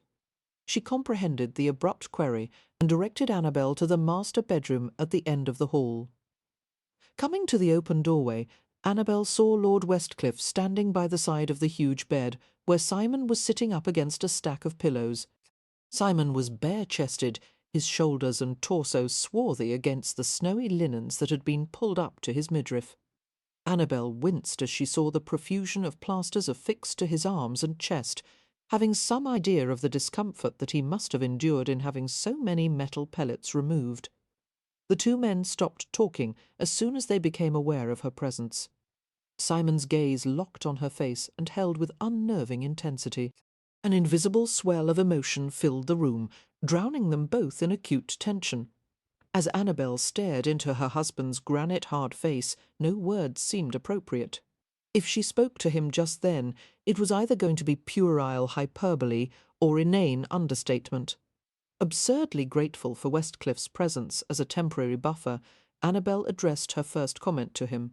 "My lord," she said, inspecting the cuts and burns on his face, "you look like the loser in a tavern brawl." Coming forward, Westcliff took her hand and executed an impeccable bow over it. He surprised her by pressing a chivalrous kiss to the back of her wrist. "Had I ever participated in a tavern brawl? Madam, I assure you that I would not have lost." That drew a grin from Annabelle, who could not help reflecting that 24 hours ago she had despised his arrogant aplomb, whereas now it seemed almost endearing. Westcliff released her hand after giving it a reassuring squeeze. "With your permission, Mrs. Hunt, I will withdraw. No doubt you have a few things to discuss with your husband." "Thank you, my lord." As the Earl left and closed the door, Annabelle approached the bedside. Simon looked away from her with a frown, the bold structure of his profile gilded with sunlight. "Is your leg broken?" Annabelle asked huskily. Simon shook his head, concentrating on the ornately flowered paper that covered the bedroom wall. He spoke in a smoke-ravaged voice. "It will be fine." Annabelle's gaze touched on him, lingering on the heavy musculature of his arms and chest, the long fingers of his hand, the way a lock of dark hair fell over his brow. "Simon," she asked softly, "won't you look at me?" His eyes narrowed as he turned to pin her with a hostile stare. "I'd like to do more than look at you. I'd like to throttle you." It would have been ingenuous for Annabelle to ask why, since she already knew. Instead, she waited with forced patience while Simon's throat worked violently. "What you did yesterday was unforgivable," he finally muttered. She gave him a startled glance. "What?" "Lying there in that hell pit, I made what I thought would be the last request of my life, and you refused, as things turned out." "It wasn't your last request," Annabelle replied warily. "You survived, and so did I, and now everything is fine." "It is not fine," Simon snapped, his face darkening with rising fury. "For the rest of my life I will remember how it felt to know that you were going to die along with me, while I couldn't do a damned thing to stop you." He averted his face as his breath turned harsh with unwanted emotion. Annabelle reached for him, then checked herself, her hands suspended in the air between them. "How could you ask me to leave you there, hurt and alone? I couldn't. You should have done as I told you." Annabelle didn't flinch, understanding the fear that seethed beneath his anger. "You wouldn't have left had it been me on the foundry floor." "I knew you were going to say that," he said in savage disgust. "Of course I wouldn't have left you. I'm the man. A man is supposed to protect his wife, and a wife is supposed to be a helpmate," Annabelle countered. "You were not helping me," Simon bit out. "You were putting me through agony." "Damn it, Annabelle, why didn't you obey me?" She took a deep breath before replying. "Because I love you." Simon continued to look away from her, while the soft words sent a visible shock through him. His large hand tightened into a fist on the coverlet as his defences began to crack visibly. "I would die 1,000 times over," he said, a tremor in his voice, "to spare you the slightest harm, and the fact that you were willing to throw your life away in a completely pointless sacrifice is more than I can bear." Annabelle's eyes stung as she stared at him, while need and inexhaustible tenderness gathered like an ache in her body. "I realized something," she said huskily. "When I was standing outside the foundry, watching it burn and knowing you were inside." She swallowed hard against the thickness in her throat. "I would rather have died in your arms, Simon, than face a lifetime without you. All those endless years, all those winters, summers, 100 seasons of wanting you and never having you. Growing old, while you stayed eternally young in my memories." She bit her lip and shook her head, while her eyes flooded. "I was wrong when I told you that I didn't know where I belonged. I do with you, Simon. Nothing matters except being with you. You're stuck with me forever, and I'll never listen when you tell me to go." She managed a tremulous smile. "So you may as well stop complaining and resign yourself to it." With startling suddenness, Simon turned to snatch her against him. He buried his face in the tangled skein of her hair. His voice came out in an anguished growl. "My God, I can't stand this. I can't let you go out every day, fearing every minute that something might happen to you, knowing that every ounce of sanity I've got left is hinged on your well-being. I can't feel this way. It's too strong. Oh, hell, I'll turn into a raving lunatic. I'll never be of use to anyone again. If I could just reduce it somehow, love you only half this much. I might be able to live with it." Annabelle laughed shakily at his rough confession, while a hot rush of joy spilled through her. "But I want all your love," she said, as Simon drew his head back to look at her. His expression knocked the breath from her lungs. It took her several seconds to recover. "All your heart and mind," she continued with a crooked smile, and lowered her voice provocatively. "All your body, too." Simon trembled and stared at her radiant face, as if he would never be able to tear his gaze away. "That's reassuring, since you seemed more than eager to saw off my leg with a pocket-knife yesterday." Annabelle's mouth quirked, and she stroked her fingertips over his hairy chest, playing with the glinting dark strands.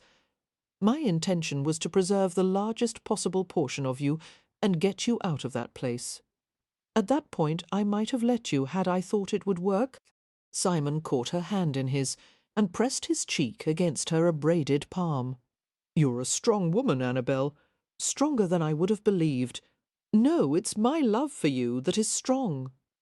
Sliding him a glance of sparkling mischief from beneath her lashes, Annabelle murmured, "I wouldn't be able to saw off just anyone's leg, you know. If you ever risk your life again, for any reason, I'm going to strangle you. Come here." Gripping his hand behind her head, Simon pulled her forward. When their noses were nearly touching, he took a deep breath and said, "I love you, damn it." She brushed her lips teasingly against his. "How much?" He made a slight sound as if the soft kiss had affected him intensely. "Without limit, beyond forever." "I love you more," Annabelle said, and brought her mouth to his. She felt a surge of exquisite pleasure, accompanied by the elusive sense of completeness, of perfect fulfilment, that they had never quite reached before. She was floating in warmth, as if her soul was bathed in light. Drawing back, she saw from the stunned brilliance in Simon's gaze that he had felt it too. There was a new wondering note in his voice as he said, "Kiss me again? No, I'll hurt you. I'm leaning on your leg." "That's not my leg," came his roguish reply, making her laugh. "You perverse man. You're so beautiful," Simon whispered, "inside and out. Annabelle, my wife, my sweet love, kiss me again. And don't stop until I tell you to." "Yes, Simon," she murmured, and cheerfully obeyed. Epilogue. "No, that's not the best part," Annabelle said animatedly, waving a handful of pages in a gesture for the Bowmans to be quiet. The three women lounged in Annabelle's suite at the Rutledge, dangling their stockinged feet as they sipped glasses of sweet wine. Let me read on. As we stopped in the Loire Valley to view a 16th-century chateau that is undergoing restoration, Miss Hunt made the acquaintance of an unmarried English gentleman, Mr. David Keir, who is accompanying his two younger cousins on their grand tour.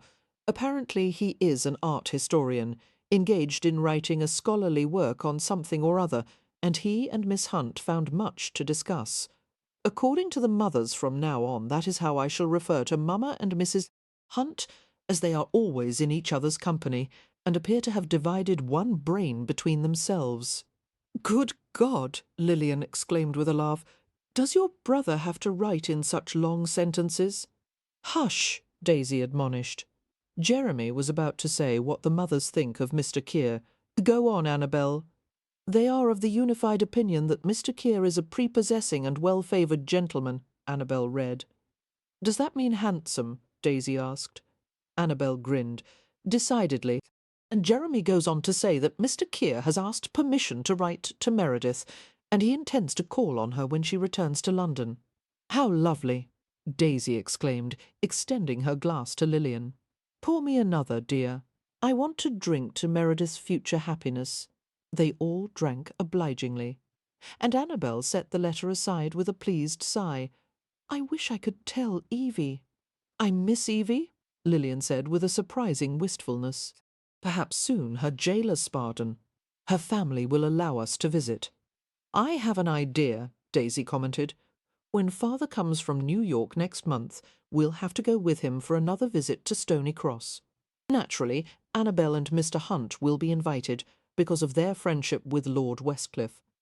Perhaps we can ask that Evie and her aunt be included too. Then we can have an official Wallflower meeting, not to mention another rounders game." Annabelle groaned theatrically, downing her wine in a large gulp. "God help me!" Placing her glass on a nearby table, she fished in her pocket for a tiny paper packet with an object folded inside. "That reminds me, Daisy, will you do a favour for me?" "Of course," the girl replied promptly, and opened the paper. Her face wrinkled in curiosity as she saw a needle-like piece of metal. "What in heaven's name is this?" "I pulled that from Lord Westcliff's shoulder on the day of the Foundry fire." She grinned at their appalled expressions as they saw the long iron shard. "If you wouldn't mind, take it with you to Stony Cross and toss it into the wishing well." "What should I wish for?" Annabelle laughed softly. "Make the same wish for poor old Westcliff that you did for me." Poor old Westcliff. Lillian snorted and regarded the two of them suspiciously. What was the wish that you made for Annabelle? She demanded of her younger sister. You never told me. I never told Annabelle either, Daisy murmured, regarding Annabelle with a curious smile. How do you know what it was? Annabelle grinned back at her. I figured it out. Curling her legs beneath her, she leaned forward and murmured, Now, about finding a husband for Lillian. I have a rather interesting notion. End. About starred review. Deftly evoking not only the romantic tension between hero and heroine, but also the conflicts and challenges of the Victorian era. This superb romance from Kleypas launches her new series centred on the Wallflowers, 4 young ladies who are sick of being snubbed and overlooked by London's bachelors and who have banded together to find themselves husbands. Beautiful Annabelle Peyton represents old-world aristocracy. She's genteel but impoverished and desperately trying to maintain the appearance of wealth. Commoner Simon Hunt, on the other hand, is a brash, ambitious entrepreneur who has made a fortune investing in industry and railroads and is only marginally accepted by society. As Annabelle attempts to trap a moneyed aristocrat into marriage with the help of her vivacious fellow Wallflowers. Of course, Simon boldly pursues her first with the desire to make her his mistress, and then with far more noble intentions. The scenes involving Annabelle and the 3 other Wallflowers, 2 impudent American girls, and a shy, stuttering English heiress, are almost as enjoyable as the ones in which Annabelle and Simon try to outmaneuver each other. The protagonists inevitably wind up at the altar, but their story doesn't end there. Kleypas delves deeper, touching on Annabelle's changing mindset, specifically her growing admiration of Simon's working-class roots and her acceptance of everything he stands for, and Simon's insecurity over taking her away from polite society. By turns amusing, sensual and sober, but always compelling, this is a first-rate offering from a truly talented storyteller. Source oit/tt/www.amazon.com Secrets Summer Night Wallflowers Book BBO060911290 Prologue London 1841. Although Annabelle Peyton had been warned all her life never to take money from strangers, she made an exception one day and quickly discovered why she should have heeded her mother's advice. It was one of her brother Jeremy's rare holidays from school, and as was their habit, he and Annabelle had gone to see the latest panorama show in Leicester Square. It had taken 2 weeks of household economy to save the money necessary to pay for the tickets. As the only surviving offspring of the Peyton family, Annabelle and her younger brother had always been unusually close despite the 10-year difference in their ages. Childhood illnesses had taken the 2 infants who had been born after Annabelle, neither of them having lived to see their first birthday. Annabelle, Jeremy said as he returned from the panorama ticket stand, "Do you have any more money?" She shook her head and gave him a quizzical glance. "I'm afraid not. Why?" Sighing shortly, Jeremy pushed back a swath of honey-coloured hair that had fallen over his forehead. "They've doubled the price for this show, apparently. It's far more expensive than their usual production." The advertisement in the paper said nothing about higher prices, Annabelle said indignantly. Lowering her voice, she muttered, "Hell's bells," as she opened her drawstring purse in the hopes of finding an overlooked coin. The 12-year-old Jeremy cast a grim glance at the huge banner that had been hung over the columned entrance of the Panorama Theatre. The Fall of the Roman Empire, a show of maximum illusion with dioramic views. Since its opening a fortnight earlier, the show had been crammed with visitors who had been impatient to experience the wonders of the Roman Empire and its tragic fall. Like going back in time, people raved afterward. The usual sort of panorama consisted of a canvas hung in a circular room, surrounding viewers with an intricately painted scene. Sometimes music and special lighting were used to make the view even more entertaining, while a lecturer moved around the circle to describe faraway places or famous battles. According to the Times, however, this new production was a dioramic view, which meant that the painted canvas was made of transparent oiled calico, illuminated from the front and sometimes from the back with special filtered lights. 350 viewers stood on a roundabout in the centre, which was operated by 2 men, so that the entire audience was slowly rotated during the show. The interplay of light, silvered glass, filters, and actors hired to play the part of beleaguered Romans resulted in an effect that was labelled an animated exhibition. From what Annabelle had read, the final climactic moments of simulated erupting volcanoes was so realistic that some of the women in the audience had screamed and fainted. Taking the purse from Annabelle's busy hands, Jeremy pulled the drawstring and handed it back to Annabelle.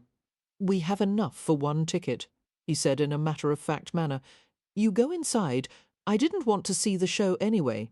Knowing that he was lying for her benefit, Annabelle shook her head. "Absolutely not. You go in. I can see a panorama any time I want. You're the one who's always away at school, and the show is only a quarter-hour long. I will visit one of the nearby shops while you're inside." "Shopping with no money?" Jeremy asked, his blue eyes frankly sceptical. "Oh, that sounds like loads of fun." "The point of shopping is to look at things, not to buy." Jeremy snorted. "That's something that poor people say to console themselves while they're walking along Bond Street. Besides, I'm not going to let you go anywhere alone. You will have every male in the vicinity pouncing on you." "Don't be silly," Annabelle muttered. Her brother grinned suddenly.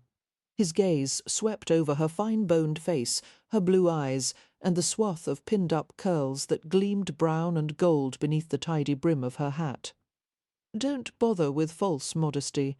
You're well aware of your effect on men, and, to my knowledge, you don't hesitate to make use of it."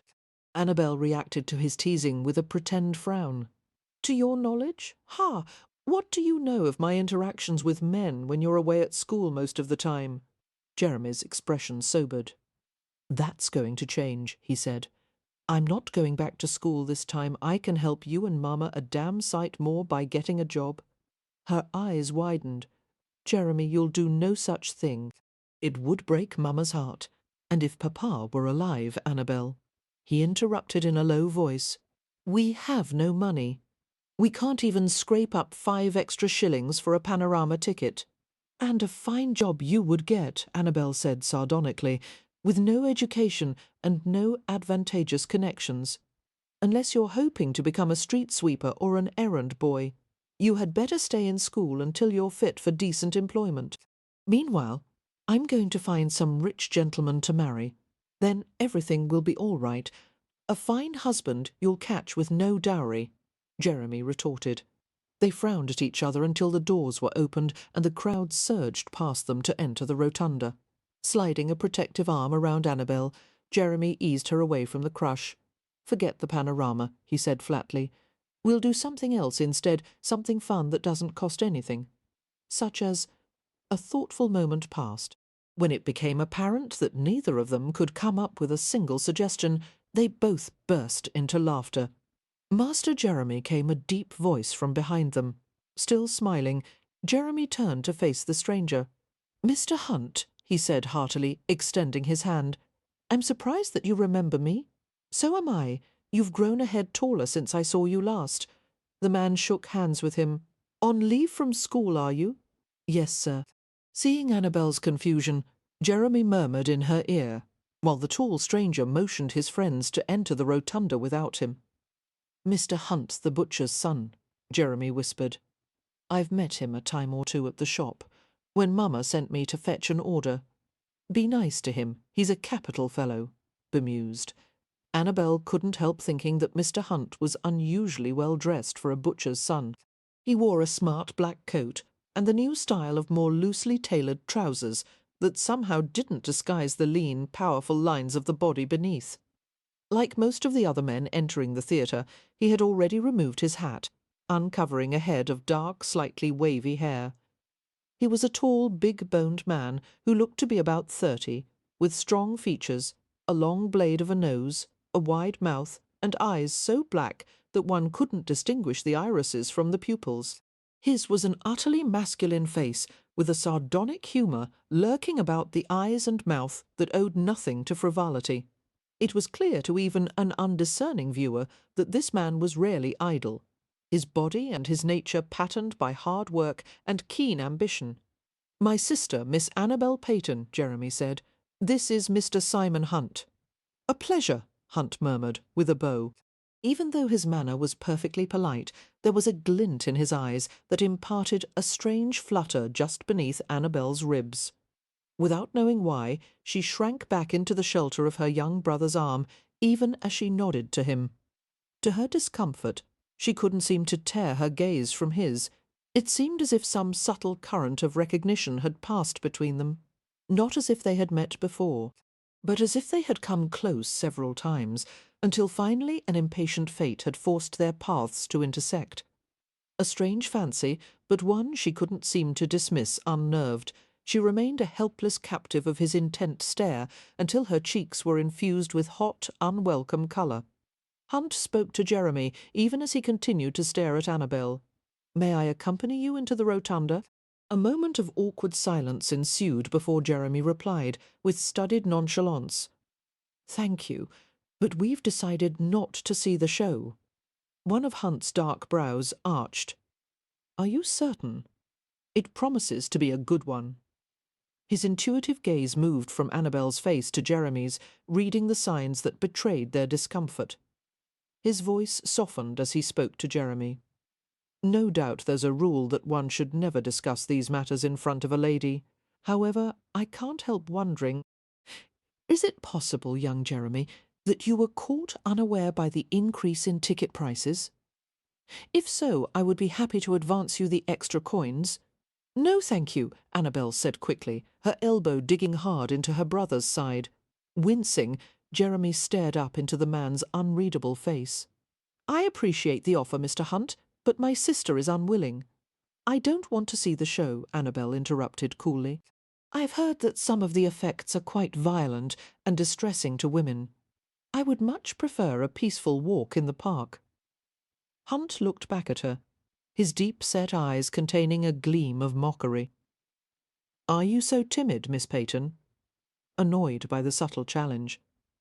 Annabelle took Jeremy's arm and tugged insistently. "It's time to leave, Jeremy. Let us not delay Mr. Hunt any longer, as I'm certain that he wishes to see the show." "I'm afraid it will be quite ruined for me," Hunt assured them gravely, "if you do not attend also."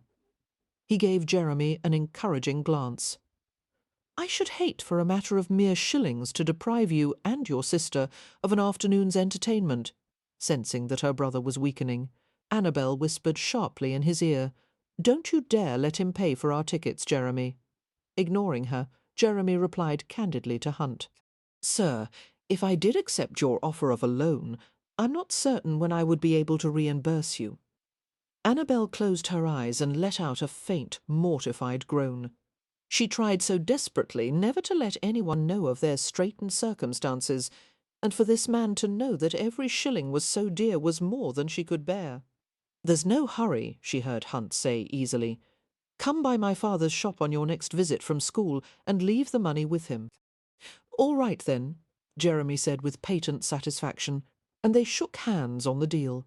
"Thank you, Mr. Hunt," Jeremy Annabelle began in a soft but murderous tone. "Wait, right there," Hunt said over his shoulder, already striding to the ticket stand. "Jeremy, you know how wrong it is to take money from him." Annabelle glared into her brother's unrepentant face. "Oh, how could you? It's not proper, and the thought of being indebted to that kind of man is intolerable." "What kind of man?" Her brother countered innocently. "I told you, he's a capital. Oh, I suppose you mean because he's of a lower class." A rueful smile curved his lips. "Somehow it's hard to hold that against him, especially when he's so filthy rich, and it's not as if you and I are actually members of the peerage. We're just dangling on the lower branches of the tree, which means, how can a butcher's son be filthy rich?" Annabelle asked. "Unless the population of London is consuming far more beef and bacon than I'm currently aware of, there is only so much income that a butcher is able to garner." "I never said that he worked in his father's shop," Jeremy informed her in a superior tone. "I only said that I met him there. He's an entrepreneur." "You mean a financial speculator?" Annabelle frowned. In a society that considered it vulgar ever to speak or think about mercantile concerns, there was nothing more ill-bred than a man who had made a career out of investing. A bit more than that, her brother said, but I suppose it doesn't matter what he does or how much he's got, since he's born of mere peasant stock. Hearing the criticism in her younger brother's voice, Annabelle gave him a narrow-eyed glance. "You sound positively democratic, Jeremy," she said dryly. "And you needn't carry on as if I'm being snobbish. I would object if a duke tried to give us ticket money, just as I would with a professional man." "But not nearly as much," Jeremy said, and laughed at her expression. Simon Hunt's return forestalled any further bickering, surveying them with alert, coffee-coloured eyes. He smiled slightly. "All taken care of. Shall we go in now?" Annabelle moved forward jerkily in response to her brother's discreet prodding.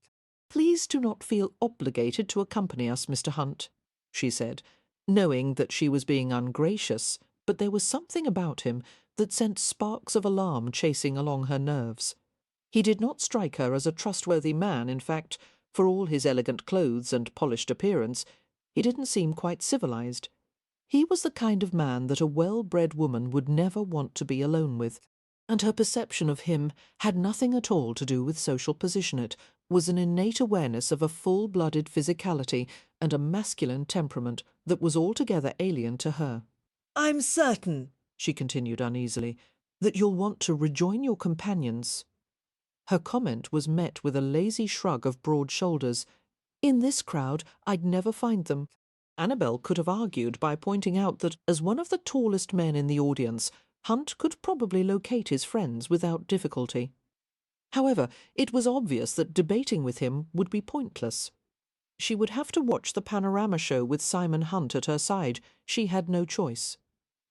As she saw Jeremy's excitement, however, some of Annabelle's wary resentment faded, and her voice softened as she spoke to Hunt again. "Forgive me. I didn't mean to sound sharp. It's just that I don't like to be obligated to strangers."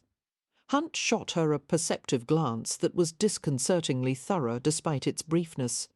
"A sentiment I can easily understand," he said, guiding her through the crowd.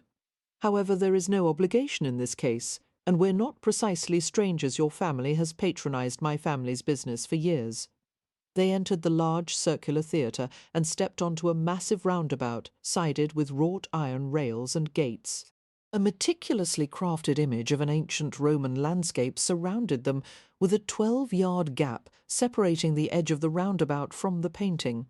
The gap was filled with complex machinery that drew excited comments from the crowd. Once the viewers had filled the roundabout, the room darkened dramatically, eliciting gasps of excitement and anticipation, with a soft whir of machinery and a glow of blue light shining from the back of the canvas. The landscape acquired a dimension and a sense of realism that startled Annabelle. She could almost let herself be deceived into thinking that they were standing in Rome at midday. A few actors clad in togas and sandals appeared, while a narrator began to relate the history of ancient Rome. The diorama was even more enthralling than Annabelle had hoped it would be. However, she wasn't able to lose herself in the unfolding spectacle. She was too acutely aware of the man standing beside her. It hardly helped that he occasionally bent down to murmur some inappropriate comment in her ear, mockingly reproving her for displaying such unseemly interest in the sight of gentlemen dressed in pillowcases. No matter how sternly Annabelle tried to hold back her amusement, a few reluctant giggles escaped, earning disapproving glances from people around them. And then, naturally, Hunt chided her for laughing during such an important lecture, which made her want to giggle all the more. Jeremy seemed too absorbed in the show to notice Hunt's antics, craning his neck eagerly to discern which pieces of machinery were producing the wondrous effects. Hunt quieted, however, after an unexpected hitch in the roundabout's rotation caused the platform to jerk slightly. A few people were thrown off balance, but were immediately steadied by the people around them. Surprised by the interrupted motion, Annabelle wobbled and found herself swiftly caught in a light, secure hold against Hunt's chest. He released her the instant she had regained her balance, lowering his head to ask softly if she was all right. "Oh, yes," Annabelle said breathlessly. "I beg your pardon." Yes, I'm perfectly... She couldn't seem to finish the sentence, her voice dwindling into bewildered silence as awareness flooded her. Never in her life had she experienced this reaction to a man. Just what this immediate sense of urgency entailed, or how to satisfy it, was far beyond the scope of her limited knowledge. All she knew was that for a moment she had desperately wanted to continue leaning on him against a body so spare and firm as to be wholly invulnerable, providing a safe harbour as the floor shifted beneath her feet. The scent of him, clean male skin, polished leather, and the hint of starched linen aroused all her senses with pleasurable expectation. He was completely unlike the cologned and pomaded aristocrats she had been trying to ensnare during the past 2 seasons. Profoundly troubled, Annabelle stared straight ahead at the canvas, neither seeing nor caring about the fluctuations of light and colour that conveyed impressions of approaching nightfall, the dusk of the Roman Empire. Hunt seemed similarly indifferent to the show, his head inclined toward hers, his gaze locked on her face.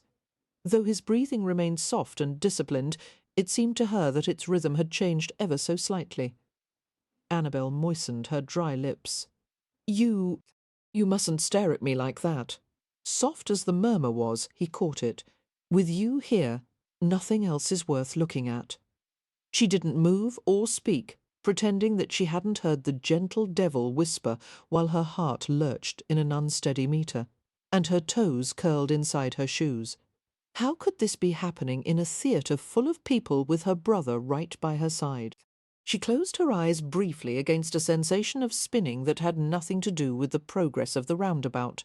"Watch," Jeremy said, nudging her eagerly. "They're about to show the volcanoes." Suddenly the theatre was plunged into utter blinding darkness, while an ominous rumbling rose from beneath the platform. There were several little screams of alarm, a scattering of laughter, and loud gasps of anticipation. Annabelle's spine went rigid as she felt the brush of a hand on her back, his hand sliding with slow deliberateness up her spine, his scent fresh and beguiling in her nostrils, and before she could make a sound, his mouth possessing hers in a warm, softly ravishing kiss. She was too stunned to move, her hands in the air like butterflies suspended in mid-flight, her swaying body anchored by his light clasp on her waist, while his other hand cradled the back of her neck. Annabelle had been kissed before, by brash young men who had stolen a quick embrace during a walk in the garden or in a corner of the parlour when they would not be observed. But none of those brief, flirtatious encounters had been like this, a kiss so slow and dizzying that it filled her with delirium. Sensations rushed through her, far too strong to manage, and she quivered helplessly in his hold. Compelled by instinct, she lifted blindly into the tenderly restless caress of his lips. The pressure of his lips increased as he demanded more, rewarding her helpless response with a voluptuous exploration that set her senses on fire. Just as she began to lose all sanity, his mouth released hers with startling suddenness, leaving her dazed. Keeping his supportive hand on the downy soft nape of her neck, he bent his head until a rueful murmur tickled her ear. "Sorry. I couldn't resist." His touch withdrew completely, and when red-filtered light finally invaded the theatre, he was gone. "Will you look at that?" Jeremy enthused, pointing with glee at a simulated volcano in front of them, with brilliant molten rock appearing to course down its sides. Incredible. Noticing that Hunt was no longer there, he frowned quizzically. Where did Mr. Hunt go? I suppose he must have seen his friends. Shrugging, Jeremy returned to his excited observation of the volcanoes, lending his exclamations to those of the awestruck audience. Wide-eyed and completely bereft of speech, Annabelle wondered if what she thought had just happened had in fact really happened. Surely she had not been kissed in the middle of a theatre by a stranger, and kissed in that way. Well, that was what came of allowing unknown gentlemen to pay for things. It gave them the licence to take advantage of you. But as to her own behaviour, shamed and bewildered, Annabelle struggled to understand why she had allowed Mr. Hunt to kiss her. She should have protested and pushed him away. Instead, she had stood there in a mindless daze while Hio, The thought made her cringe. It didn't really matter how or why Simon Hunt had been able to shatter all her well-constructed defences. The fact was, he had, and therefore he was a man to be avoided at all cost. Chapter 3. Having been returned to her townhouse by the elderly cousin, who sometimes acted as her chaperone, Annabelle strode into the empty flagstone entrance hall. She stopped short at the sight of the hat that had been placed on the scallop-edged demi-lune table against the wall. It was a high-crowned gentleman's hat, grey banded with dark burgundy satin, a distinctive hat compared to the simple black ones that most gentlemen wore. Annabelle had seen it on far too many occasions, perched on this very table like a coiled snake. A stylish cane with a diamond-tipped handle leaned against the table. Annabelle entertained a lively desire to use the cane to bash in the crown of the hat, preferably while the owner was wearing it. Instead, she walked up the stairs with a leaden heart while a frown pinched her forehead. As she neared the second floor where the family rooms were located, a heavy-set man came to the top landing. He viewed her with an intolerable smirk, his complexion pink and moist from recent exertion, while a lopsided lock of his combed-over hair dangled like a rooster's crest. "Lord Hodgem," Annabelle said stiffly, swallowing against the shame and fury that had lumped in her throat. Hodgem was one of the few people in the world whom she genuinely hated. A so-called friend of her late father's, Hodgem paid infrequent calls to the household, but never at regular visiting hours. He came late at night, and against all dictates of decorum. He spent time alone in a private room with Annabelle's mother, Philippa. And in the days after his visits, Annabelle could hardly fail to notice that some of their most pressing bills had been mysteriously paid, and some irate creditor or another had been appeased. And Philippa was uncustomarily brittle and irritable and disinclined to talk. It was nearly impossible for Annabelle to believe that her mother, who had always shrunk from impropriety, would allow anyone the use of her body in return for money. Yet it was the only reasonable conclusion to draw, and it filled Annabelle with helpless shame and rage. Her anger was not directed solely at her mother. She was also furious at their situation, and herself for not yet having been able to land a husband.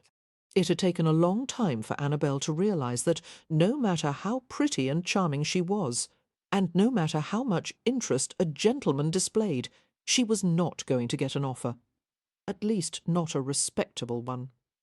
Since her come-out, Annabelle had gradually been forced to accept that her dreams of some handsome, cultivated suitor who would fall in love with her and make all her problems go away was a naive fantasy.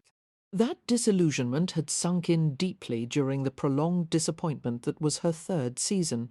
And now, in her fourth season, the unappealing image of Annabelle the farmer's wife was alarmingly close to reality. Stone-faced, Annabelle attempted to walk past Hodgem in silence. He stopped her with a meaty hand on her arm. Annabelle jerked back with such antipathy that the force of the movement nearly caused her to lose her balance. "Don't touch me," she said, glaring into his florid face. Hodgem's eyes appeared very blue against the ruddiness of his complexion. Grinning, he rested his hand on the top of the banister, preventing Annabelle from ascending to the landing. "So inhospitable," he murmured, in the incongruous tenor voice that so many tall men seemed to be afflicted with, "after the favours I have done for your family." "You've done no favours for us," Annabelle said tersely. "You would have been cast into the streets long ago if not for my generosity." "Are you suggesting that I should be grateful?" Annabelle asked, her tone saturated with loathing. "You're a filthy scavenger. I've taken nothing that wasn't willingly offered to me." Hodgem reached out and touched her chin, the damp brush of his fingers making her recoil in disgust. "In truth, it's been tame sport. Your mother is too docile for my taste." He leaned closer until the odour of his body-stale sweat liberally overlaid with cologne filled Annabelle's nostrils with a pungent stench. "Perhaps the next time I'll try you out," he murmured. No doubt he expected Annabelle to cry or blush or plead. Instead, she levelled a cold stare at him. "You vain old fool," she said evenly. "If I were to become someone's mistress, don't you think I could get someone better than you?" Hodgem eventually twisted his lips into a smile, though Annabelle was pleased to see that it had taken some effort. It's unwise to make an enemy of me. With a few well-placed words, I could ruin your family beyond all hope of redemption. He stared at the frayed fabric of her bodice and smiled contemptuously. If I were you, I shouldn't be quite so disdainful, standing there in rags and paste jewels. Annabelle flushed and knocked his hand away angrily as he reached out in an attempt to grope her bodice. Chuckling to himself, Hodgem descended the stairs, while Annabelle waited in frozen silence. After she had heard the sound of the front door open and close, she hastened downstairs and turned the key in the lock. Breathing hard from anxiety and lingering outrage, she flattened her palms on the heavy oak door and leaned her forehead against one of the panels. "That does it," she mumbled aloud, trembling with fury. No more Hodgem, no more unpaid bills. They had all suffered enough. She would have to find someone to marry immediately. She would find the best prospect she could at the Hampshire hunting party and finally be done with it. And failing that, she slid her hands slowly along the door panel, her palms leaving streaking imprints on the grainy wood. If she couldn't get someone to marry her, she could become some man's mistress. Although no one seemed to want her as a wife, there seemed to be an infinite number of gentlemen willing to keep her in sin. If she was clever, she could earn a fortune. But she flinched at the thought of never again being able to go out in good society, being scorned and ostracized, and valued only for her skills in bed. The alternative, living in virtuous poverty and taking in sewing or washing or becoming a governess, was infinitely more perilous. A young woman in that position would be at everyone's mercy, and the pay wouldn't be enough to sustain her mother or Jeremy, who would also have to go in service. It didn't seem that the three of them could afford Annabelle's morality. They lived in a house of cards, and the merest agitation would cause it to collapse. The following morning, Annabelle sat at the breakfast table with a porcelain cup clasped in her icy fingers. Although she had just finished her tea, the ceramic was still warm from the sturdy brew.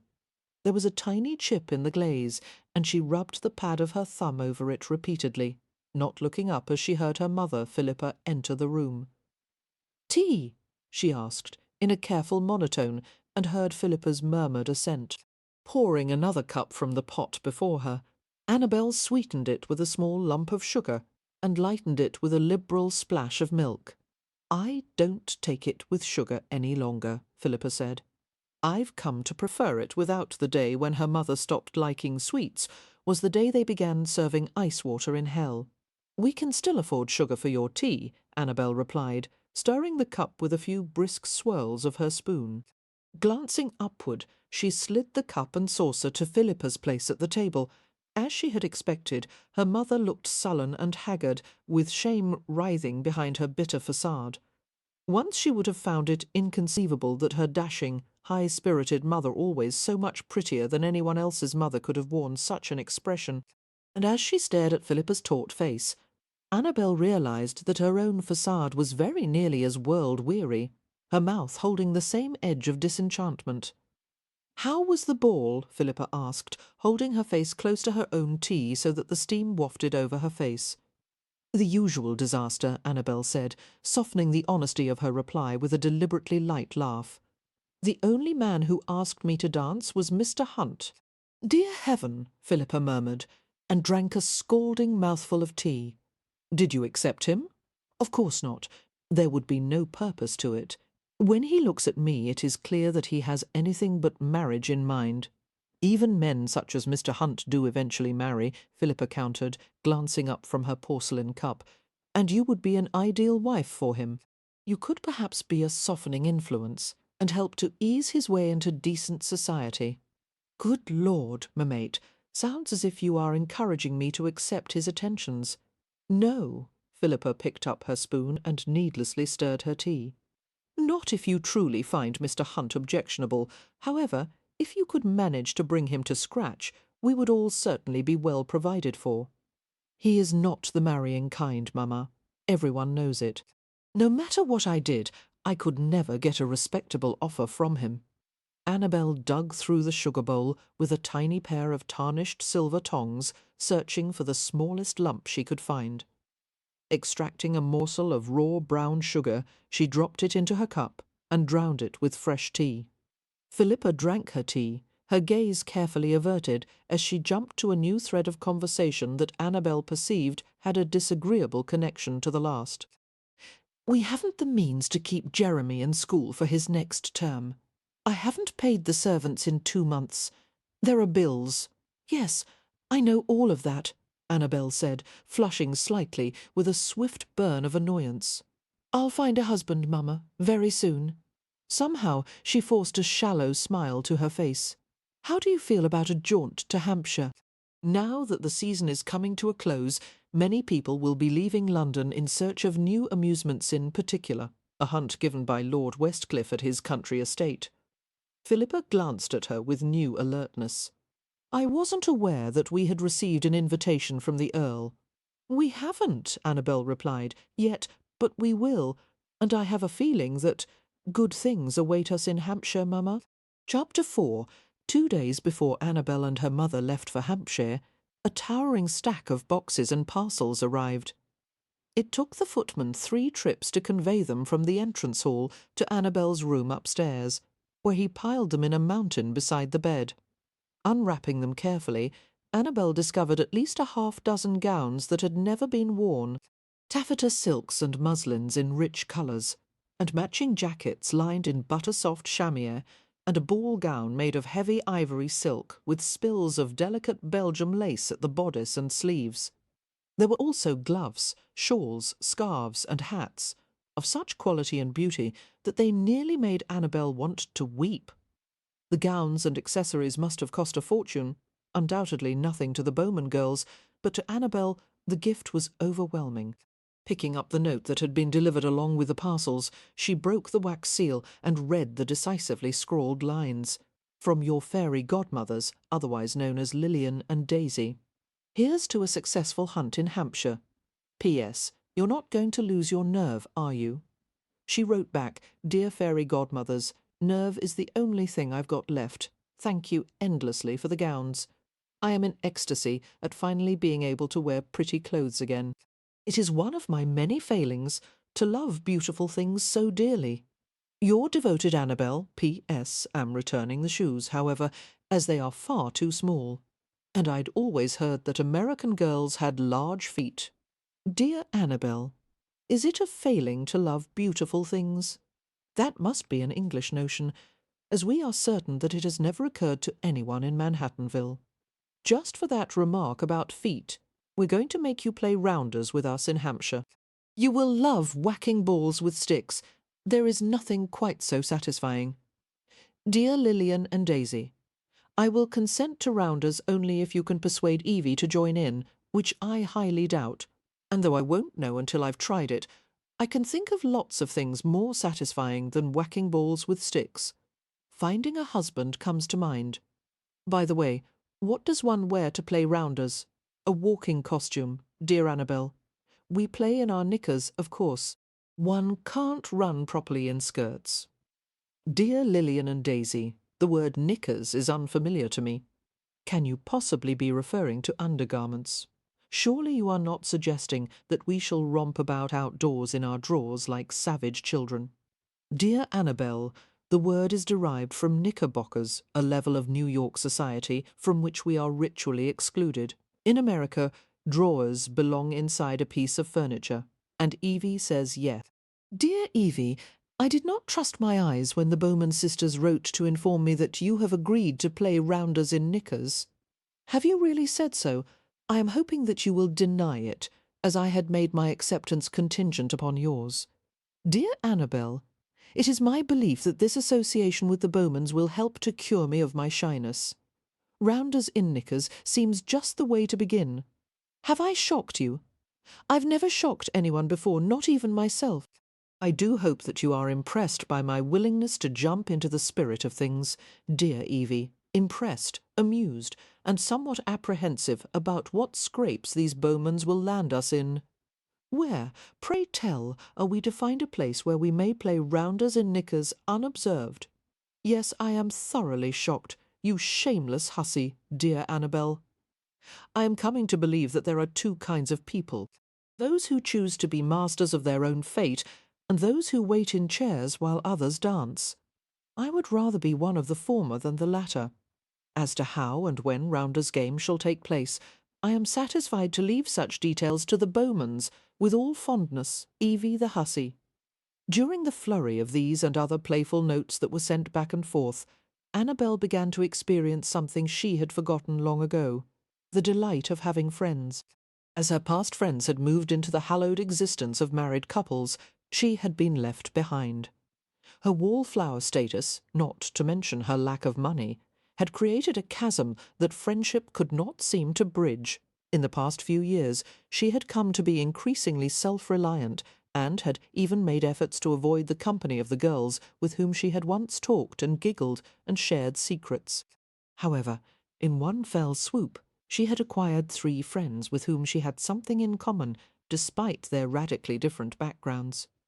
They were all young women with hopes and dreams and fears, each of them entirely familiar with the sight of a gentleman's polished black shoes walking by their row of chairs in search of more promising quarry. The Wallflowers had nothing to lose by helping each other, and everything to gain. Annabelle came her mother's voice from the doorway as she carefully packed the boxes of new gloves into a valise. I have a question, and you must answer it honestly.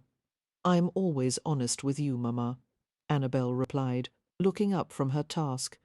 Guilt swept over her as she beheld Philippa's lovely, careworn face. Dear God, she was tired of Philippa's guilt, and her own. She felt pity and despair for the sacrifice that her mother had made in sleeping with Lord Hodgem. And yet, in the back of Annabelle's mind, the unseemly thought occurred to her that if Philippa had chosen to do such a thing, why couldn't she have at least set herself up properly as a real mistress, instead of settling for the petty little wads of cash that Lord Hodgem gave her? Where did those clothes come from? Philippa asked, pale but earnest, as she stared directly into Annabelle's eyes. Annabelle frowned. I've already told you, Mamathay came from Lillian Bowman. Why are you staring at me like that? Did these clothes come from a man? Perhaps from Mr. Hunt? Annabelle's mouth fell open. You're actually asking if I... with him? Good Lord, Mamma, even if I had the inclination, I haven't had the slightest opportunity. How in heaven's name did you come up with such an idea? Her mother met her gaze without blinking. You've mentioned Mr. Hunt quite often this season, far more than any other gentleman, and these gowns are obviously quite costly. They are not from him, Annabelle said firmly. Philippa seemed to relax, but a question remained in her eyes. Unaccustomed to having anyone look at her with suspicion, Annabelle picked up a hat and set it at a smart angle over her forehead. They're not, she repeated. Simon Hunt's mistress, turning toward the looking-glass, Annabelle saw an oddly frozen expression on her face. She supposed that her mother was right. She had mentioned Hunt quite often of late. There was something about him that made thoughts of him linger in Annabelle's mind long after they had seen each other.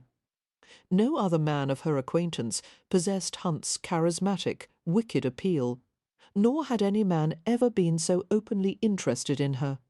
And now, in the last few weeks of a failed season, she found herself contemplating things that no decent young woman should ever think about.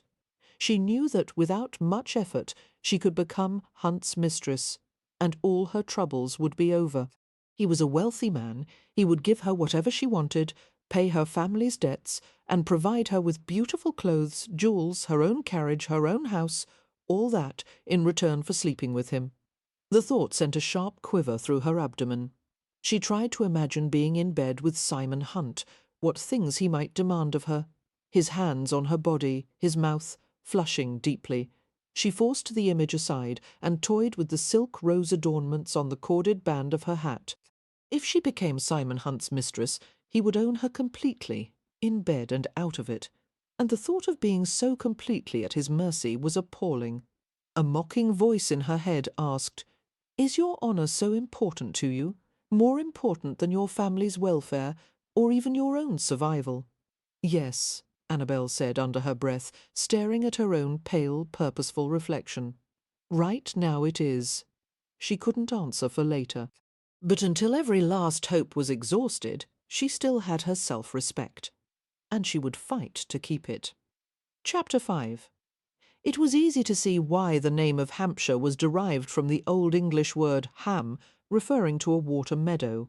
The county was rich with such meadows, not to mention heath and lush woodland that had once been earmarked as royal hunting grounds. With its contrast of dramatic scarps and deep green vales, and rivers flush with trout, Hampshire offered activities for every sportsman. The Earl of Westcliffe's estate, Stony Cross Park, was set like a jewel in a fertile river valley that scored gently through acres of forest. It seemed that there were always guests at Stony Cross Park, for Westcliff was an accomplished host as well as an avid hunter. From all appearances, Lord Westcliff deserved his reputation of immaculate honour and high principles. He was not the sort to be involved in scandal, as he seemed to have little tolerance for the intrigues and slippery morality of London society. Instead, he spent much of his time in the country, shouldering his responsibilities and caring for his tenants. On occasion he travelled to London to further his business interests or involve himself in a political matter that demanded his attention. It was on one of these trips that Annabelle had met the Earl, when they had been introduced at a soirée. Although he was not classically handsome, Westcliff was not without attractions. He was only of medium height, but he possessed the powerful form of a seasoned sportsman and an air of unmistakable virility. All that, combined with an immense personal fortune and one of the oldest earldoms in the peerage, made him the most desirable matrimonial catch in England. Naturally, Annabelle had wasted no time in beginning a determined flirtation with him when they had first met. However, Westcliff was inured to such attentions from eager young women, and had immediately labelled her as a husband-hunter, which had stung, even though it had been the truth. Ever since Annabelle had been rebuffed by Westcliff, she had made an effort to avoid him. She did happen to like his younger sister, Lady Olivia, a soft-hearted girl who was of an age with Annabelle and had been tainted by scandal in her past, and it was thanks to Lady Olivia's kindness that Annabelle and Evie had been invited to this party.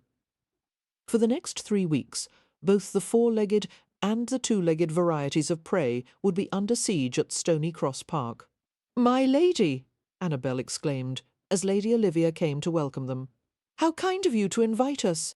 London was positively stifling. The refreshing climate of Hampshire is precisely what we needed. Lady Olivia smiled. Although she was a small and rather unassuming girl with average features, she seemed extraordinarily pretty on this occasion, her face glowing with happiness.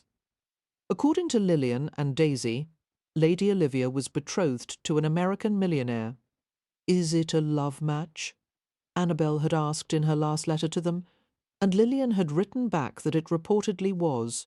However, Lillian had added wryly, "My father says that the alliance between the two families will certainly be to Lord Westcliffe's financial advantage, which is why he gave his approval." To the Earl, romance was not nearly as important as practical considerations, bringing her mind back to the present. Annabelle smiled as Lady Olivia took her hands in a welcoming clasp. "And you are precisely what we needed," Lady Olivia exclaimed with a laugh. "The place is overrun with males in search of sport. I informed the Earl that we simply had to invite some women to keep the atmosphere reasonably civilized. Come, let me accompany you to your rooms," picking up the skirts of the new salmon-pink muslin from Lillian. Annabelle followed Lady Olivia up the front steps into the entrance hall. "How is Lord Westcliff?" Annabelle asked, as they ascended one side of the grand double staircase. "In good health, I hope? My brother is quite well, thank you. Although I fear he is driving himself to distraction with plans for my wedding. He insists on overseeing every detail. A reflection of his great affection for you, I'm certain," Philippa said. Lady Olivia laughed wryly. "It is more a reflection of his great need to control everything within his reach. I'm afraid that it won't be easy to find a bride who will be strong-willed enough to manage him." Catching her mother's meaningful sideways glance, Annabelle shook her head slightly. It would do no good to encourage Philippa's hopes in that direction. However, I happen to know of a strong-willed and quite charming young woman who is yet unmarried," she commented. "An American, as a matter of fact." "Are you referring to one of the Bowman sisters?" Lady Olivia asked. "I have not yet made their acquaintance, though their father has stayed at Stony Cross before." "Both sisters are delightful in every regard," Annabelle said. "Excellent!" Lady Olivia exclaimed. "We may yet find a match for my brother." Reaching the second floor, they paused to glance at the people milling about the entrance hall below. "I'm afraid there are not as many unmarried men here as one could wish for," Lady Olivia commented. "But there are a few. Lord Kendall comes to mind. If you like, I will introduce you to him when the opportunity presents itself." "Thank you. I would enjoy that very much." "I'm afraid he is somewhat reticent, though," Lady Olivia added. "He may not appeal to someone as high-spirited as you, Annabelle." "On the contrary," Annabelle said quickly, "I find reticence to be a most attractive quality in a man. Gentlemen with dignified reserve are so much more pleasant than those who are forever swaggering and boasting about themselves. Like Simon Hunt," she thought darkly, whose high self-opinion couldn't be more obvious. Before Lady Olivia could reply, her gaze was caught from afar by that of a tall, golden-haired gentleman who had come to stand in the entrance hall below. He stood in a cultivated slouch, resting his shoulder against a column, his hands thrust into his coat pockets. Annabelle knew instantly that he was an American. His irreverent grin and blue eyes, and the relaxed way he wore his elegant clothes, gave him away. Moreover, Lady Olivia blushed and seemed to require an extra breath or two from the way he was looking at her. "Do pardon me," she said absently. My fiancé, he seems to require me for something." And she drifted away with a dreamy over-the-shoulder comment about their room being the 5th on the right. Instantly a housemaid appeared to show them the rest of the way, and Annabelle heaved a sigh. "There will be vicious competition for Lord Kendall," she fretted aloud. "I hope he hasn't already been taken." "He can't be the only unmarried gentleman here," Philippa remarked, hopefully. "One must not forget Lord Westcliff himself." "Don't entertain any hope in that direction," Annabelle told her wryly. "The Earl was distinctly underwhelmed by me when we met." "That was a great lapse in judgment on his part," came her mother's indignant reply. Smiling, Annabelle reached down and squeezed Philippa's gloved hand. "Thank you, Mamma. But I had better set my sights on a far more attainable target." As guests continued to arrive, some went immediately to their rooms to refresh themselves with a midday nap, in anticipation of the supper and welcome dance that would be held later. Gossip-minded ladies congregated in the parlour and card-room, while the gentlemen played billiards or smoked in the library. After their maid finished unpacking their clothes, Philippa decided to doze in their room. It was a small but lovely bedchamber, with flowered French paper on the walls and windows swathed in pale blue silk, too impatient and excited to sleep. Annabelle reflected that Evie and the Bowman sisters had probably arrived. Even so, they would want some time to restore themselves after travelling. Rather than endure hours of enforced inactivity, Annabelle decided to explore the grounds outside the manor. It was a warm, sunlit day, and she craved exercise after the long carriage ride. Changing into a blue muslin day dress, shaped with rows of tiny box pleats, she left her room. She slipped out a side entrance, passing a few servants on the way, and walked into a gentle flood of sunlight. There was something wonderful about the atmosphere at Stony Cross Park. One could easily imagine it as some magical place set in some far-off land. The surrounding forest was so deep and thick as to be primeval in appearance, while the 12-acre garden behind the manor seemed too perfect to be real.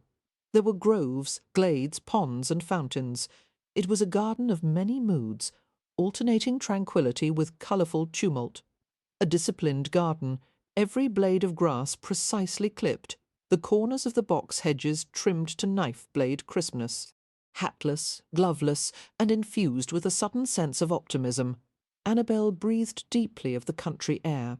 She skirted the edge of the terraced gardens at the back of the manor and followed a gravelled path set between raised beds of poppies and geraniums. The atmosphere soon became thick with the perfume of flowers, as the path paralleled a dry stone wall covered with tumbles of pink and cream roses. Wandering more slowly, Annabelle crossed through an orchard of ancient pear trees, sculpted by decades into fantastic shapes. Farther off, a canopy of silver birch led to woodland beds that appeared to melt seamlessly into the forest beyond. The gravelled path ended in a small circle, where a stone table had been centred. Drawing closer, Annabelle saw the thick stubs of 2 melted candles that had been burned directly on the stone surface. She smiled a bit wistfully, realizing that the privacy of the clearing must have been the perfect setting for some romantic interlude, inured to the dreamy atmosphere around them. A line of 5 fat white ducks waddled across the gravelled circle, heading to a raised pool on the other side of the garden. It appeared that the ducks had been long accustomed to the multitude of visitors at Stony Cross Park, for they ignored Annabelle completely as they passed by. They quacked loudly in anticipation of reaching the artificial pond, their progress so comically animated that Annabelle couldn't help laughing. Before her amusement had faded, she heard the crunch of a heavy footstep on the gravel. It was a man who was evidently returning from a walk in the forest. He had lifted his head to stare at her with an arrested expression, his dark gaze meeting hers. Annabelle froze. Simon Hunt, she thought, shocked beyond the power of speech to see him there at Stony Cross. She had always associated him with town life. She usually saw him indoors, at night confined by walls and windows and starched neckties. However, in these day-lit natural surroundings he seemed a different creature altogether. His broad-shouldered build, so irreconcilable with the narrow cut of evening clothes, seemed utterly right for the rough weave of a hunting coat and the shirt that had been left open at the throat, no cravat anywhere in sight. He was darker than as usual, his skin burnished amber from a great deal of time spent out of doors. The sun glanced off his close-cropped hair, striking a rich shimmer from thick locks that were not quite black, but an intense shade of brown. His features, finely delineated by sunlight, were hard and prominent and striking. The few touches of softness in his face, the thick crescents of his dark lashes, the lush curve of his lower lip, were all the more intriguing for their uncompromising setting. Hunt and Annabelle stared at each other in silent bemusement, as if someone had posed a question that neither of them knew how to answer. The moment lengthened uncomfortably until Simon Hunt finally spoke. "A pretty sound, that," he said softly. Annabelle struggled to find her voice. "What is?" she asked. "Your laughter?" Annabelle experienced a sharp little ache in her midriff that was neither pain nor pleasure. The disarming stab of sensation was unlike anything she had ever experienced before. Unconsciously she put her fingers over the spot, just beneath her ribs. Hunt's gaze shot to her hand before easing slowly back up to her face. He moved nearer to the stone table, closing some of the distance between them. "I hadn't expected to see you here." His gaze moved over her in a disconcertingly thorough sweep.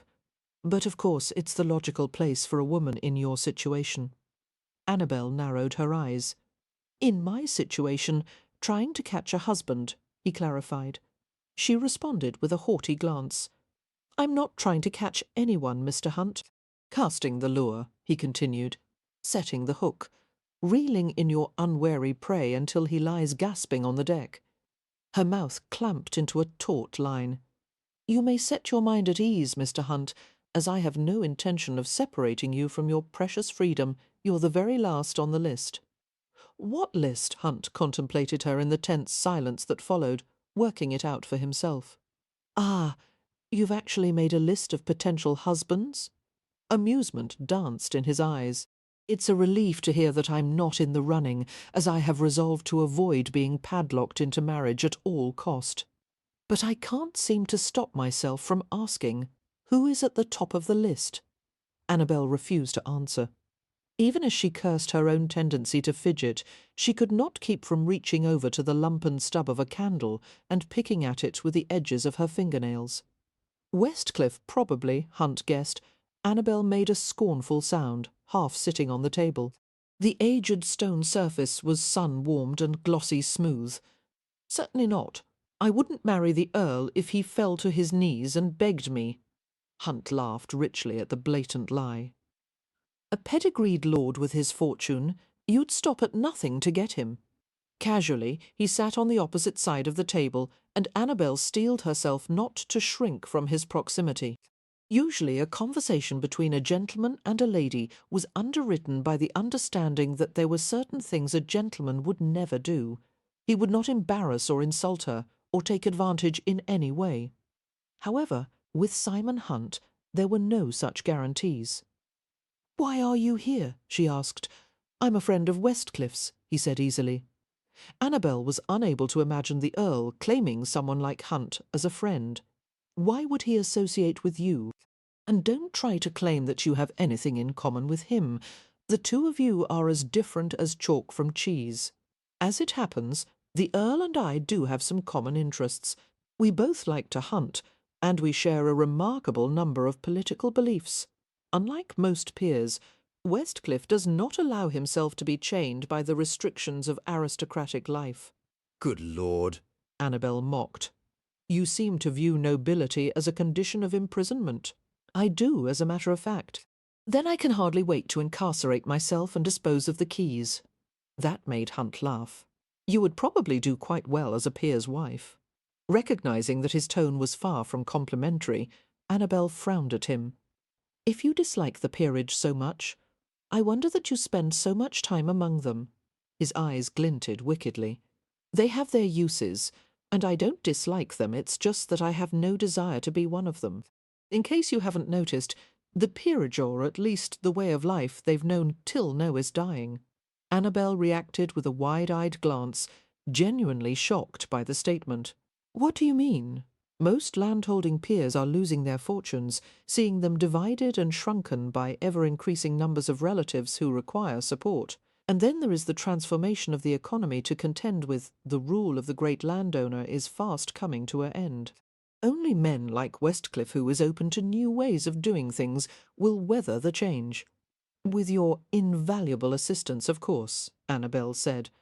"That's right," Hunt said, with such self-satisfaction that she couldn't help laughing. "Have you ever considered making at least a pretence of humility, Mr. Hunt, just for the sake of politeness? I don't believe in false modesty. People might like you more if you did." "Would you?" Her nails dug into the soft pastel-coloured wax, and she flashed Hunt a quick glance to measure the depth of mockery in his eyes. To her bewilderment, there was none. He seemed seriously interested in her answer. As he watched her intently, she felt a dismaying tide of pink creep over her face. She was not at all comfortable in this situation, conversing alone with Simon Hunt while he lounged beside her like a lazy, inquisitive pirate. Her gaze fell to the large hand he had braced on the table, the fingers long and clean and sun-browned, with nails cut so short that the crescents of white were barely visible. "Like maybe going a bit far," Annabelle said, releasing her biting grip on the candle. The more she tried to control her flush, the worse it became, until it surged into her hairline.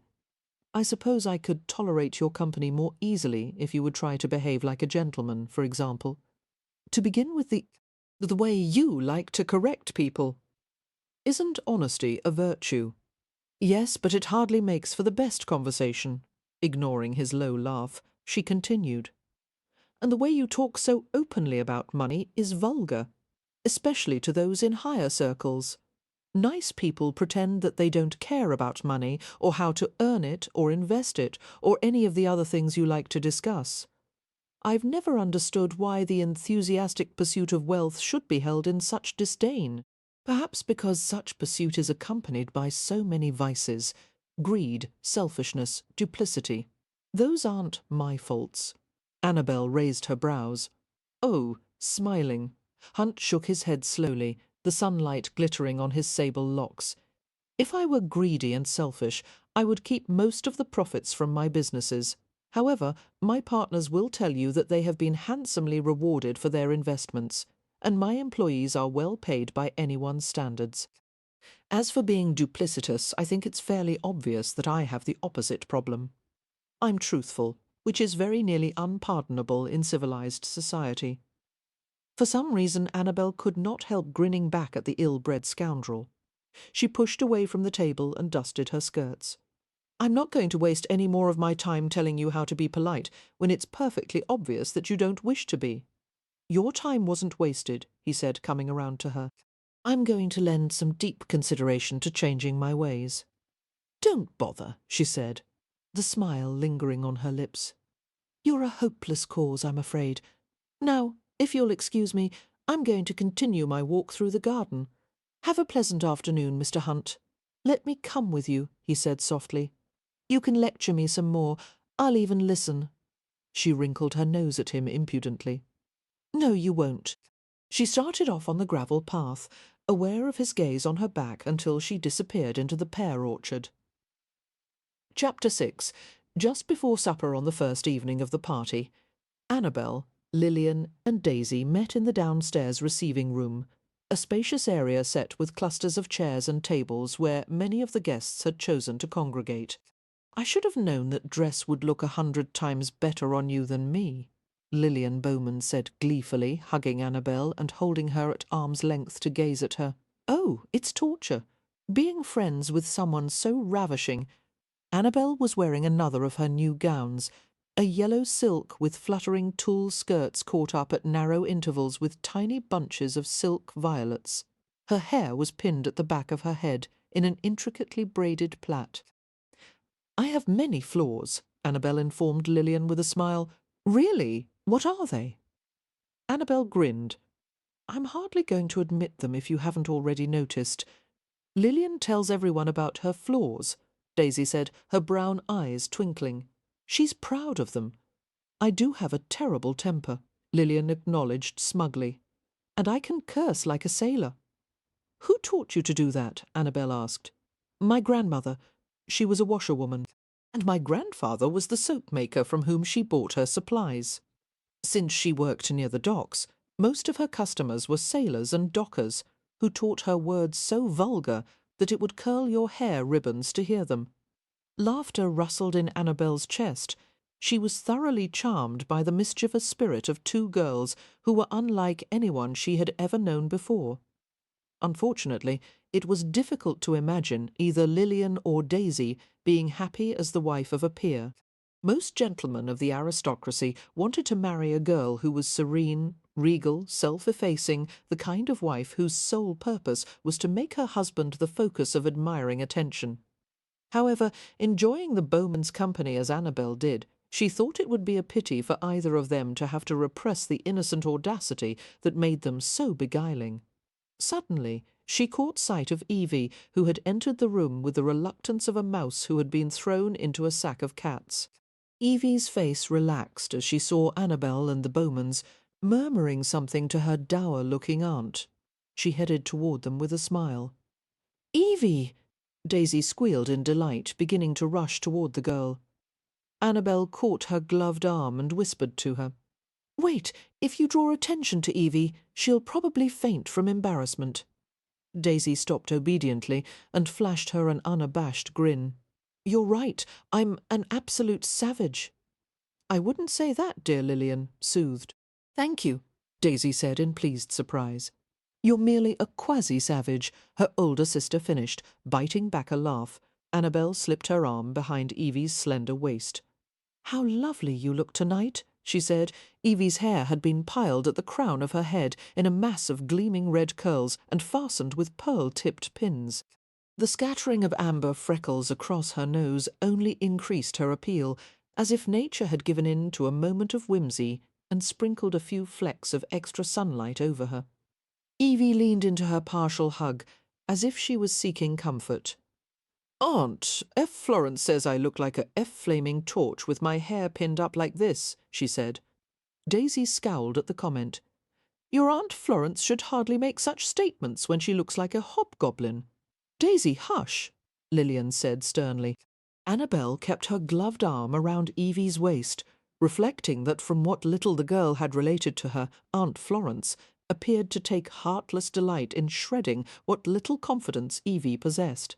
After Evie's mother had died at a young age, the family had taken the unfortunate girl into its respectable bosom, and the ensuing years of criticism had left Evie's self-confidence decidedly battered. Evie's smile contained a flash of amusement as she regarded the Bowman sisters. "She's not a hobgoblin. I've always thought of her as more of a troll." Annabelle laughed in delight at the little jab. "Tell me," she said, "have any of you seen Lord Kendall yet? I was told that he is one of the very few unmarried men here and, aside from Westcliff, the only bachelor with a title." "The competition for Kendall is going to be brutal," Lillian remarked. "Fortunately, Daisy and I have come up with just the plan to entrap an unsuspecting gentleman into marriage." She crooked her finger for them to come closer. "I'm afraid to ask," Annabelle said, "but how? You will entice him into a compromising situation, at which time the three of us will conveniently happen along and catch you together. And then the gentleman will be honour-bound to ask for your hand in marriage." "Brilliant, isn't it?" Daisy asked. Evie looked at Annabelle dubiously. "It's rather underhanded, isn't it?" "There's no rather about it," Annabelle replied. "But I'm afraid that I can think of nothing better, can you?" Evie shook her head. "No," she admitted. "The question is, are we all so desperate to catch husbands that we'll resort to any means, be they fair or foul?" "I am," Annabelle said, without hesitation. "So are we," Daisy said cheerfully. Evie regarded the three of them uncertainly. "I can't toss aside all scruples. That is, I shouldn't care to deceive a man into doing something that he—" "Evie," Lillian interrupted impatiently. "Men expect to be deceived in these matters. They're happiest that way. If one was straightforward with them, the whole prospect of marriage would be too alarming, and none of them would ever do it." Annabelle regarded the American girl with mock alarm. "You're ruthless," she said. Lillian smiled sweetly. "It's my family heritage.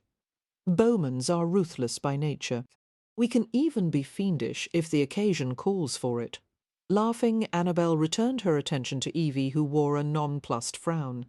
"Evie," she said gently, "until now I've always tried to do things the right way, but it hasn't gotten me very far, and at this point I'm willing to try something new, aren't you?" Still not seeming entirely convinced, Evie surrendered with a nod of resignation. "That's the spirit," Annabelle said encouragingly. As they conversed, there was a minor stir in the crowd as Lord Westcliff appeared. Seeming entirely comfortable in the position of managing things, he deftly paired gentlemen with ladies in preparation for the procession to the dining-room. Although Westcliff was not the tallest man in the room, he had a magnetic presence that was impossible to ignore.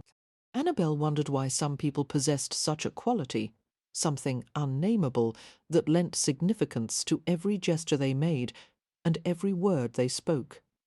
Glancing at Lillian, she saw that the American girl had noticed it too. "There's a man who thinks well of himself," Lillian said dryly. "I wonder what, if anything, could ever set him back on his heels." "I can't imagine," Annabelle replied, "but I would like to be there if it happens." Evie drew closer and nudged her arm lightly. "There is Lord Kendall in the corner. How do you know that he is Kendall? Because he is surrounded by a dozen unmarried women who are circling him like sharks." "Good point," Annabelle said, staring at the young man and his milling entourage. William Lord Kendall seemed befuddled by the inordinate amount of female attention he was receiving. He was a fair-haired, slightly built young man, his lean face adorned by a pair of perfectly polished spectacles. The reflection of the glass lenses flashed as his perplexed gaze moved from face to face. The passionate interest being shown to a man of Kendall's timid demeanour proved that there was no aphrodisiac more effective than end-off-season bachelorhood. Whereas Kendall had been supremely uninteresting to these same girls last January, by June he had acquired an irresistible allure. "He looks like a nice man," Annabelle said thoughtfully. "He looks like he will spook easily," Lillian commented. "If I were you, I'd try to appear as bashful and helpless as possible when you meet him." Annabelle gave her an ironic glance. "Helpless has never been my forte. I'll try for bashful, but I can't promise anything." I don't foresee that you'll have any problem in diverting Kendall's interest from those girls to you, Lillian replied confidently. After supper, when the ladies and gentlemen return here for tea and conversation, we'll find some way to introduce you. How should I? Annabelle began, and paused as she felt a soft prickle along the nape of her neck, as if someone had drawn the fronds of a fern across her skin. Wondering what had caused it, she reached up to touch the back of her neck and suddenly found her gaze caught by Simon Hunt's. Hunt was standing across the room, leaning one shoulder negligently against the side of a flat pilaster, while a group of 3 men around him were engaged in conversation. He looked deceptively relaxed, his gaze intent, like that of a cat considering whether or not to pounce. It was clear that he had noticed her interest in Kendall Hell's Bells, she thought in vexation, and deliberately turned her back to him. She wouldn't put it past Hunt to cause trouble for her. "Have you noticed that Mr. Hunt is here?" Annabelle asked her friends in a low voice, and saw their eyes widen. "You're Mr. Hunt?" Lillian sputtered, while Daisy whipped her head around to catch a glimpse of him. "He's not mine," Annabelle protested, making a comical face. "But yes, he's standing on the other side of the room. I saw him earlier today, actually. He claims to be a close friend of the Earl's." She frowned and predicted darkly, "Mr. Hunt will do everything possible to wreck our plans." "Would he really be so selfish as to prevent you from marrying?" Evie asked in amazement. "With the intention of making you into his kept woman," Annabelle finished for her. "It's hardly outside the realm of possibility. Mr. Hunt has a reputation for stopping at nothing to get what he wants." "That may be true," Lillian commented, her mouth firming with determination. "But he's not going to get you. I can promise you that." Supper was a magnificent presentation, with gigantic silver tureens and platters carried in a ceaseless procession around the 3 long tables in the dining room. Annabelle could scarcely credit that the guests would dine like this every night, but the gentleman on her left the parish vicar assured her that this was commonplace for Westcliffe's table. "The Earl and his family are renowned for their balls and supper parties," he said. "Lord Westcliff is the most accomplished host of the peerage." Annabelle was not inclined to argue. It had been a long time since she had been served such exquisite food. The lukewarm offerings at the London soirees and parties couldn't begin to compare to this feast. In the past few months, the Peyton household had not been able to afford much more than bread, bacon and soup, with the occasional helping of fried sole or stewed mutton. For once she was glad not to have been seated next to a sparkling conversationalist, as it allowed her long periods of silence during which she could eat as much as she liked. And with the servants constantly offering new and dazzling dishes for the guests to sample, no one seemed to notice the unladylike gusto of her appetite. Hungrily she consumed a bowl of soup made with champagne and camembert, followed by delicate veal strips coated in herb-dressed sauce and tender vegetable marrow in cream fish baked in clever little paper cases, which let out a burst of fragrant steam when opened, tiny buttered potatoes served on beds of watercress, and, most delightful of all, fruit relish served in hollowed-out orange rinds. Annabelle was so engrossed in the meal that several minutes passed before she noticed that Simon Hunt had been seated near the head of Lord Westcliffe's table. Lifting a glass of diluted wine to her lips, she glanced discreetly at him.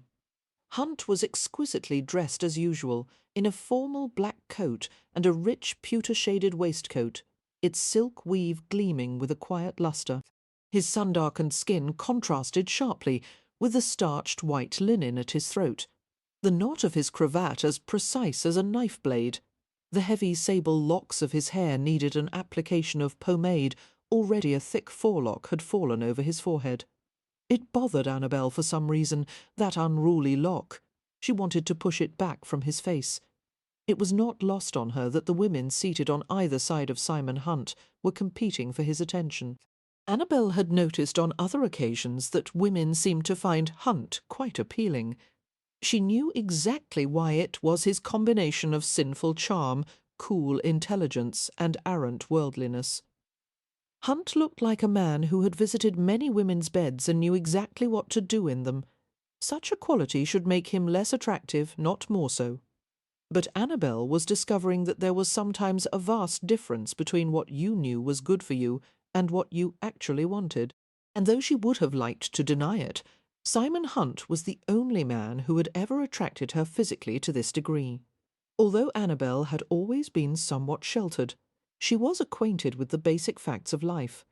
Her scant knowledge had been accumulated through hearing mention of things and putting two and two together. Annabelle had been kissed by a few different men who had shown fleeting interest in her during the past 4 years. But none of those kisses, no matter how romantic the setting or how handsome the young man, had ever elicited the kind of response from her that Simon Hunt had. Try as she might, Annabelle had never forgotten that long-ago moment in the Panorama Theatre.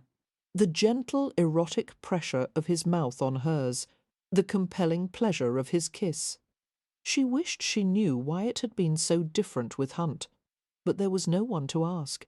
Talking to Philippa about it had been out of the question, as Annabelle had not wanted to confess that she had once accepted ticket money from a stranger, and she was hardly going to mention the incident to the other Wallflowers, who clearly didn't know anything more about kissing and men than she herself did. As Hunt's gaze suddenly locked with hers, Annabelle was perturbed by the realization that she had been staring at him, staring and fantasizing. Although they were sitting far apart from each other, she was aware of an immediate electric connection between them. There was an arrested expression on his face, and she wondered what he saw that fascinated him so, colouring violently. She tore her gaze away and dug her fork into a casserole of leeks and mushrooms blanketed with shavings of white truffle. After supper, the ladies retired to the parlour for coffee and tea, while the gentlemen remained at the tables for port. In the traditional style, the group would eventually reunite in the drawing-room. As clusters of women laughed and chatted easily in the parlour, Annabelle sat with Evie, Lillian and Daisy. "Have you found out anything about Lord Kendall?" she asked, hoping that one of them might have gleaned some gossip from the dinner conversation. "Is there anyone in particular whom he might have taken an interest in?" "The field seems to be open so far," Lillian replied. "I asked Mother what she knew about Kendall," Daisy supplied, "and she said that he has a sizable fortune and is unencumbered by debt." "How would she know?" Annabelle asked. "At Mother's request," Daisy explained. "Our father commissioned a written report on every eligible peer in England, and she's memorised it. She says that the ideal suitor for either one of us would be a poverty-stricken duke whose title would guarantee the Bowmans' social success, while our money would ensure his cooperation in the marriage." Daisy's smile turned sardonic, and she reached over to pat her older sister's hand, as she added, "They made up a rhyme about Lillian, back in New York. 'Marry Lillian, you'll get a million.' The saying became so popular that it was one of the reasons we had to leave for London. Our family looked like a bunch of gauche, overly ambitious idiots. And we're not," Lillian asked wryly. Daisy crossed her eyes. "I'm only fortunate that we left before they could make up a rhyme about me." "I have," Lillian said. "Marry Daisy, and you can be lazy." Daisy gave her a speaking glance, and her sister grinned. "Never fear," Lillian continued. "Eventually we will succeed in infiltrating London society, and then we'll marry Lord Heavy Debts and Lord Shallow Pockets, and finally assume our places as ladies of the manor." Annabelle shook her head with a sympathetic smile, while Evie left with a murmur, presumably to attend to her private needs. Annabelle almost felt sorry for the Bowmans, for it was becoming apparent that their chances of marrying for love were no greater than hers. "Is it both your parents' ambition for you to marry a title?" Annabelle asked. "What is your father's opinion on the matter?" Lillian shrugged nonchalantly. "For as long as I can remember, Father has never had an opinion about anything regarding his children. All he wants is to be left alone so he can make more money. Whenever we write him, he disregards the contents of the letter, unless we happen to be asking to draw more funds from the bank. And then he'll respond with a single line, 'Permission to draw.'" Daisy seemed to share her sister's cynical amusement. I think Father is pleased by Mother's matchmaking, as it keeps her too busy to bother him." "Dear me," Annabelle murmured, "and he never complains about your requests for more money." "Oh, never," Lillian said, and laughed at Annabelle's patent envy. "We're hideously rich, Annabelle, and I've got 3 older brothers, all unmarried. Would you possibly consider one of them? If you like, I'll have one shipped across the Atlantic for your inspection." "Tempting, but no," Annabelle replied. "I don't want to live in New York. I would rather be a peer's wife." "Is it really so wonderful being a peer's wife?" Daisy asked plaintively. "Living in one of these draughty old houses with bad plumbing, and having to learn all the endless rules about the proper way to do everything. You're no one if you're not married to a peer," Annabelle assured her.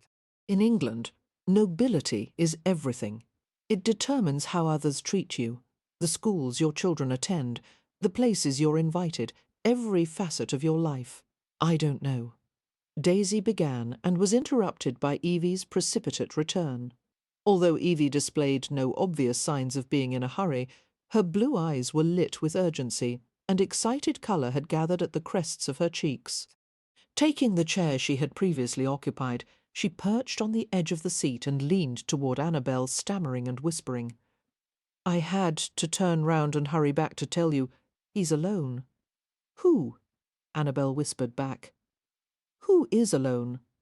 "Lord Kendall. I saw him at the BB back terrace, just sitting there at one of the tables by himself." Lillian frowned. Perhaps he's waiting to meet someone? If so, it would hardly do Annabelle any good to go charging forth like a rhino in season. "Might you be able to come up with a more flattering metaphor, dear?" Annabelle asked mildly, and Lillian flashed her a grin. "Sorry. Just proceed with care, Annabelle." "Point taken," Annabelle said with an answering smile, standing and straightening her skirts deftly. "I'm going to investigate the situation. Good work, Evie." "Good luck," Evie replied, and they all crossed their fingers as they watched her leave the room. Annabelle's heartbeat escalated as she walked through the house. She knew full well that she was treading through an intricate maze of social rules.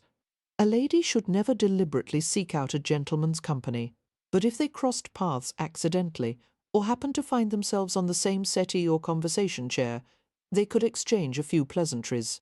They should never spend time alone unless they were riding horses or being conveyed in an open carriage, and if a girl chanced to meet a gentleman while heading out to view the gardens, she must take pains to ensure that the situation did not appear compromising in any way, unless, of course, she wanted to be compromised. Drawing close to the long row of French doors that opened onto the wide flagstone terrace, Annabelle saw her quarry.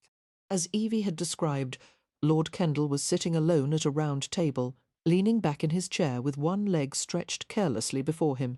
He seemed to be enjoying a momentary respite from the overheated atmosphere of the house.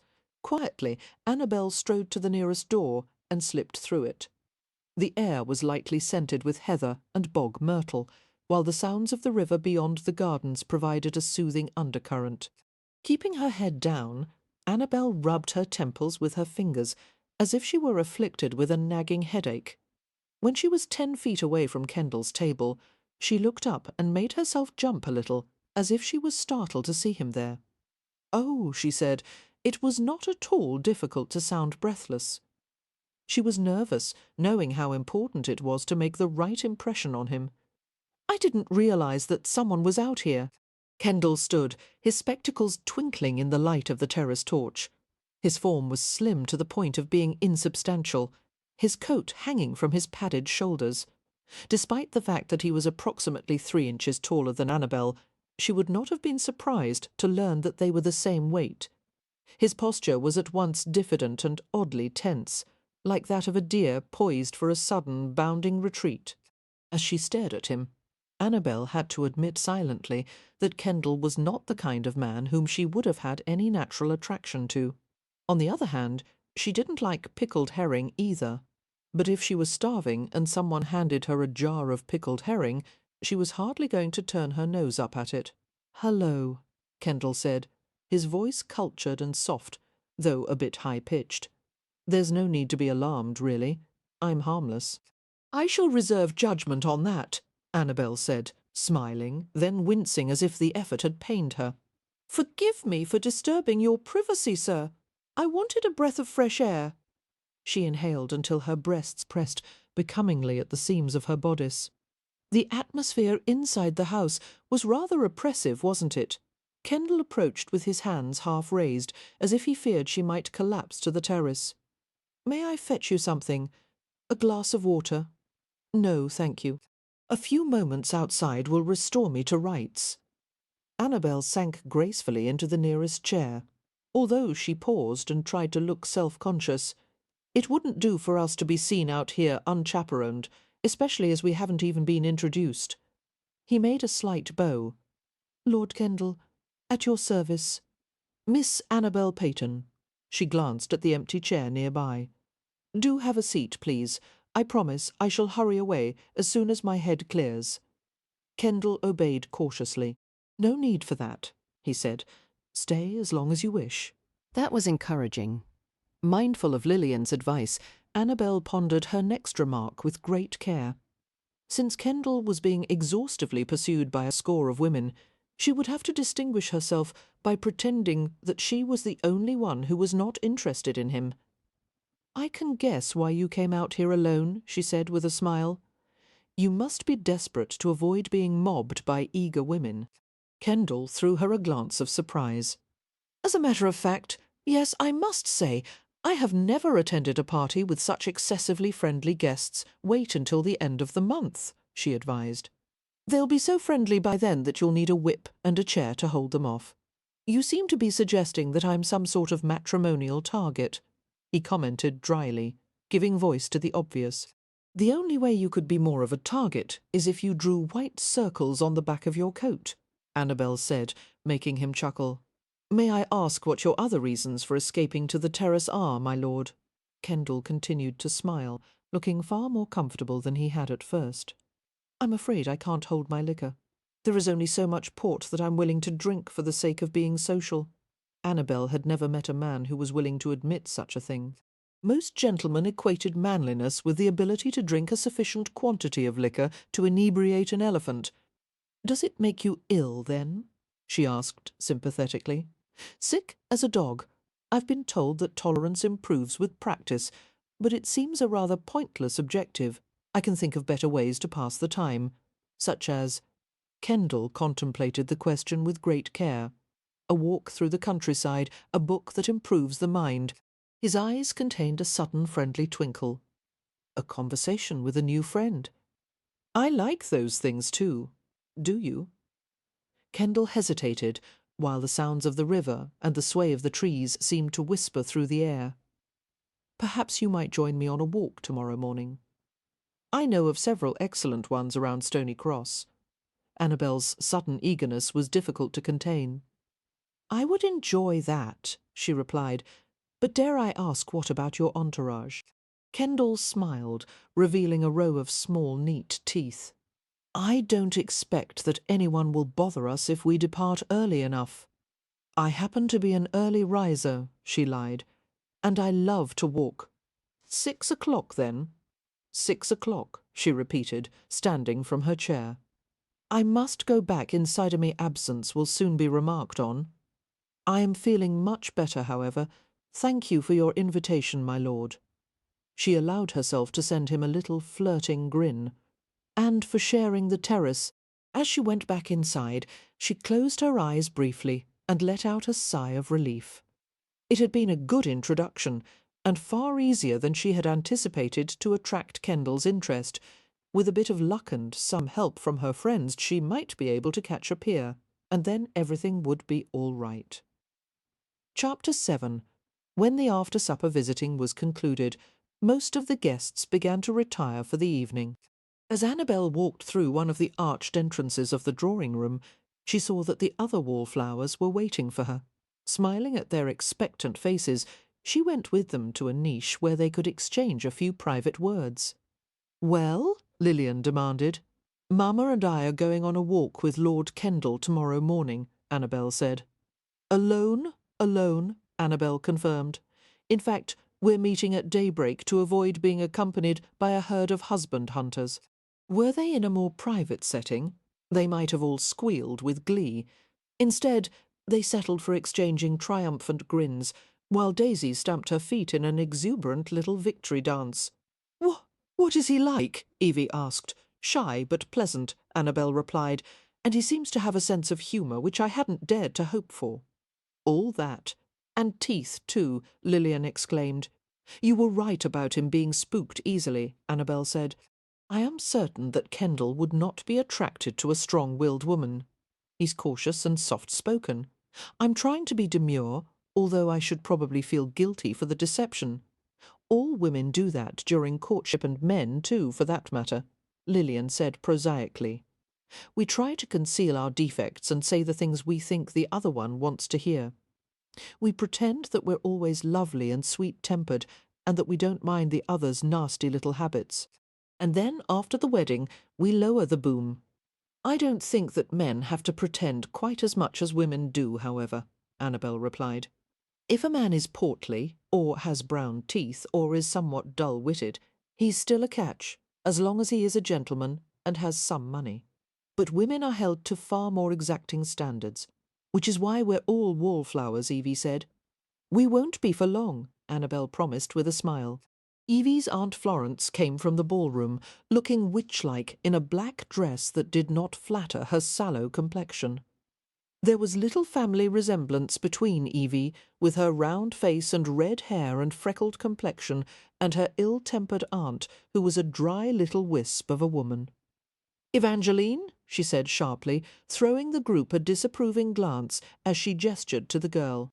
"I've warned you not to disappear like that. I have searched everywhere for you for at least 10 minutes, and I do not recall that you asked for permission to meet with your friends. And of all the girls for you to associate with," chattering angrily, Aunt Florence stalked toward the grand staircase, while Evie sighed and fell into step behind her. As they watched, Evie stuck her hand behind her back and waggled her fingers to wave goodbye.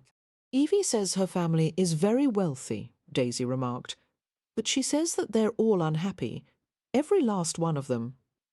"I wonder why, old money," Lillian said. "Father says there is nothing like a lifetime of affluence to make one aware of what one hasn't got." She tucked her arm into Daisy's. "Come, dear, before Mother realizes that we've disappeared." She glanced at Annabelle with an inquiring smile. "Will you come walk with us, Annabelle?" "No, thank you. My mother will meet me at the foot of the stairs in just a moment. Good night, then." Lillian's dark eyes glowed as she added, "By the time we awaken tomorrow, you'll have already gone on your walk with Kendall. I'll expect a full report at breakfast." Annabelle saluted her playfully and watched the two of them depart. She meandered slowly to the grand staircase and paused in the shadow at the base of the curving structure. It seemed that Philippa, as usual, was taking an interminable length of time to finish a conversation back in the drawing-room. Annabelle didn't mind waiting, however.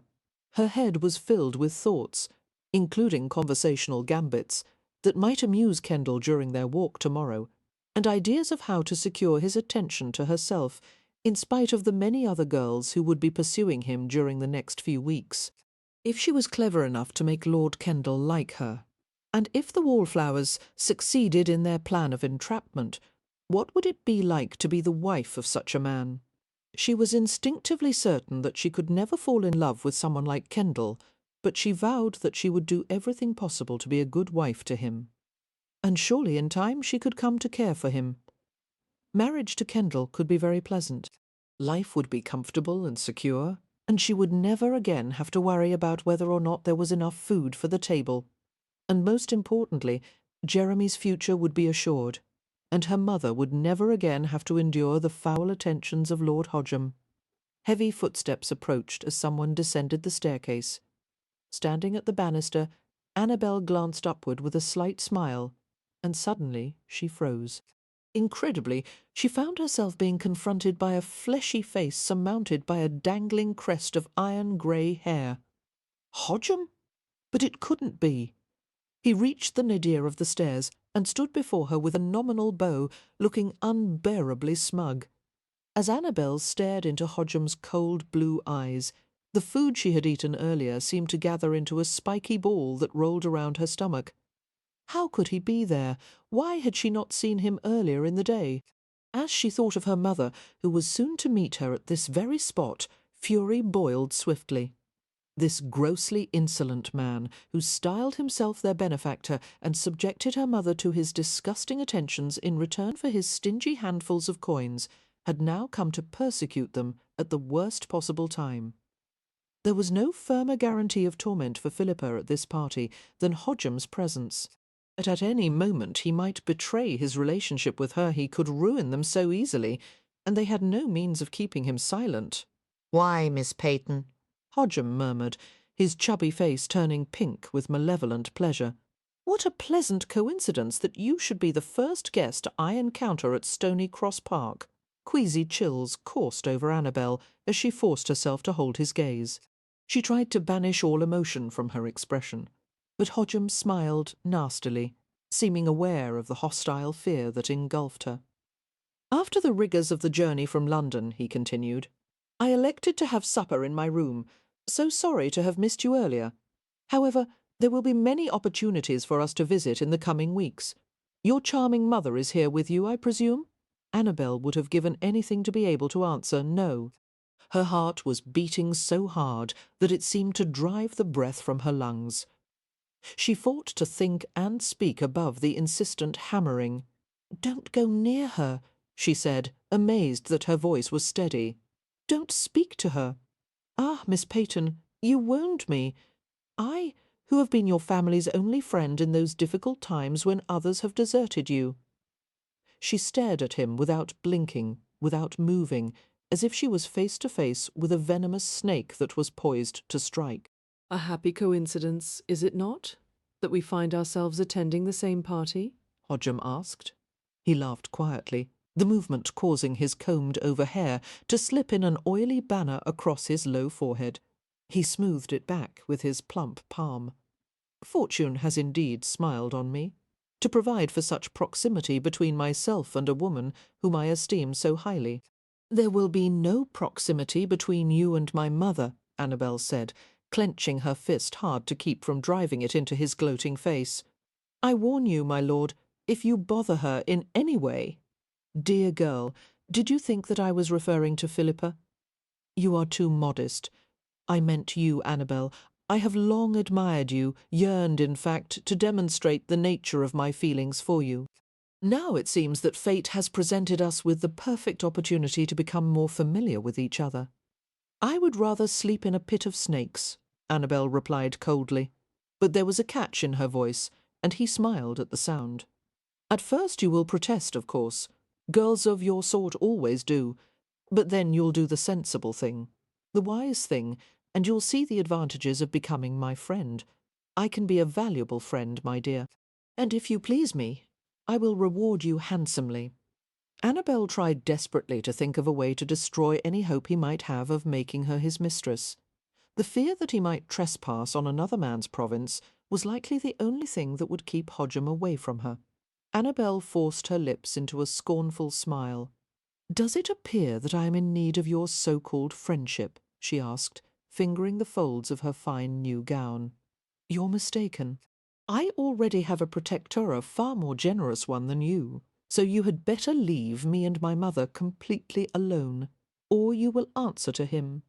She saw the progression of emotions across Hodgem's face, initial disbelief, followed by anger, and then suspicion. "Who is he? Why should I tell you?" Annabelle asked, with a cool smile. "I would much rather let you wonder. You're lying, you devious bitch. Believe what you like," she murmured. Hodgem's meaty hands half-curled as if he was longing to seize her and shake a confession from her. Instead he regarded her with a fury-mottled complexion. "I'm not done with you yet," he muttered, spittle flecking his fleshy lips. "Not by half." He left her with crude abruptness, too incensed to bother with a show of courtesy. Annabelle stood without moving. Her fury faded, leaving behind a stinging anxiety that settled in her bones. Had what she told Hodgem been enough to keep him at bay? No, it was merely a temporary solution.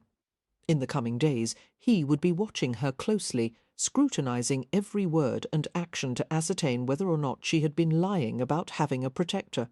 and there would be threats and barbs designed to shred her nerves. But no matter what, she could not allow him to reveal the arrangement that he had shared with her mother. It would kill Philippa, and certainly it would ruin Annabelle's chances of marriage.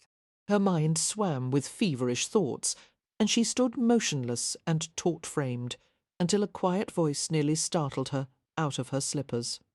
"Interesting. What were you and Lord Hodgem arguing about?" "Blanching." Annabelle whirled around to behold Simon Hunt, who had approached her with cat-like quietness. His shoulders blocked the profusion of glittering light from the drawing-room. In his utter self-possession he seemed infinitely more threatening than Hodgem. "What did you hear?"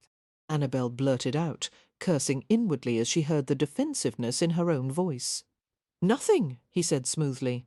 "I merely saw your face as the two of you talked. Obviously you were upset about something." "I was not upset. You misinterpreted my expression, Mr. Hunt." He shook his head and stunned her by reaching out with a single fingertip to touch the upper part of her arm that was not covered by her glove. "You turn splotchy when you're angry." Looking down, Annabelle saw a pale pink patch of colour, a sign of her skin's wont to colour unevenly during times of distress. A quiver ran through her at that glancing brush of his fingertip, and she stepped back from him. "Are you in trouble, Annabelle?" Hunt asked softly. He had no right to ask something in that gentle, almost concerned manner, as if he was someone she could turn to for help, as if she could ever allow herself to do so. "You would like that, wouldn't you?"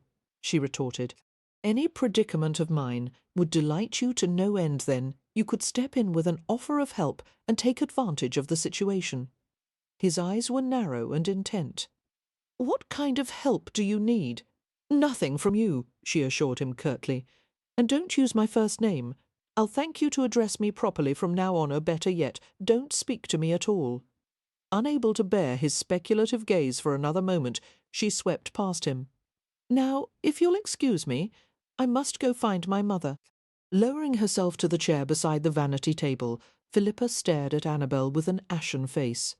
Annabelle had waited until they were safely enclosed in the privacy of their room before she had told Philippa the disastrous news.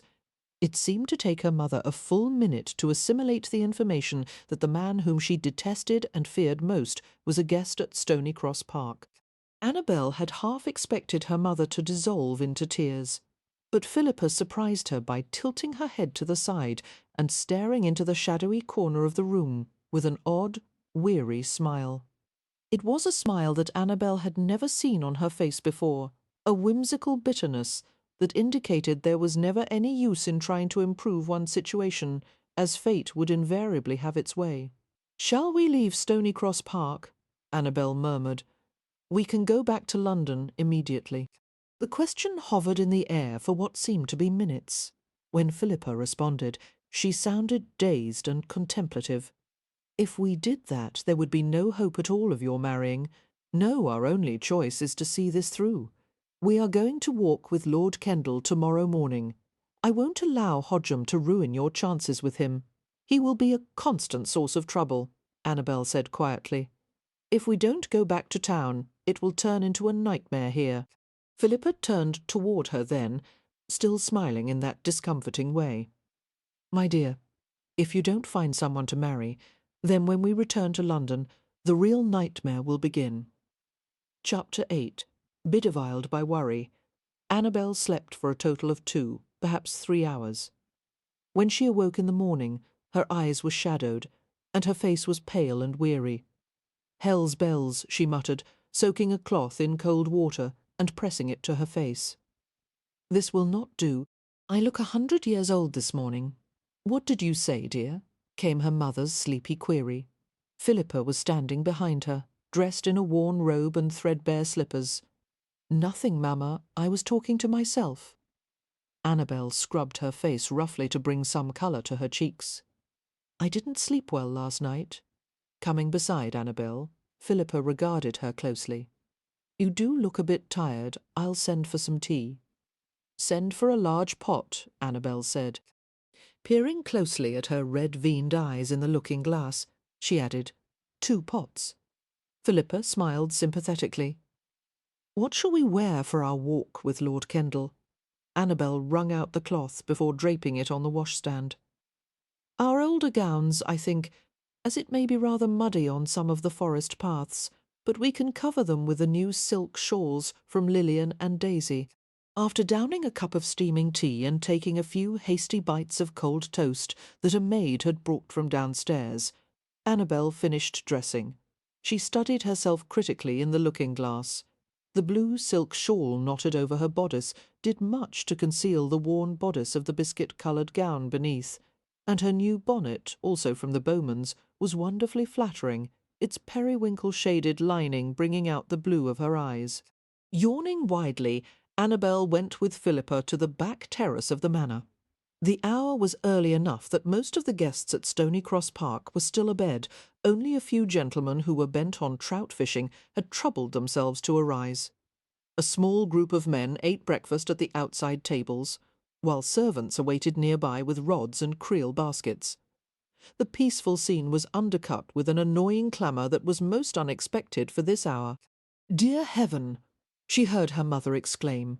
Following her appalled gaze, Annabelle looked toward the other end of the terrace, which had been overrun by a cacophony of frantically chattering, squealing, laughing, aggressively posturing girls. They were surrounding something that remained unseen in the middle of the tightly packed congregation. "What are they all here for?" Philippa asked in bewilderment. Annabelle sighed and said resignedly, "An early morning hunt, I suspect."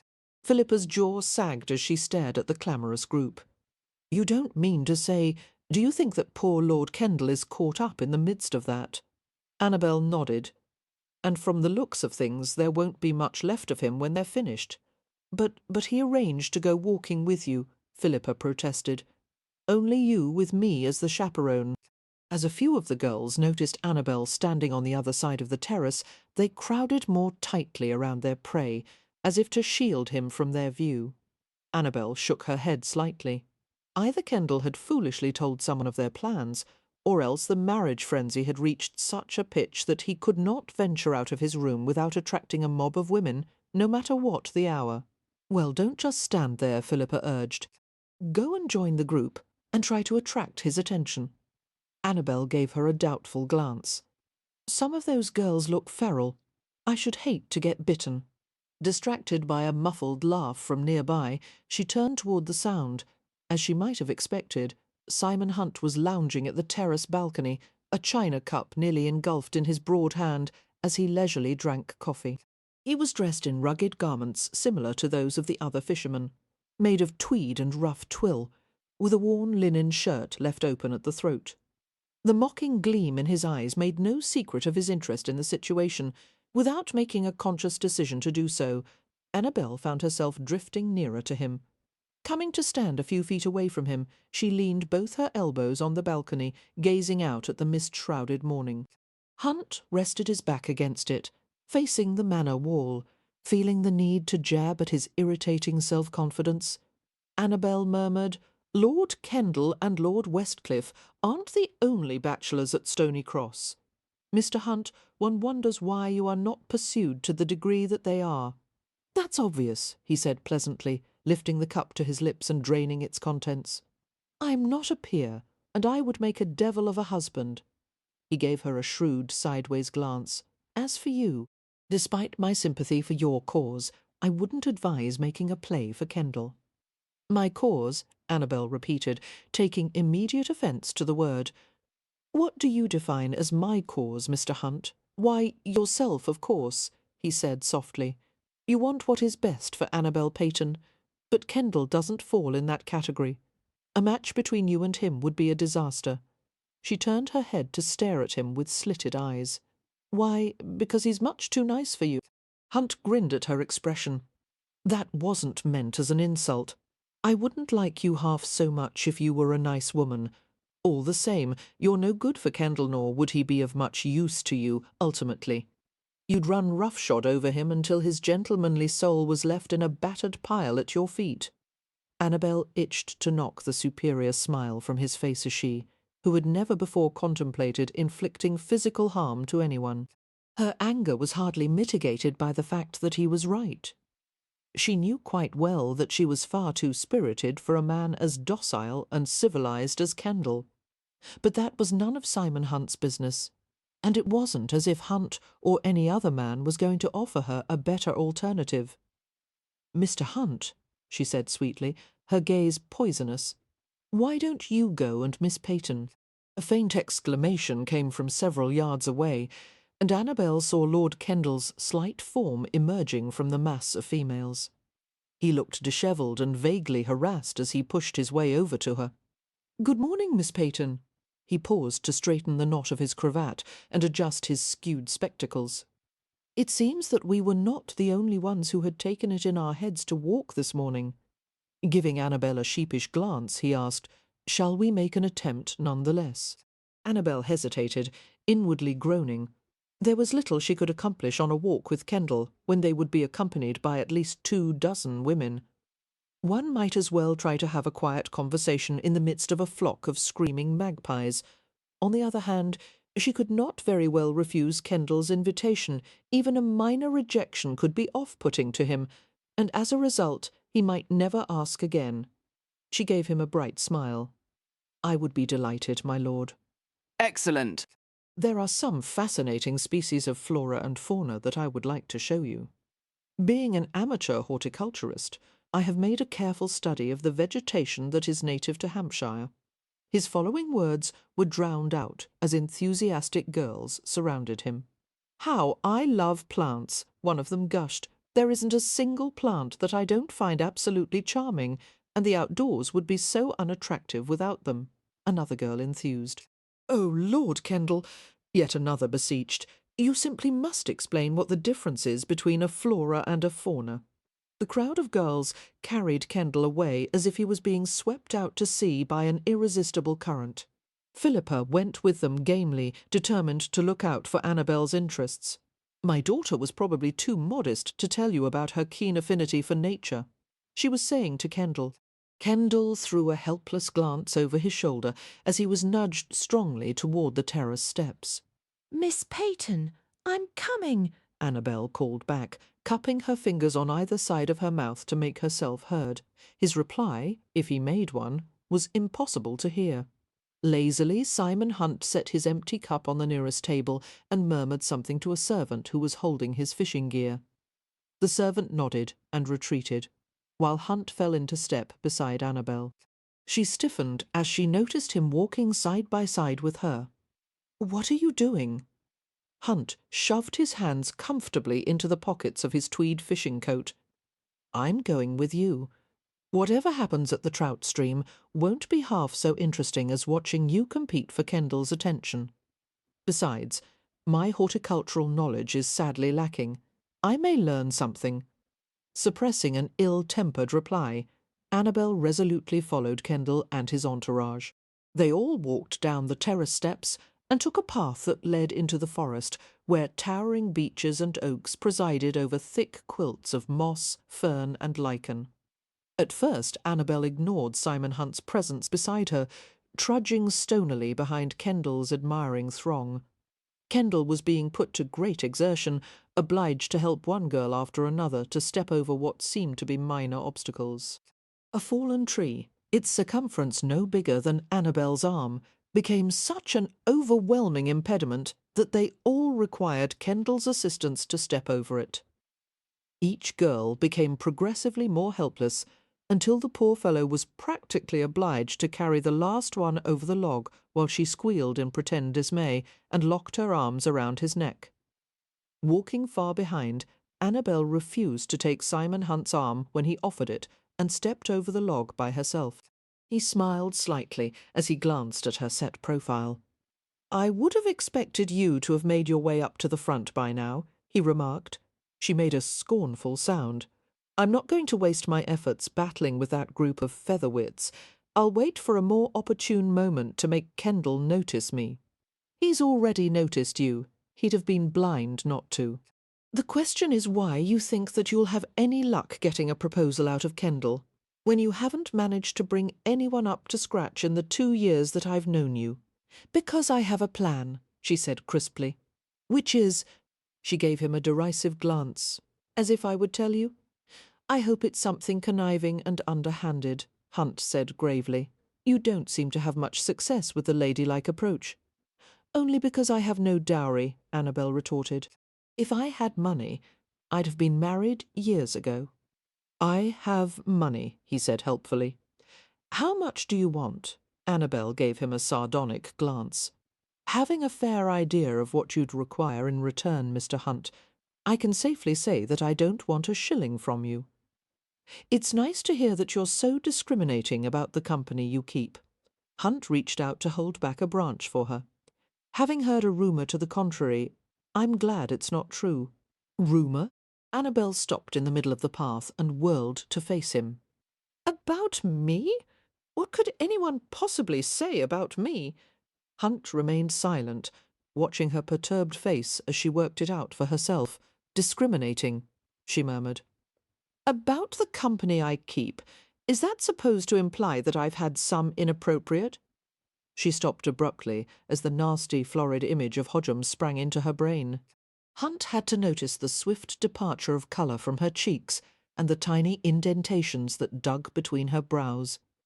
Giving him a cold glance, Annabelle turned away, her footsteps measured and heavy on the foliage-padded path. Hunt kept pace with her, while Kendall's distant voice drifted back to them, lecturing his avid listeners on the plants they passed. Rare orchids, cislandines, several varieties of fungi. The speech was punctuated every few seconds with crows of wonder from his enraptured audience. These lower plants, Kendall was saying, having paused briefly to indicate a haze of moss and lichen covering a hapless oak, are classified as bryophytes and require wet conditions to thrive. Were they to be deprived of the woodland canopy, they would surely perish out in the open. I've done nothing wrong, Annabelle said shortly, wondering why Hunt's opinion mattered in the least. Still, it bothered her enough to wonder who had told him the rumour and, specifically, what it had been about. Was it possible that someone had seen Hodgem visiting her home at night? That was bad. A reputation-destroying piece of gossip like that was impossible to defend oneself against. And I have no regrets. That's a pity, Hunt said easily. Having regrets is the only sign that you've done anything interesting with your life. What are your regrets, then? Oh, I don't have regrets either. A wicked glint appeared in his dark eyes. Not for the lack of trying, of course.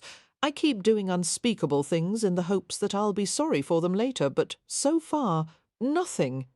In spite of her inner turmoil, Annabelle couldn't help chuckling. A long branch intersected the path, and she reached out to push it aside. "Allow me," Hunt said, moving to hold it back for her. "Thank you." She pushed by him, glancing at Kendall and the others in the distance, and suddenly felt a stinging prickle at the inner side of her foot. Ouch! Stopping on the path. She hitched the hem of her skirt up to investigate the source of the discomfort. "What is it?" Hunt was beside her immediately, one large hand grasping her elbow to secure her balance. "There is something scratchy in my shoe." "Let me help," he said, sinking to his haunches and taking hold of her ankle. It was the first time a man had ever touched any part of her leg, and Annabelle went scarlet. "Don't touch me there!" she protested in a violent whisper, nearly losing her balance as she jerked backward. Hunt didn't loosen his grip. To keep from toppling over, Annabelle was forced to hold on to his shoulder. "Mr. Hunt, I see the problem," he murmured. She felt him pluck at the veil of cotton stocking that covered her leg. "You've stepped in some prickly fern." He held something up for her inspection, a sprig of pale, chaff-like scales that had worked their way into the cotton weave over her instep. Flooding with burning colour, Annabelle maintained her stabilising grasp on his shoulder. The surface of his shoulder was astonishingly hard, the plane of bone and resilient muscle unsoftened by any layer of padding in his coat. Her stunned mind was having difficulty accepting the fact that she was standing in the middle of the woods with Simon Hunt's hand on her ankle, seeing her mortification. Hunt grinned suddenly. "There are more bits of chaff in your stocking. Shall I remove them?"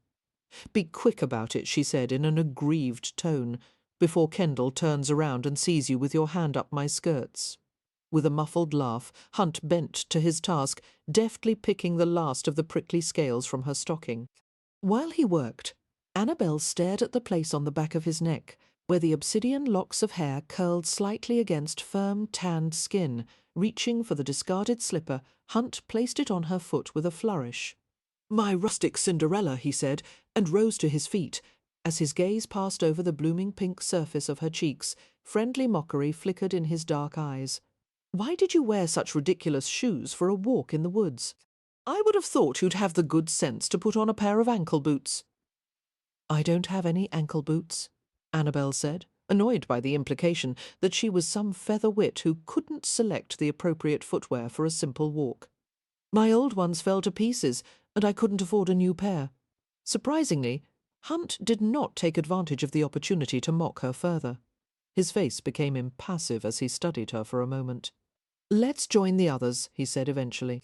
"They've probably discovered a variety of moss we haven't yet seen, or, God help us, a mushroom." The pinching tightness eased from her chest. "I'm hoping for some lichen myself." That elicited a faint smile, and he reached out to snap off a slender branch that protruded across the pathway. Following gamely, Annabelle picked up her skirts and tried not to think of how nice it would be to be sitting on the manor terrace with a tray of tea and biscuits before her.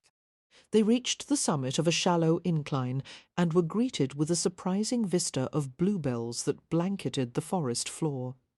It was like stumbling into a dream, the cerulean haze seeping between the trunks of oak and beech and ash. The smell of bluebells was everywhere, the perfumed air feeling heavy and rich in her lungs. Pausing by a slender tree trunk, Annabelle curled her arm around it loosely and stared at the stands of bluebells with surprised pleasure. "Lovely," she murmured, her face gleaming in the shadow cast by the canopy of ancient interlaced branches. Yes, but Hunt was looking at her, not the bluebells, and one glance at his expression caused the blood to tingle in her veins. She had seen admiration on men's faces before, and even something that she had recognized as desire, but never a look that had been this disturbingly intimate, as if he wanted something far more complicated than the mere use of her body. Uneasy, she pushed away from the tree trunk and made her way to Kendall, who was talking with her mother, while the group of girls had scattered to pick wanton armfuls of bluebells. Flower stems were trampled and broken as the feminine marauders gathered up their treasure. Kendall seemed relieved by Annabelle's approach, and even more so by the good-natured smile on her face. It seemed that he had expected her to be petulant, as most women would have been when they had been invited on a walk, and then been ignored in lieu of more demanding company. His gaze alighted on Simon Hunt's dark form, and his expression was leavened with a touch of uncertainty. The two men exchanged nods, Hunt looking self-assured, Kendall appearing somewhat wary. "I see that we've attracted yet more company," Kendall murmured. Annabelle gave Kendall her most dazzling smile. "Of course we have," she said. "You're the Pied Piper, my lord.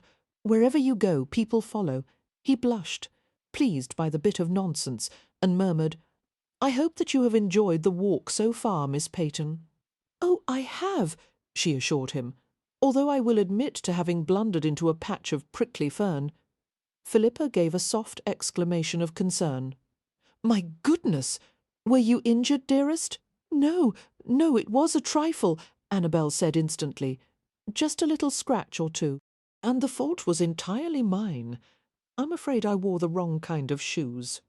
She stuck out her foot to show Kendall one of her light slippers, making certain to display a few inches of trim ankle. Kendall clicked his tongue in dismay. "Miss Peyton, you need something far sturdier than those slippers for a tromp through the forest. You're right, of course." Annabelle shrugged, continuing to smile. "It was silly of me not to realize that the terrain would be so rugged. I'll try to choose my steps more carefully on the way back, but the blue bells are so heavenly that I think I would wade through a field of prickly fern to reach them." Reaching down to a stray cluster of bluebells, Kendall broke off a sprig and tucked it into the ribbon trim of her bonnet. "They're not half so blue as your eyes," he said. His gaze dropped to her ankle, which was now covered by the hem of her skirts. "You must take my arm when we walk back, to avoid further mishap." "Thank you, my lord. Annabelle gazed up at him admiringly. "I'm afraid that I missed some of your earlier remarks about ferns, my lord. You had mentioned something about spleenwort, wasn't it? And I was thoroughly fascinated." Kendall obligingly proceeded to explain all one would ever want to know about ferns. And later, when Annabelle chanced to glance back in Simon Hunt's direction, he was gone. Chapter 9. "Are we really going to do this?" Annabelle asked, somewhat plaintively, as the Wallflowers strode along the forest path with baskets and hampers in hand. "I thought that all our talk of rounders inknickers was merely amusing banter." "Bowmans never banter about rounders," Daisy informed her. "That would be sacrilegious. You like games, Annabelle," Lillian said cheerfully, "and rounders is the best game of all." "I like the kind that is played at a table," Annabelle retorted, "with proper clothes on." "Clothing is vastly overrated," came Daisy's airy reply. Annabelle was learning that the price of having friends meant that, on occasion, one was compelled to defer to the group's wishes, even if they went against one's own inclinations. All the same, this morning, Annabelle had privately attempted to sway Evie to her side, unable to fathom that the girl truly intended to strip down to her drawers out in the open. But Evie was rashly determined to fall in with the Bowmans' plans, seeming to consider it as part of a self-devised programme to embolden herself.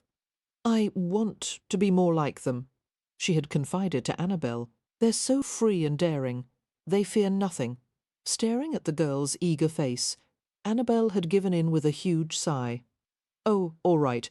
As long as no one sees us, I suppose it will be fine. Though I can't think of any purpose it will serve." "Maybe it will be fun," Evie had suggested, and Annabelle had responded with a speaking glance, making her laugh. The weather, of course, had decided to cooperate fully with the Bowmans' plans. The sky open and blue, the air stirred by a soft breeze. Laden with baskets, the four girls walked along a sunken road, past wet meadows sprinkled with red sundew blossoms and vivid purple violets. "Keep your eye out for a wishing well," Lillian said briskly. "Then we're supposed to cross the meadow on the other side of the lane and cut through the forest. There's a dry meadow at the top of the hill. One of the servants told me that no one ever goes there." "Naturally it would be uphill," Annabelle said without rancour. "Lillian, what does the well look like? Is it one of those little whitewashed structures with a pail and a pulley?" "No, it's a big muddy hole in the ground." "There it is!" Daisy exclaimed, hastening to the sloshing brown hole, which was being replenished from a bank beside it. "Come, all of you, we must each make a wish. I've even got pins that we can toss in." "How did you know to bring pins?" Lillian asked. Daisy smiled with bright mischief.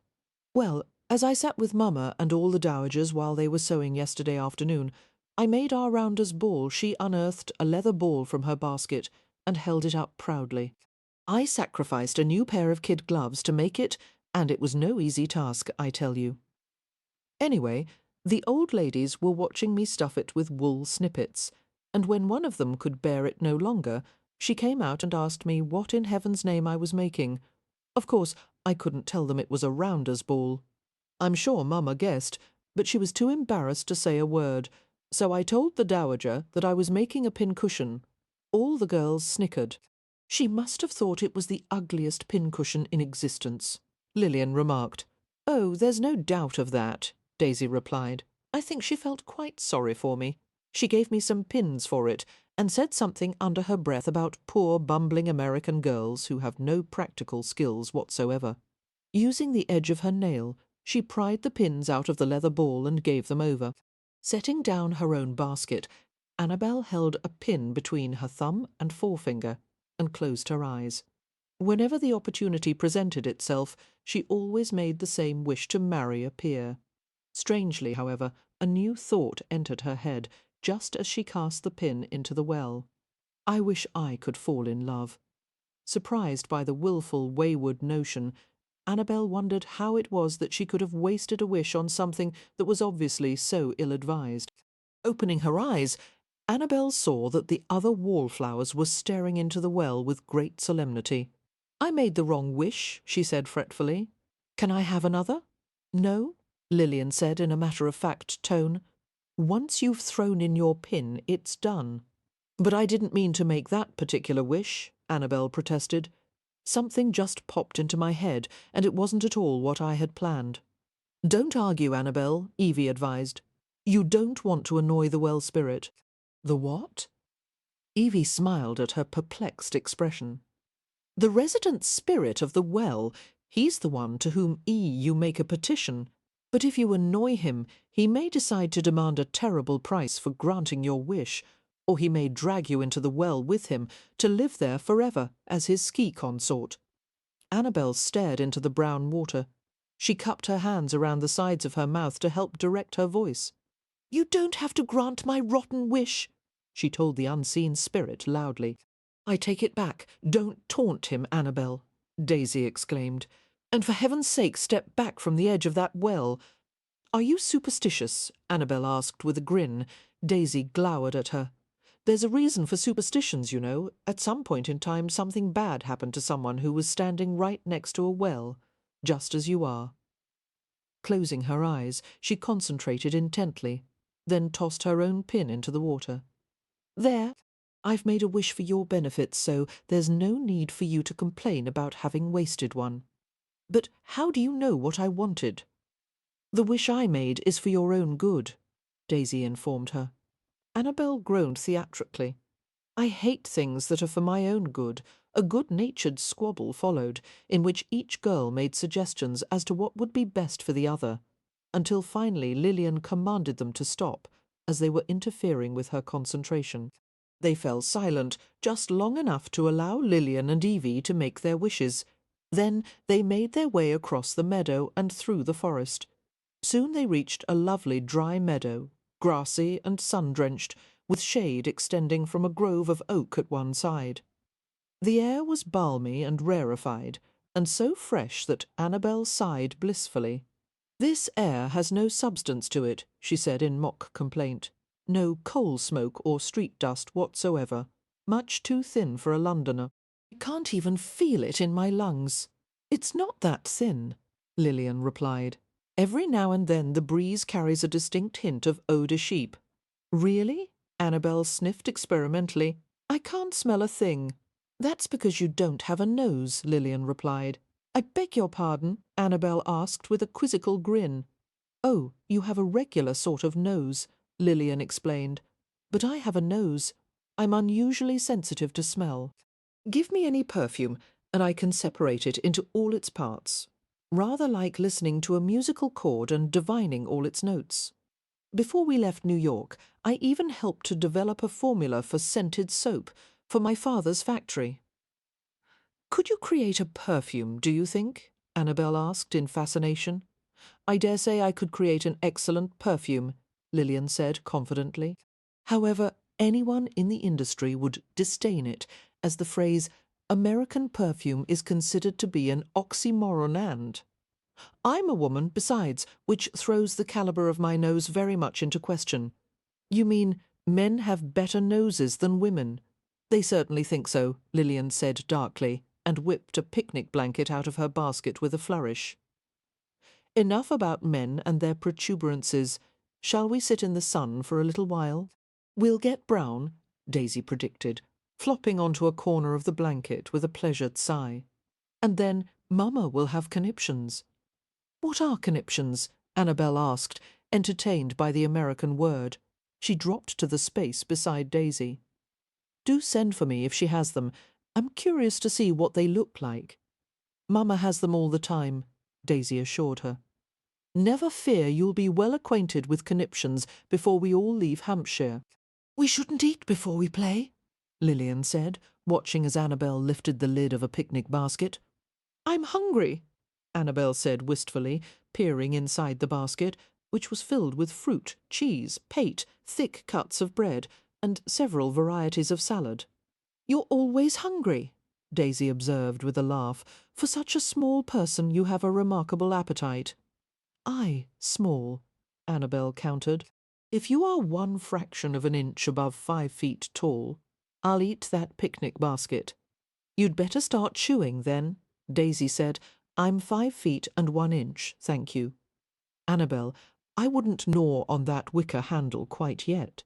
If I were you, Lillian interceded with a slow smile. Daisy stands on her toes whenever she's measured.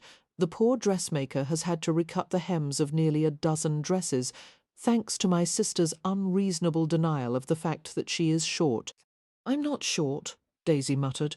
Short women are never mysterious or elegant or pursued by handsome men, and they're always treated like children. I refuse to be short. You're not mysterious or elegant, Evie conceded, but you're very pretty. And you're a dear, Daisy replied, levering upward to reach into the picnic basket. Come, let's feed poor Annabelle. I can hear her stomach growling. They delved into the repast enthusiastically. Afterward, they reclined lazily on the blanket and cloud-watched and talked about everything and nothing. When their chatter died to a contented lull, a small red squirrel ventured out of the oak grove and turned to the side, watching them with one bright black eye. An intruder, Annabelle observed with a delicate yawn. Evie rolled to her stomach and tossed a bread crust in the squirrel's direction. He froze and stared at the tantalizing offering, but was too timid to advance. Evie tilted her head, her hair glittering in the sun as if it had been overlaid with a net of rubies. Poor little thing, she said softly, casting another crust at the timid squirrel. This one landed a few inches closer, and his tail twitched eagerly. Be brave, Evie coaxed. Go on and take it. Smiling tolerantly, she tossed another crust which landed a scant few inches from him. Oh, Mr. Squirrel, Evie reproved. You're a dreadful coward. Can't you see that no one's going to harm you? In a sudden burst of initiative, the squirrel seized the tidbit and scampered off with his tail quivering. Looking up with a triumphant smile, Evie saw the other wallflowers staring at her in drop-jawed silence. "What is it?" she asked, puzzled. Annabelle was the first to speak. "Just now, when you were talking to that squirrel, you didn't stammer." "Oh." Suddenly abashed, Evie lowered her gaze and grimaced. "I never stammer when I'm talking to children or animals. I don't know why." They pondered the puzzling information for a moment. "I've noticed that you never seem to stammer quite as much when you're talking to me," Daisy observed. Lillian could not seem to resist the comment. "Which category do you fall into? Dear children or animals?" Daisy responded with a hand gesture that was completely unfamiliar to Annabelle. Annabelle was about to ask Evie if she had ever consulted a doctor about her stammering, but the red-haired girl abruptly changed the subject. "Where is the R-Rounders ball, Daisy? If we don't play soon, I'll fall asleep."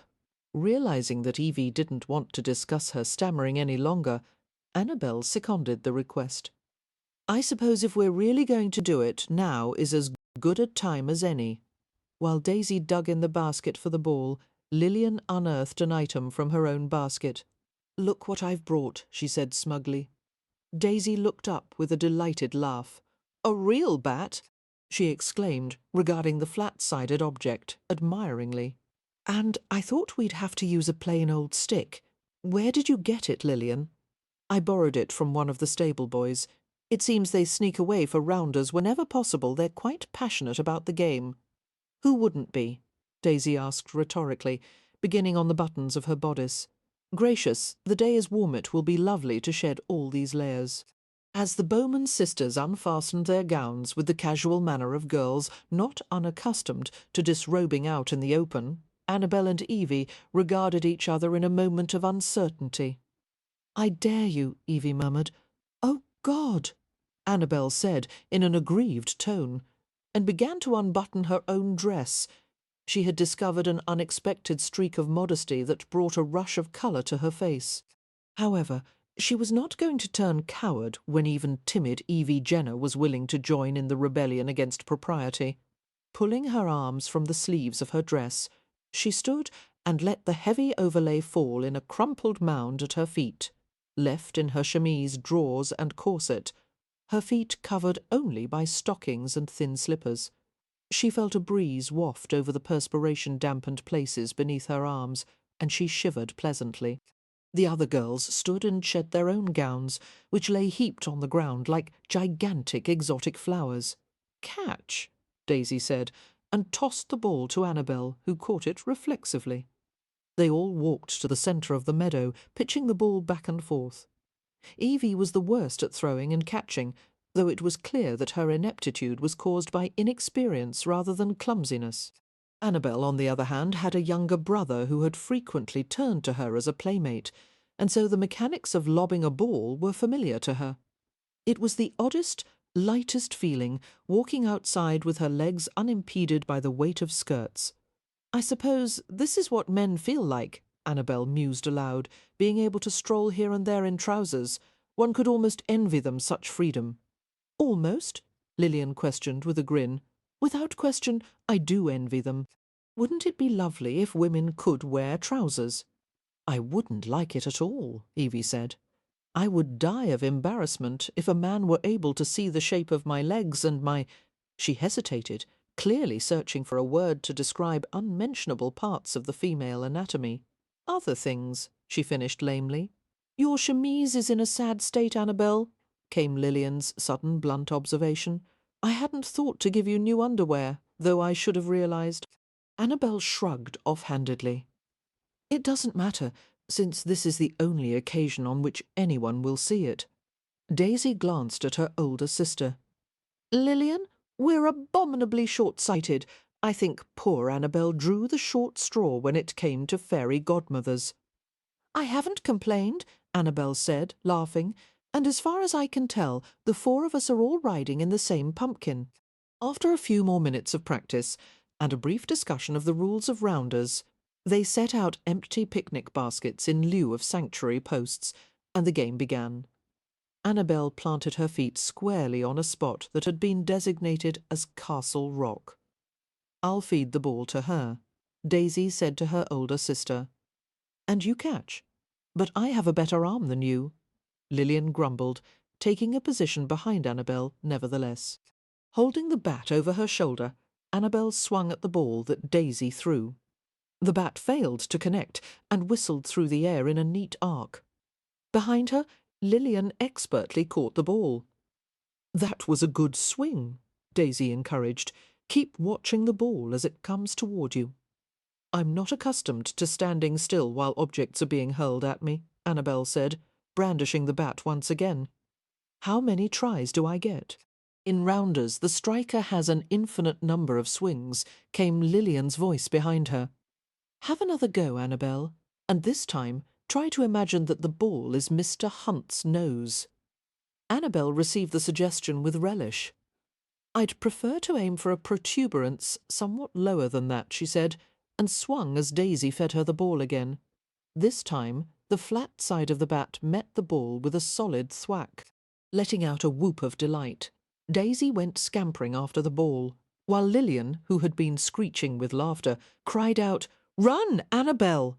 She did so, with a triumphant chortle skirting the baskets as she rounded toward Castle Rock.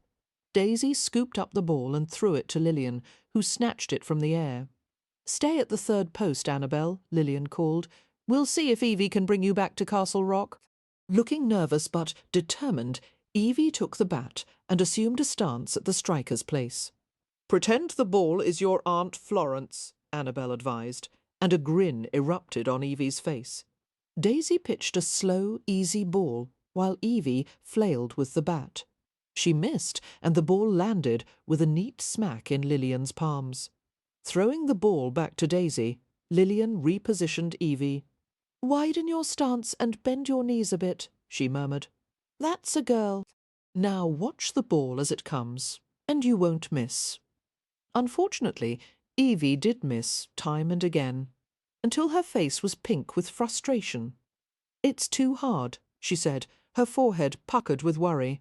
"Perhaps I should stop now and give someone else a turn." "Just a few more tries," Annabelle said anxiously, determined that Evie should hit the ball at least once. "We're in no hurry." "Don't give up," Daisy chimed in. "It's just that you're trying too hard, Evie. Relax and stop closing your eyes when you swing." "You can do it," Lillian said, pushing a lock of silky dark hair away from her forehead and flexing her slim, well-toned arms. "You almost connected with the last one. Just keep watching the ball." Sighing in resignation, Evie dragged the bat back to Castle Rock and lifted it once more. Her blue eyes narrowed as she stared at Daisy, and she tensed in preparation for the next feed. "I'm ready." Daisy tossed the ball gamely, and Evie swung with grim determination.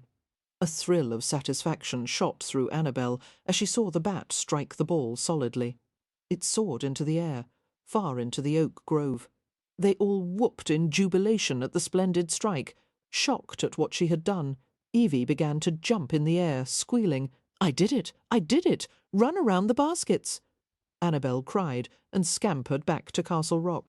Gleefully, Evie circled the makeshift rounder's field, her garments a blur of white. When she reached Castle Rock, the girls continued to jump and scream for no reason at all, other than the fact that they were young and healthy and quite pleased with themselves. Suddenly, Annabelle became aware of a dark figure rapidly ascending the hill. She fell abruptly silent as she ascertained that there was no Twariders advancing to the dry meadow. "Someone's coming," she said. "A pair of riders. Hurry! Fetch your clothes!" Her low-voiced alarm cut through the girls' jubilation. They stared at each other with wide eyes and burst into panicked action. Shrieking, Daisy and Evie broke into a dead run toward the remains of the picnic where they had left their dresses. Annabelle began to follow, then stopped and turned abruptly as the riders thundered to a halt just behind her. She faced them warily, trying to assess what danger they might present. Looking up at their faces, she felt a bolt of chilling dismay as she recognized them. Lord Westcliff, and even worse, Simon Hunt.